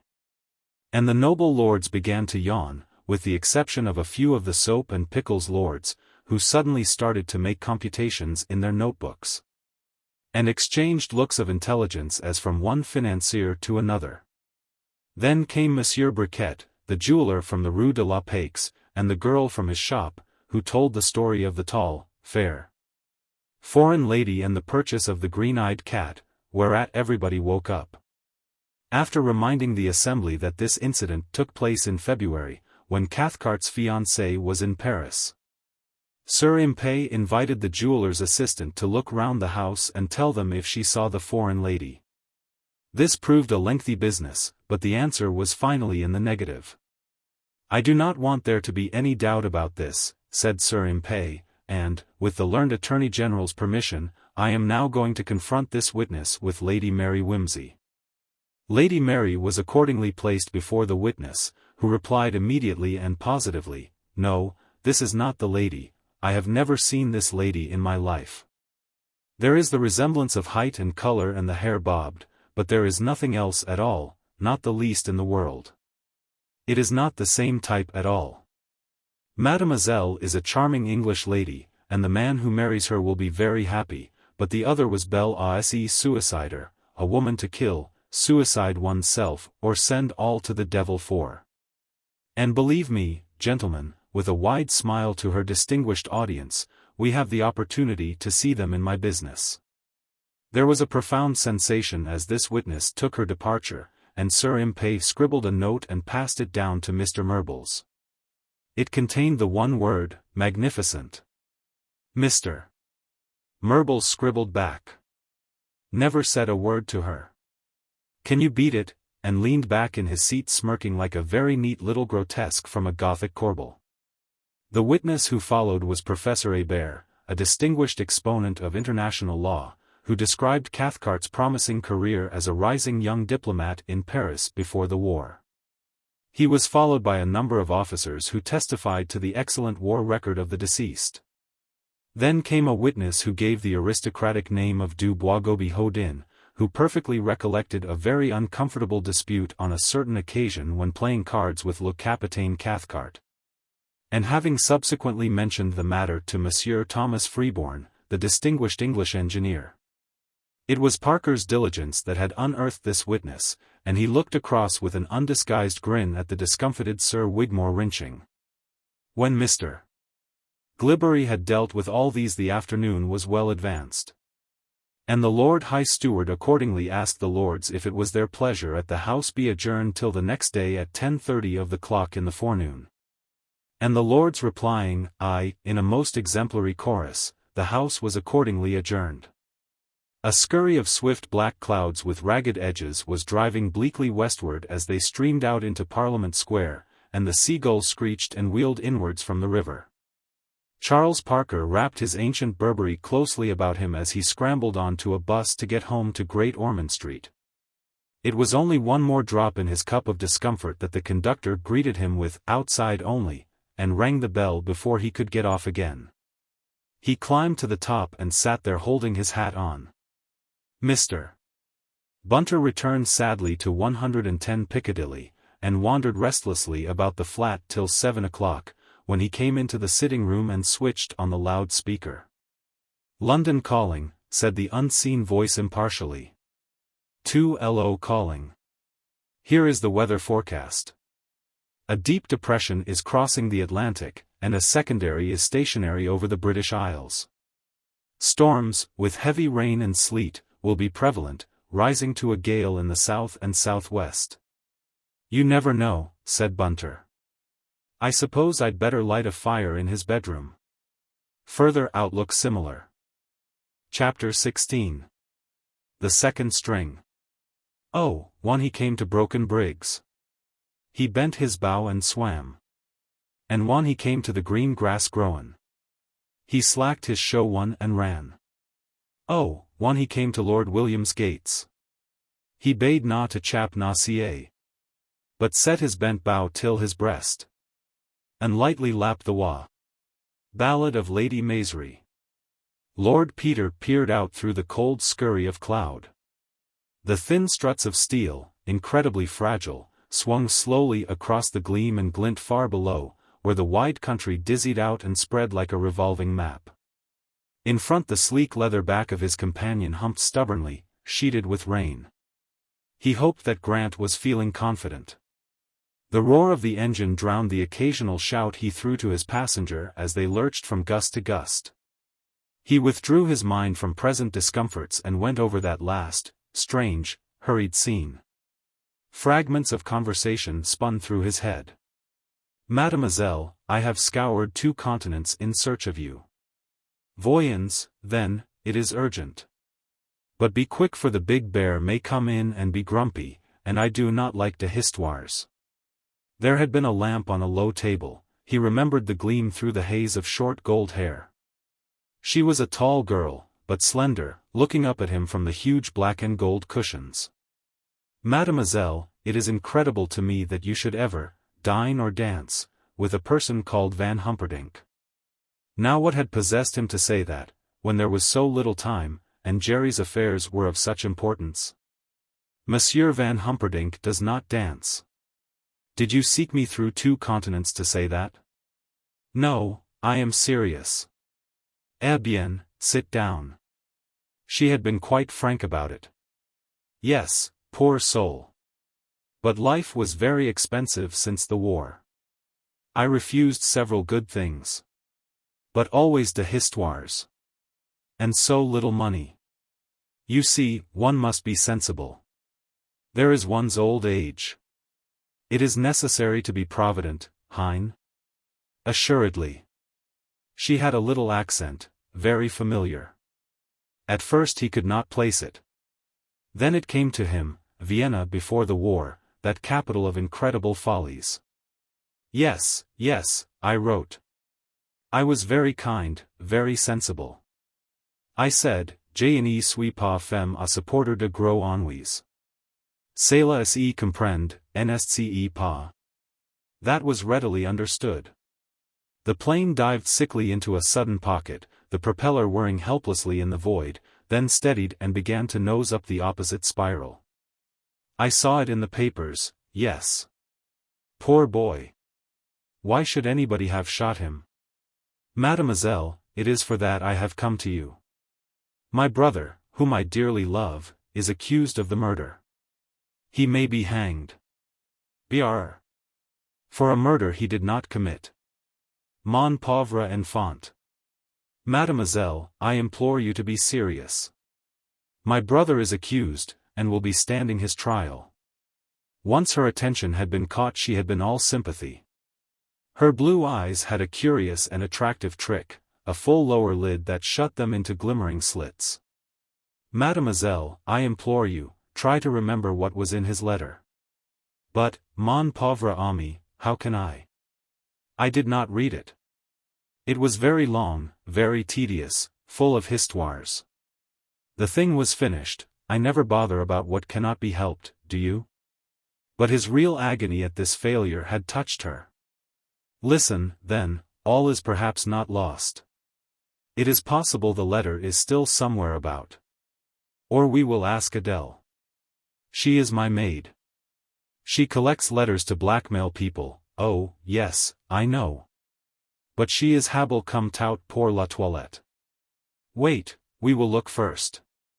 Tossing out letters, trinkets, endless perfumed rubbish from the little gimcrack secrétaire.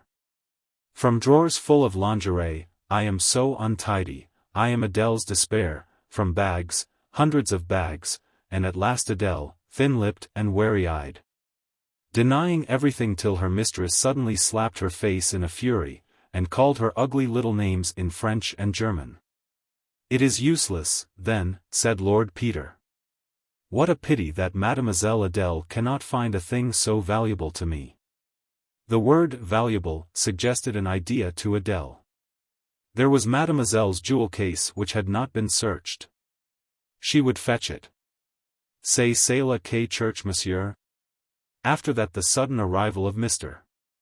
Cornelius Van Humperdinck, very rich and stout and suspicious, and the rewarding of Adele in a tactful, unobtrusive fashion by the elevator shaft. Grant shouted, but the words flipped feebly away into the blackness and were lost. What? Bawled Wimsey in his ear. He shouted again, and this time the word juice shot into sound and fluttered away. But whether the news was good or bad Lord Peter could not tell. Mr.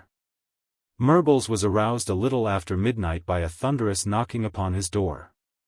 Thrusting his head out of the window in some alarm, he saw the porter with his lantern steaming through the rain, and behind him a shapeless figure which for the moment Mr. Murbles could not make out. "What's the matter?" said the solicitor. "Young lady a skin urgently for you, sir." The shapeless figure looked up, and he caught the spangle of gold hair in the lantern light under the little tight hat. "Mr. Murbles, please come. Bunter rang me up. There's a woman come to give evidence.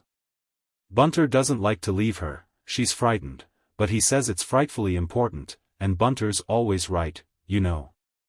"Did he mention the name?" A Mrs. Grimethorpe. God bless me. Just a moment, my dear young lady, and I will let you in. And, indeed, more quickly than might have been expected, Mr. Murbles made his appearance in a Jaeger dressing gown at the front door. Come in, my dear. I will get dressed in a very few minutes. It was quite right of you to come to me. I'm very, very glad you did. What a terrible night.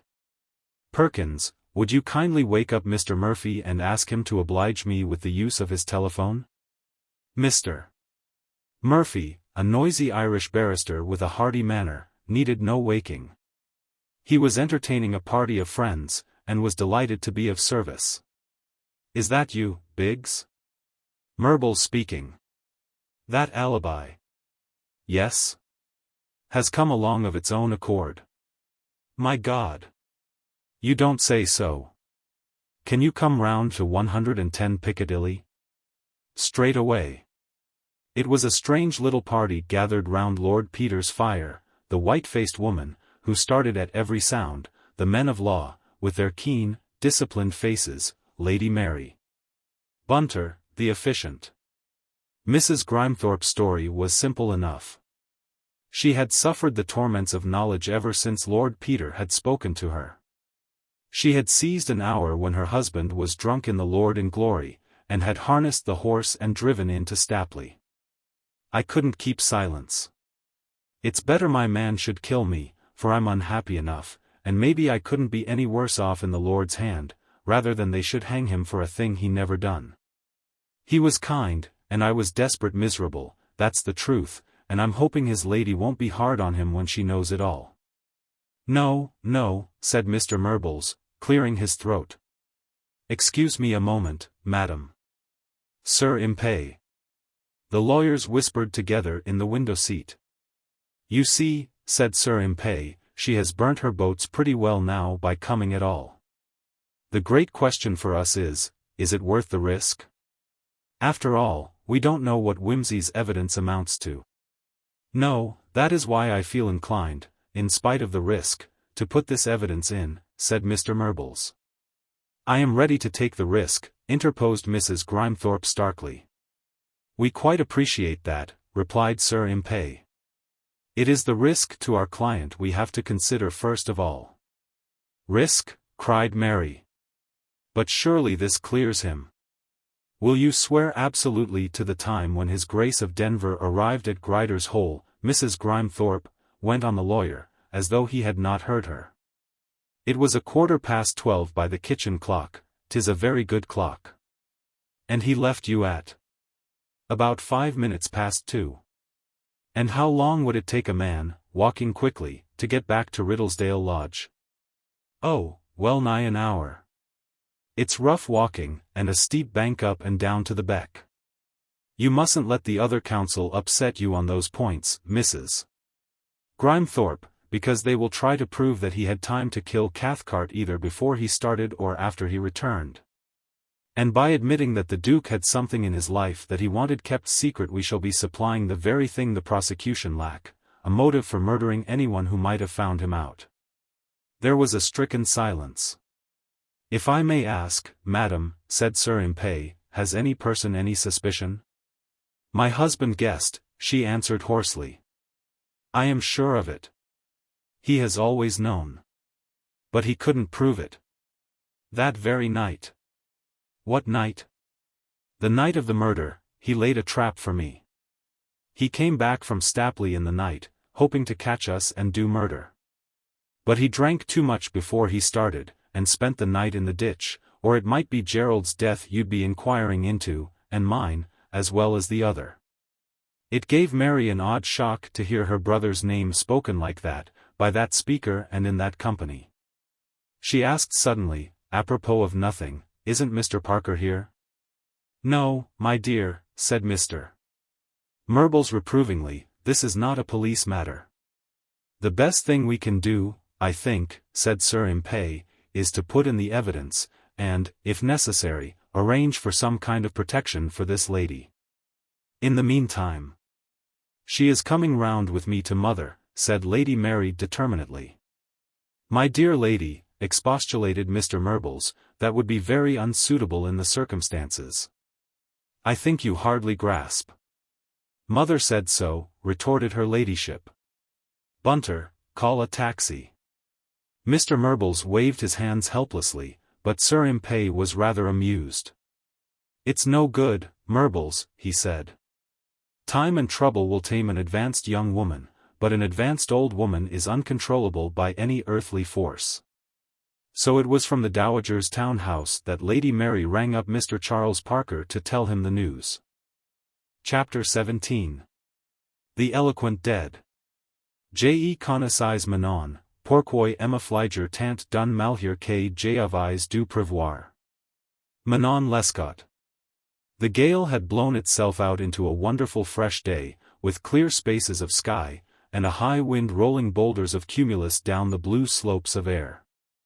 The prisoner had been wrangling for an hour with his advisers when finally they came into court, and even Sir Impey's classical face showed flushed between the wings of his wig. I'm not going to say anything, said the Duke obstinately. Rotten thing to do.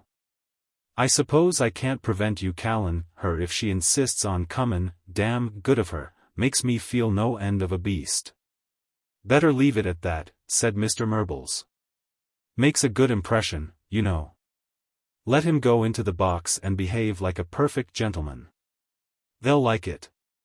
Sir Impey, who had sat through the small hours altering his speech, nodded. The first witness that day came as something of a surprise. She gave her name and address as Eliza Briggs, known as Madame Bridget of New Bond Street, and her occupation as beauty specialist and perfumer. She had a large and aristocratic clientele of both sexes, and a branch in Paris. Deceased had been a client of hers in both cities for several years. He had massage and manicure. After the war he had come to her about some slight scars caused by grazing with shrapnel. He was extremely particular about his personal appearance, and, if you called that vanity in a man, you might certainly say he was vain. Thank you. Sir Wigmore Wrinching made no attempt to cross-examine the witness, and the noble lords wondered to one another what it was all about. At this point Sir Impey Biggs leaned forward, and, tapping his brief impressively with his forefinger, began. My lords. So strong is our case that we had not thought it necessary to present an alibi, when an officer of the court rushed up from a little whirlpool of commotion by the door and excitedly thrust a note into his hand. Sir Impey read, colored, glanced down the hall, put down his brief, folded his hands over it, and said in a sudden, loud voice which penetrated even to the deaf ear of the Duke of Wiltshire. My lords, I am happy to say that our missing witness is here. I call Lord Peter Wimsey. Every neck was at once craned, and every eye focused on the very grubby and oily figure that came amiably trotting up the long room. Sir Impey Biggs passed the note down to Mr. Murbles, and, turning to the witness, who was yawning frightfully in the intervals of grinning at all his acquaintances, demanded that he should be sworn. The witness's story was as follows. I am Lord Peter Wimsey, brother of the accused. I live at 110 Piccadilly. In consequence of what I read on that bit of blotting paper which I now identify, I went to Paris to look for a certain lady. The name of the lady is Mademoiselle Simone Vandera. I found she had left Paris in company with a man named Van Humperdinck. I followed her, and at length came up with her in New York. I asked her to give me the letter Cathcart wrote on the night of his death. Sensation. I produced that letter, with Mademoiselle Vandera's signature on the corner, so that it can be identified if Wiggy there tries to put it over you. Joyous sensation, in which the indignant protests of prosecuting counsel were drowned. And I'm sorry I've given you such short notice of this, old man, but I only got it the day before yesterday. We came as quick as we could, but we had to come down near Whitehaven with engine trouble, and if we had come down half a mile sooner I shouldn't be here now. Applause, hurriedly checked by the Lord High Steward. My lords, said Sir Impey, your lordships are witnesses that I have never seen this letter in my life before. I have no idea of its contents. Yet so positive am I that it cannot but assist my noble client's case, that I am willing, nay, eager, to put in this document immediately, as it stands, without perusal. To stand or fall by the contents. The handwriting must be identified as that of the deceased, interposed the Lord High Steward. The ravening pencils of the reporters tore along the paper. The lean young man who worked for the Daily Trumpet scented a scandal in high life and licked his lips, never knowing what a much bigger one had escaped him by a bare minute or so. Miss Lydia Cathcart was recalled to identify the handwriting, and the letter was handed to the Lord High Steward, who announced, "The letter is in French. We shall have to swear an interpreter." "You will find," said the witness suddenly, "that those bits of words on the blotting paper come out of the letter. You'll excuse my mentioning it." "Is this person put forward as an expert witness?" inquired Sir Wigmore witheringly. "Right ho," said Lord Peter. "Only, you see, it has been rather sprung on Biggie, as you might say." Biggie and Wiggy were two pretty men. They went into court. When the clock. "Sir Impey, I must really ask you to keep your witness in order."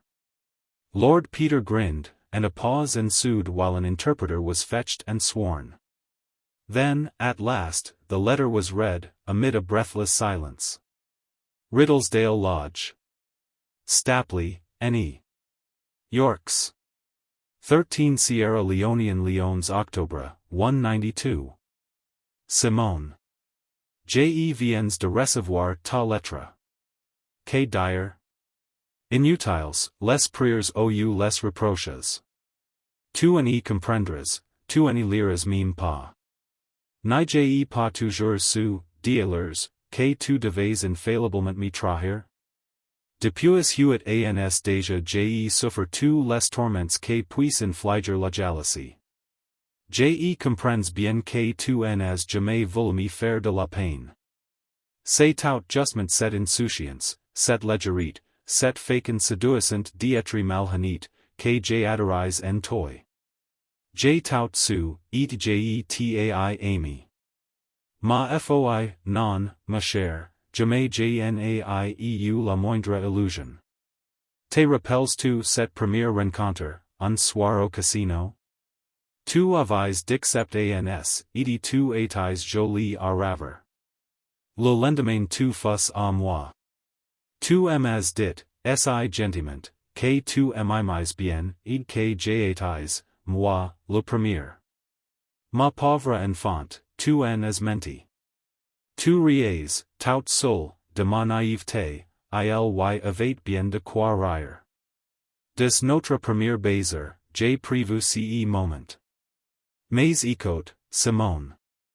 J'ai la faiblesse de vouloir te mentir exactement ce que tu as fait de moi. Tu regretteras peut-être un peu.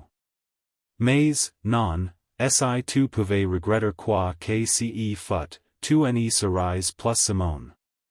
Il y a huit ans, la veille de la guerre, j'étais riche, moins riche que ton américain, mais assez riche pour te donner l'établissement tu il te fallait. Tu étais moins exigent avant la guerre, Simone, que est-ce que, pendant mon absence, t'as enseigné le goût du luxe? Charmante discrétion de ma part de ne jamais te le demander. Eh bien, une grande partie de ma fortune se trouvant placée en Russie et en Allemagne, j'n'ai perdu plus de 3/4. Ce que m'en restait en France a beaucoup diminué en valeur.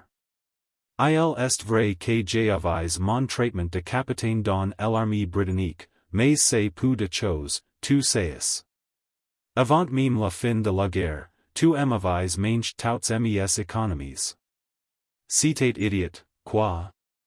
Un jeune homme que a perdu les 3/4 de ses rentes ne permet plus un maîtresse et un appartement avenue Kleber. Il congédie madame ou bien il lui demande quelques sacrifices, j'n'ai rien os demander. Si j'étais venu un jour te dire, Simone, je suis pauvre, que m'aurais-tu répondu? Sais-tu ce que j'ai fait? Non, tu n'as jamais pensé à demander d'où venait cet argent. Chuestcek sela pouvait te faire que j tout jete, fortune, honneur, bonheur, pour te posséder. J jo, désesperement, éperdumment, j fate peace, j trichot jeu. Jete voix hauser les épaules, tu ris, tu dis, tiens, c'est malin, ca. Oui, mais cela ne fait pas. En émirate chassé du régiment. Devenez le dernier de Homs. D'ailleurs, cela ne pouvait durer. Déjà un soir à Paris on m'a fait un signe désagréable, bien qu'on n'ait rien pu prouver.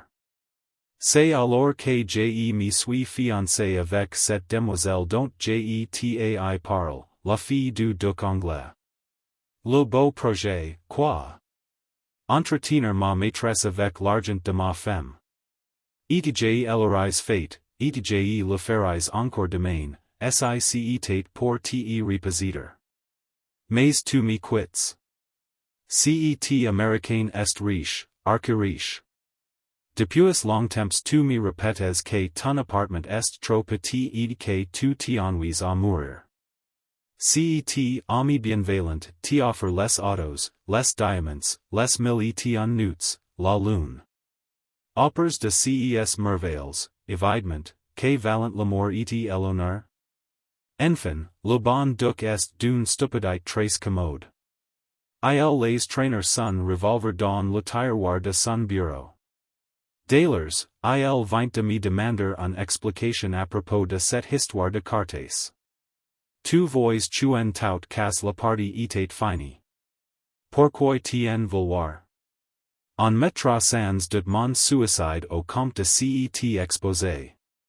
Tant mieux, je ne veux pas qu'on affiche mon histoire amoureuse dans les journaux. Adieu, ma bien-aimée, mon adoré, ma Simone. Sois heureuse avec ton nouvel amant. Ne pense plus à moi. Tu es tout cela peut bien te faire? Mon Dieu, comme je t'ai aimé, comme je t'aime toujours, malgré moi. Mais cien est fini. Jamais plus tu ne me perceras le cœur. Oh! Genrige, je suis fou de douleur. Adieu. Denis Cathcart. Translation. Simone, I have just got your letter. What am I to say? It is useless to entreat or reproach you. You would not understand, or even read the letter. Besides, I always knew you must betray me some day. I have suffered a hell of jealousy for the last 8 years. I know perfectly well you never meant to hurt me. It was just your utter lightness and carelessness and your attractive way of being dishonest which was so adorable. I knew everything, and loved you all the same. Oh, no, my dear, I never had any illusions. You remember our first meeting that night at the casino. You were 17, and heartbreakingly lovely. You came to me the very next day. You told me, very prettily, that you loved me and that I was the first. My poor little girl, that wasn't true. I expect, when you were alone, you laughed to think I was so easily taken in. But there was nothing to laugh at. From our very first kiss I foresaw this moment. I'm afraid I'm weak enough, though, to want to tell you just what you have done for me. You may be sorry. But no, if you could regret anything, you wouldn't be Simone any longer. 8 years ago, before the war, I was rich, not so rich as your new American, but rich enough to give you what you wanted. You didn't want quite so much before the war, Simone. Who taught you to be so extravagant while I was away? I think it was very nice of me never to ask you. Well, most of my money was in Russian and German securities, and more than 3/4 of it went west. The remainder in France went down considerably in value. I had my captain's pay, of course, but that didn't amount to much. Even before the end of the war you had managed to get through all my savings. Of course, I was a fool. A young man whose income has been reduced by 3/4 can't afford an expensive mistress and a flat in the Avenue Kleber. He ought either to dismiss the lady or to demand a little self-sacrifice. But I didn't dare demand anything. Suppose I had come to you one day and said, "Simone, I've lost my money," what would you have said to me? What do you think I did? I don't suppose you ever thought about it at all. You didn't care if I was chucking away my money and my honor and my happiness to keep you. I gambled desperately. I did worse, I cheated at cards. I can see you shrug your shoulders and say, "Good for you." But it's a rotten thing to do, a rotter's game. If anybody had found out, they'd have cashiered me. Besides, it couldn't go on forever. There was one row in Paris, though they couldn't prove anything. So then I got engaged to the English girl I told you about, the Duke's daughter. Pretty, wasn't it? I actually brought myself to consider keeping my mistress on my wife's money. But I'd have done it, and I'd do it again, to get you back. And now you've chucked me. This American is colossally rich. For a long time you've been dinning into my ears that the flat is too small and that you're bored to death. Your good friend can offer you cars, diamonds, Aladdin's palace, the moon. I admit that love and honor look pretty small by comparison. Ah, well, the Duke is most obligingly stupid. He leaves his revolver about in his desk drawer. Besides, he's just been in to ask what about this card sharping story. So you see the game's up, anyhow. I don't blame you. I suppose they'll put my suicide down to fear of exposure. All the better. I don't want my love affairs in the Sunday press. Goodbye, my dear, oh, Simone, my darling, goodbye. Be happy with your new lover. Never mind me, what does it all matter? My God, how I loved you, and how I still love you in spite of myself. It's all done with. You'll never break my heart again. I'm mad, mad with misery. Goodbye. Chapter 18.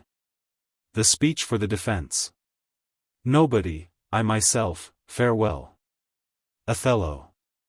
After the reading of Cathcart's letter, even the appearance of the prisoner in the witness box came as an anticlimax. In the face of the Attorney General's cross-examination, he maintained stoutly that he had wandered on the moor for several hours without meeting anybody. Though he was forced to admit that he had gone downstairs at 11:30, and not at 2:30, as he had stated at the inquest. Sir Wigmore Wrinching made a great point of this, and, in a spirited endeavor to suggest that Cathcart was blackmailing Denver, pressed his questions so hard that Sir Impey Biggs, Mr.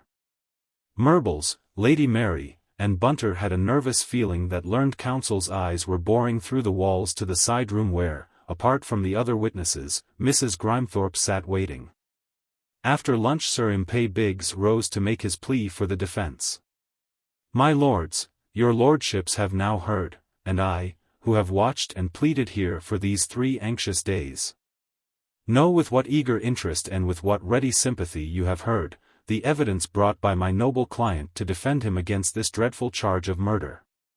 You have listened while, as it were from his narrow grave, the dead man has lifted his voice to tell you the story of that fatal night of the 13th of October.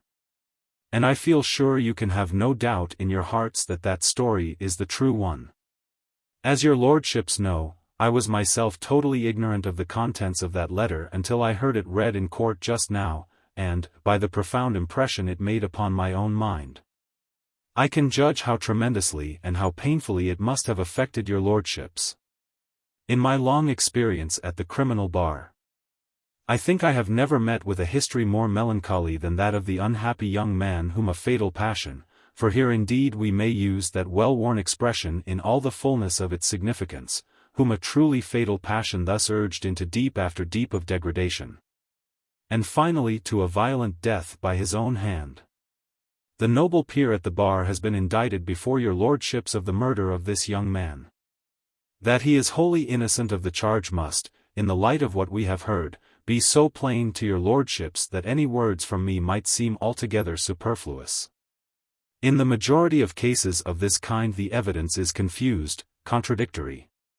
Here, however, the course of events is so clear, so coherent, that had we ourselves been present to see the drama unrolled before us, as before the all-seeing eye of God.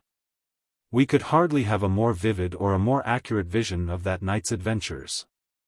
Indeed, had the death of Denis Cathcart been the sole event of the night, I will venture to say that the truth could never have been one single moment in doubt. Since, however, by a series of unheard-of coincidences, the threads of Denis Cathcart's story became entangled with so many others, I will venture to tell it once again from the beginning, lest, in the confusion of so great a cloud of witnesses, any point should still remain obscure. Let me, then, go back to the beginning. You have heard how Denis Cathcart was born of mixed parentage, from the union of a young and lovely southern girl with an Englishman 20 years older than herself, imperious, passionate, and cynical. Till the age of 18 he lives on the continent with his parents, traveling from place to place, seeing more of the world even than the average young Frenchman of his age. Learning the code of love in a country where the crime passional is understood and forgiven as it never can be over here. At the age of 18 a terrible loss befalls him. In a very short space of time he loses both his parents, his beautiful and adored mother and his father, who might, had he lived, have understood how to guide the impetuous nature which he had brought into the world. But the father dies, expressing two last wishes, both of which, natural as they were, turned out in the circumstances to be disastrously ill-advised. He left his son to the care of his sister, whom he had not seen for many years, with the direction that the boy should be sent to his own old university. My lords, you have seen Miss Lydia Cathcart, and heard her evidence. You will have realized how uprightly, how conscientiously, with what Christian disregard of self, she performed the duty entrusted to her. And yet how inevitably she failed to establish any real sympathy between herself and her young ward. He, poor lad, missing his parents at every turn, was plunged at Cambridge into the society of young men of totally different upbringing from himself. To a young man of his cosmopolitan experience the youth of Cambridge, with its sports and rags and naive excursions into philosophy nights, must have seemed unbelievably childish. You all, from your own recollections of your alma mater, can reconstruct Denis Cathcart's life at Cambridge, its outward gaiety, its inner emptiness. Ambitious of embracing a diplomatic career, Cathcart made extensive acquaintances among the sons of rich and influential men. From a worldly point of view he was doing well, and his inheritance of a handsome fortune at the age of 21 seemed to open up the path to very great success. Shaking the academic dust of Cambridge from his feet as soon as his tripos was passed, he went over to France, established himself in Paris, and began, in a quiet, determined kind of way, to carve out a little niche for himself in the world of international politics. But now comes into his life that terrible influence which was to rob him of fortune, honor, and life itself. He falls in love with a young woman of that exquisite, irresistible charm and beauty for which the Austrian capital is world famous. He is enthralled body and soul, as utterly as any Chevalier de Greux, by Simone Vondera. Mark that in this matter he follows the strict, continental code, complete devotion, complete discretion. You have heard how quietly he lived, how range he appeared to be. We have had in evidence his discreet banking account, with its generous checks drawn to self, and cashed in notes of moderate denominations, and with its regular accumulation of sufficient economies, quarter by quarter.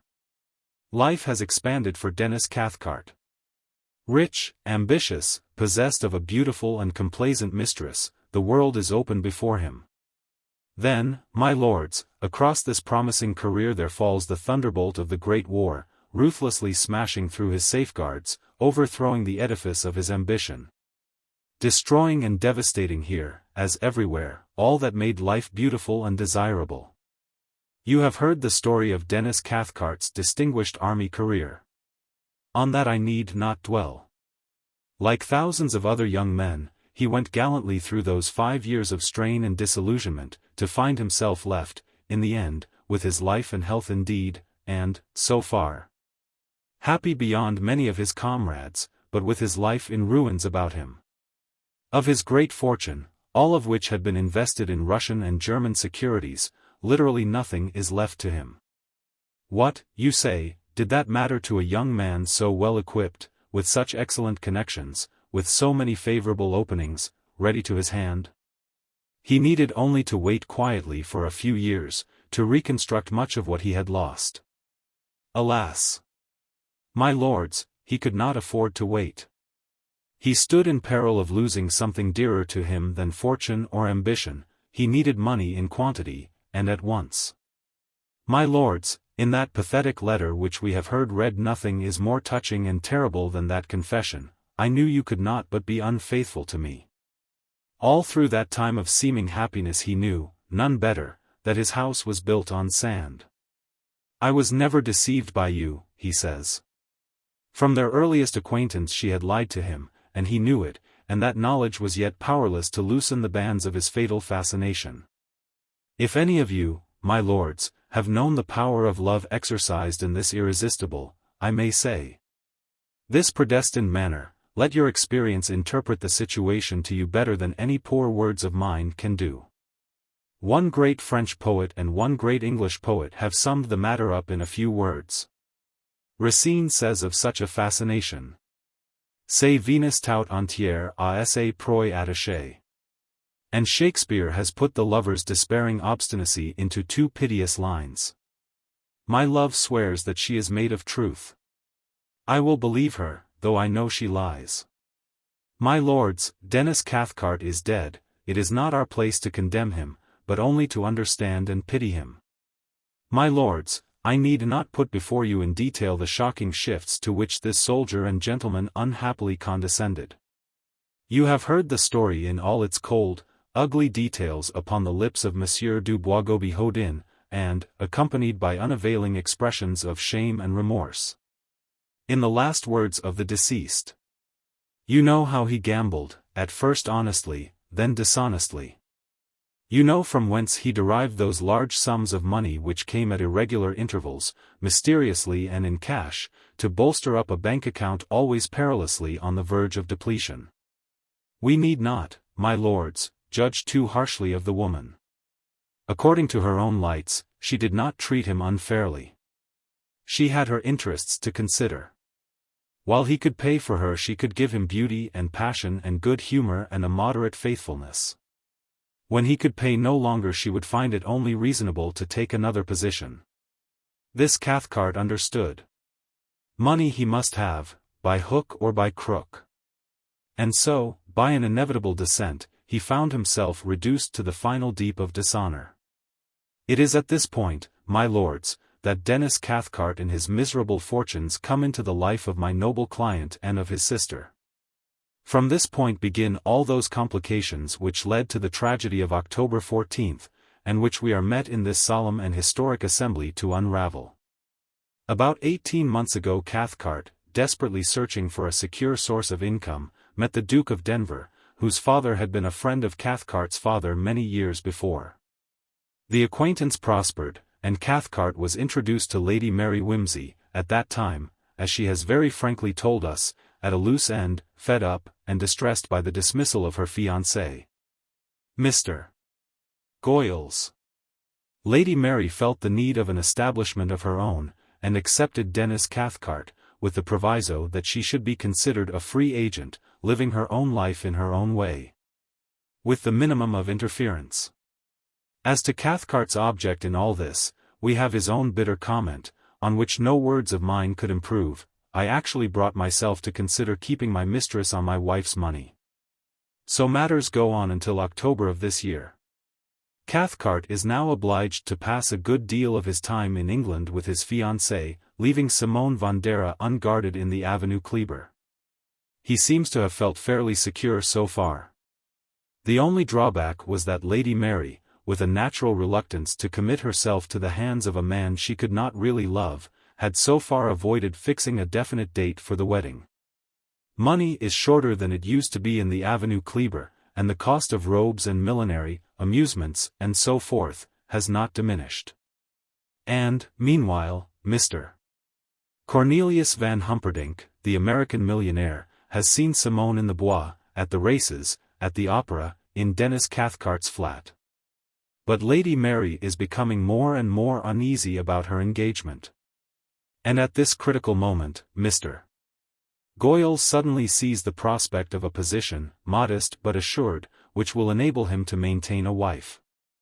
Lady Mary makes her choice. She consents to elope with Mr. Goyles, and by an extraordinary fatality the day and hour selected are 3 a.m. on the morning of October 14th. At about 9:30 on the night of Wednesday, October 13th, the party at Riddlesdale Lodge are just separating to go to bed. The Duke of Denver was in the gun-room, the other men were in the billiard-room, the ladies had already retired, when the manservant, Fleming, came up from the village with the evening post. To the Duke of Denver he brought a letter with news of a startling and very unpleasant kind. To Denis Cathcart he brought another letter, one which we shall never see, but whose contents it is easy enough to guess. You have heard the evidence of Mr. Arbuthnot that, before reading this letter, Cathcart had gone upstairs gay and hopeful, mentioning that he hoped soon to get a date fixed for the marriage. At a little after 10, when the Duke of Denver went up to see him, there was a great change. Before his Grace could broach the matter in hand Cathcart spoke rudely and harshly, appearing to be all on edge, and entreating to be left alone.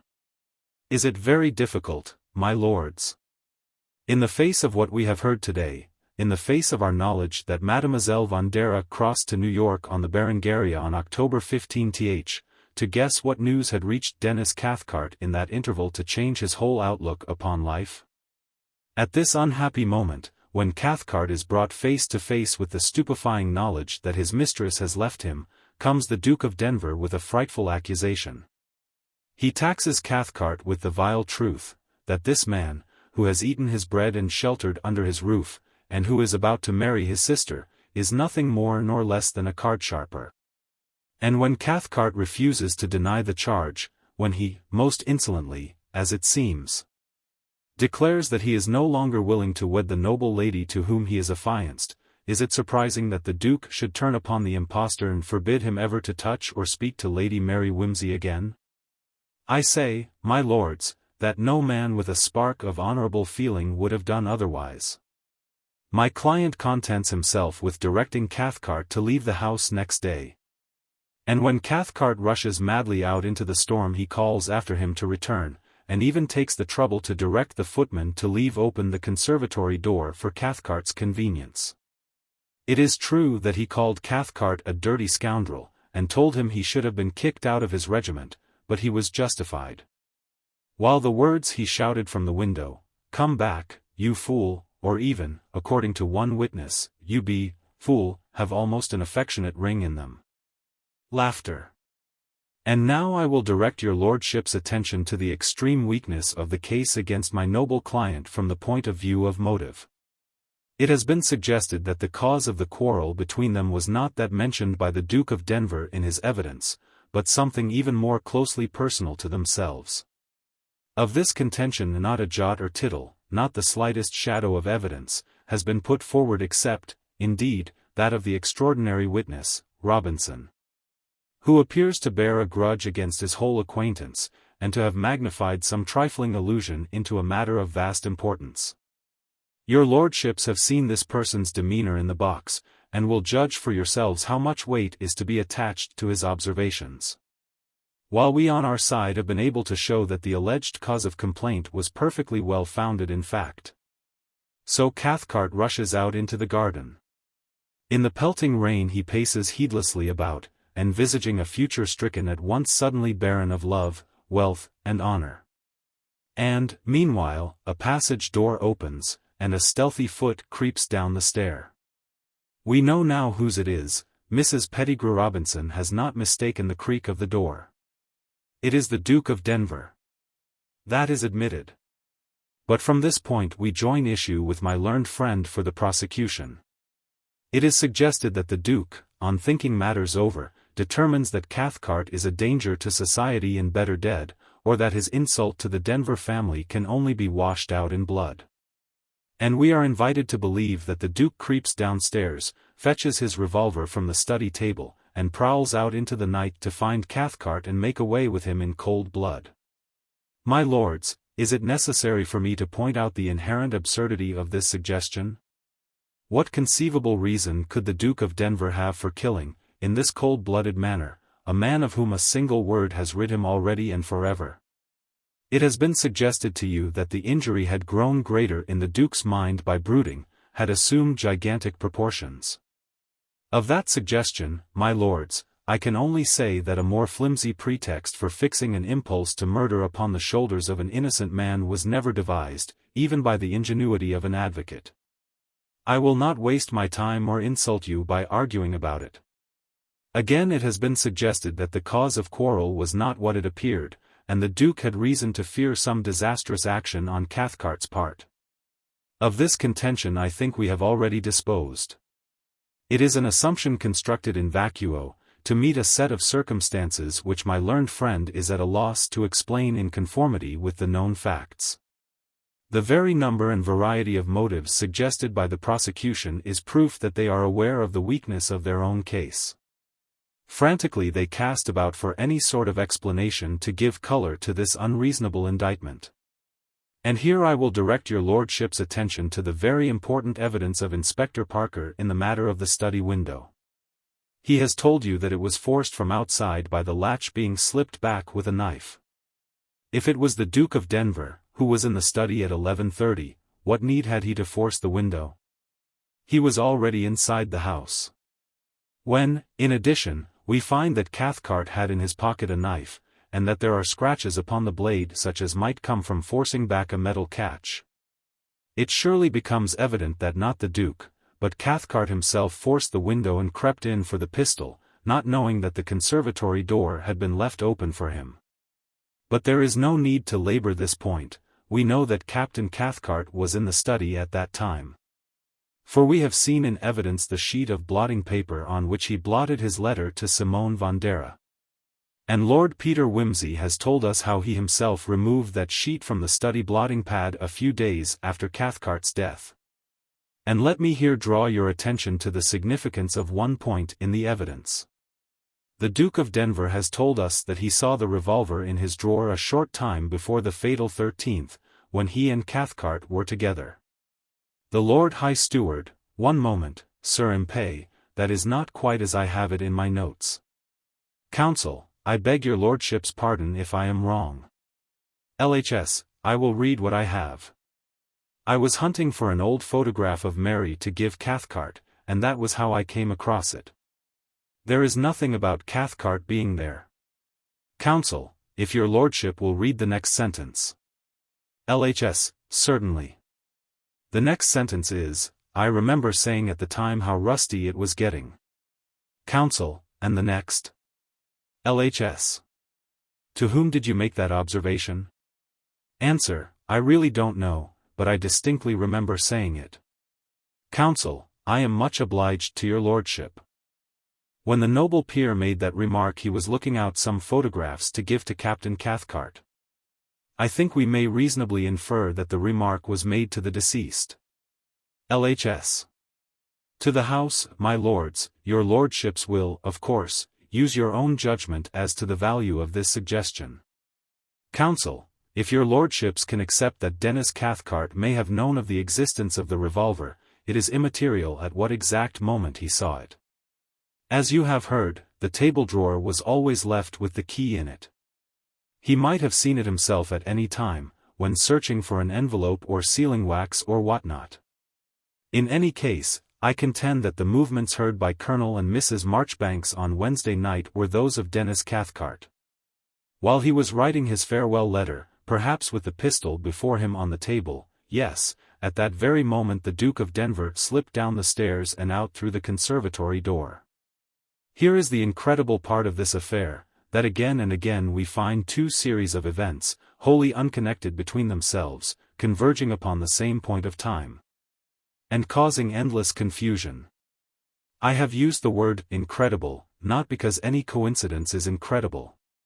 For we see more remarkable examples every day of our lives than any writer of fiction would dare to invent, but merely in order to take it out of the mouth of the learned Attorney General, who is preparing to make it return, boomerang fashion, against me. Laughter. My lords, this is the first of these incredible, I am not afraid of the word, coincidences. At 11:30 the Duke goes downstairs and Cathcart enters the study. The learned Attorney General, in his cross-examination of my noble client, very justifiably made what capital he could out of the discrepancy between witness's statement at the inquest, which was that he did not leave the house till 2:30, and his present statement, that he left it at 11:30. My lords, whatever interpretation you like to place upon the motives of the noble Duke in so doing, I must remind you once more that at the time when that first statement was made everybody supposed that the shot had been fired at 3 o'clock. And that the misstatement was then useless for the purpose of establishing an alibi. Great stress, too, has been laid on the noble Duke's inability to establish this alibi for the hours from 11:30 to 3 a.m. But, my lords, if he is telling the truth in saying that he walked all that time upon the moors without meeting anyone, what alibi could he establish?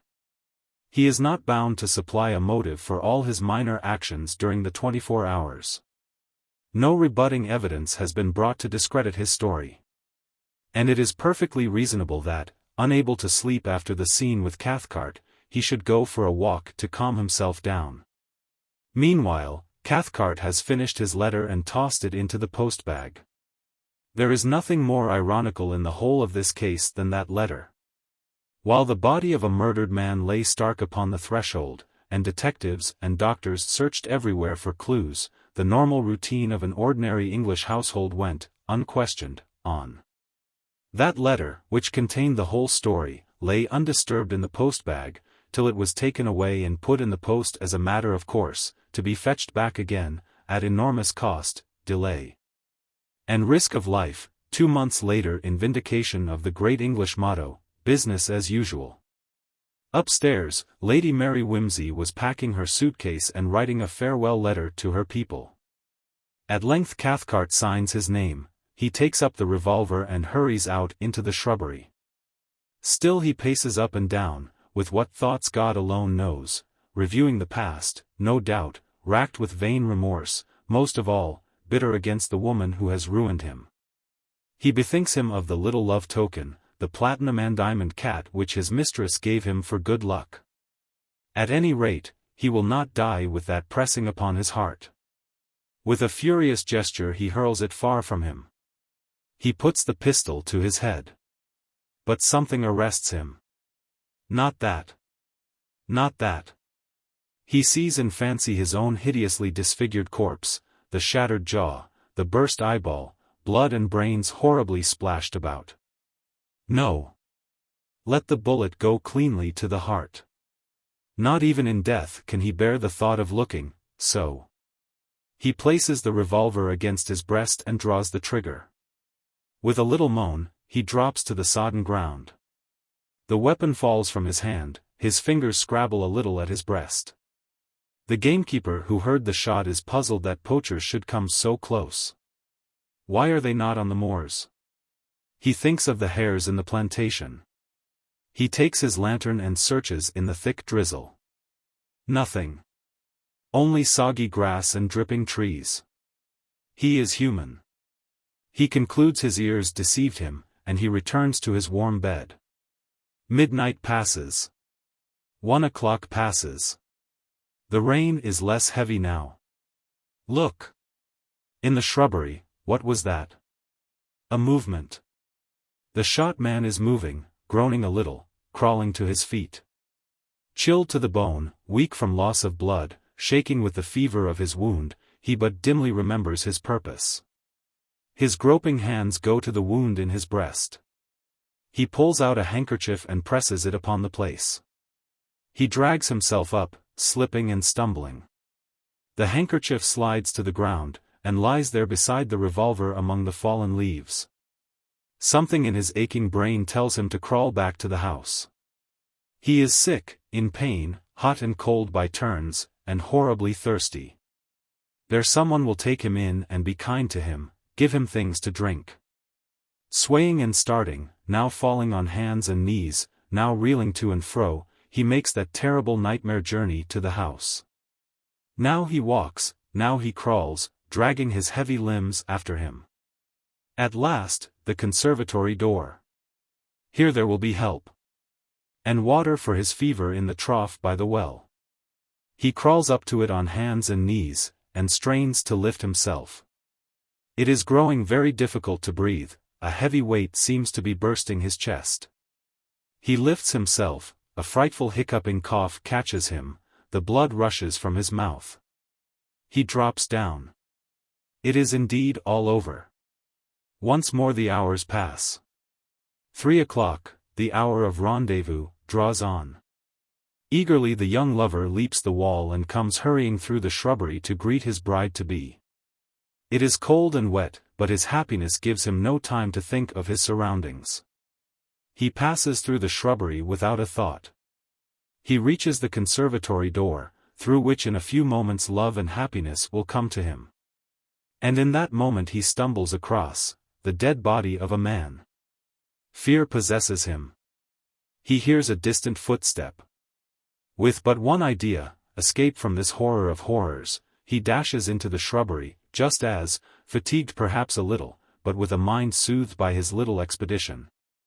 The Duke of Denver comes briskly up the path, to meet the eager bride over the body of her betrothed. My lords, the rest is clear. Lady Mary Wimsey, forced by a horrible appearance of things into suspecting her lover of murder, undertook, with what courage every man amongst you will realize, to conceal that George Goyles ever was upon the scene. Of this ill-considered action of hers came much mystery and perplexity. Yet, my lords, while chivalry holds its own, not one amongst us will breathe one word of blame against that gallant lady. As the old song says, God send each man at his end. Such hawks, such hounds, and such a friend. I think, my lords, that there is nothing more for me to say. To you I leave the solemn and joyful task of freeing the noble peer, your companion, from this unjust charge. You are but human, my lords, and some among you will have grumbled, some will have mocked on assuming these medieval splendors of scarlet and ermine, so foreign to the taste and habit of a utilitarian age. You know well enough that 'tis not the bomb, the scepter and the ball, the sword, the mace, the crown imperial, the intertissued robe of gold and pearl, the farced title, nor the tide of pomp that beats upon the high shores of the world, that can add any dignity to noble blood.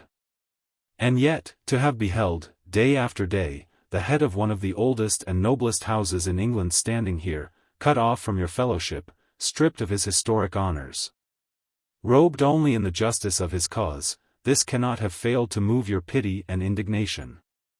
My lords, it is your happy privilege to restore to his grace the Duke of Denver these traditional symbols of his exalted rank.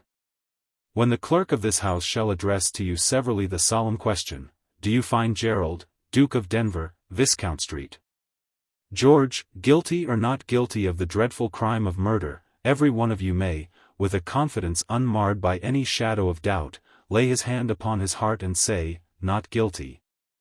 Upon my honor. Chapter 19. Who goes home? Drunk as a lord? As a class they are really very sober. Judge Cluer, in court.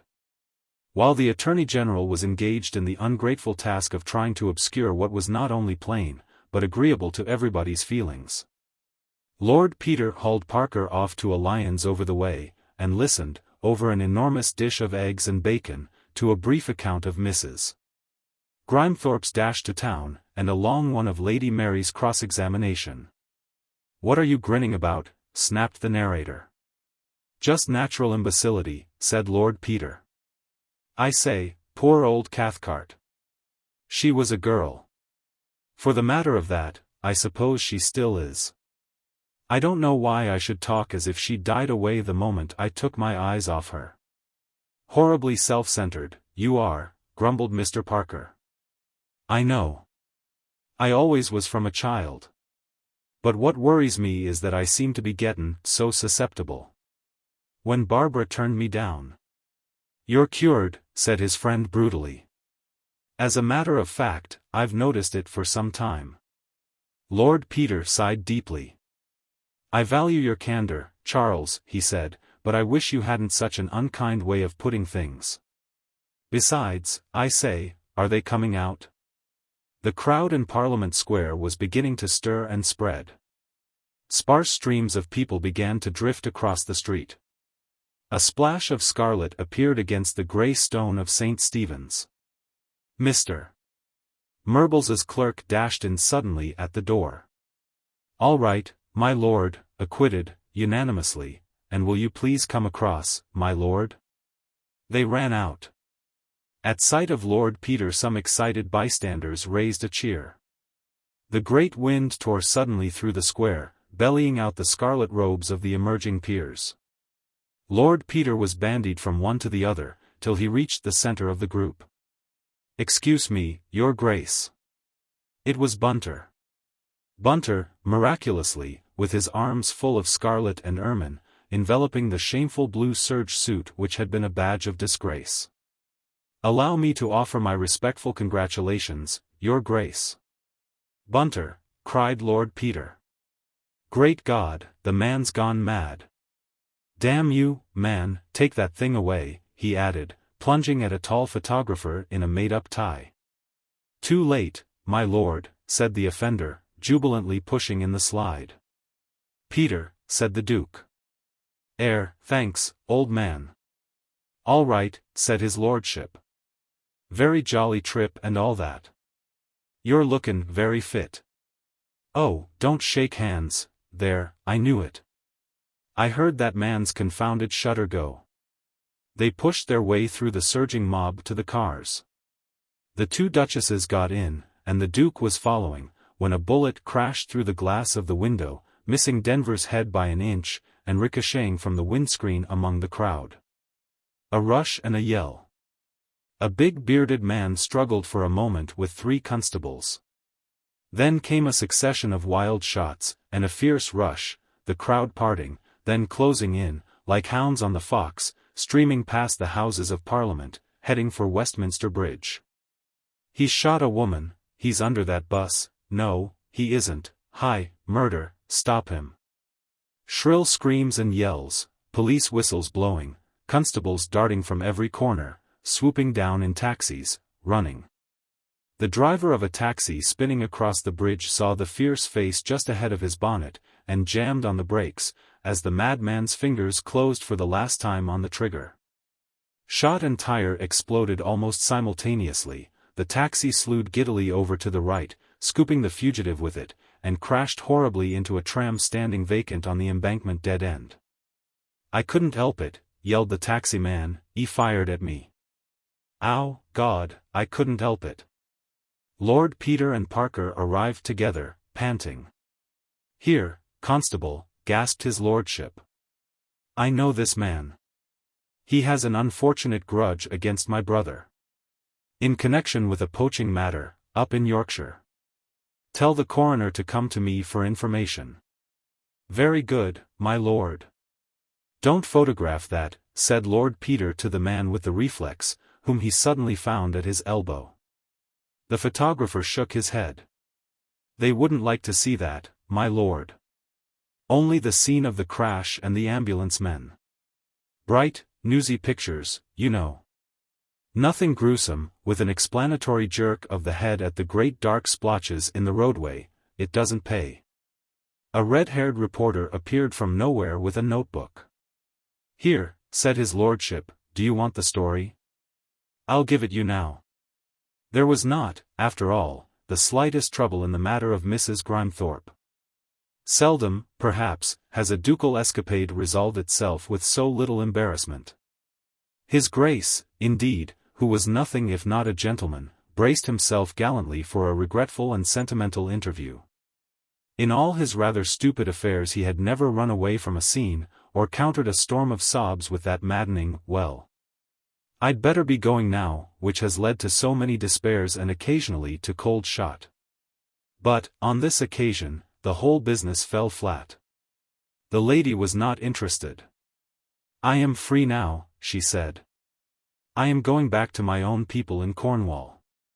I do not want anything, now that he is dead." The Duke's dutiful caress was a most uninteresting failure. Lord Peter saw her home to a respectable little hotel in Bloomsbury.